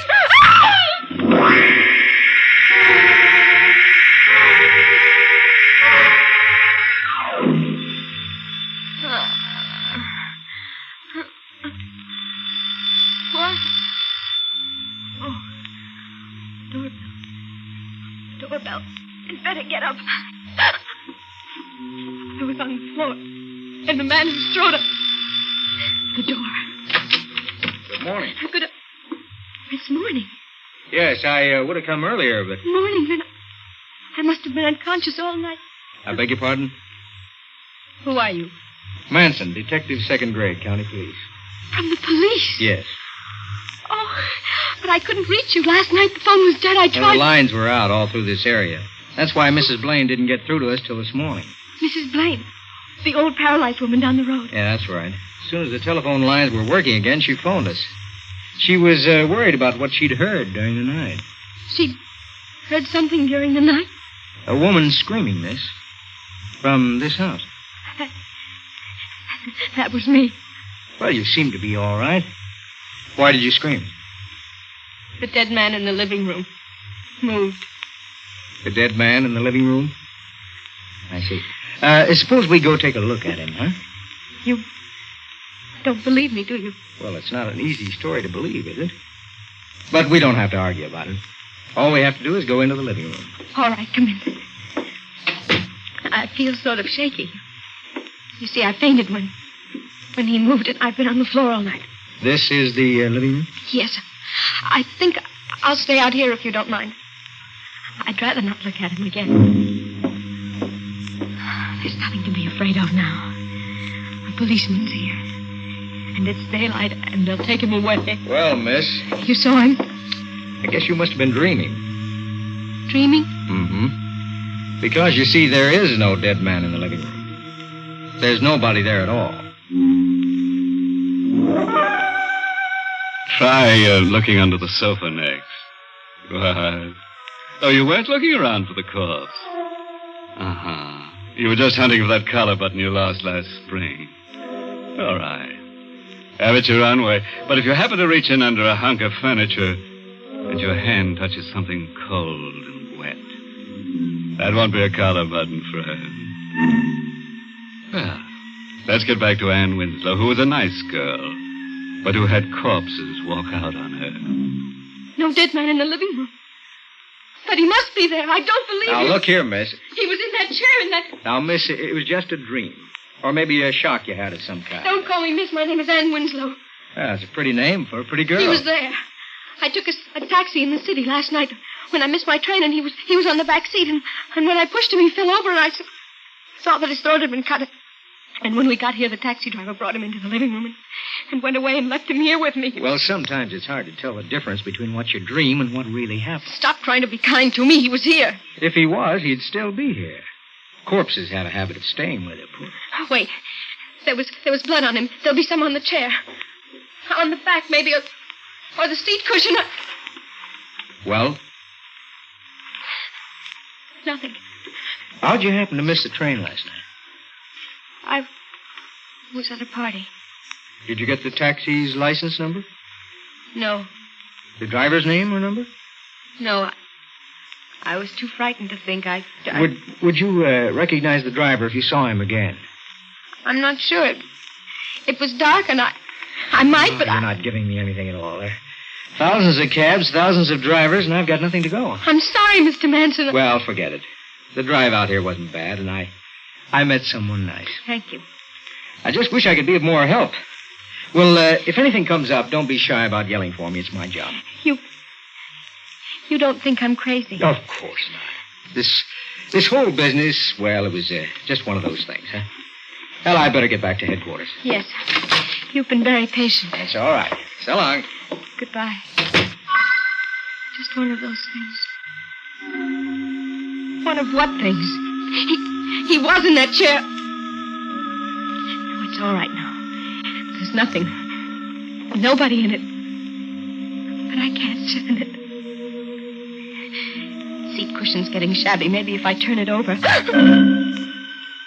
the other side. Someone already had turned it over because it wasn't a dream. It wasn't a dream because there's blood.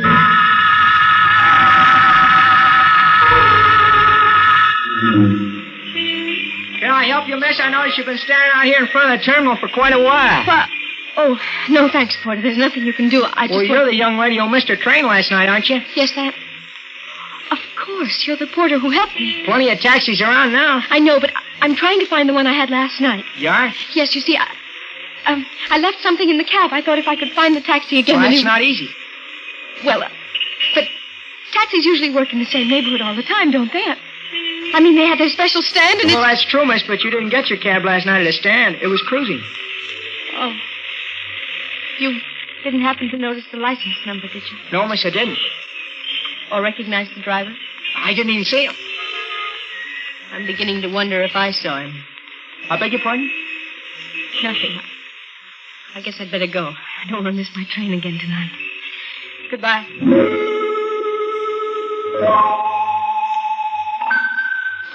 And tonight I locked the door. It's funny. Must have left the lights on. Hello. You...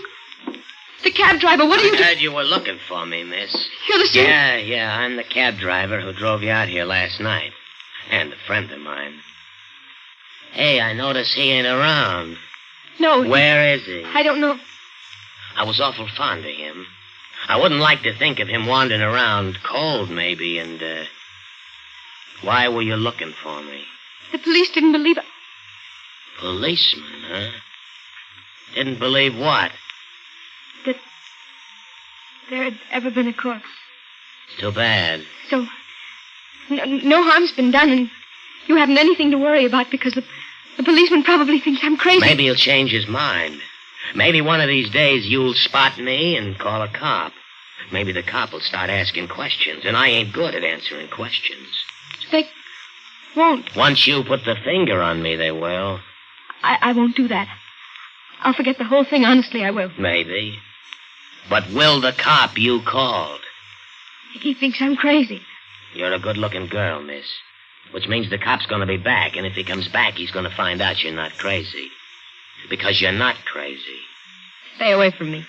There was a corpse, and he had his throat cut, and he was in this room, and you saw him. And if a cop starts believing you, he'll look for that corpse, and he'll find it sooner or later, and then he'll ask me questions. So it'd be a lot better if you went away. I'll go. I'll do anything you say. Don't touch me. You'll go. But further than you think. Your hands! You're choking me! The idea. Please. In a couple of seconds, you won't have to. No. Hey. Let me go. That was the doorbell. Maybe you better go bye-bye for a while till I can get rid of the guy at the door. I'll keep you for a while. Okay. Yeah.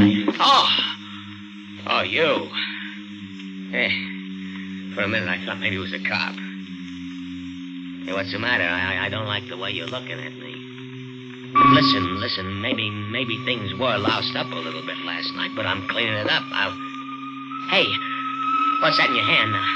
Now get away from me. Don't. I'll do anything.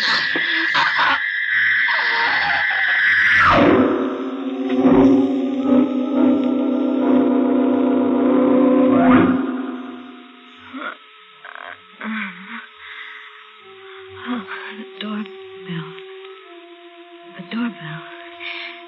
Yes, the door. No one. I thought... Or was it last night? I thought the driver... He came back for me. I've got to get away. Get away. Someone lying at the doorstep. The driver. And he's flying. Run. Get away. Run. Hey! Run. Someone is in the road. Run the other way. Other way. Stop! No. I won't stop. I'll never stop. Too smart to stop. He's getting closer. I can't run anymore. I'm tired. I'm so tired. And my head hurts. Miss Winslow, stop. I'm tired. And my head hurts. My head. Miss Winslow. Don't. Miss Winslow, what's the matter? Mr. Manson. Yes. I thought you were... Who? I don't know. Let me help you out. I was so tired. You better get back to your house. No. It's cold. You have no coat. Come on. All right. But he's there. He? The driver. I see. I'll take care of him. He doesn't need care. He's dead. Did you? Somebody... His throat. Got it. Don't talk anymore. He started to strangle me. Shh. Here's the house. How did you get here? My car. It's out in the road. I meant in time to... I was worried about you. Now, watch the steps. I can't go through that door. He's lying across it. You've been very brave. Just step past him. There. Now, we'll shut the door. Now, sit down. The chair here. Not the chair. It's the one... All right. The couch. Thank you. Now to get the body away from your door. Notify headquarters. Yes, of course. Where's your phone? In the hallway, right outside the living room door. Good.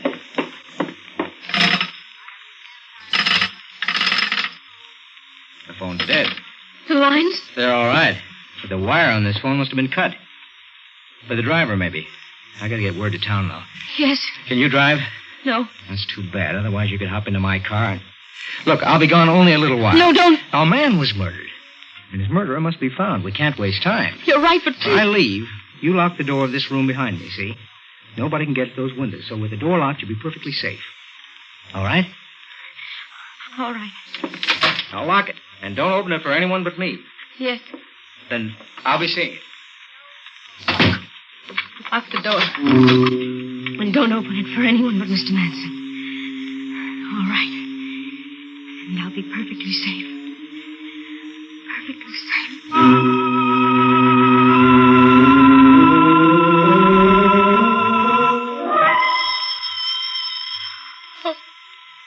Oh. I dropped off. The phone. It was locked. Oh, I remember. Wait, he told me not to open it for anyone but himself. Still, this isn't anyone. This is the phone. No, I'll let it ring. I won't leave this room. Let it ring. He said the phone was dead. Not the line, but only my phone. Mr. Manson said the wire had been cut, but if it really had been cut, it couldn't ring. And it is ringing. It's ringing. That means he was lying. And if he was lying, he wanted me locked in this room so I wouldn't tell anyone. It stopped. Hello? Hello? It stopped, but I can call. The police, I'll call. Calling somebody? Put the receiver back. I said put it back. But that gun. Well, that's better. Living room, please. How come you tried the phone? It rang. Too bad I didn't rip the wire out as I should have. Careless of me, but too bad for you. What do you mean? I haven't much choice, have I? The driver's buried alongside of the corpse you met last night. Back in the woods. That's where I went. You're not a policeman. I'm a murderer. The corpse you saw last night was an old friend of mine who had ideas about sharing my profits in a little racket I run. I cut his throat and fixed things with that cab driver to take the body out into the country and bury him. You hopped his cab, and the goon didn't have brains to get rid of you before you spotted the corpse.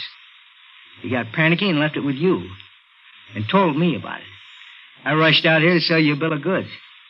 You bought all right, except the cab driver got scared when he spotted you watching for him at the railroad terminal. He decided to shut you up. I trailed him, and realizing how easily he lost his head, I took care of him.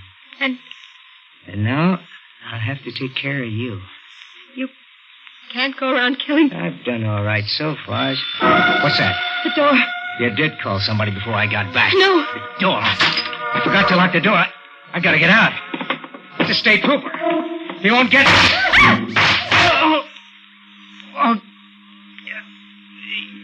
Anybody else? Hey, you.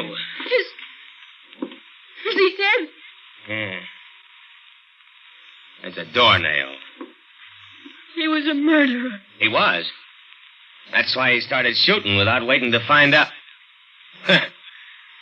All I wanted was to tell him to move that car of his. It was blocking the road.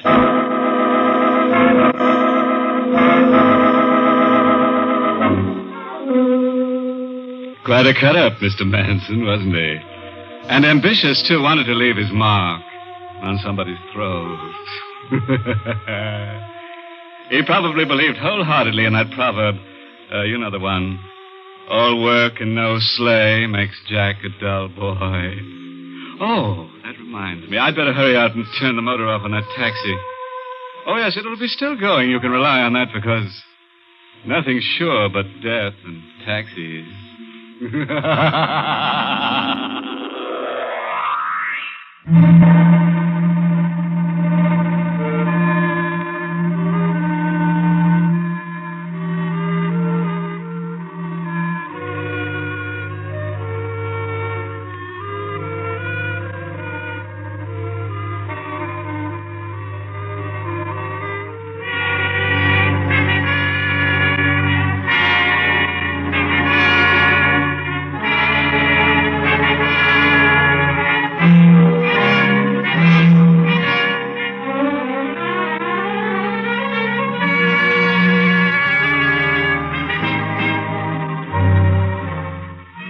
Sanctum has come to you through the worldwide facilities of the United States Armed Forces Radio and Television Service.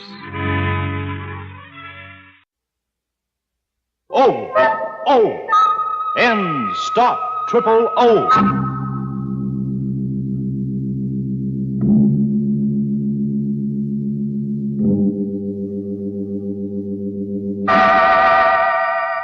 Inner Sanctum Mysteries, brought to you transcribed by High Potency Ends, America's most popular, truly effective chlorophyll tablets.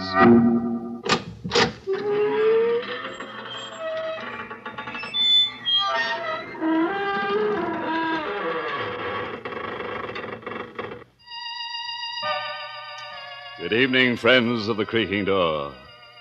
This is your host inviting you into the Inner Sanctum once again.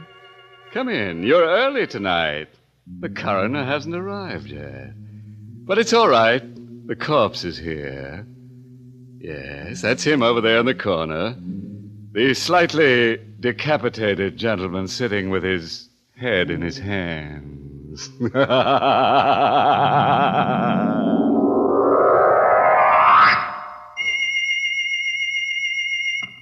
High Potency Ends, E-N-N-D-S. Ends chlorophyll tablets are more effective than any other type of chlorophyll product in stopping Triple O. They stop odor of breath, odor of body, all other personal odors. Act internally where odors begin to stop all three at the same time. End. Stop. Triple O. It's amazing, but no matter what you eat, drink, or smoke, no matter how hard you work or play, 1 or 2 high-potency Ends tablets stop Triple O all day. All right, friends.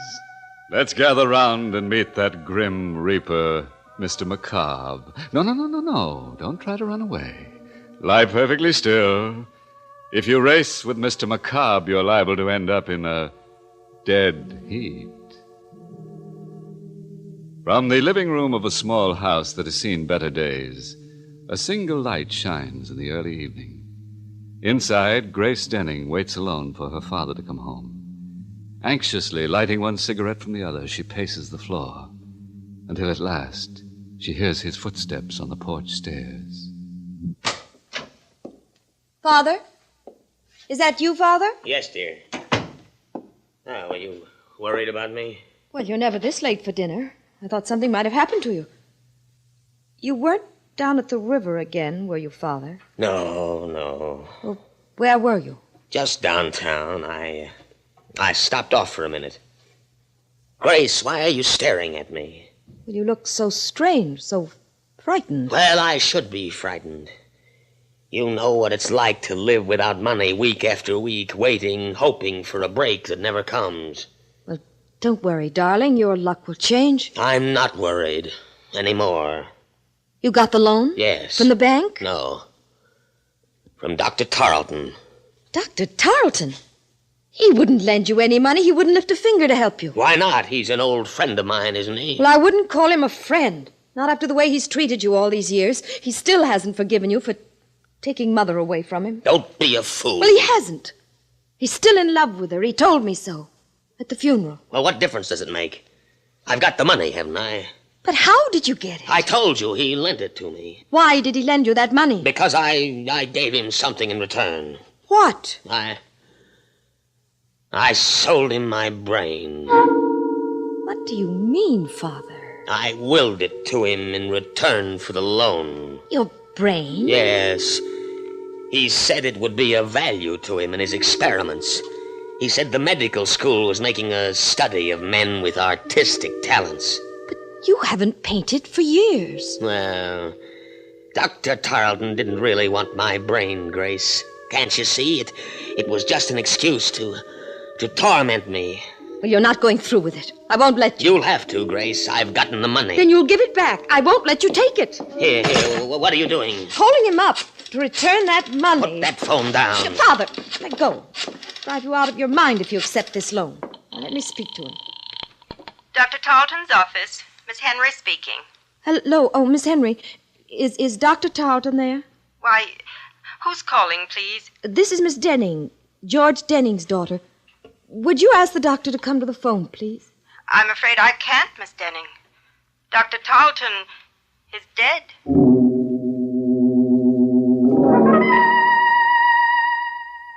Miss Henry, I hope you don't mind my coming over here, asking you all these questions, but you see, Dr. Tarleton was an old friend of the family's, and I'm rather anxious to know the circumstances. I understand, Miss Denning. Dr. Tarleton often spoke of you and your mother. When did he die, Miss Henry? This afternoon, about 5 o'clock. We can't be sure of the exact time. Nobody was with him when he died. Nobody? As far as we know. I was out of the office on an errand when it happened, and when I got back, he was dead. But what happened to him? I mean, it was all so sudden. Did he have a heart attack or something? Well, he was subject to dizzy spells, Miss Denning. He probably had one this afternoon. Oh, I see. But I'm not sure that's what caused the accident. Accident? Yes, he fell against the instrument cabinet in his office and broke the glass. The edge of it cut an artery in his neck, and he died before anyone could reach him. How awful. Well, what makes you think it wasn't an accident? I don't know. I just have a feeling it might have been murder. Why? Was anybody with Dr. Tarleton when you left this afternoon? Yes, a man by the name of McCobb. Who? Mr. McCobb. I don't know his first name or anything about him, but the police are investigating him right now. And there wasn't anybody else this afternoon? Not that I know of. Are you sure? Didn't Dr. Tarleton have an appointment with a man who was interested in some sort of brain experiment? What's that? An elderly gentleman, tall, with gray hair and a long, thin face. Why, Miss Denning, that was Mr. McCobb.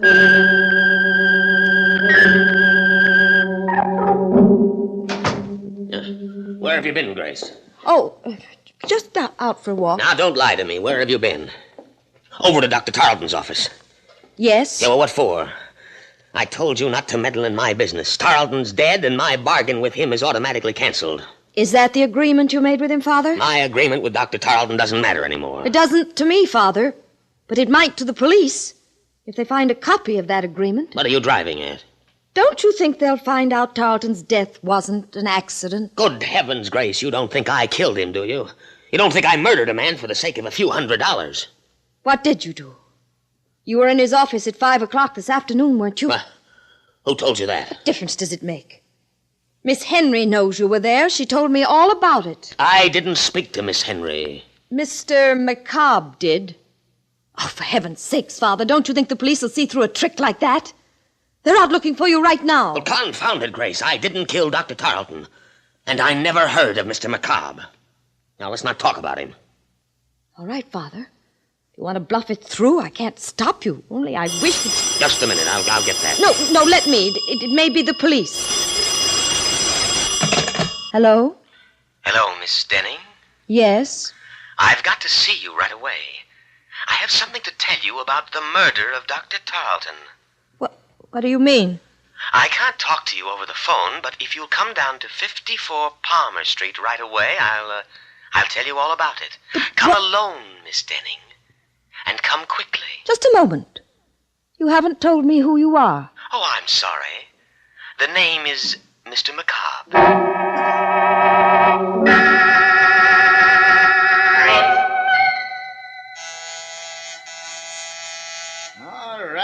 All right, I'm coming. Yes, what do you want? Why, I'm Miss Denning. Weren't you expecting me? I never expect anybody around here, especially at this time of night. What did you ring the bell for? Well, I was supposed to meet somebody here. Are you sure you got the right address? This is the University Medical School, the autopsy lab. We're closed up for the night. That's strange.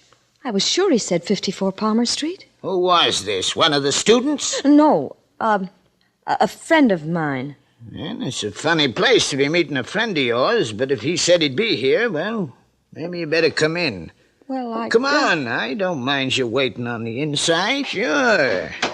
Yeah, I'm always glad to have a little company around. A place like this kind of gets under your skin. What do you mean? Ain't you never been to a medical school before? No, I... Well, there ain't nothing to be afraid of, lady, but it's just like being in a morgue with them dead ones around, especially tonight. Why tonight? And didn't you read in the papers what happened? Didn't you see where that doctor got killed under mysterious circumstances? Dr. Tarleton? Yeah, that's the one. You knew Dr. Tarleton? Oh, sure I knew him. He used to teach down here. Anatomy. Oh, I didn't know that. Maybe that's why I was told to come here. Because of Dr. Tarleton? You know something about his death? No, but the man I'm supposed to meet here does. Have you ever heard of a Mr. McCobb? McCobb? Are you waiting for Mr. McCobb? Yes. Do you know him? Who sent you here? He did. He called me up on the phone and told me he wanted to speak to me about Dr. Tarleton's death. Mr. McCobb said that? Yes. You better come with me, lady. But what's wrong? I didn't say there was anything wrong. I just want you to come with me. I gotta know if you're telling me the truth. Where are you taking me? Don't worry, it ain't far. Right in here, come on. But stop pulling me, will you? Where are we? Where do you think? In the lab. But why did you bring me here? Didn't you say you had to see Mr. McCobb? Yes, but... Well, this is where he is. Right in that canvas bag. It's a body. Of course it's a body. And they give them all names. The students, I mean. Oh, no. This one is Mr. McCobb. That's what I want to know. Who put you up to this? Who told you to come over here and tell me he was alive? Nobody. Don't lie to me. Every one of them students know I'm scared of Mr. McCobb. They've been playing tricks on me ever since I got here. Let me go. Not until I make sure he's in that bag. What are you doing? Opening it up. No. Look. It's not Mr. McCobb. What? It's Dr. Tarleton.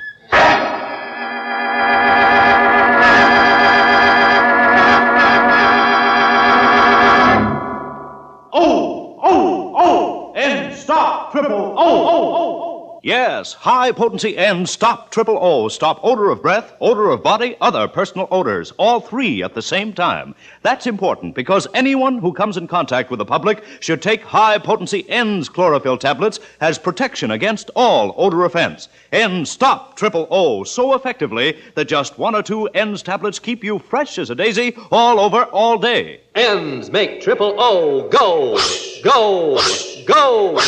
Try this test. Rub an onion slice on your hand. Now moisten an N's tablet and rub it over the same spot. Why, the odor's gone. Exactly. That's how high-potency N's act inside your body to stop odors where they begin. They're made from a more potent form of chlorophyll, contain fully effective Daratol chlorophyll, and so act faster, longer, more thoroughly than any other type of chlorophyll product. High-potency N's are guaranteed to stop triple O the very first day or money back. No deodorant, mouthwash, chlorophyll chewing gum, or toothpaste, nothing that acts only in the mouth or on the surface can possibly stop triple O. You must take chlorophyll internally for these results. So get N's, that's E-N-N-D-S, N's, pleasant tasting and safe as any garden vegetable. Get high-potency N's, available everywhere. Trial size only 49 cents, larger sizes even more economical. Well, now that you've had a few moments to let your hair down, let's get back to our story and make it stand up again. Let's see now, where were we? Oh, yes. In that lovely little dissecting room where the university goes to meet the student body. As I remember it, Grace Denning went there, too, with a night watchman to see a man about a corpse. But the corpse didn't keep his appointment. At the last moment, Mr. McCobb got cold feet and left Dr. Tarleton holding the bag. Are you sure it's Dr. Tarleton? Can't you see it is? I'm going to call the police. Now, wait a minute. You're not going to call anybody till you tell me why you came here. I told you. You told me a lie. You knew Dr. Tarleton was in this bag. You brought him here. Don't be a fool. Well, then who did? Who put you up to this? One of them students? No. They must have, or you wouldn't have told me that story about Mr. McCobb. Where is he? What have they done with him? Nothing. Please, I didn't have anything to do with it. You mean you're not playing a trick on me? Of course not. And it's true. It was Mr. McCobb. What? He's the one who killed Dr. Tarleton. He's the one who put him in that bag. What are you talking about? You're insane. Insane, am I? You don't know about Mr. McCobb. You don't know where he came from. What do you mean? His body, Miss Denning. They brought it from the state penitentiary. He was a murderer. Stop it! Stop it! No, I can't stop it. Don't you understand? We've got to find him and bring him back before it happens again. Right, there's the phone. Hello? Hello? Is Miss Denning there, please? Just a minute. It's for you, Miss Denning. That call? Yes, here, answer it. Oh. Hello? Hello, Miss Denning? Yes? Tell your father not to worry about the murder. Dr. Tarleton was killed by a woman. A woman who lives at 9 River Road. How do you know? Who is this? Don't you recognize my voice? I'm Mr. McCobb.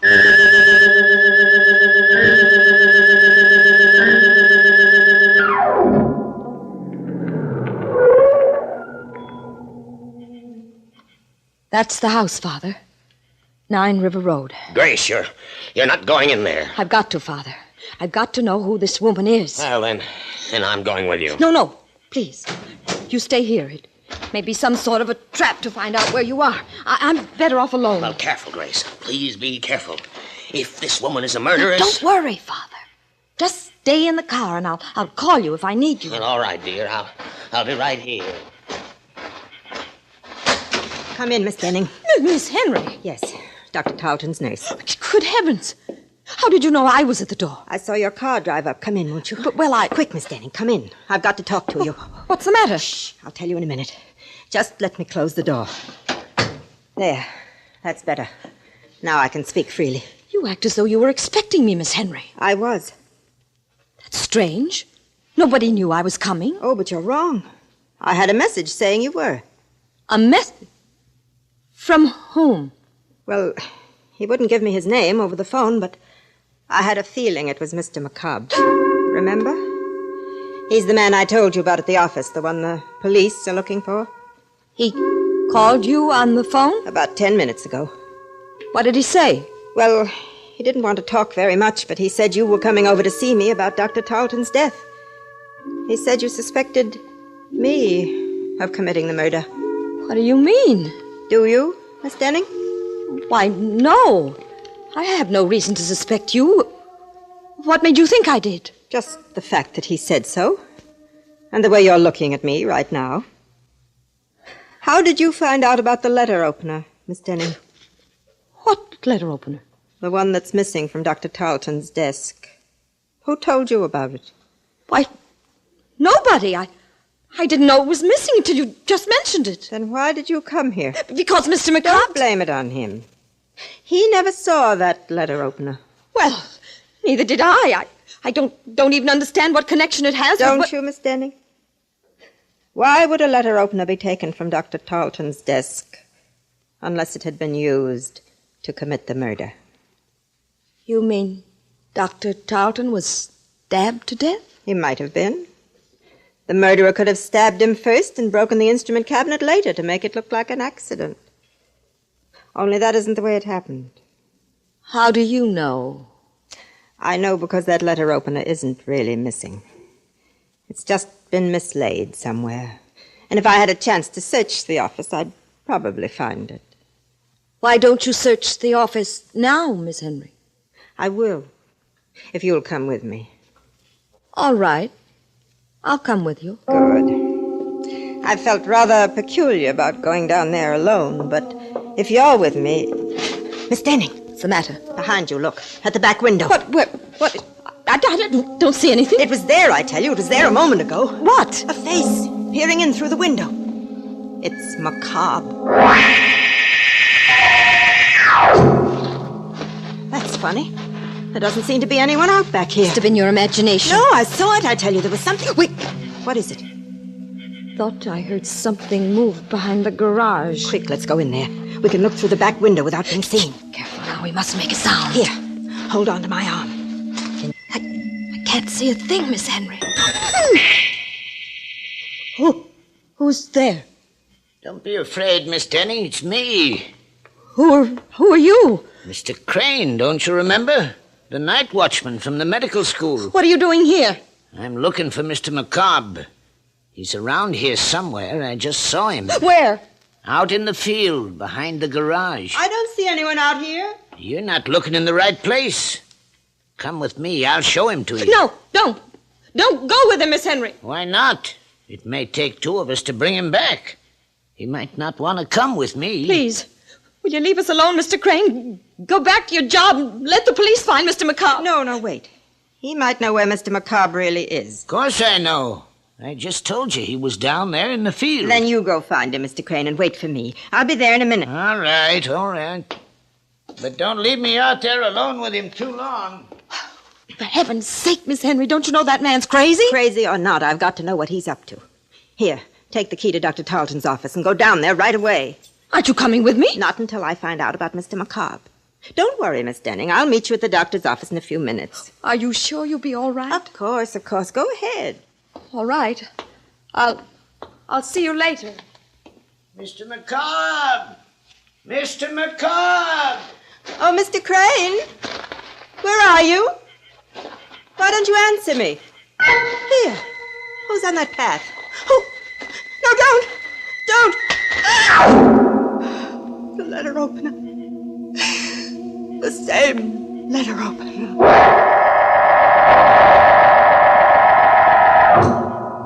Father? Aren't you in the car, Father? Where are you? It's all right, Grace. I'm here. Oh, where? Right here in the doorway. Why did you think I'd left you? Didn't know where you were. Why didn't you wait for me in the car? Oh, I don't know. I just got tired sitting there. Besides, I thought I heard some voices back in the house. Is anything wrong? No. At least I don't think so. I'll know better after we get to Dr. Tarleton's office. What are you going down there for? A letter opener, Father. I've got to find out if it's really missing. Oh, Grace, will you stop butting into other people's business? But this is our business. Don't you understand? Are you coming with me? Or shall I go alone? No, dear. I'll go with you.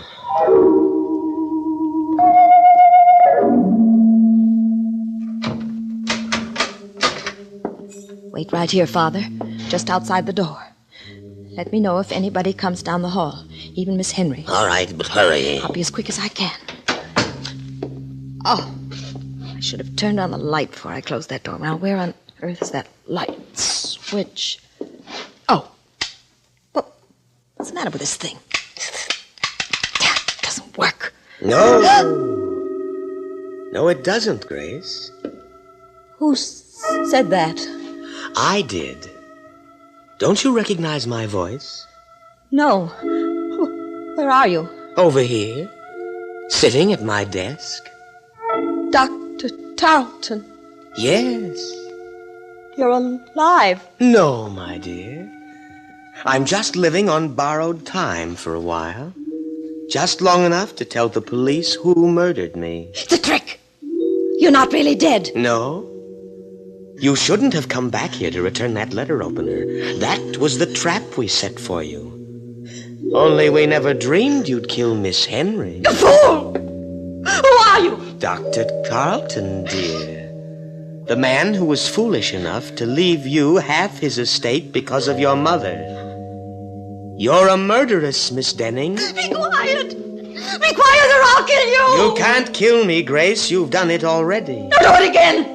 I'll do it right this time, the way I killed Miss Henry! Here, put that letter opener down. Let me go! Grab her, Gus. I've got her hands. No, don't touch me. It's all right, Miss Denning. We won't frighten you anymore. We've got all the evidence we need now. You're a detective. You guessed it. But the dead man. The one you had propped up in the chair. Who was that? Don't you know? That was Mr. McCobb.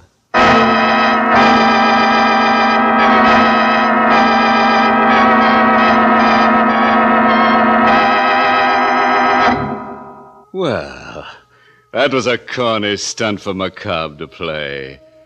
If I were a corpse, I wouldn't go around frightening confessions out of murderous young ladies. I'd rather be seen dead. And speaking of death scenes, have you ever heard the one about the ambitious ghoul who left no stone unturned?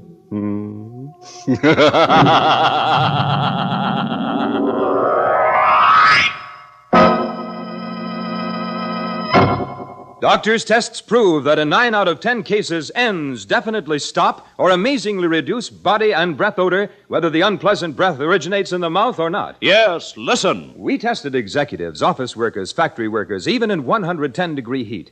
After hundreds of examinations, we found high-potency N's chlorophyll tablets stopped O, stopped or amazingly reduced odor of breath, odor of body, other personal odors all at the same time for 9 out of 10 people. Stopped odors inside the body where they begin. There's proof. Just 1 or 2 high-potency N's tablets keep you fresh as a daisy all over, all day.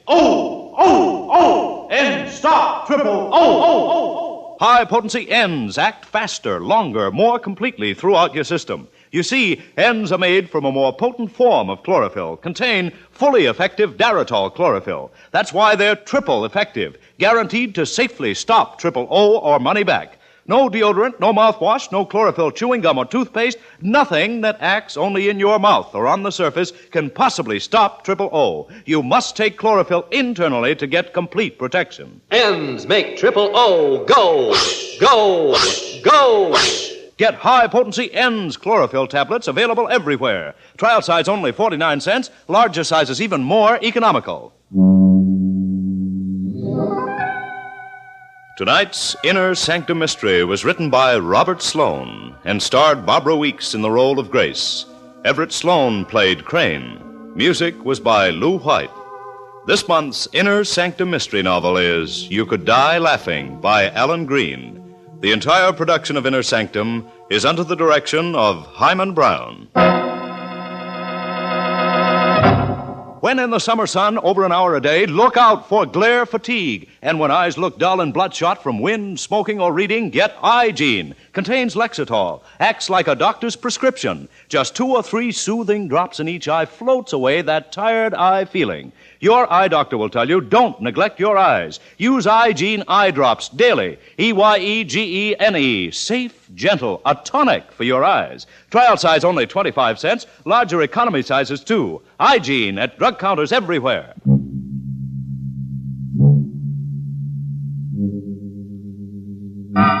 Well, friends, it's time once again to close that creaking door. Until next week at the same time.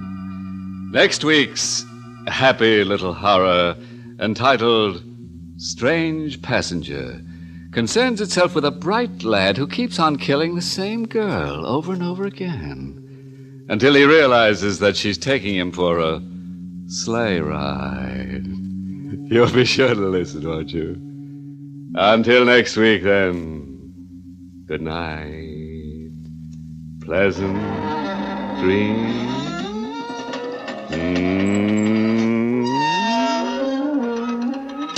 Be sure to join us at the same time next week for another Inner Sanctum Mystery, brought to you transcribed by High Potency N's, America's most popular, truly effective chlorophyll tablets. And don't forget N's 2 great television shows, Police Story on CBS TV and Lights Out on another TV network. Please check your local television listings for day and time. Carl Caruso speaking.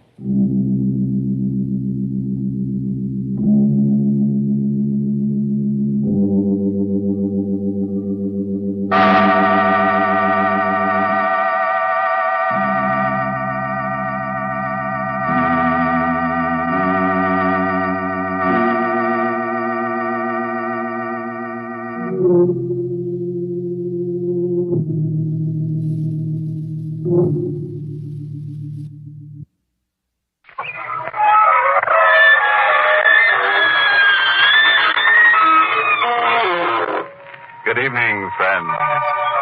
This is your host to welcome you through the creaking door into the inner sanctum. Come on in. I want you to meet some new guests we just dug up. These cuties went astray because they had no murder to guide on. This fearsome fellow, a carpenter by trade, got rid of his wife by using a drill. So, naturally, his spouse was bored stiff. This murderous minx would never have been caught if it hadn't been for the ashes on the rug. Her husband's ashes. And finally meet Tony, the village bellman, who turned out to be a dead ringer. You want to know why all these guests are hanging from the rafters? Well, that's because we like to keep our spirits up.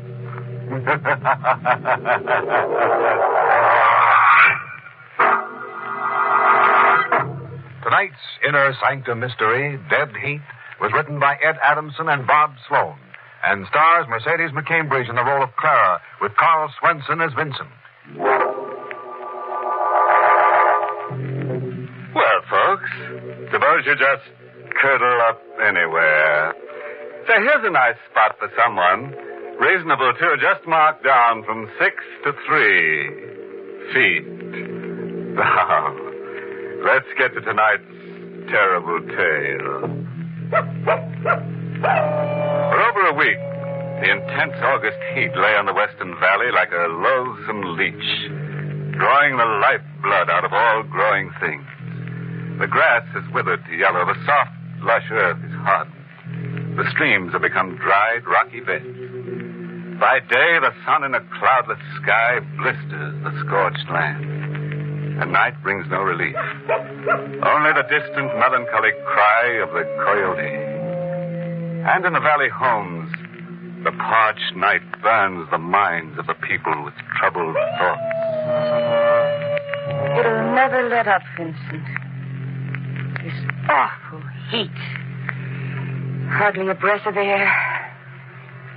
It's as if death has come to the valley to take us all. Everything here is dying.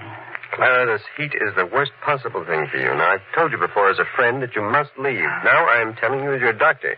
You have got to leave here. Tonight. Leave? I wish I could. But I can't. Well, of course you can. Nothing to hold you here. You don't know, Vincent. Huh? You don't understand her power. She's holding me here. She won't let me leave. She? Who on earth are you talking about? My sister, Evelyn. Evelyn? You're not making sense. Evelyn has been dead for over a year. Yes. But still she holds me. She's buried in a hillside cemetery. The dead have no power over the living. Evelyn has. Now. What do you mean now? Don't you remember, Vincent? Last year when she died, it was like this. The air was as still and as hot. Death was around us then like it is now. Clara, stop talking like that. She's holding me here, Vincent, because she wants me to die. Clara, and I know what she's thinking. I killed her. She always thought I was the woman her husband, Stephen, was in love with. That's why it broke her heart. That's why she died. Now, Clara, listen to me. People don't die of a broken heart. I watched her during that terrible hot spell last year. I saw her fade. I saw her dry and shrivel. And I remember how she looked at me with those eyes every time Stephen came into the room. Clara, believe me, this is all your imagination. Oh. Now, the heat is warping your reason. That's why you've got to leave the valley immediately. Hello? Hello, Clara. Who is this? Why, Clara, I'm surprised. Don't tell me you've forgotten your loving brother-in-law so soon. What do you want, Stephen? I just thought I'd let you know about it. I'm up here on the hillside at the cemetery. They called me about your sister's grave. What? They say the heat is doing it. Doing what? Stephen, what are you talking about? Maybe you better come out here and see for yourself. It's Evelyn's grave. The earth is cracking, and the grave is opening up.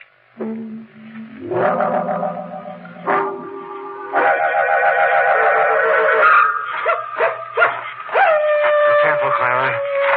Watch my flashlight. The ground around here may be cracked, too. I've been to her grave so many times.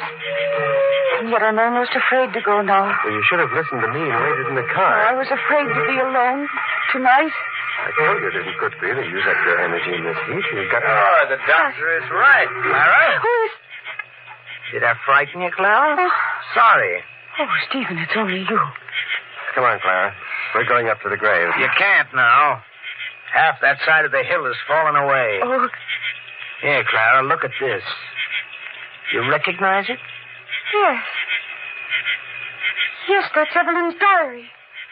Where did you One get... of the workmen found it in the dirt beside Evelyn's casket. That's the diary she always kept under lock and key.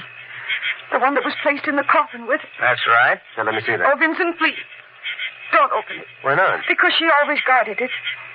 They're her own private thoughts. She didn't want anybody to see them. Something in this diary may help us. Something may be written here that'll explain her death.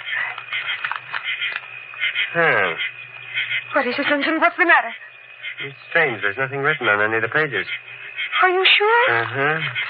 Oh, wait. Here's something on the last page. Tonight, in the heat and darkness, I will get my revenge from the two people who made me wish myself dead. My husband, Stephen. She didn't understand me. And my sister, Clara. Oh, no. I have the strength. I will kill them both. She must have written that the day she died. She went to her grave thinking that Stephen and I... Wait a minute. This wasn't written the day she died. Look the date. August 15th, 1949. The 15th? That's today. I don't understand it. How could she... It means just what she wrote, Clara. She's coming back to kill us. But she can't come back to life. Or can she? Of course she can't. Evelyn can't do either one of you harm now. Not if she's really dead. But what if she's still alive? If she still had strength to write in the diary... What are you trying to say, Stephen? Maybe she isn't dead at all. And don't be a fool. I signed the death certificate, didn't I? I'm going up to her grave to make sure. The grave isn't there anymore. The side of the hill slipped away. But her casket was there. You said so before. Yes, the casket was there.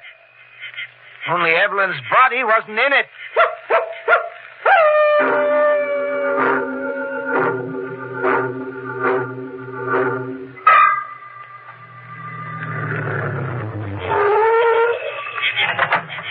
Come on, Stephen. You're going into the house with us. What for? Well, why can't I wait for you here in the car? You can both wait out here. I don't mind going into the house. Oh. Clara, what's the matter? That light. In the house. Wasn't it on when you left? No. It wasn't on, was it, Vincent? Well, I honestly don't remember. I'm not going in there. We both may have forgotten about the light in our excitement. Come on, Clara. We'll go in with you. But I'm sure. I could swear I turned that light off when we left. Maybe you did. Maybe she turned it on again. Maybe Evelyn is in there waiting for us. Both of you are so frightened that you're not making a bit of sense. I told you, Evelyn is dead. She's dead for all time. Please, Vincent, don't. Don't open the doors, maybe. There. Now, do you see that no one is in there? All right, come on now. Stephen and I will wait here while you get some things together. Clara? What? Clara, what is the matter with you? What are you staring at? Glove. Glove? What are you... A woman's glove on the table there. Well, that's yours, isn't it? No. Oh, the initial? Yes. It's Evelyn's glove. There, you see, Vincent, I told you she's still alive. She's still here. Looking for us, Stephen. She may still be here in the house someplace. We've got to get away from it. The lights. She turned the lights off. She's come for us. Stop it, both of you. Stop. The power supply is running short in the valley. They're just conserving electricity. You're lying. You lied to us all along. You knew she wasn't dead. You brought us back here to be killed. But you're not running out. You're going to stay here and listen to reason. Now, let go. Not until you listen to me. I said let go. Stephen, what did you do to him? I just hit him. Come on, we've got to get away from here before he comes to. We can't leave him. Fool, do you want to die? All right, Stephen, I'll go with you. Now, where's your car? Around back in the garage. Why? Because we can't use it. You'll trace us that way. But you might be wrong about Vincent. How can I be? You saw the glove. I never did trust him. He and Evelyn were always so confidential with each other. Well, now, watch your step. It's dark back here. Wait. We can't stop now. What is it? Wait. Someone is there. In the shadows alongside the house. You can't see there. How do you know that? Can't you feel it? In the air? The heat right here is so oppressive. It's filled with... Stephen, look out! Stephen! Stephen! Clara, what's happened? I don't know. I felt something pass me in the dark. I heard Stephen cry out, and then he fell to the ground. But Stephen is dead, Clara. He was stabbed in the heart.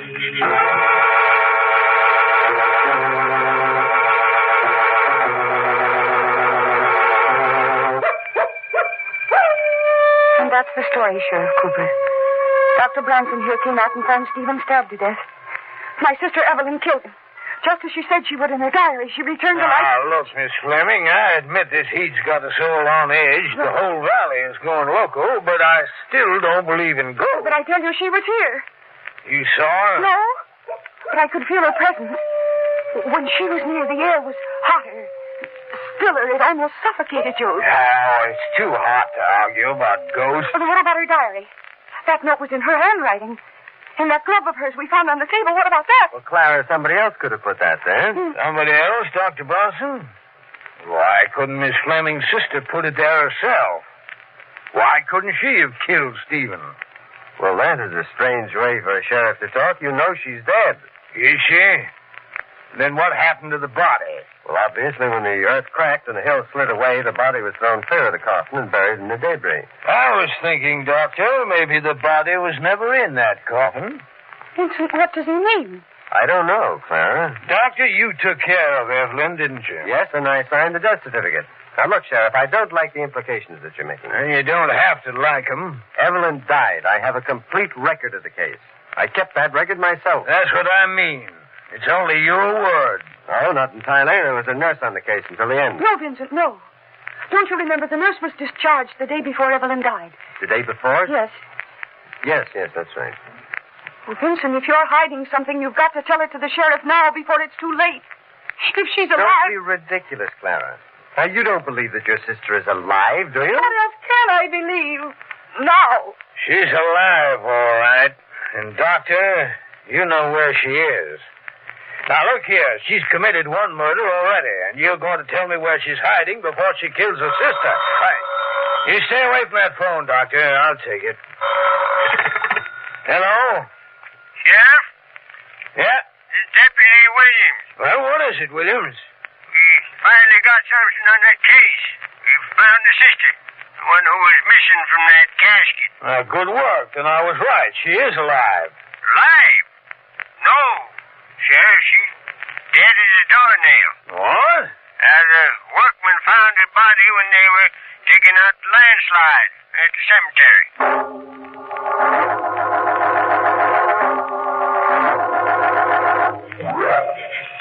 I'm sorry, Miss Fleming, but you've got to make this identification. That's your sister's body? Yes. Yes, that's Evelyn. Okay. Can I take Clara home now, Sheriff? Yeah, sure. And, Doctor, excuse me for jumping on you that way before. Yes, of course. I guess the heat got me more than I thought. You ever see such crazy weather? Come along, Clara. Oh, Vincent. What am I going to do now? No. Well, Clara, there's nothing more to worry about. Now that you're sure that Evelyn's dead, she can't possibly harm you. Oh, you still don't understand. Only her body is dead. She killed Stephen. She returned from the grave and killed him. No, Clara. You must believe that Evelyn could have had nothing to do with that. But Stephen is dead. And whoever killed him is alive. And will kill me.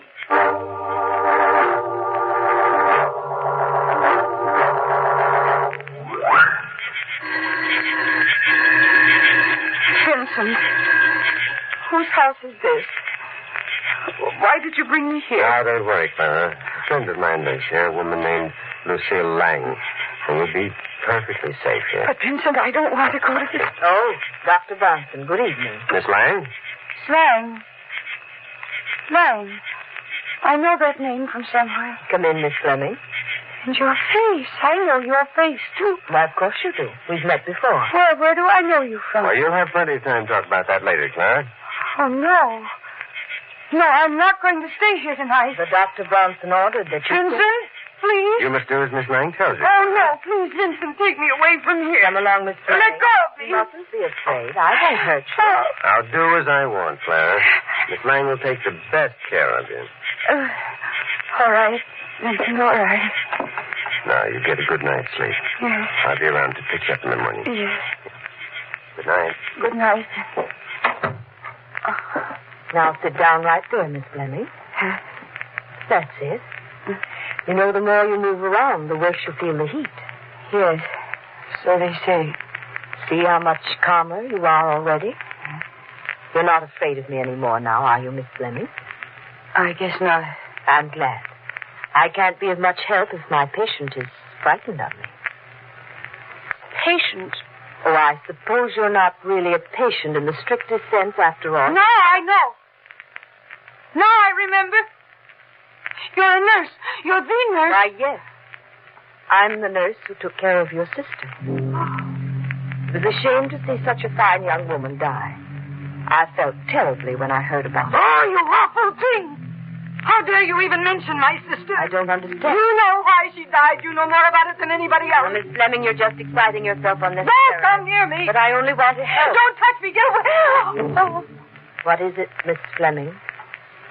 A glove. A leather glove. Glove? They're on the table. You had them both. You did it. You killed Stephen. That proves it. Better go to bed. You're much too agitated. You're not going to kill me. I'm getting away from you. I'm not going to die. Wait, you shouldn't go out there. Oh. You're not getting away from me. Oh, let go, please. I don't want to die. Please let me go. No. You're coming back to the house with me. I'm going to take care of you, just as Dr. Bronson ordered. Oh, please, I'll pay you anything. Only let... Miss Lang. What is it? What's wrong? It's here again. What? Here in the dark around us. I can feel it. Coming closer, closer. Oh, save me, Miss Lang. Save me before it's too late. Miss Lang, what's the matter? Miss Lang! Clara, what happened? Vincent, what are you doing here? I thought Well, I was worried about you, Clara. I just came back to make sure that everything was all right. What happened? Why were you calling Miss Lang? Miss Lang is dead, Vincent, on the ground there. Look. What? I never dreamt that she was in danger. She wasn't. Don't you see, Vincent? Huh? See what? She wasn't meant to be killed. It's so dark out here. She was mistaken for me. The murderer meant to kill me.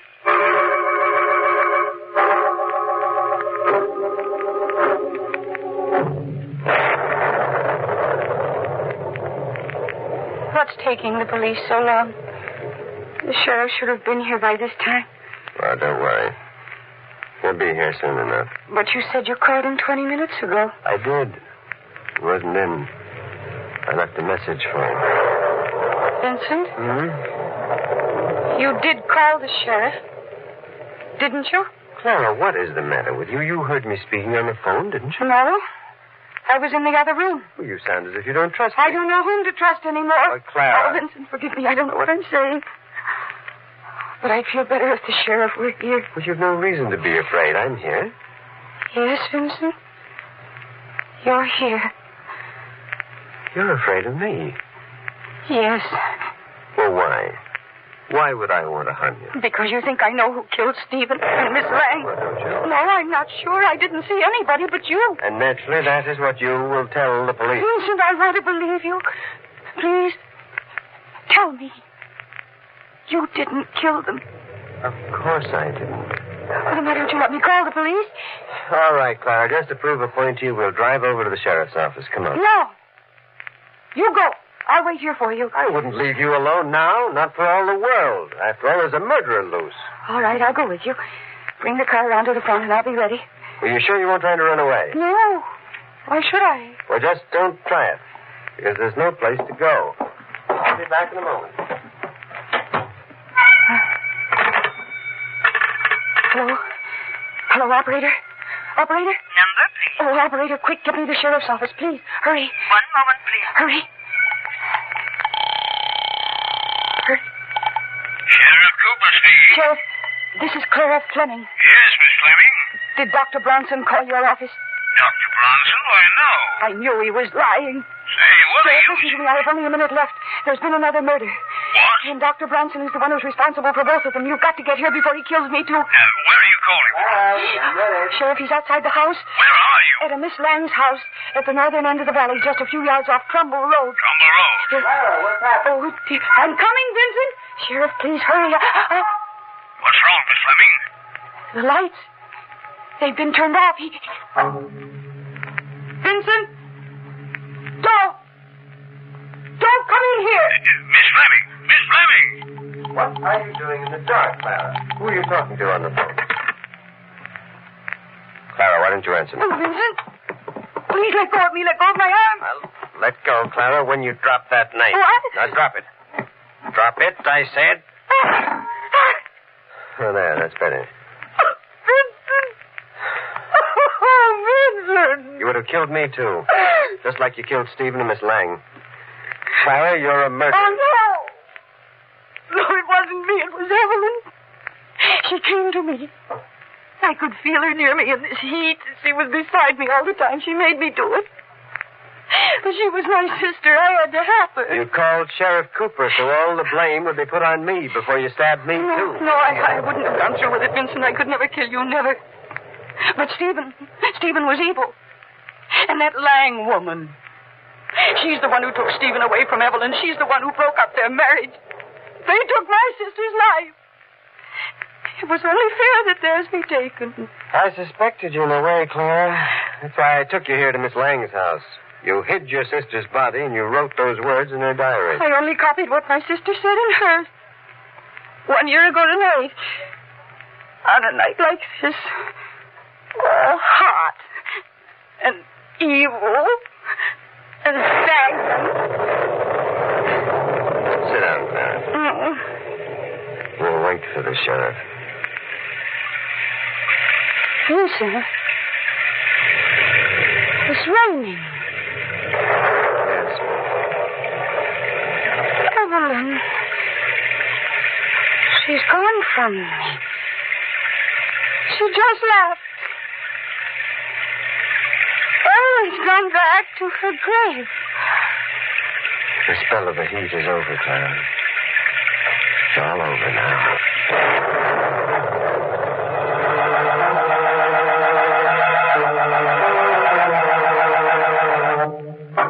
Well, Clara will finally join her sister in that cemetery, and then there'll be two maids. Say, if you happen to live in that valley and you hear that grave slid down the hill again, don't let it bother you, because slips don't count. Oh, yes, there's a moral to tonight's torrid topic. It's from the overheated pen of that desert rat philosopher, J. Foulweather Friend. Says Mr. Friend, people who live in grass hothouses shouldn't throw bones.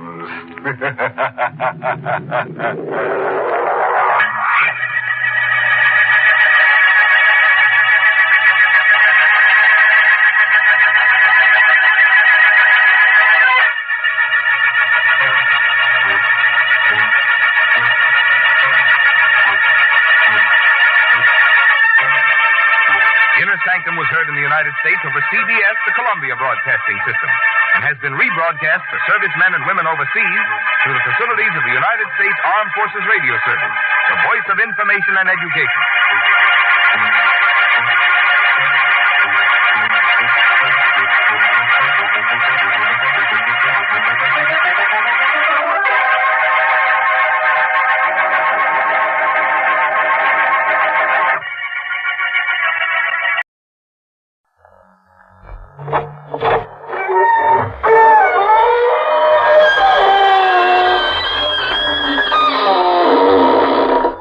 Good evening, friends.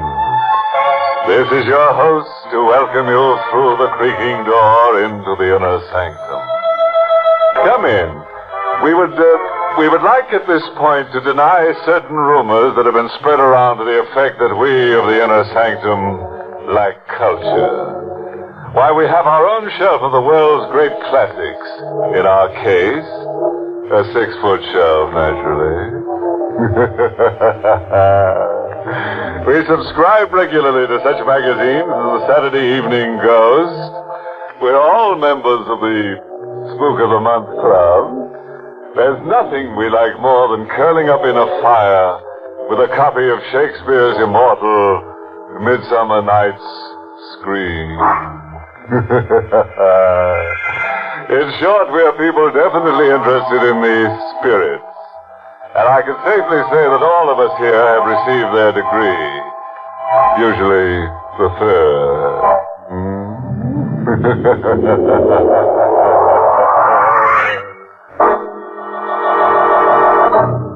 Tonight's Inner Sanctum mystery, Death's Little Brother, was written by Lou Vittis and stars Larry Haynes in the role of Danny with Amzie Strickland as Susie. Very well. Lock the windows, bolt the door, pull the shade down, pay the premium on your life insurance, and listen to Death's Little Brother. A happy-minded opus devoted to the thesis that nobody lives forever, and most people even less. Meet Danny, a lad on a train, his ticket paid, on his way to... Suppose you find out.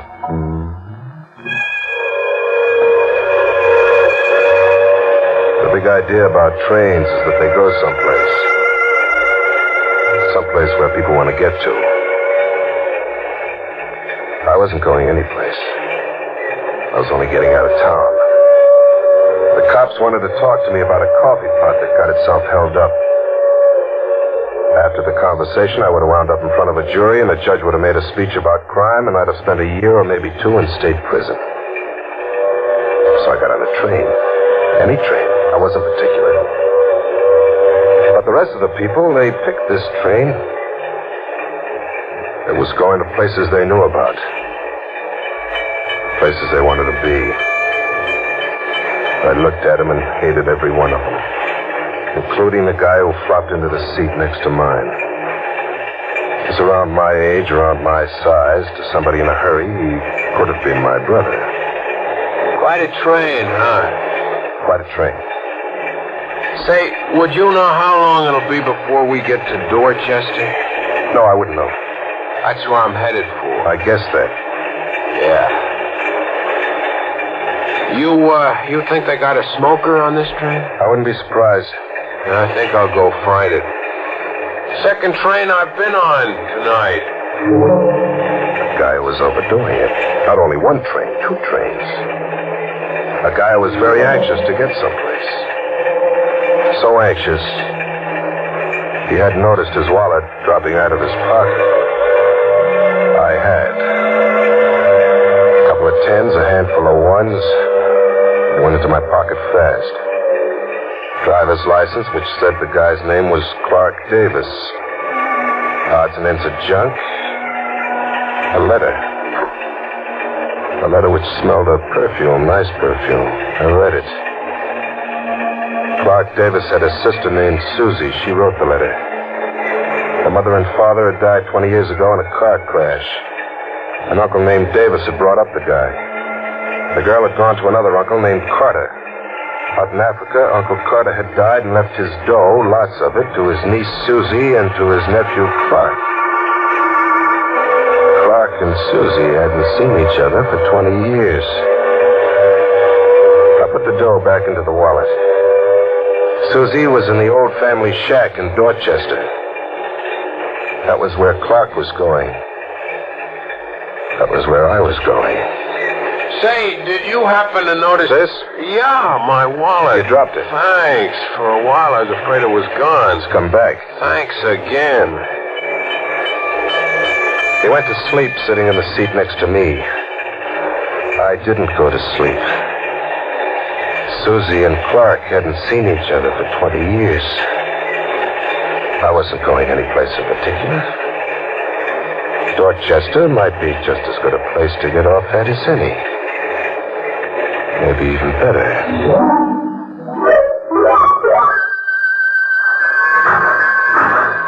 You got off here too, huh? Yeah, it looks that way, don't it? Not a dump. Station's dark, not a cab in sight. Wasn't anybody supposed to meet you? I didn't tell her what train I was coming on. Her? My sister. Oh. Live in town? Nope. Out on Lakeshore Drive, wherever that is. I know where it is. You wait here. What? I'm heading out that direction myself. Maybe I can rustle up a car. Hey, thanks. That's swell of you. Forget it. It's on my way. I'd spotted a sign down the street. A cheap hotel battling the termites. I went in. Hey. Huh? Oh, yeah. Where's Lakeshore Drive?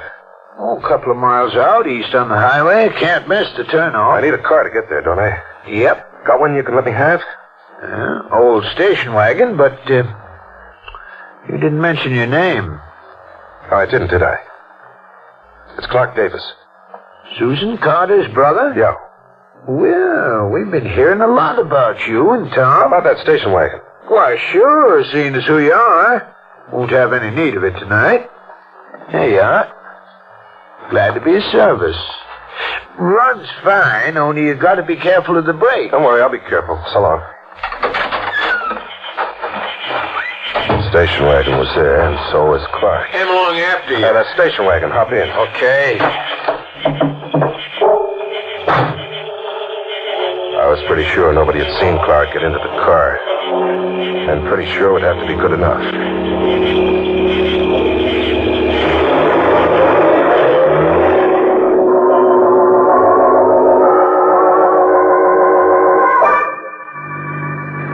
We hit the turnoff in 10 minutes, and I began pumping the hand choke.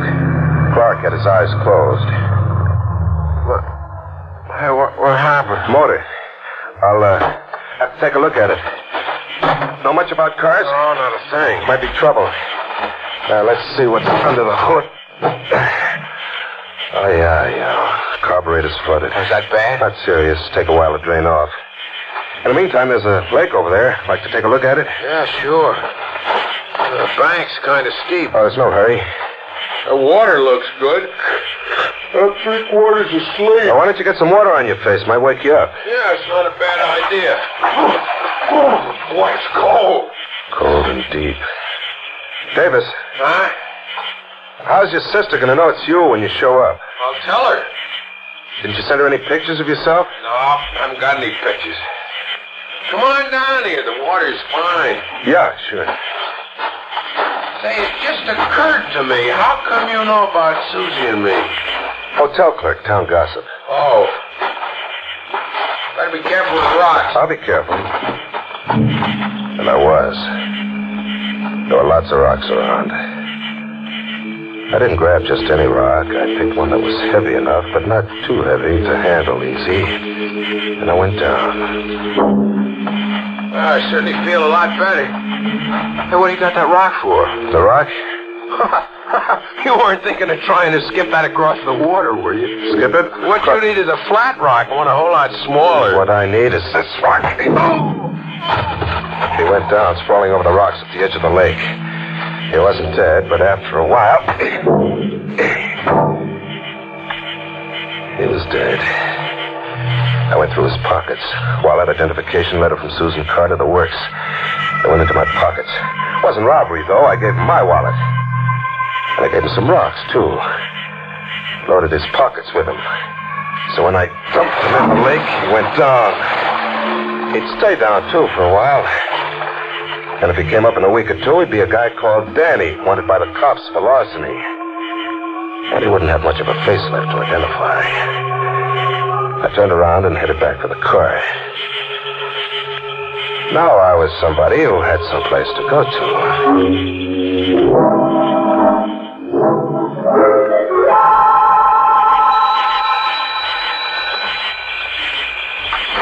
Yes? Hello, Susie. Hello. Oh, you must Haven't be... you got a kiss for your big brother? Clark. Oh. I didn't wire. I thought I'd surprise you. Oh, it's a wonderful surprise, Clark.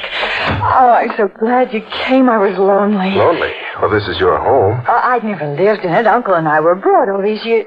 Oh, but of course you know that. Yeah, sure. Your letter. See? It's funny after such a long time. But you know, Clark, I think I'm going to like my brother. He's kind of handsome. Well, I guess it runs in the family. Thank you, darling. Say, I'm kind of tired. Oh, of course you are. Come on. I'll show you a room. I Sort of expected Mrs. Brenner to be with you, though. Mrs. Brenner? I bet she's a wonderful person. Mrs. Brenner. Clark, what's the matter with you? I'm talking about the housekeeper. The one who practically brought you up. You wrote me about her, don't you remember? Oh, yeah. Yeah, sure, I remember. I'm just foggy. I haven't had much sleep. I know.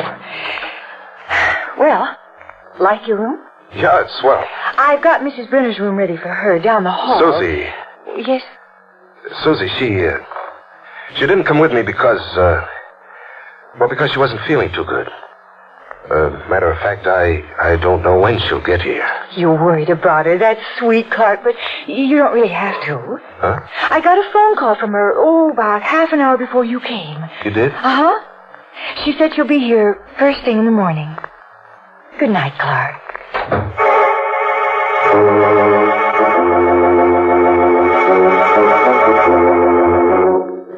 With Mrs. Brenner due in the morning.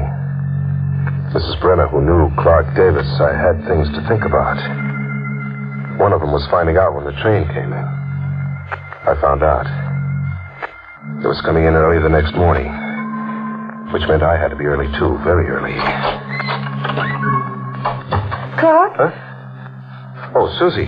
Good morning, darling. Well, why are you up so early? Oh, what about you? I always get up early. Don't forget I'm taking care of the house. Well, I gotta get the station wagon back to the hotel. They don't need it, not right away. And besides, Mrs. Brenner's coming in. Oh. I want to meet her at the train. Well, she could always get a cab. Yeah, but, well, I'd like to make sure she gets here. I'd like to make sure.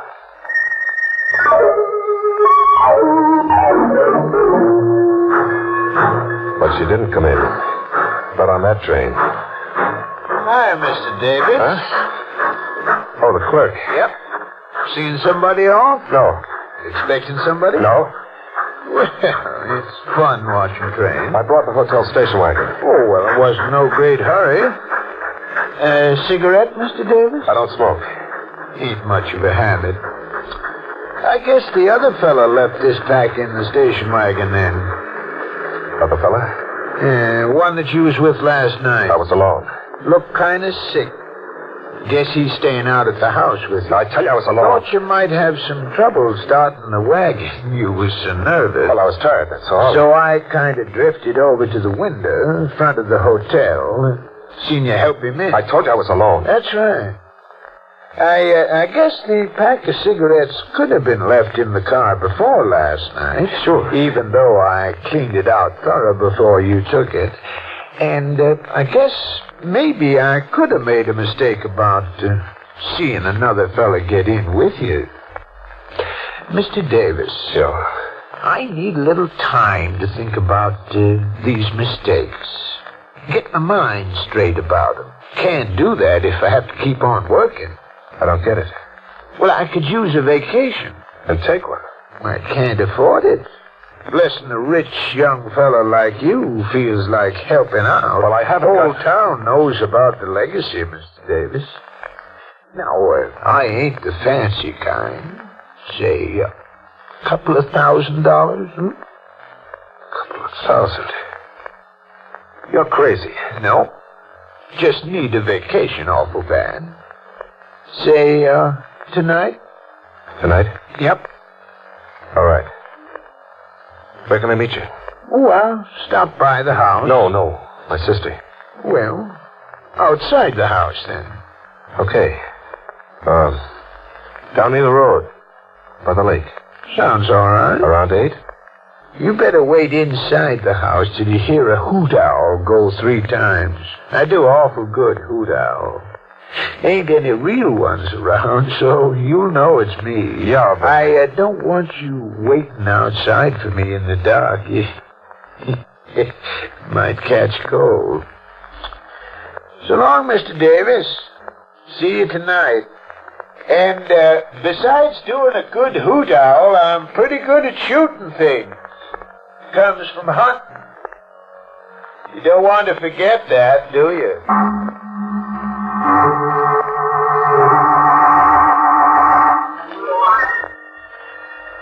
Clark? Yeah? You're so fidgety. Well, I'm kind of worried. About Mrs. Brenner? She'll probably show up tomorrow. No, not about her. Susie, I've got some debts to take care of. Oh? I guess the legacy is all set, isn't it? Uh-huh. I'd like to lay my hands on some of it. Just for the fun of it. Well, it'll take only about a week before it comes through, Clark. A week? You know all the legal red tape and stuff. Yeah, but a week can be an awful long time. Susie, you wouldn't have any money. Of course I have. Well, how much can you let me have? Against my share, of course. $200-$300? That's all? Clark, are you in trouble? No, of course not. Only... Well, do you think the lawyer in charge of the estate might advance some dough? I don't think so. Why not? Well, most of Uncle's money is tied up abroad. Yeah, well, that settles that. Settles what? I'll just have to wait, Susie. That's all. I might have paid the clerk off if I had the money. Might have. But this way it was going to be cheaper and safer. He was waiting for me down by the lake. And he had a gun. He told me that. I'd have to come to him facing him, he thought. But he forgot the lake. I'd had all day to find a boat. I found one. There was no moon, so it was dark. There was a wind which made noise. More than noise enough to cover the sound of the boat, even if he'd been listening for it, and he wasn't. He was wearing a white shirt, which made it easy. He was standing a couple of feet from the shore, facing towards the house. I let the boat drift the last few yards, quietly. Besides, I needed an oar for another purpose. It was a heavy oar. I was out of the boat and hit the shallow water. There was a splash, but it didn't register on him until I was close. Hey, He what? started turning. He was almost all the way around when...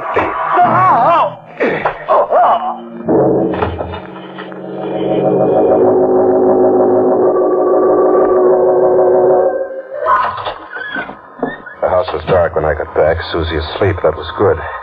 I'd had enough for a day, more than enough. I went to my room and hit the head. I didn't bother undressing. I wanted darkness fast. Darkness and quiet and sleep. And though I didn't expect it to come, it came. Sleep.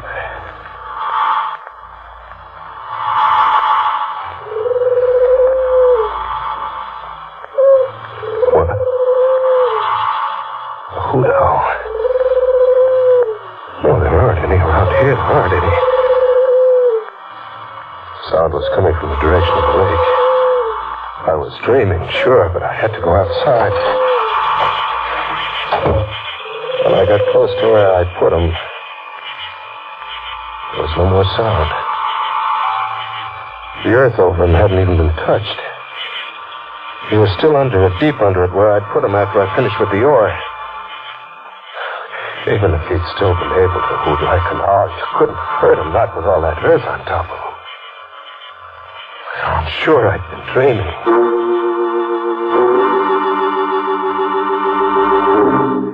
I got back to the house. That's where the hoot owl was yelling from, except that when I got back, the house was the same. My room was the same. Till I put the lights on. I nearly let go then. I nearly turned and ran because sitting in the chair next to my bed was Mr. Davis. Mr. Clark Davis.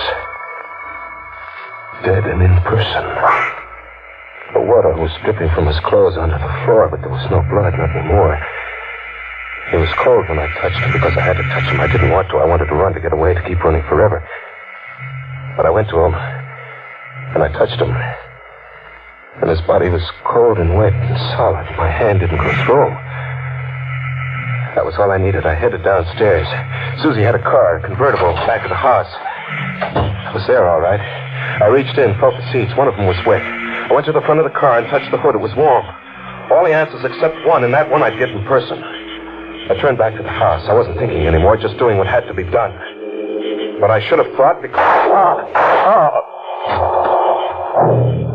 Both shots had got me. good. Low. Not trying for anything fancy like the head. Both shots were in me, deep. I hit the ground and stayed put. Played dead. It was easy, a rehearsal. I could taste my own blood in my mouth. Soon it wouldn't be a rehearsal, but the real thing. But before that, she stopped.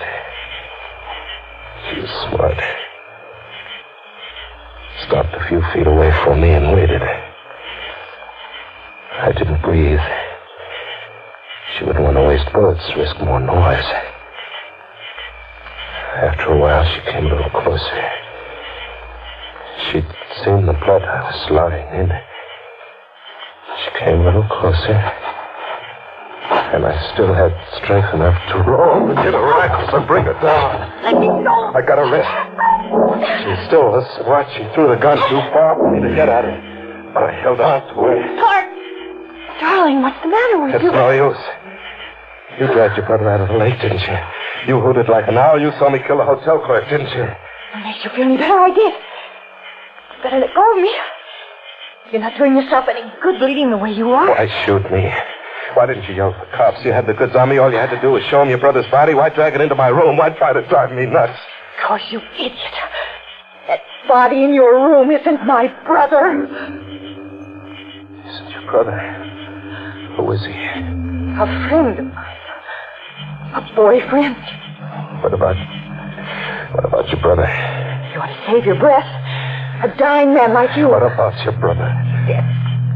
He was murdered. Why? The man you thought was my brother. Why? Because my uncle left all the money to my brother. He didn't trust me, didn't like me. So I had my brother killed. The man you met on the train was going to impersonate my brother till the will went through. And you had to come along. Yeah, I had to come along. When you walked in, I didn't know what to do. I tested you. There is no Mrs. Brenner, but you fell for it. So I knew you didn't come from Clarkstown. Why'd you shoot me? We could have gone through the act. Not after you killed the hotel clerk. He'll be missed. I couldn't afford to have an unsolved murder around. They'd find out about my real brother. This way, you're a killer. My brother's dead because of you. I'll get the money. She'd stopped trying to get away. She was waiting for me to die. And I was dying, all right. But I was still strong enough. No! Don't! Get your hand off! No! Still strong enough to take her with me.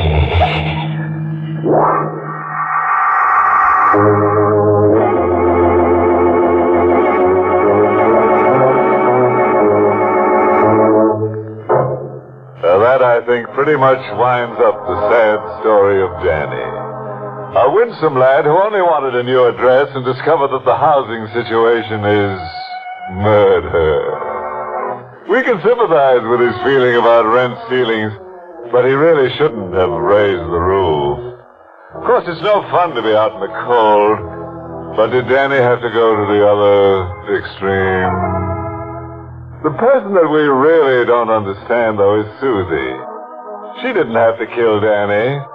After all, he only wanted to be a brother to her.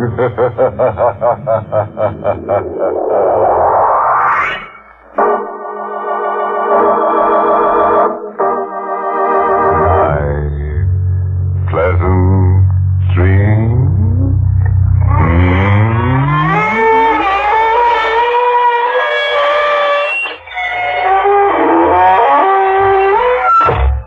Inner Sanctum was heard in the United States over CBS, the Columbia Broadcasting System, and has been rebroadcast for servicemen and women overseas. This is the United States Armed Forces Radio Service, the voice of information and education.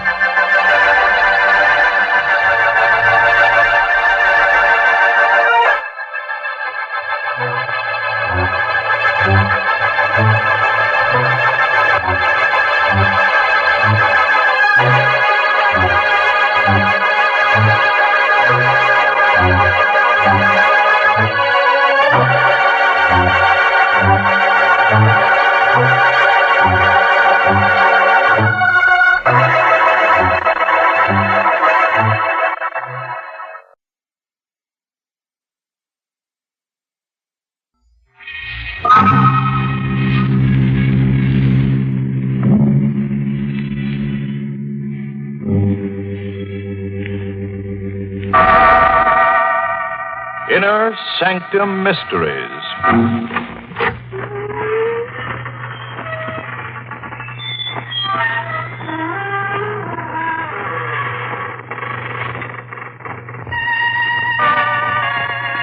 Good evening, friends of the creaking door.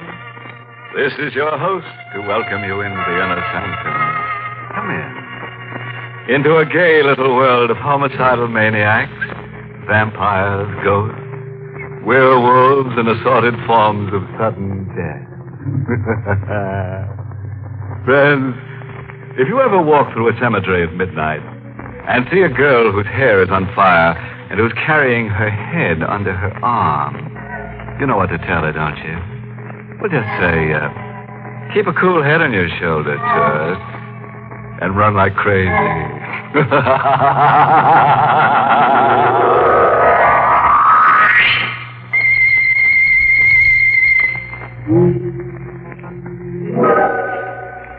All right, fellow ghouls.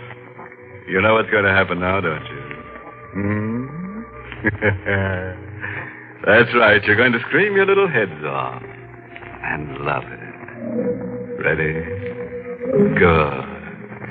And let's hear our star, Agnes Moorhead, in the role of Claudia, tell us the story in her own words.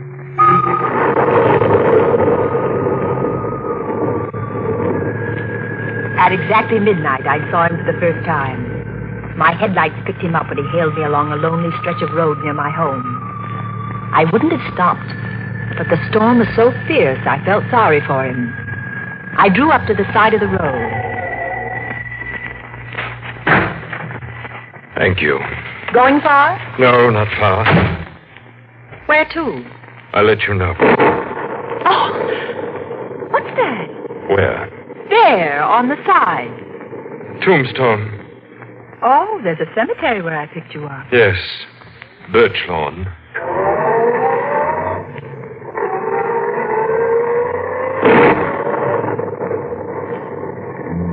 He said nothing for a few minutes. In the reflection of the dashboard light, I saw his face for the first time. Sunken eyes, hollow cheeks, mouth set in a queer grin, a skull barely covered with a thin layer of milk-white flesh. With a start, I realized he was staring at me. I've seen you before. I don't think we've met. I know you. Are you sure? Yes. I'd never forget someone so beautiful. Really? You're Claudia Dale. Why, yes. You're married to Howard Dale. Yes, that's right, but I don't seem to place you. No, you wouldn't.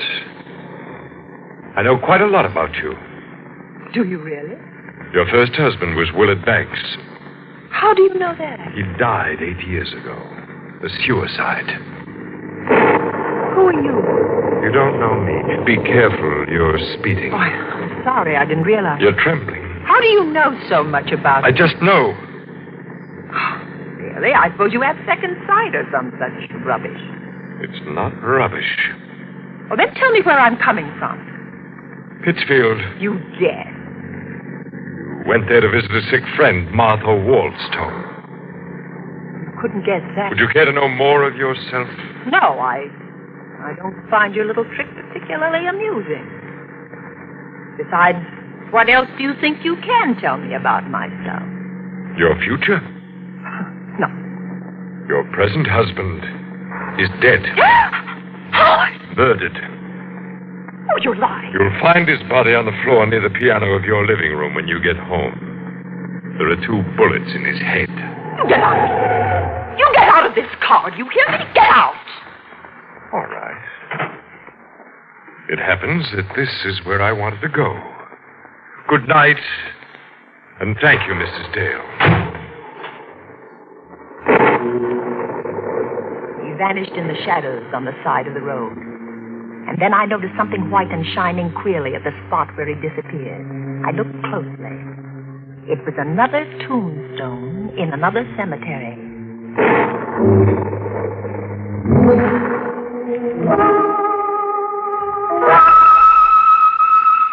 I raced madly for home, fighting the hysteria that seized me. The nightlight was burning in the living room. Nothing he had said could be true. Howard would take me in his arms and kiss me when I stepped into the house. Somehow I managed to get my key in the lock. I ran into the living room. Don't move.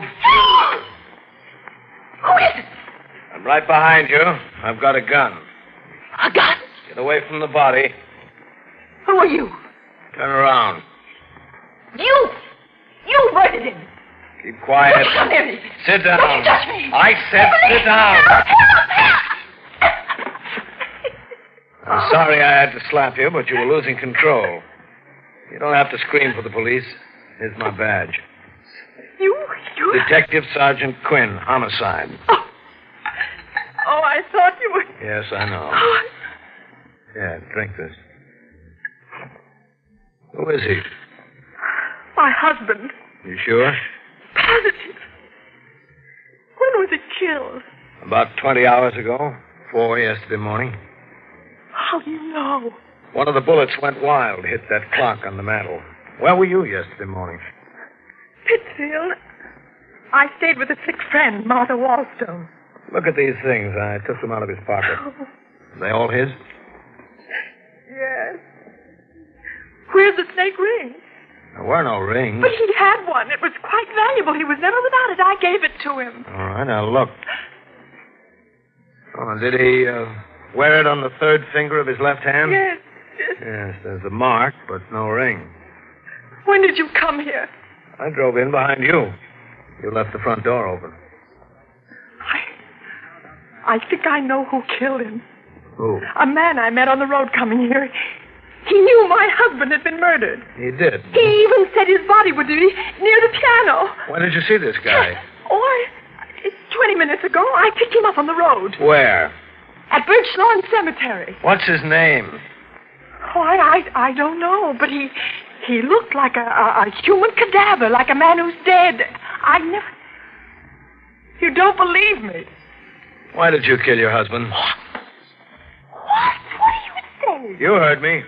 Why, I told you I was in Pittsfield. Why did you go there? Martha was ill. Were you there at 4 yesterday morning? Of course I... Don't lie. Will you stop shouting at me? I told you who killed him. What are you trying to do to me? Isn't it enough to come home and find Howard like that without you... Oh, in heaven's name, leave me alone. Just leave me alone.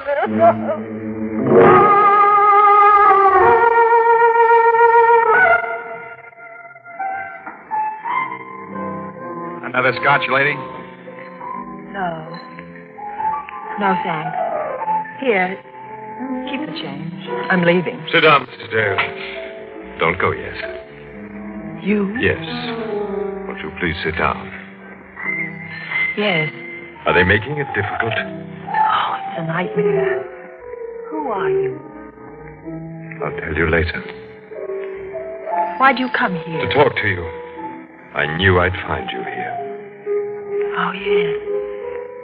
Yes, you knew. You're not so skeptical now. No. What did you want to tell me? That you're the most beautiful woman I've ever seen. That I love you. I've loved you since I first saw you 7 years ago when you came here to live with your husband. Is that why? Why I killed him? Is that what you were going to say? Yes. I'm not an ordinary man, Mrs. Dale, but I'm not a fool. On this card, you'll find my name, address, and telephone number. Do you really believe I'd phone you? Oh, yes. There'll come a time when you'll want love. Good night, Mrs. Dale. Good night.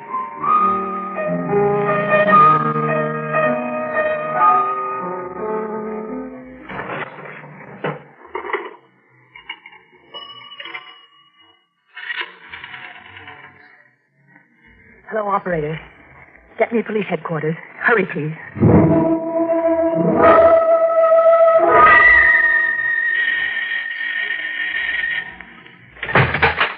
Yes? That's him, Detective Quinn. That's Garth Dragman. Thank you, Mrs. Dale. Would you mind coming down to headquarters, Mr. Dragman? Not at all. Did she tell you I murdered her husband? Yes. As I thought she would. I didn't sleep a wink that night. Twice I got out of bed and drove to police headquarters. The lights were blazing in Quinn's office, but I didn't go in. The third time, I couldn't bear waiting. I went in. Oh, Mrs. Dale. Well? I'm glad you stopped by. We checked everything Dragman said. Seems he was in the same bar and grill where you met him tonight when your husband was killed. What about the things he said to me in the car? How could he know about the murder before you or I? I don't know. Perhaps he does have second sight. He's an odd-looking fellow, isn't he? But you can't arrest a man for murder because of that. He's criminally insane. I know he is. My dear Mrs. He Dale, is. I know. Oh, what's the use? I had loved Howard. I was determined to find the man who murdered him. I went to Garth Dragman's home. I was about to ring the doorbell when... Don't ring, Mrs. Dale. The door is open. Come in. You were expecting me? Yes, I was expecting you. Do you still think I killed your husband? I don't know what to think anymore. Do you want me to find the person who murdered him? Yes. More than anything in the world. I have strange gifts, Mrs. Dale. I'll find your murderer for you. On one condition. What's that? That you marry me. I felt my body turn to ice. I knew I was talking to a madman. I was sure I was talking to the man who had murdered my husband.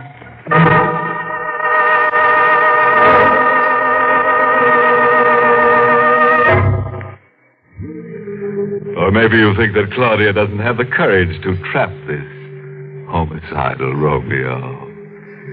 Well, we'll let our star Agnes Moorehead on the role of Claudia tell you. Go ahead, Claudia. Shock him into the shakes. 2 weeks later, I married Garth Dragman.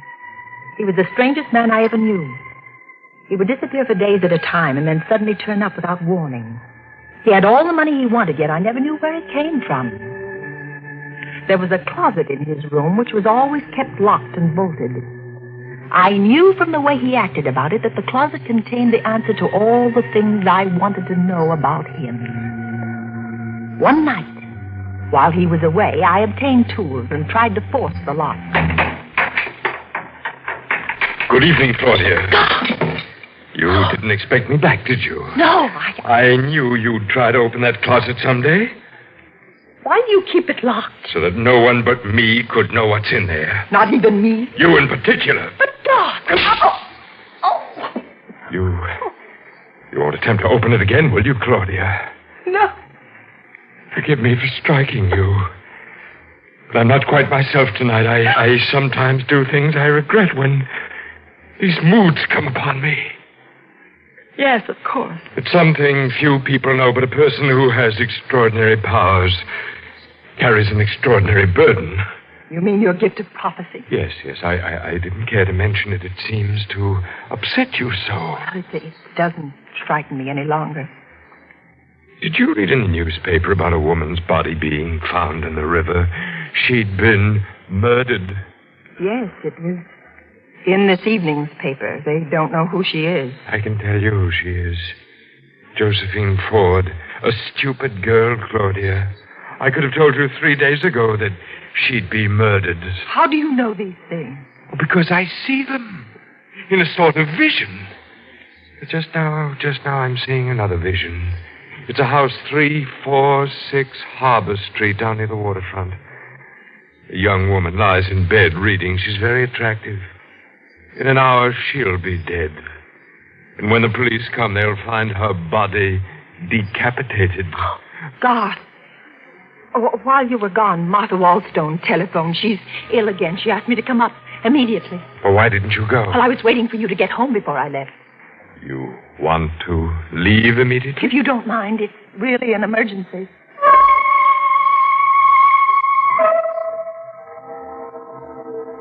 It took only a few minutes to get to the waterfront. I found the house at 346 Harbor Street. I went in. The lamp in the bedroom was burning. I looked at the bed. I fainted. All right, Mrs. Dale. You think you can sit up now? Oh, Detective Quinn. Yes. I hardly expected to find you here. Well, I came because Garth Dragman predicted this would happen. Now, Mrs. Dale. You still don't believe me. You're a strange woman, all right. You accuse this man of killing your husband, and then you marry him. Now I suppose you're going to accuse him of this murder, too. Yes, this and heaven only knows how many others. Mrs. Dale, don't you realize that you haven't got a single piece of evidence to back up your contention? Well, I'll get the evidence tonight. Will you let me have a gun? No. Well, will you be near my house? I'll need protection. Now, after What all... must I do to convince you what he is? I've risked my own life, and I'm willing to risk it again. He's a monster. Are you going to wait until he murders me before you believe what I say? All right. I'll give it a try. I'll come back to your house with you. If you want me for an emergency, smash the window pane. We drove back together. I dropped Detective Quinn on the corner. The house seemed deserted when I came in. I wasn't taking any chances. I went to the kitchen, got a knife, hid it in the folds of the long-sleeved gown I was wearing. I went into Garth's room. He wasn't there, but the closet door was open. What I saw in there nearly made me ill. Clothes. Garth's clothes. Some of them blood-stained. I forced myself to examine them. Then I found something that made my heart beat faster. A little jewelry case. I'll take that, Claudia. Give me that jewelry case, please. No, don't take it. I cute. Garth. Now get away from that window, Claudia. Do as I tell you. Oh, no, don't shoot, Garth. You were so anxious to see what's in that closet. Well, now you have. Sit down. What are you going to do? Tell me who killed your husband. You? No. You. You're insane. I've written out a confession for you to sign. What'll happen if I don't sign it? I credited you with more imagination. Would you like to hear it? Yes. Yes, read it, please. Sit over here away from that window. Yes. I, Claudia Dale, murdered my first husband, Willard Banks, for his insurance by administering poison. My first husband? Yes, Claudia. I mean to make this document strong enough to send you to your death if I wish. I've got all the details here. Just how you murdered your first husband and how you killed your second. Shall I go on? No. You know it's a lie. Will you sign it? Of course not. Just what is your game anyway? If you want to kill me, why don't you shoot? You've been very successful before. There's no reason why you shouldn't succeed again. Go on, shoot. You put me in a very difficult position, Claudia. You see, you have found out certain things about me, things that would cost me my life. I should prefer to see you live because I love you. But I shouldn't hesitate to murder you. You love me. Yes. Yet you haven't taken me in your arms once since I've known you. The right time hasn't arrived. And what do you consider the right time? When I feel that you understand me. When I feel that you, who murdered two men, would understand my deep and strange desires. You really believe I'm a murderer? Yes. And that's why I love you. Then the time is now. The time? To take me in your arms. Claudia. He still held the gun. It wasn't more than 2 inches from me. I turned my lips up to him. I twisted my body to get out of the range of his revolver. When I felt his lips touch mine, I slowly let the knife slip into my hand. Slowly, caressingly, I drew my hand up toward his neck. Then I plunged the blade in. Claudia! Hurry! I'm coming!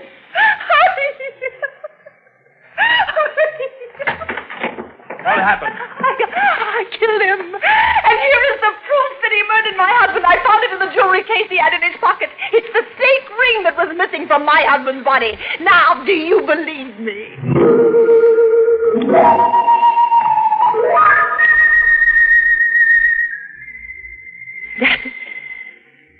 That's the whole story.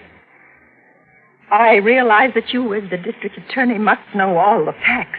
And there they are. Thank you. There are a few points in the story that interest me particularly. First, the confession that he asked you to sign. What about it? The confession says that you were not in Pittsfield at 4 a.m. when your husband was killed. That you gave your friend Martha Waldstone a sleeping pill, drove down here, shot your husband, drove back to Pittsfield, turned Miss Waldstone's bedside clock to 4:15 and wakened her. Then you gave her some medicine to impress the time on her. She thought it was 4:15 and went back to sleep. Well, God was very clever at things like this. He had the extraordinary brilliance of the insane. Just one question. Was that the way that you murdered Howard Dale? But God murdered him. The ring proved He it. never had the ring. You put it in the jewelry box. I can't believe what you say. God was a homicidal maniac. He predicted the death of the people he murdered. Mrs. Dragman, don't you know yet? Know what? Garth Dragman was a detective working out of my office. That's how he knew about those deaths.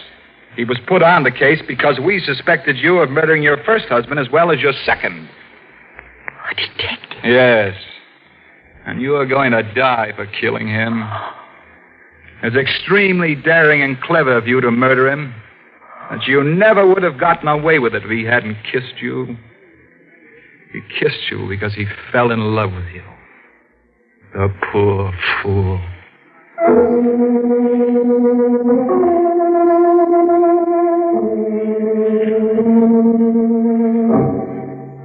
Well, friends, that just goes to prove you should never pick up hitchhikers who come out of cemeteries at night.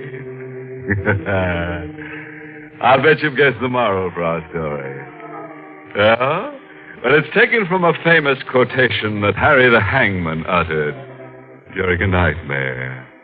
Quote, "Never steal the rings of people you murder on account of that's robbery."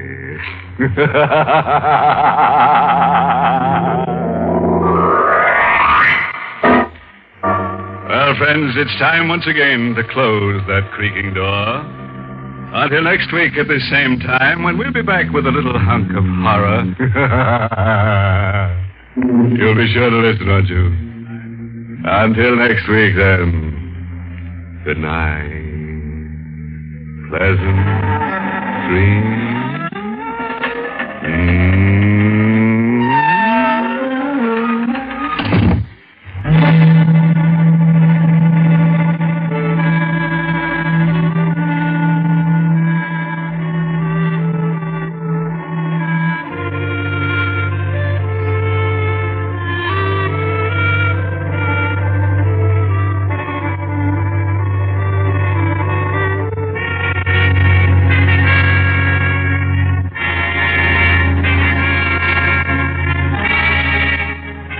Inner Sanctum has come to you through the worldwide facilities of the United States Armed Forces Radio and Television Service.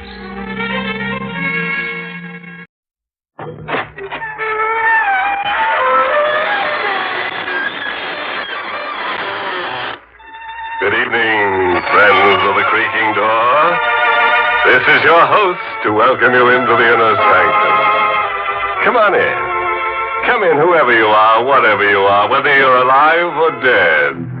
In fact, the deader you are, the more we like you. Some of us have gotten the arts and crafts rage. You know, the urge to make and unmake things with our bare hands.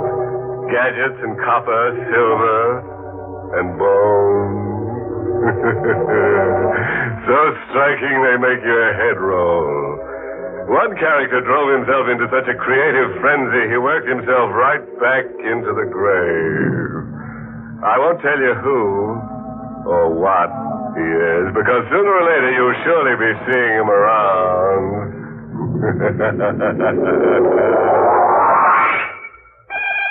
And now for tonight's torment. Killer at Large. Tonight's drama is the story of the short and unhappy life of a fugitive whose sullen face stares at us from hundreds of police posters. Read one. Mark Stribling wanted for murder. Warning. This man is armed and dangerous. Is he guilty? Let's get our answer from Mark Stribling. Not guilty. I was framed, but good. Could happen to anybody. Come home unexpectedly to the wrong kind of wife. Your key's hardly in the door when there's a scream and a shot. Helen! Helen! But it's all over for Ellen. And for you, too. The killer's gone down the fire escape, and so you're the patsy. It's the perfect crime for the guy who pulled it. Your gun was used. The world knew there'd been bad blood between you and the missus. And there's an insurance angle. Mrs. Stribling is worth $10,000 to you dead. The cops won't forget that. There's enough circumstantial evidence to burn you. So you run. You don't face the music. You don't dare. You hide and drift all the time looking for Mr. Other Man. I found him. 6 months and 10,000 miles later in a tourist town over the border. I found him in a club called the Casa Real. I got behind him and rammed a gun into his back. Who? Guess who, Davis? Don't turn around and don't stop smiling. Stribling in person. I got a message for you from Mrs. Stribling.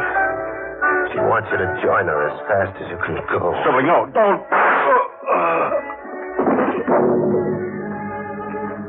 The long chase was over. I'd gotten my man. I ditched the gun and got away without being identified. I'd won, and I'd lost. I was really wanted for murder now. I got off the streets into another club, one with a jukebox that talked United States this time. I wanted to forget murder. I wanted to find a girl and find something to laugh about. And then one came in the door, a real looker. I watched her come right at me, like she'd picked me, just as I'd picked her. Hello. New York? Frisco. Stribling's the name I use. And you? Maxine. Fancy name. Can I buy you something? Coffee. Black. Black coffee for the lady, amigo. Thanks. Now, can I sell you something? Well, it depends. What are you selling? Lined packages, like this one. For you, special. And don't be fool enough to open it here. Fool enough? What's in it? Your hammer's in that package. The one you use nailing up coffins. In other words, Stribling, your gun. Is this some kind of gag? No. Where'd you get the gun from? Out of the ash can I saw you throw it in. Why? That's a long story. Why? I want somebody to confide in, somebody I can trust. Trust with what? I'll tell you some other time. Come see me tomorrow morning, room 110, the Hotel Chico. Bye now. I didn't wait for tomorrow morning. You don't when you're suddenly sitting on a keg of dynamite labeled Maxine. I followed her out instead and tailed her through the streets. I didn't have to tail her far, just about 10 blocks to a club I recognized. The Casa Real. I'd run out of it only an hour ago, with a smoking gun in my hand. I didn't wait until morning to go to Maxine's room in the Hotel Chico. I went right to it to wait for her, to surprise her. I didn't bother going up the usual way. I went up by way of the fire escape in the back. I found room 110, but the window was sealed tight. I had to kick it in. Inside, I found an easy chair and a deck of cards. I played solitaire with my gun in my lap. waiting for Maxine. Morning was an hour old when Maxine came home. She had a camera slung over her shoulder, a big one, like she made picture-taking a business. She saw me and didn't bat an eyelash. How's your solitaire game? I'm ahead. Don't you come home nights? I work nights. What at? With this camera, I've got the picture-taking concession in the Casa Real. You saw me shoot somebody in there? I did. Then you followed me out. That's how you came to fish my gun out of that ash can, huh? That's right. Why'd you really trail after me? To return the gun? To get an idea across to you. What idea? That I own you from now on. Body and soul and gun. Here's my life insurance policy. A picture? Pop your eyes over it, killer. It's my life insurance and your death warrant.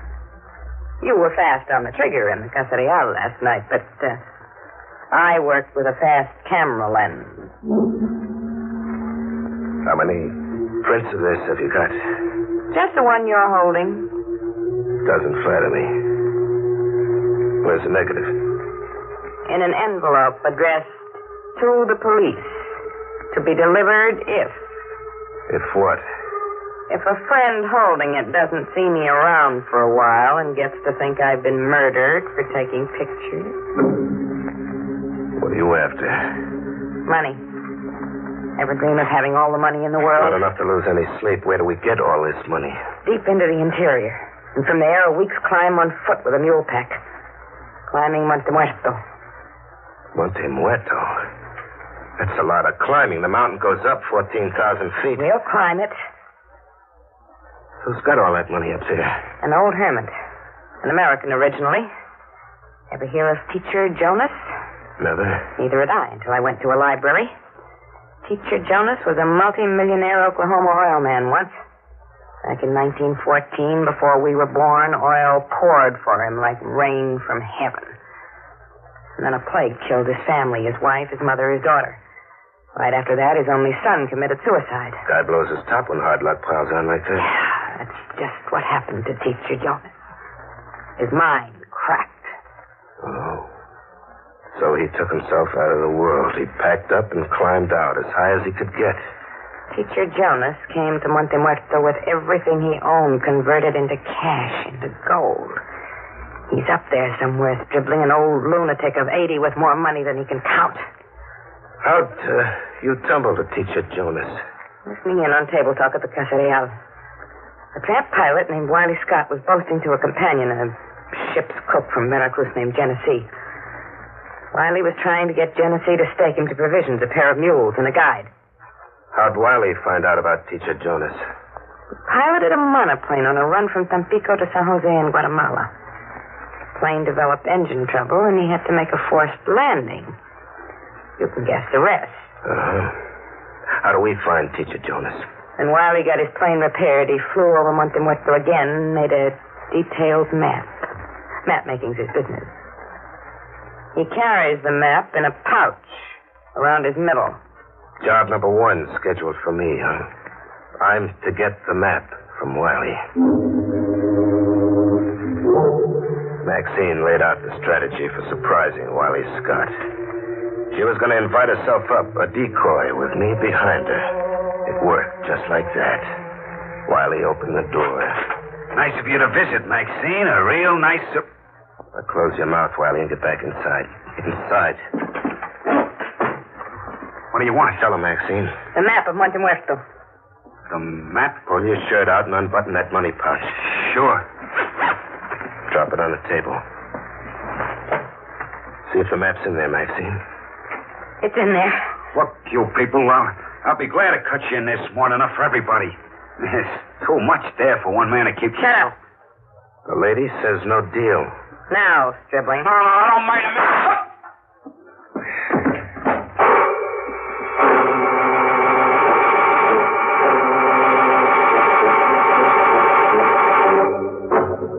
Now, picture that, will you? Since Maxine became a camera fiend, Stribling's become a horribly negative guy.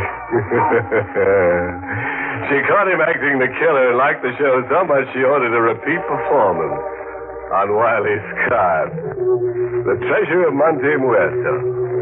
Now she's got him climbing the highest mountain.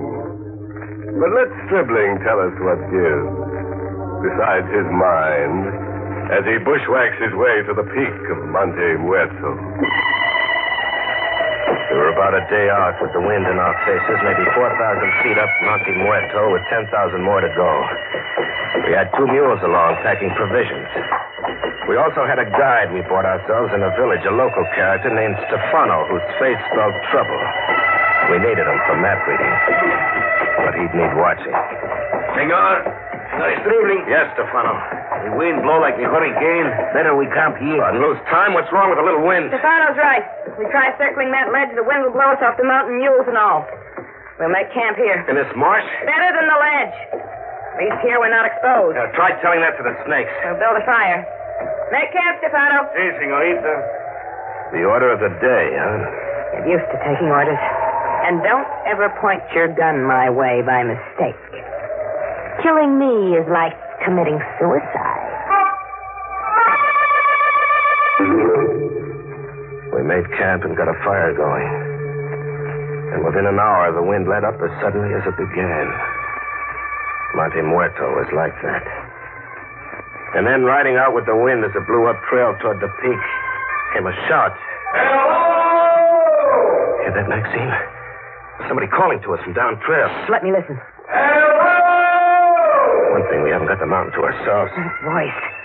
I've heard it somewhere. Can you make out where and who? Yes. It's that ship's cook from Veracruz, Tennessee. The one Wiley Scott was trying to get a steak from that night in the carousel. Must have seen the smoke rising from our fire. What do you suppose Genesee's on the mountain for? One guess. He pumped Wiley Scott like you did, huh? And he's out to make it in his own like we are. But he doesn't make it, Maxine. When he appears, you order me to give him what Wiley got. No. Not when he appears. Not with Stefano here watching. You go down to Genesee instead. I hurried through the brush. And then after a ways, I slowed down. Stalking. Like a hunter stalks. There was no sound now except birds screeching. No sound of Genesee. And then, all of a sudden, I heard all the sound Genesee had in him. He was screaming somewhere on the trail, screaming like a guy gone crazy with fright. I cut in the direction of the screams as fast as I could go. I reached to where Genesee figured to be. But there was no Genesee. Only a pack mule at the edge of what looked like a shimmering bed of hot sand. Quicksand. It looked like Genesee had fallen in. All that was left of him was a hat sitting on the edge.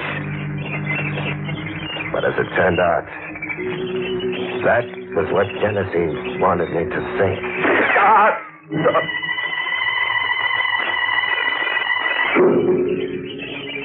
It came to. But my left hand smashed where a bullet had burned into it. And Genesee looking down on me. He'd been squatting in the brush with his rifle aimed and ready. You're not very bright, my friend. You fool easy. That hat on the edge of the quicksand was only a stage setting. How could you know I was coming down after you? Oh, these field glasses. I saw you make camp up there off the ledge and then come down trail after whispering with Maxine. I guessed you were coming down to kill me. Maybe not. Don't lie to me, my friend. I know Maxine. Roll. Roll? Into the quicksand. I ain't got any bullets to waste. Roll. Okay, if you want it like that. I rolled, slowly. I was damn sure, but Genesee wasn't very bright either. Rolling, my good hand under me closed on the 38. A 38 and a shoulder holster. Coming up on the roll, a shot from the hip. Genesee never even knew what hit him.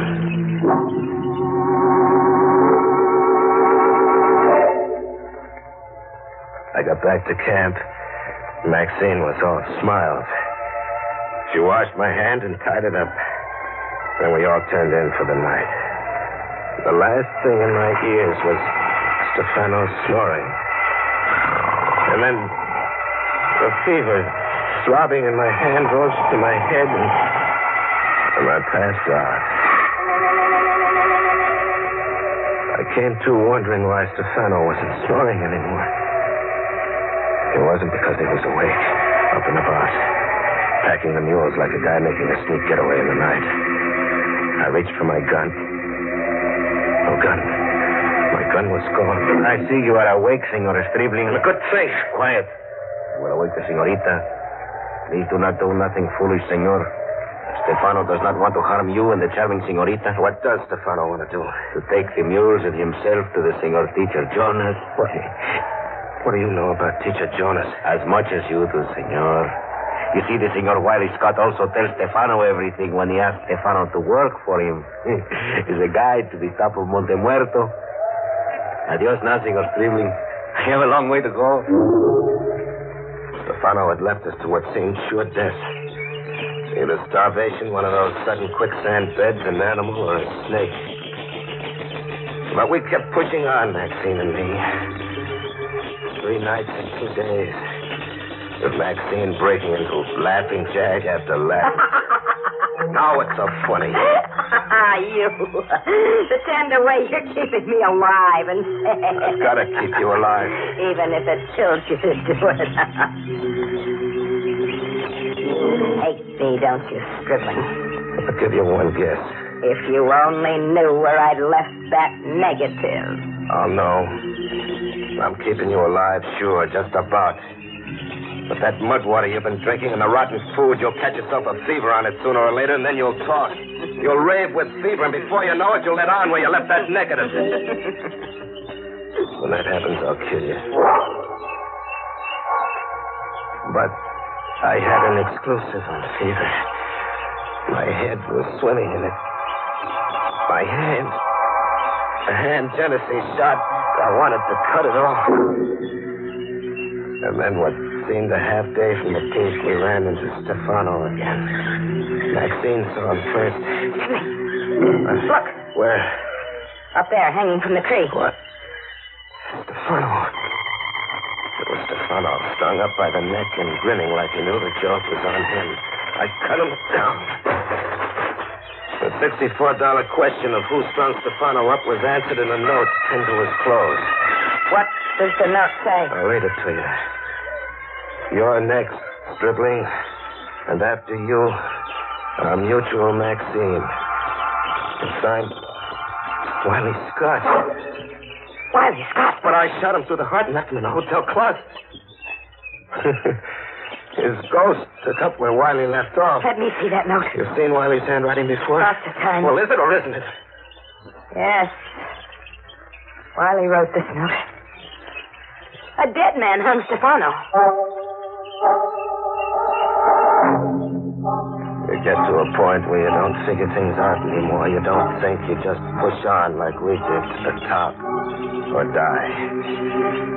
And then not much further to go. Smoke. Smoke coming from the chimney. Yeah. It's Teacher Jonas's hideaway. We made it. Almost. We got a good quarter mile yet. Stribling. What? Wiley's up there. Look through these field glasses you took from Genesee. See what I saw? Yeah. Wiley out front with a rifle standing side.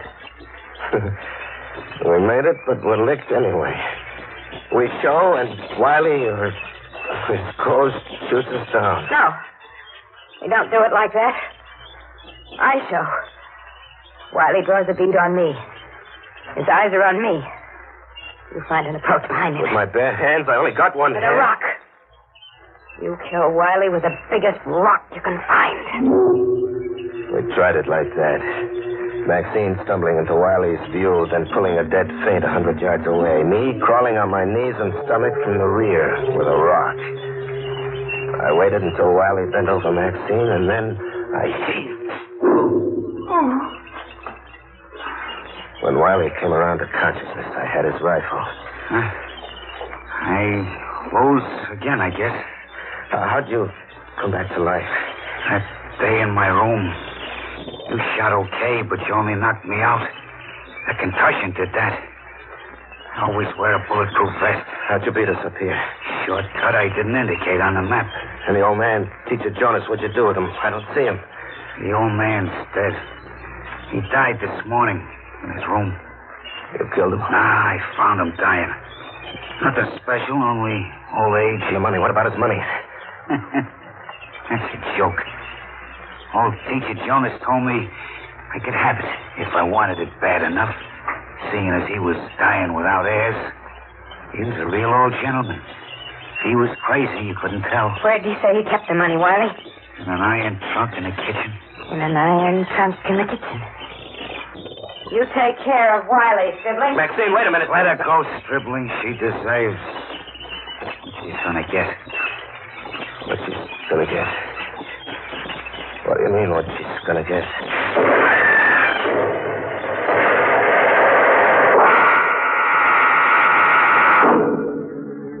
The house came down on Maxine.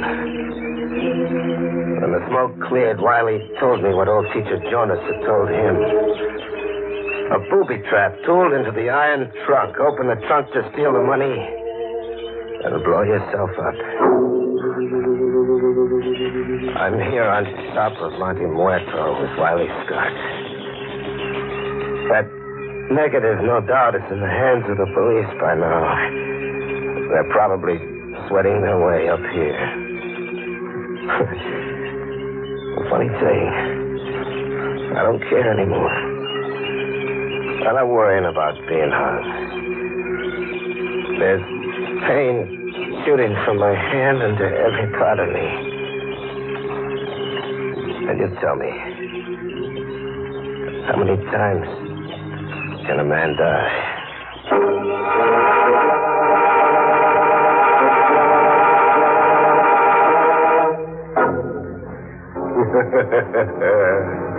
Nothing like blowing your top in high places. Maxine and Stribling reached the peak, all right. The peak of insanity. Poor Stribling's absolutely disinterested in that picture Maxine took of him now. He figures you can't hang a man for dying. Moral? Oh, sure. I copied this dilly out of an old edition of Callahan's Catalog for Climbers. Quote, sometimes the road up leads underground.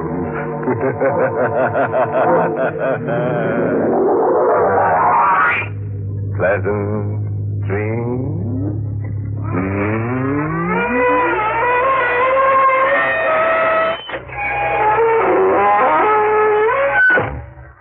Inner Sanctum has been brought to you through the facilities of the United States Armed Forces Radio Service, the voice of information and education.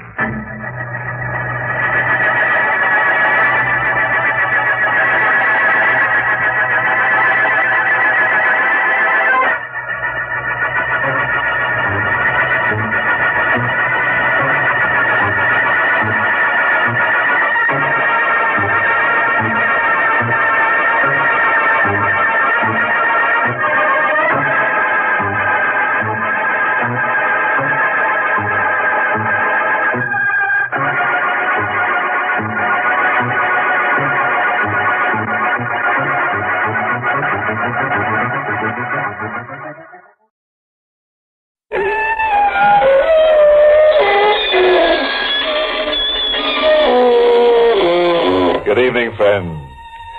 This is your host to welcome you through the creaking door into the inner sanctum.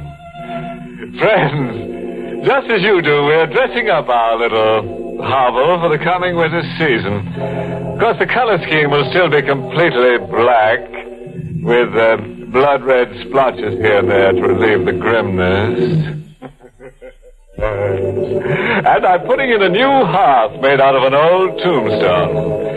It has a little inscription that reads, "Here lies Lizzie Liddell, a proud and self-made widow, who bright and early one fine day sliced her husband's head away. She'd caught the culprit with a wench and won acquittal from the bench.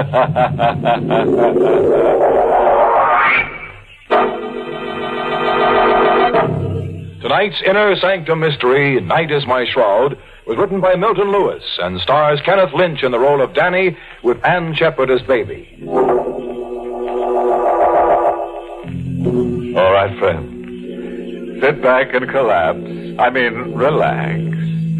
Our story's about to begin. Now, just try to remember that none of the things you hear in our stories can happen to you more than once. Ready now. Then turn the lights down low as we hear Danny Manton tell us a strange story. I expected any second I was going to hear a knock on the door. I knew if I opened it, Chigger would come in and kill Baby and kill me. And Chigger wouldn't kill fast. He'd take his time. You know how Chigger is.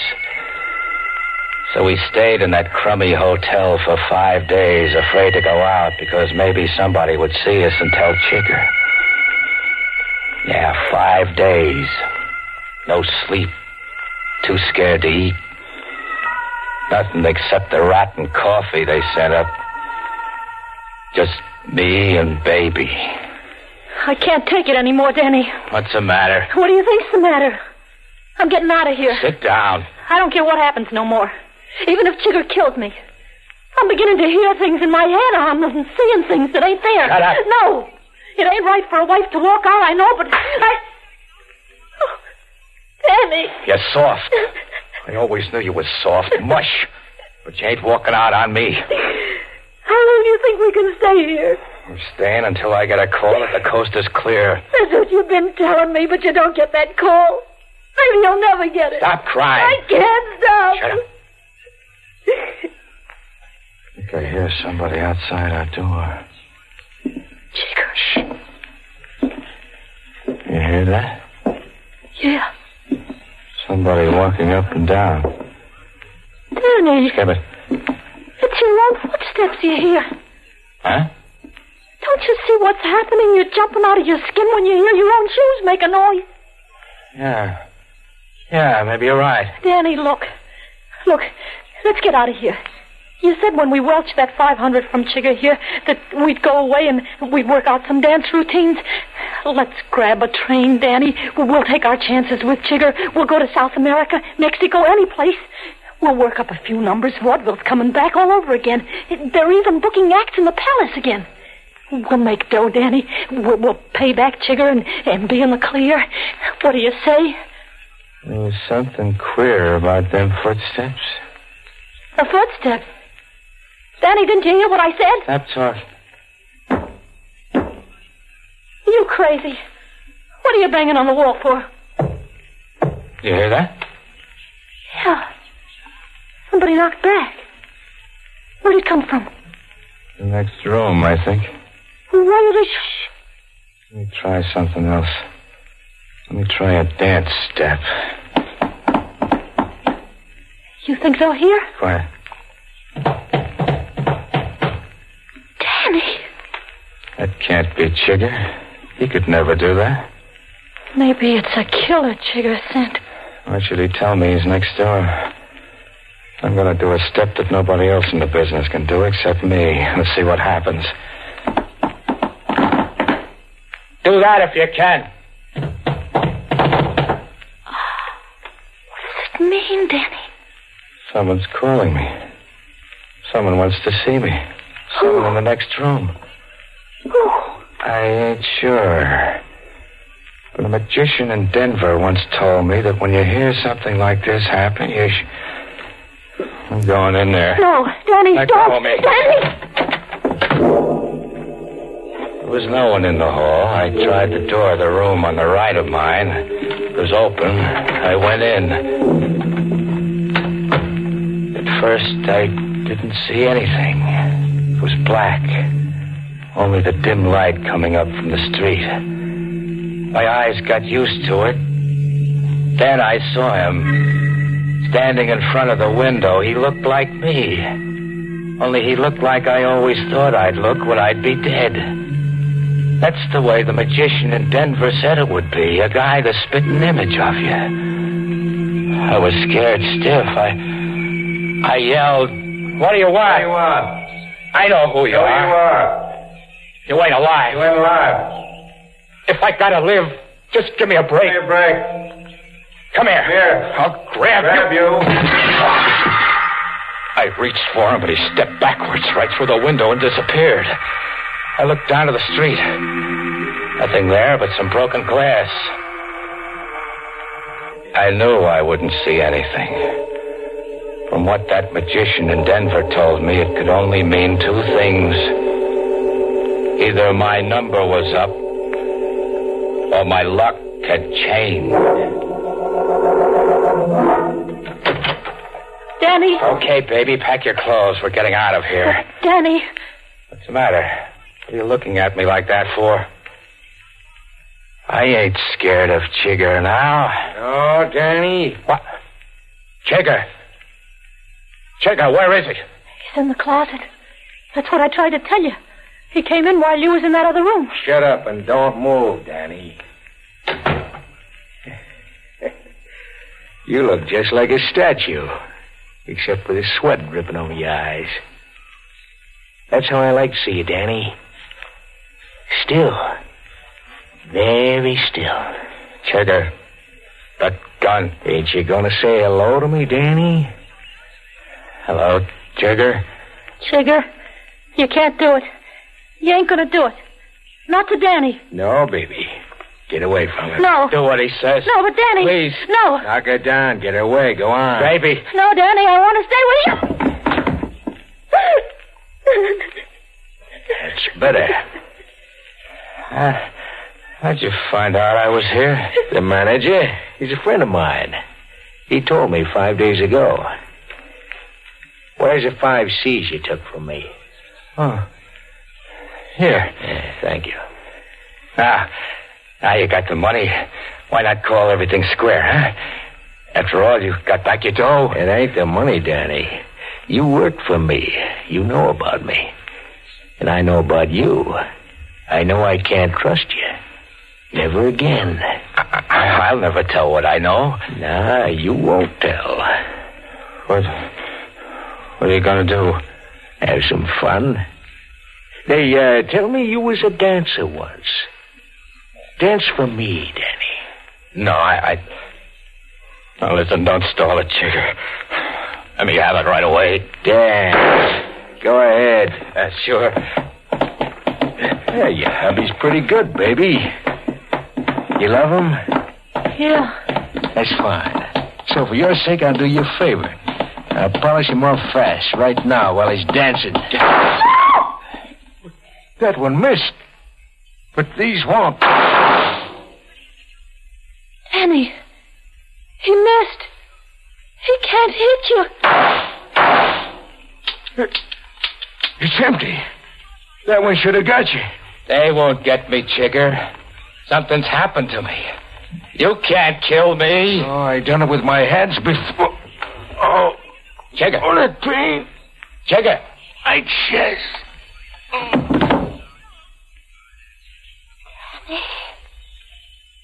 He just grabbed his chest. Keeled over. He's dead. No. He may be He's dead. Go ahead, see. He's dead. Yeah. He's dead. But how? How? How do you think, baby? I don't know. He was alive a minute ago, and then... Danny, the room next door, what happened in that room? You were talking crazy when you came out. Maybe it wasn't so crazy as you thought. What'd you see in there? What happened? You wouldn't understand it. But I want to know one thing. Did you tell Chigger I was here? What are you saying? You heard me? No, how could I tell him he was with me all the time? Danny, let go of me. You could have called him up. Danny, what's the matter with you? He wanted to let you live while he was going to kill me. You could have made a deal with him. How can you say that? Danny, you're out of your head. You don't trust anybody. No, I don't trust dames anymore. Did you call him? That's what I want to know. No, I didn't. I'll find out if you're lying. You better be telling the truth. You saw what happened to Chigger. The same thing could happen to you. You can die just like that if I want you to. You know that's true now, don't you? Yeah. It's true. I seen it. I'm going out. I want you to meet me later at our apartment. Where are you going, Danny? Where do you think? There's an old score I've got to settle, baby. I think you know who it is. Danny, no. No, you mustn't. Baby's face was scared like a kid's when I walked out. She seen what I could do. You don't believe it, mister? I didn't believe it myself until I saw it happen. Chigger died because at that minute I wished he was dead. That magician in Denver told me it could happen like that, and it did. Baby knew where I was going. She knew who I wanted to see. I told her because I wanted to find out just how much I could trust Baby. I had life and death in my hands. Anybody's life or death. I could kill just by thinking about it. Yes, mister, I've still got that power. I can kill you right this second if I want to.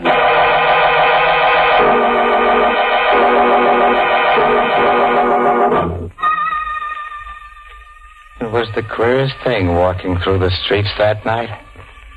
I seen men, women pass me by. They didn't know it, but just like that, I could have killed them. They didn't know how close they were to dying. They didn't know that the guy they passed on the street had more power than any man on earth.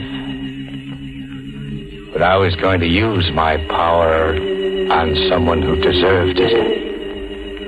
On Queenie.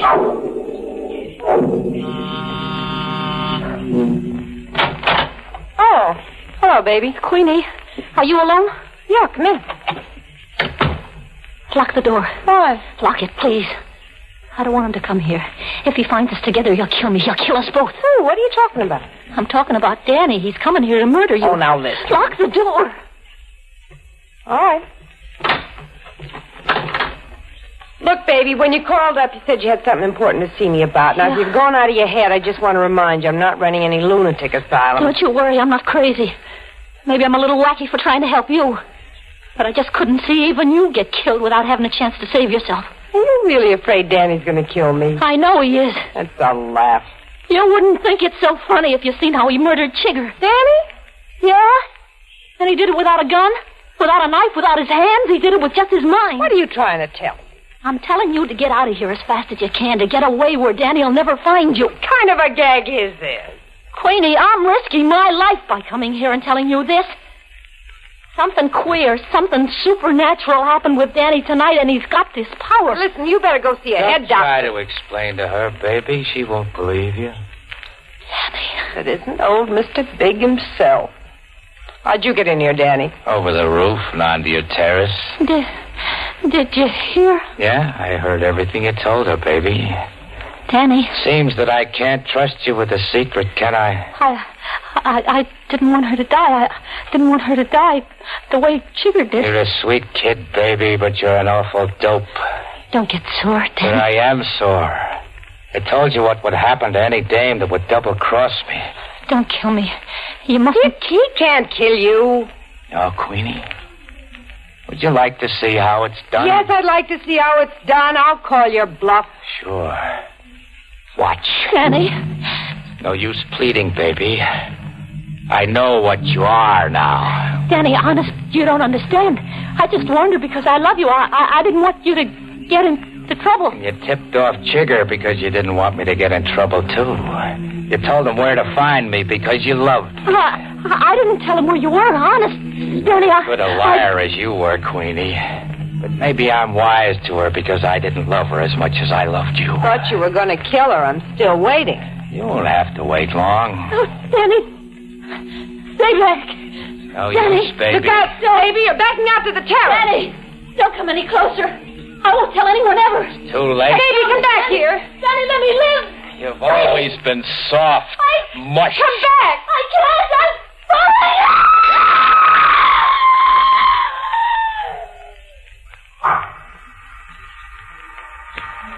Still think I'm bluffing, Queenie? She fell off of the terrace. Quite an act. How'd you do it? Would you like to find out? Gonna pull the same act on me? That's what I came here for. Then why are you waiting? Maybe because it's the first time I've seen you in years. How do you think I look? Beautiful. You're still the most beautiful woman I ever knew. Maybe you ought to think of that before I murder you? I've always loved you, Danny. Are you kidding? Give me a chance to prove it. A chance? You gave Baby a chance. You didn't do anything to her. You were sure she double-crossed you. Why don't you give me the same chance? Maybe if you found out how much I love you, you wouldn't want to kill me. You might want to take me in your arms again. Give me a chance. Why not? You got your car downstairs? Yeah? Now let's get out of here. Why? When they find Baby, they'll be coming up to ask questions.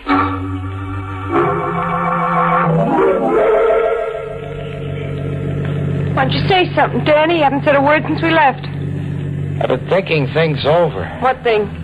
All the things that happened between you and me. Why'd you stop? Because this is a good place to stop. Nice, quiet street, no houses. On a block like this, you could scream and scream, and no one would hear you. Danny. Giving you your chance, Queenie? I know what you mean. You're wondering why I left you, why I broke up the act. Yes, Queenie. You never did tell me why. Well, I know you thought that agent was in love with me, but I left you in Denver and went to New York because he really did have this job for me. I made a hit in that show. That's how I got my start. I did it for you. For me? You know what was happening to vaudeville. You know what was happening to our act. Broadway was the only place we could make a living. We couldn't go on starving. Just as soon as I got the job, I tried to send for you. Did you? Sure, but I could never find you. I tried, but you disappeared. You didn't try hard enough. All our friends knew where I was. And I tried to get in touch with you. You wouldn't even answer my letters. You're the only one I love, Danny. I don't care if you kill me. I'm just happy to be close to you. Just to be near you again. Oh, to put my arms around you. Be able to kiss you again. I love you, Danny. Too late, Queenie. Too late? Yes. You're going to die. When'll it happen? Any second. Can you stop it? No. Well, I'm waiting. Why don't it happen? I don't feel anything. No pains, nothing. It will happen. What? Yes. Just a minute. I want you to die. And you will die.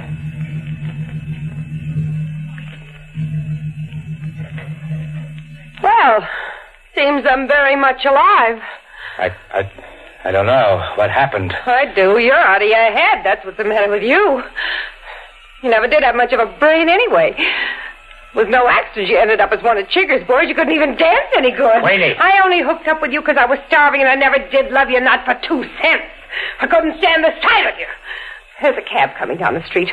Now I'm getting out of here. If you ever bother me again, I'll have you sent to the movie hatch.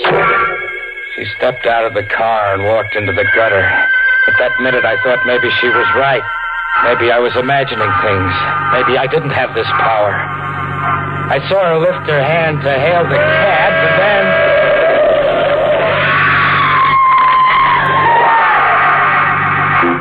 the cab kept going. I got out. Looked at her just to make sure. She was dead, all right. My power didn't fail. So then I checked in at this hotel and sent for you. Why'd you pick on me, Danny? Because you're a reporter. What's that got to do with it? Sometimes I think this never happened. Sometimes I think I dreamed up the whole thing. I want you to check up on it for me. I couldn't ask the police to do it. I get it. Now, who's this guy you heard in the next room, the one who gave you this so-called power? The magician in Denver said this is what they call a doppelganger. It's a kind of devil that has evil powers. Well, couldn't you have just seen yourself reflected in that window? No. What I'm telling you is true. Here's the names and addresses so you can check it. If it wasn't true, do you think I'd be here like this? Don't you see what's happening to me? I'm so scared I can hardly breathe. Don't you see that any second I might do something everybody does in their life? I might wish I was dead, and that what I'm telling you is absolutely true. Okay, Danny. Maybe it is. You don't have to bang on the table. Did you hear that? Yeah. Listen.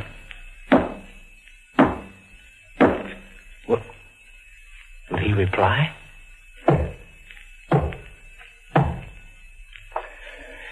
He's in the next room. He wants me. I've got to go. No, wait a moment, Danny. Goodbye.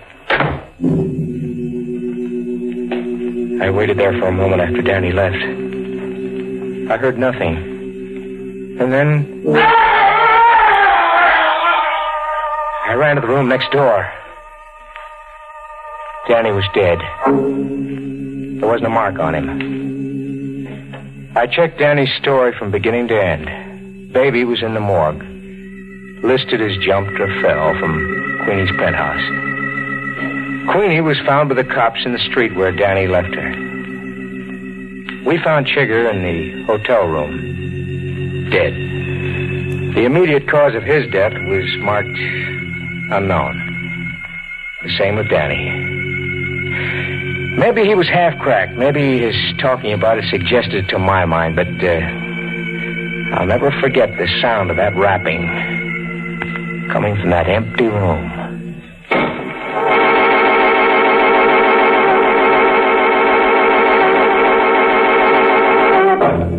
Of course, Danny wasn't really mad. Such things happen to anyone who's a little off the beam. And who isn't?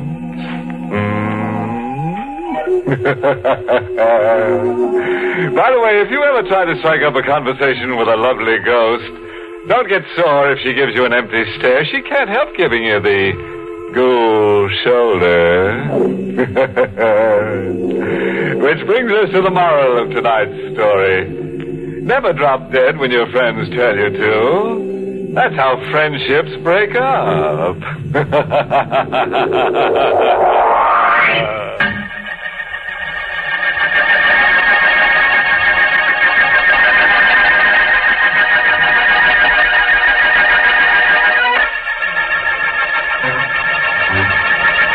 Good night. Pleasant dreams.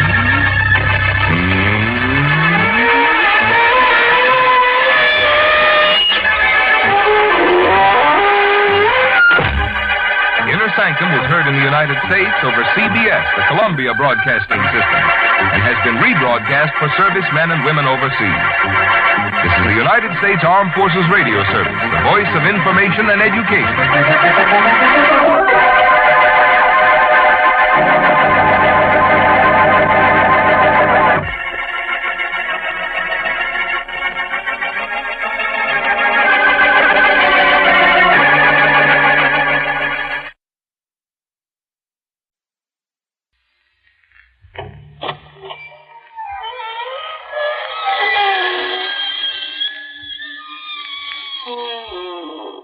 Good evening, friends. This is your host to welcome you through the creaking door into the Inner Sanctum for another quiet, restful evening on the homey side. What's that, madam? Oh, the humidity. You feel that? Oh. Well, right this way, into the morgue. This cold slab will straighten you out. Oh, too cold. Well, how about a nice hot poker game? Cutthroat. Well, how about a nice sociable game of bridge? No? Oh, I see. Yeah, it's afraid of the stiff competition. Oh, you'll play. Well, remember, you gotta pay up if you lose. We got enough deadheads here.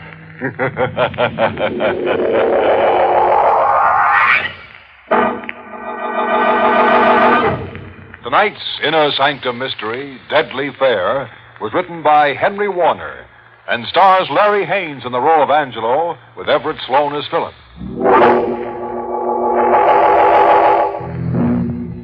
Just a moment. Don't settle back in your chair.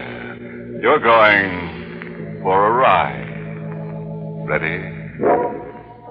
It's the dark hour before dawn. Along the tree-lined suburban highway, the headlights of the speeding sedan poke two long yellow fingers through the swirling dew.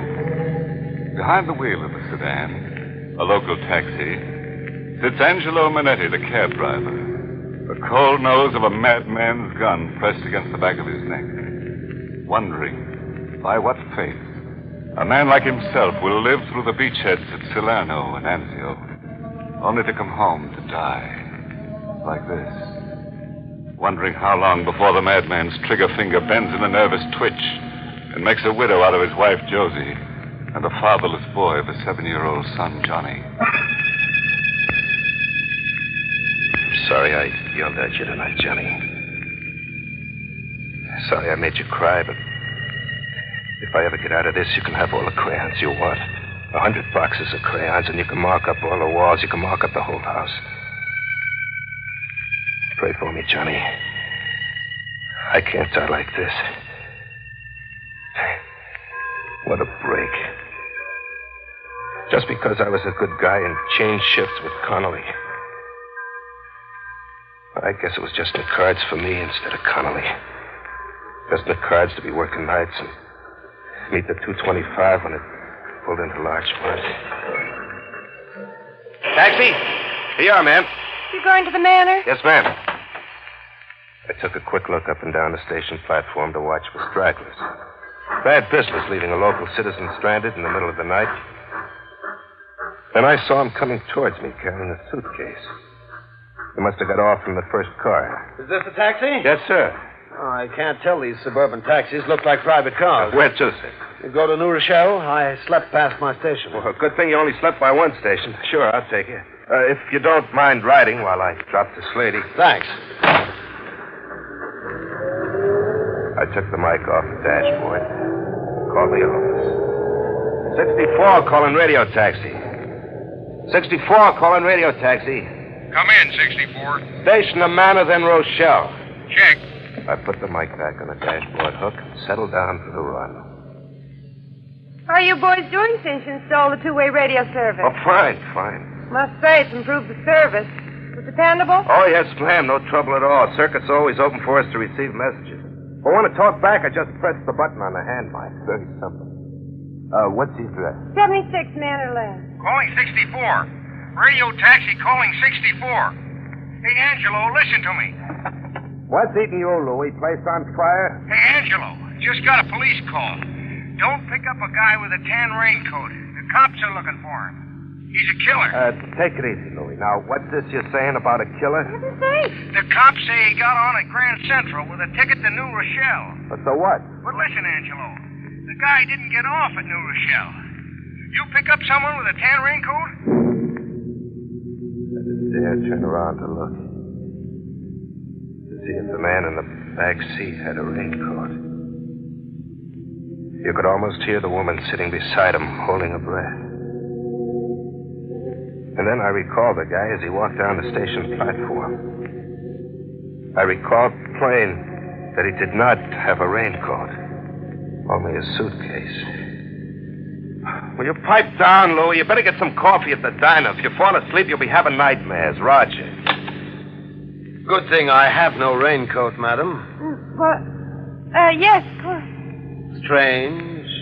that all that should stand in the way is a raincoat. How's that? Driver, right there, please, in front of the next street light. How much is it? 35 cents. Thanks. Your change. She just waved her hand as if telling me to keep it. Change from $1. She, seems kind of scared, if you ask me. Are you? Well, scared? What for? The killer. That Louis, he gets excited about everything, always adding a little out of his own head. What's the address in North Shell? Bayside Lane, 36. 36 Bayside Lane? Yes. Know the place? Off Hillside Road, long driveway? That's it. I drove a party up there from the manor tonight. What did he look like? I didn't say it was a hint, did I? Well, wasn't it? Yeah, it was. Tall chap? Slick-looking? Mustache? Well, look, I didn't talk out of turn, did I, mister? Not at all. I rather expect I'll find him still there. What's your name? Angelo Minetti. Mine's Baker. But don't let me embarrass you, Angelo. It's quite all right. That party you drove to my house is seeing my wife. Isn't that what you think? Oh, you got me wrong, mister. I don't think nothing. Don't you really? Lots of others think so. Rather common gossip, as they say. But I'm not angry. Not at all. I'll take care of everything once I get home. Calling 64. Radio taxi calling 64. Hey, Minetti. Come in, Louie. Got some more dope on that killer. He got into Grand Central on the train from Albany. Porter in the club car told the cops the guy was making cracks about having a gun and taking care of the wife and the boyfriend. Well, so what? What are you bothering me with it for? Go call the Daily News or the Mirror. Well, wait a minute. Now, here's what I want to tell you. The cops at Mamaroneck got on the train and found the raincoat hanging on a hook in the first car. Conductor thinks it was left by a guy who got off at Larchmont with a suitcase. How about that fare you picked up? There was a gun in my fare's hand. And the gun was at the side of my head. His finger was on his lips, warning me. You did say Rochelle, didn't you? I could see the trigger finger bending. And his head shaking from side to side to tell me to say no. No, Louie. I had two. One to the manor, the other to Rockdale. Not Rochelle. I didn't get it right the first time. Forgot to call you. Also, he didn't have a suitcase. Oh, that's a relief. Say, how's about coming back to the shack so I can get a bite at the diner? Yeah, sure thing. As soon as I'm free. This guy wants me to wait for him. Take him back to the station. Roger. Nice work, Angelo. I got a wife and kid to think of, mister. So want to go to 36 Bayside Lane? That's right. Better slow down. There's Bayside Lane right ahead. All right, this'll do. I wouldn't like it if they heard us coming up the driveway. It'll be $1.25, sir. Get out, Angelo. You want me to get out? That's right. You're coming in with me to be my witness. Witness? What for? Divorce, maybe. Oh, please, Mr. Baker, that's not right. I can't afford to get mixed up like this. Ruin my taxi. Get out. And don't slam the door. Yes, sir. Carry my bag, please. He steered me with the gun in my bag. Slowly picking each step in the dark, across the lawn shielded by a high hedge, and around to the back of the house, to the kitchen. The lights were on, and we could see his wife and the boyfriend making themselves some bacon and eggs. All right, Angelo. Pull open the door. What? Hello, Doris. God. Hello, Walter. What are you doing with that gun? Please, Philip. Excuse me while I close the door, Walter. No use waking the neighbors. Oh, Doris, this is Angelo. Walter, Angelo. The introductions were polite, all right, but deadly. And he looked like he was enjoying it, a big joke. But there was nothing funny about that crazy grin on his face and the way he kept waving the gun around at the three of us. Well, Walter? Philip, please, you frighten me. Walter's not frightened. He never was. Of me. Isn't that so, Walter? Well, why don't you answer? There's nothing to say. Doris, do you love Walter? Come now. Of course. And you, Walter, do you love Doris? Yes. You Dirty liar. Please. He's lying, Doris. I know he's lying. He wouldn't go around bragging how he sees you every time I go out of town if he really loved you. That's not true. We're going to be married. Oh, married. Not until you become a widow, Doris. I'll never give you a divorce. Or are you planning to divorce me? All right, Philip. You found me here and you have a witness. What are you going to do about it? I came back from Albany tonight to kill you. Philip! But I'll give you just one more chance. If I ever hear that you're trying to see Doris again behind my back, I swear I'll kill you. And Angelo here can be my witness that I warned you. Remember that, Angelo. Yes, you got me wrong, Philip. Sure, I've been seeing Doris, but I never went around talking about it. Don't come any Only closer, tonight Walter. I said to Doris, let's tell him. Give me that gun. Let go. Let go, Give me that gun. Philip, please, stop it. Stop! Doris! The three of us stood there, paralyzed, looking down on the still body of Mrs. Baker, her eyes glassy and blue, her blonde hair soaking up the blood from the hole in her head. One look was enough for the three of us to know that she was dead. You killed her, Philip. I killed her? No, Walter. You killed her. Didn't he, Angelo?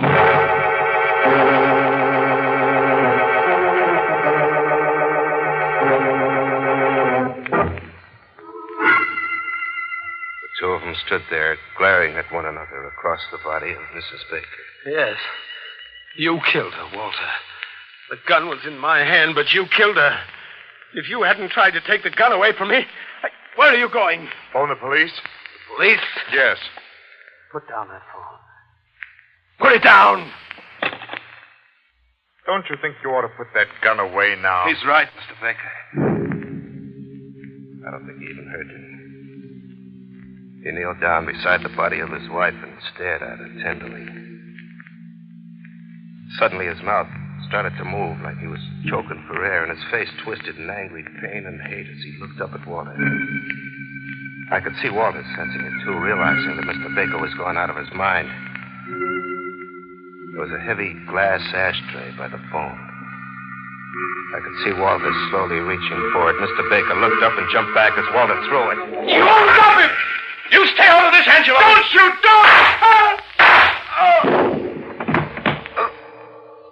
Doctor! Angelo! Doctor! You're going to die, Walter. Die like Doris. Angelo! Help me. Doctor! Don't bother, Angelo. He won't need a doctor. Stop it! No, don't do it. Mr. Baker, give him a chance. Please, give him a chance. He doesn't need a doctor now, Angelo, does he? Go on. Bend over him. See if he needs a doctor. He's dead. Yes. Now they're both dead. Both dead. What do we do, Mr. Baker? Do? What is there to do? The police. We ought to call the police. They'll take me away from Doris. I don't want to leave her. No, I mustn't leave Doris. Now, please. Please, Mr. Baker, won't you give me the gun? The gun? No. No, I got the gun to protect myself from Walter. But I'm not afraid of Walter anymore. He's dead. Walter's dead. That's right. Doris is dead and Walter's dead. We can't leave them here. We must take them away to a nice, quiet place where they can be alone forever. We take them away in your car, Angelo. My car? Yes, Angelo. You must do as I tell you. It will be their funeral car.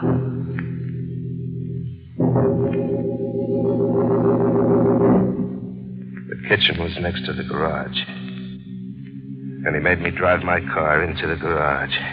Open the trunk compartment, Angelo. He kept the gun on me and followed me into the kitchen. He pointed to her first.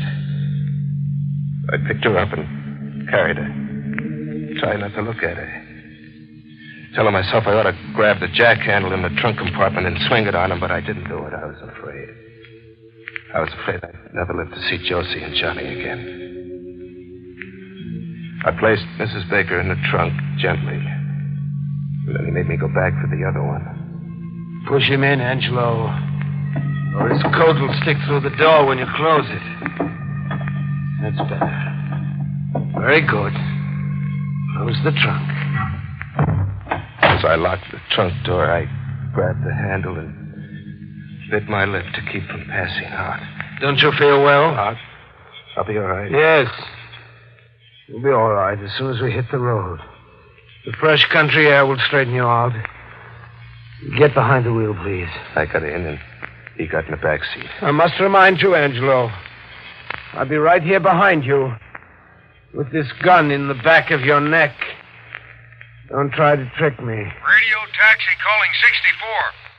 Hey, Minetti. Why don't you answer? What's the idea? Don't answer, Angelo. Call me on the phone if your mic is out of order. Ignore him, Angelo. Start driving. Where to, Mr. Baker? Just keep going. But stay off the Hutchinson Parkway. Patrol cars, you know. Take the back roads. You'll find a nice, quiet place for them.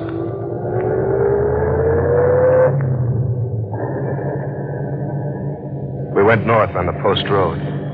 Louis' call breaking in on us every minute or so. Calling 64. Radio taxi calling 64. Persistent fellow, isn't he? Well, he's sorry. Expect me back to relieve him so he can go down to the diner for a bite. Pass me that cigarette lighter on the dashboard. Don't you hear me? I want the cigarette lighter. Oh, it's not working. You got any matches? In my pocket. Well, let me have them.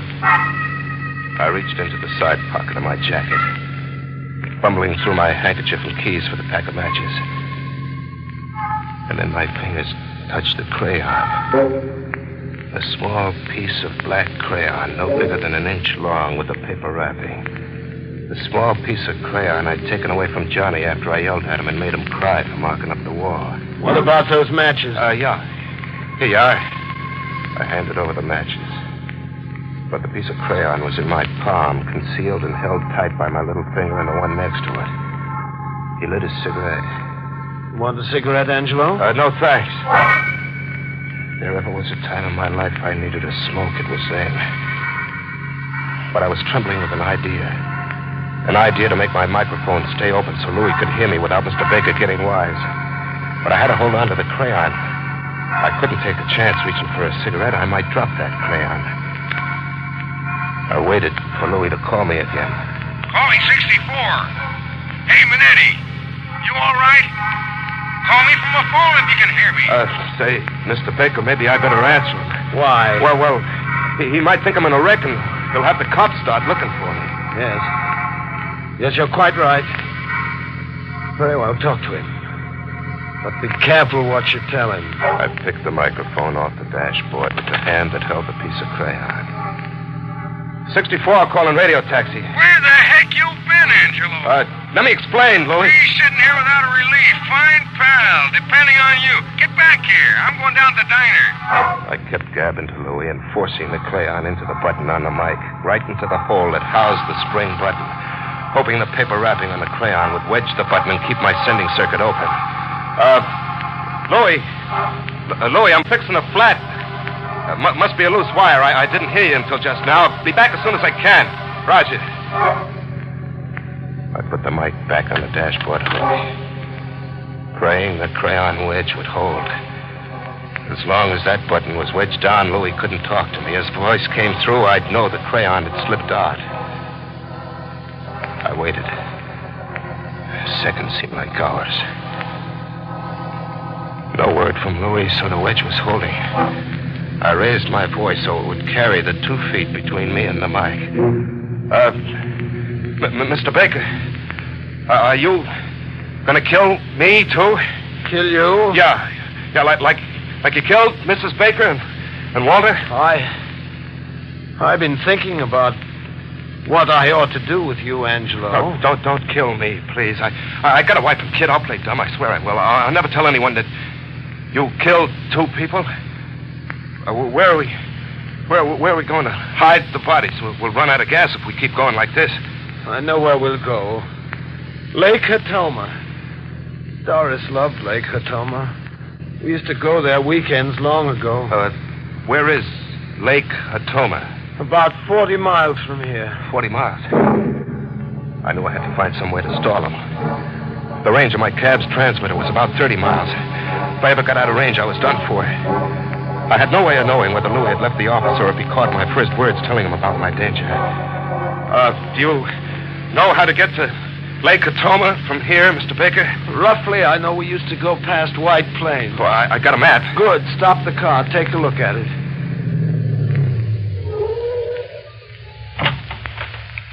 Now, let's see.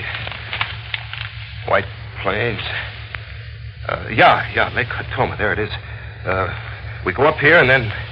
I know where it is. Sure. All right, let's go. We'll go the most direct way. No detours, mind you. Oh, no, sir. We're on Weaver Street now. We keep going up Weaver Street till we get into Old Mamaroneck Road. That sounds right, but hurry. I'm getting very tired. Step on the gas. I heard him, but I played dumb. Don't you hear me? I said let's go faster. Yeah, sure. Sure, anything you say, Mr. Baker. But, you think it's smart? We're doing 50 now. Not very fast in the country. Well, county patrol cars are all through this section. We'll get caught speeding. That's quite all right. I pay the fine. Faster, Angelo. That's better. 60, 65, 70. Faster. It'll soon be daylight, and I'm very tired. I'm very tired. I wonder if Doris is tired. Say, what did I tell you? This is Weaver Street. And then into Old Mamaroneck Road. Oh. Hear that? Patrol car? I told you. Here comes our speeding ticket. Slow down. But remember, I'll have the gun in my coat pocket. Let me do the talking. Just accept the ticket and we'll be on our way. All over! The patrol car let me roll ahead and swung in behind us, and we came to a stop. Where do you think you're going? You were doing 80. Let's see your license. It's my fault, officer. I asked him to. Yeah, what for? There's been a death in my family. My wife. Sorry.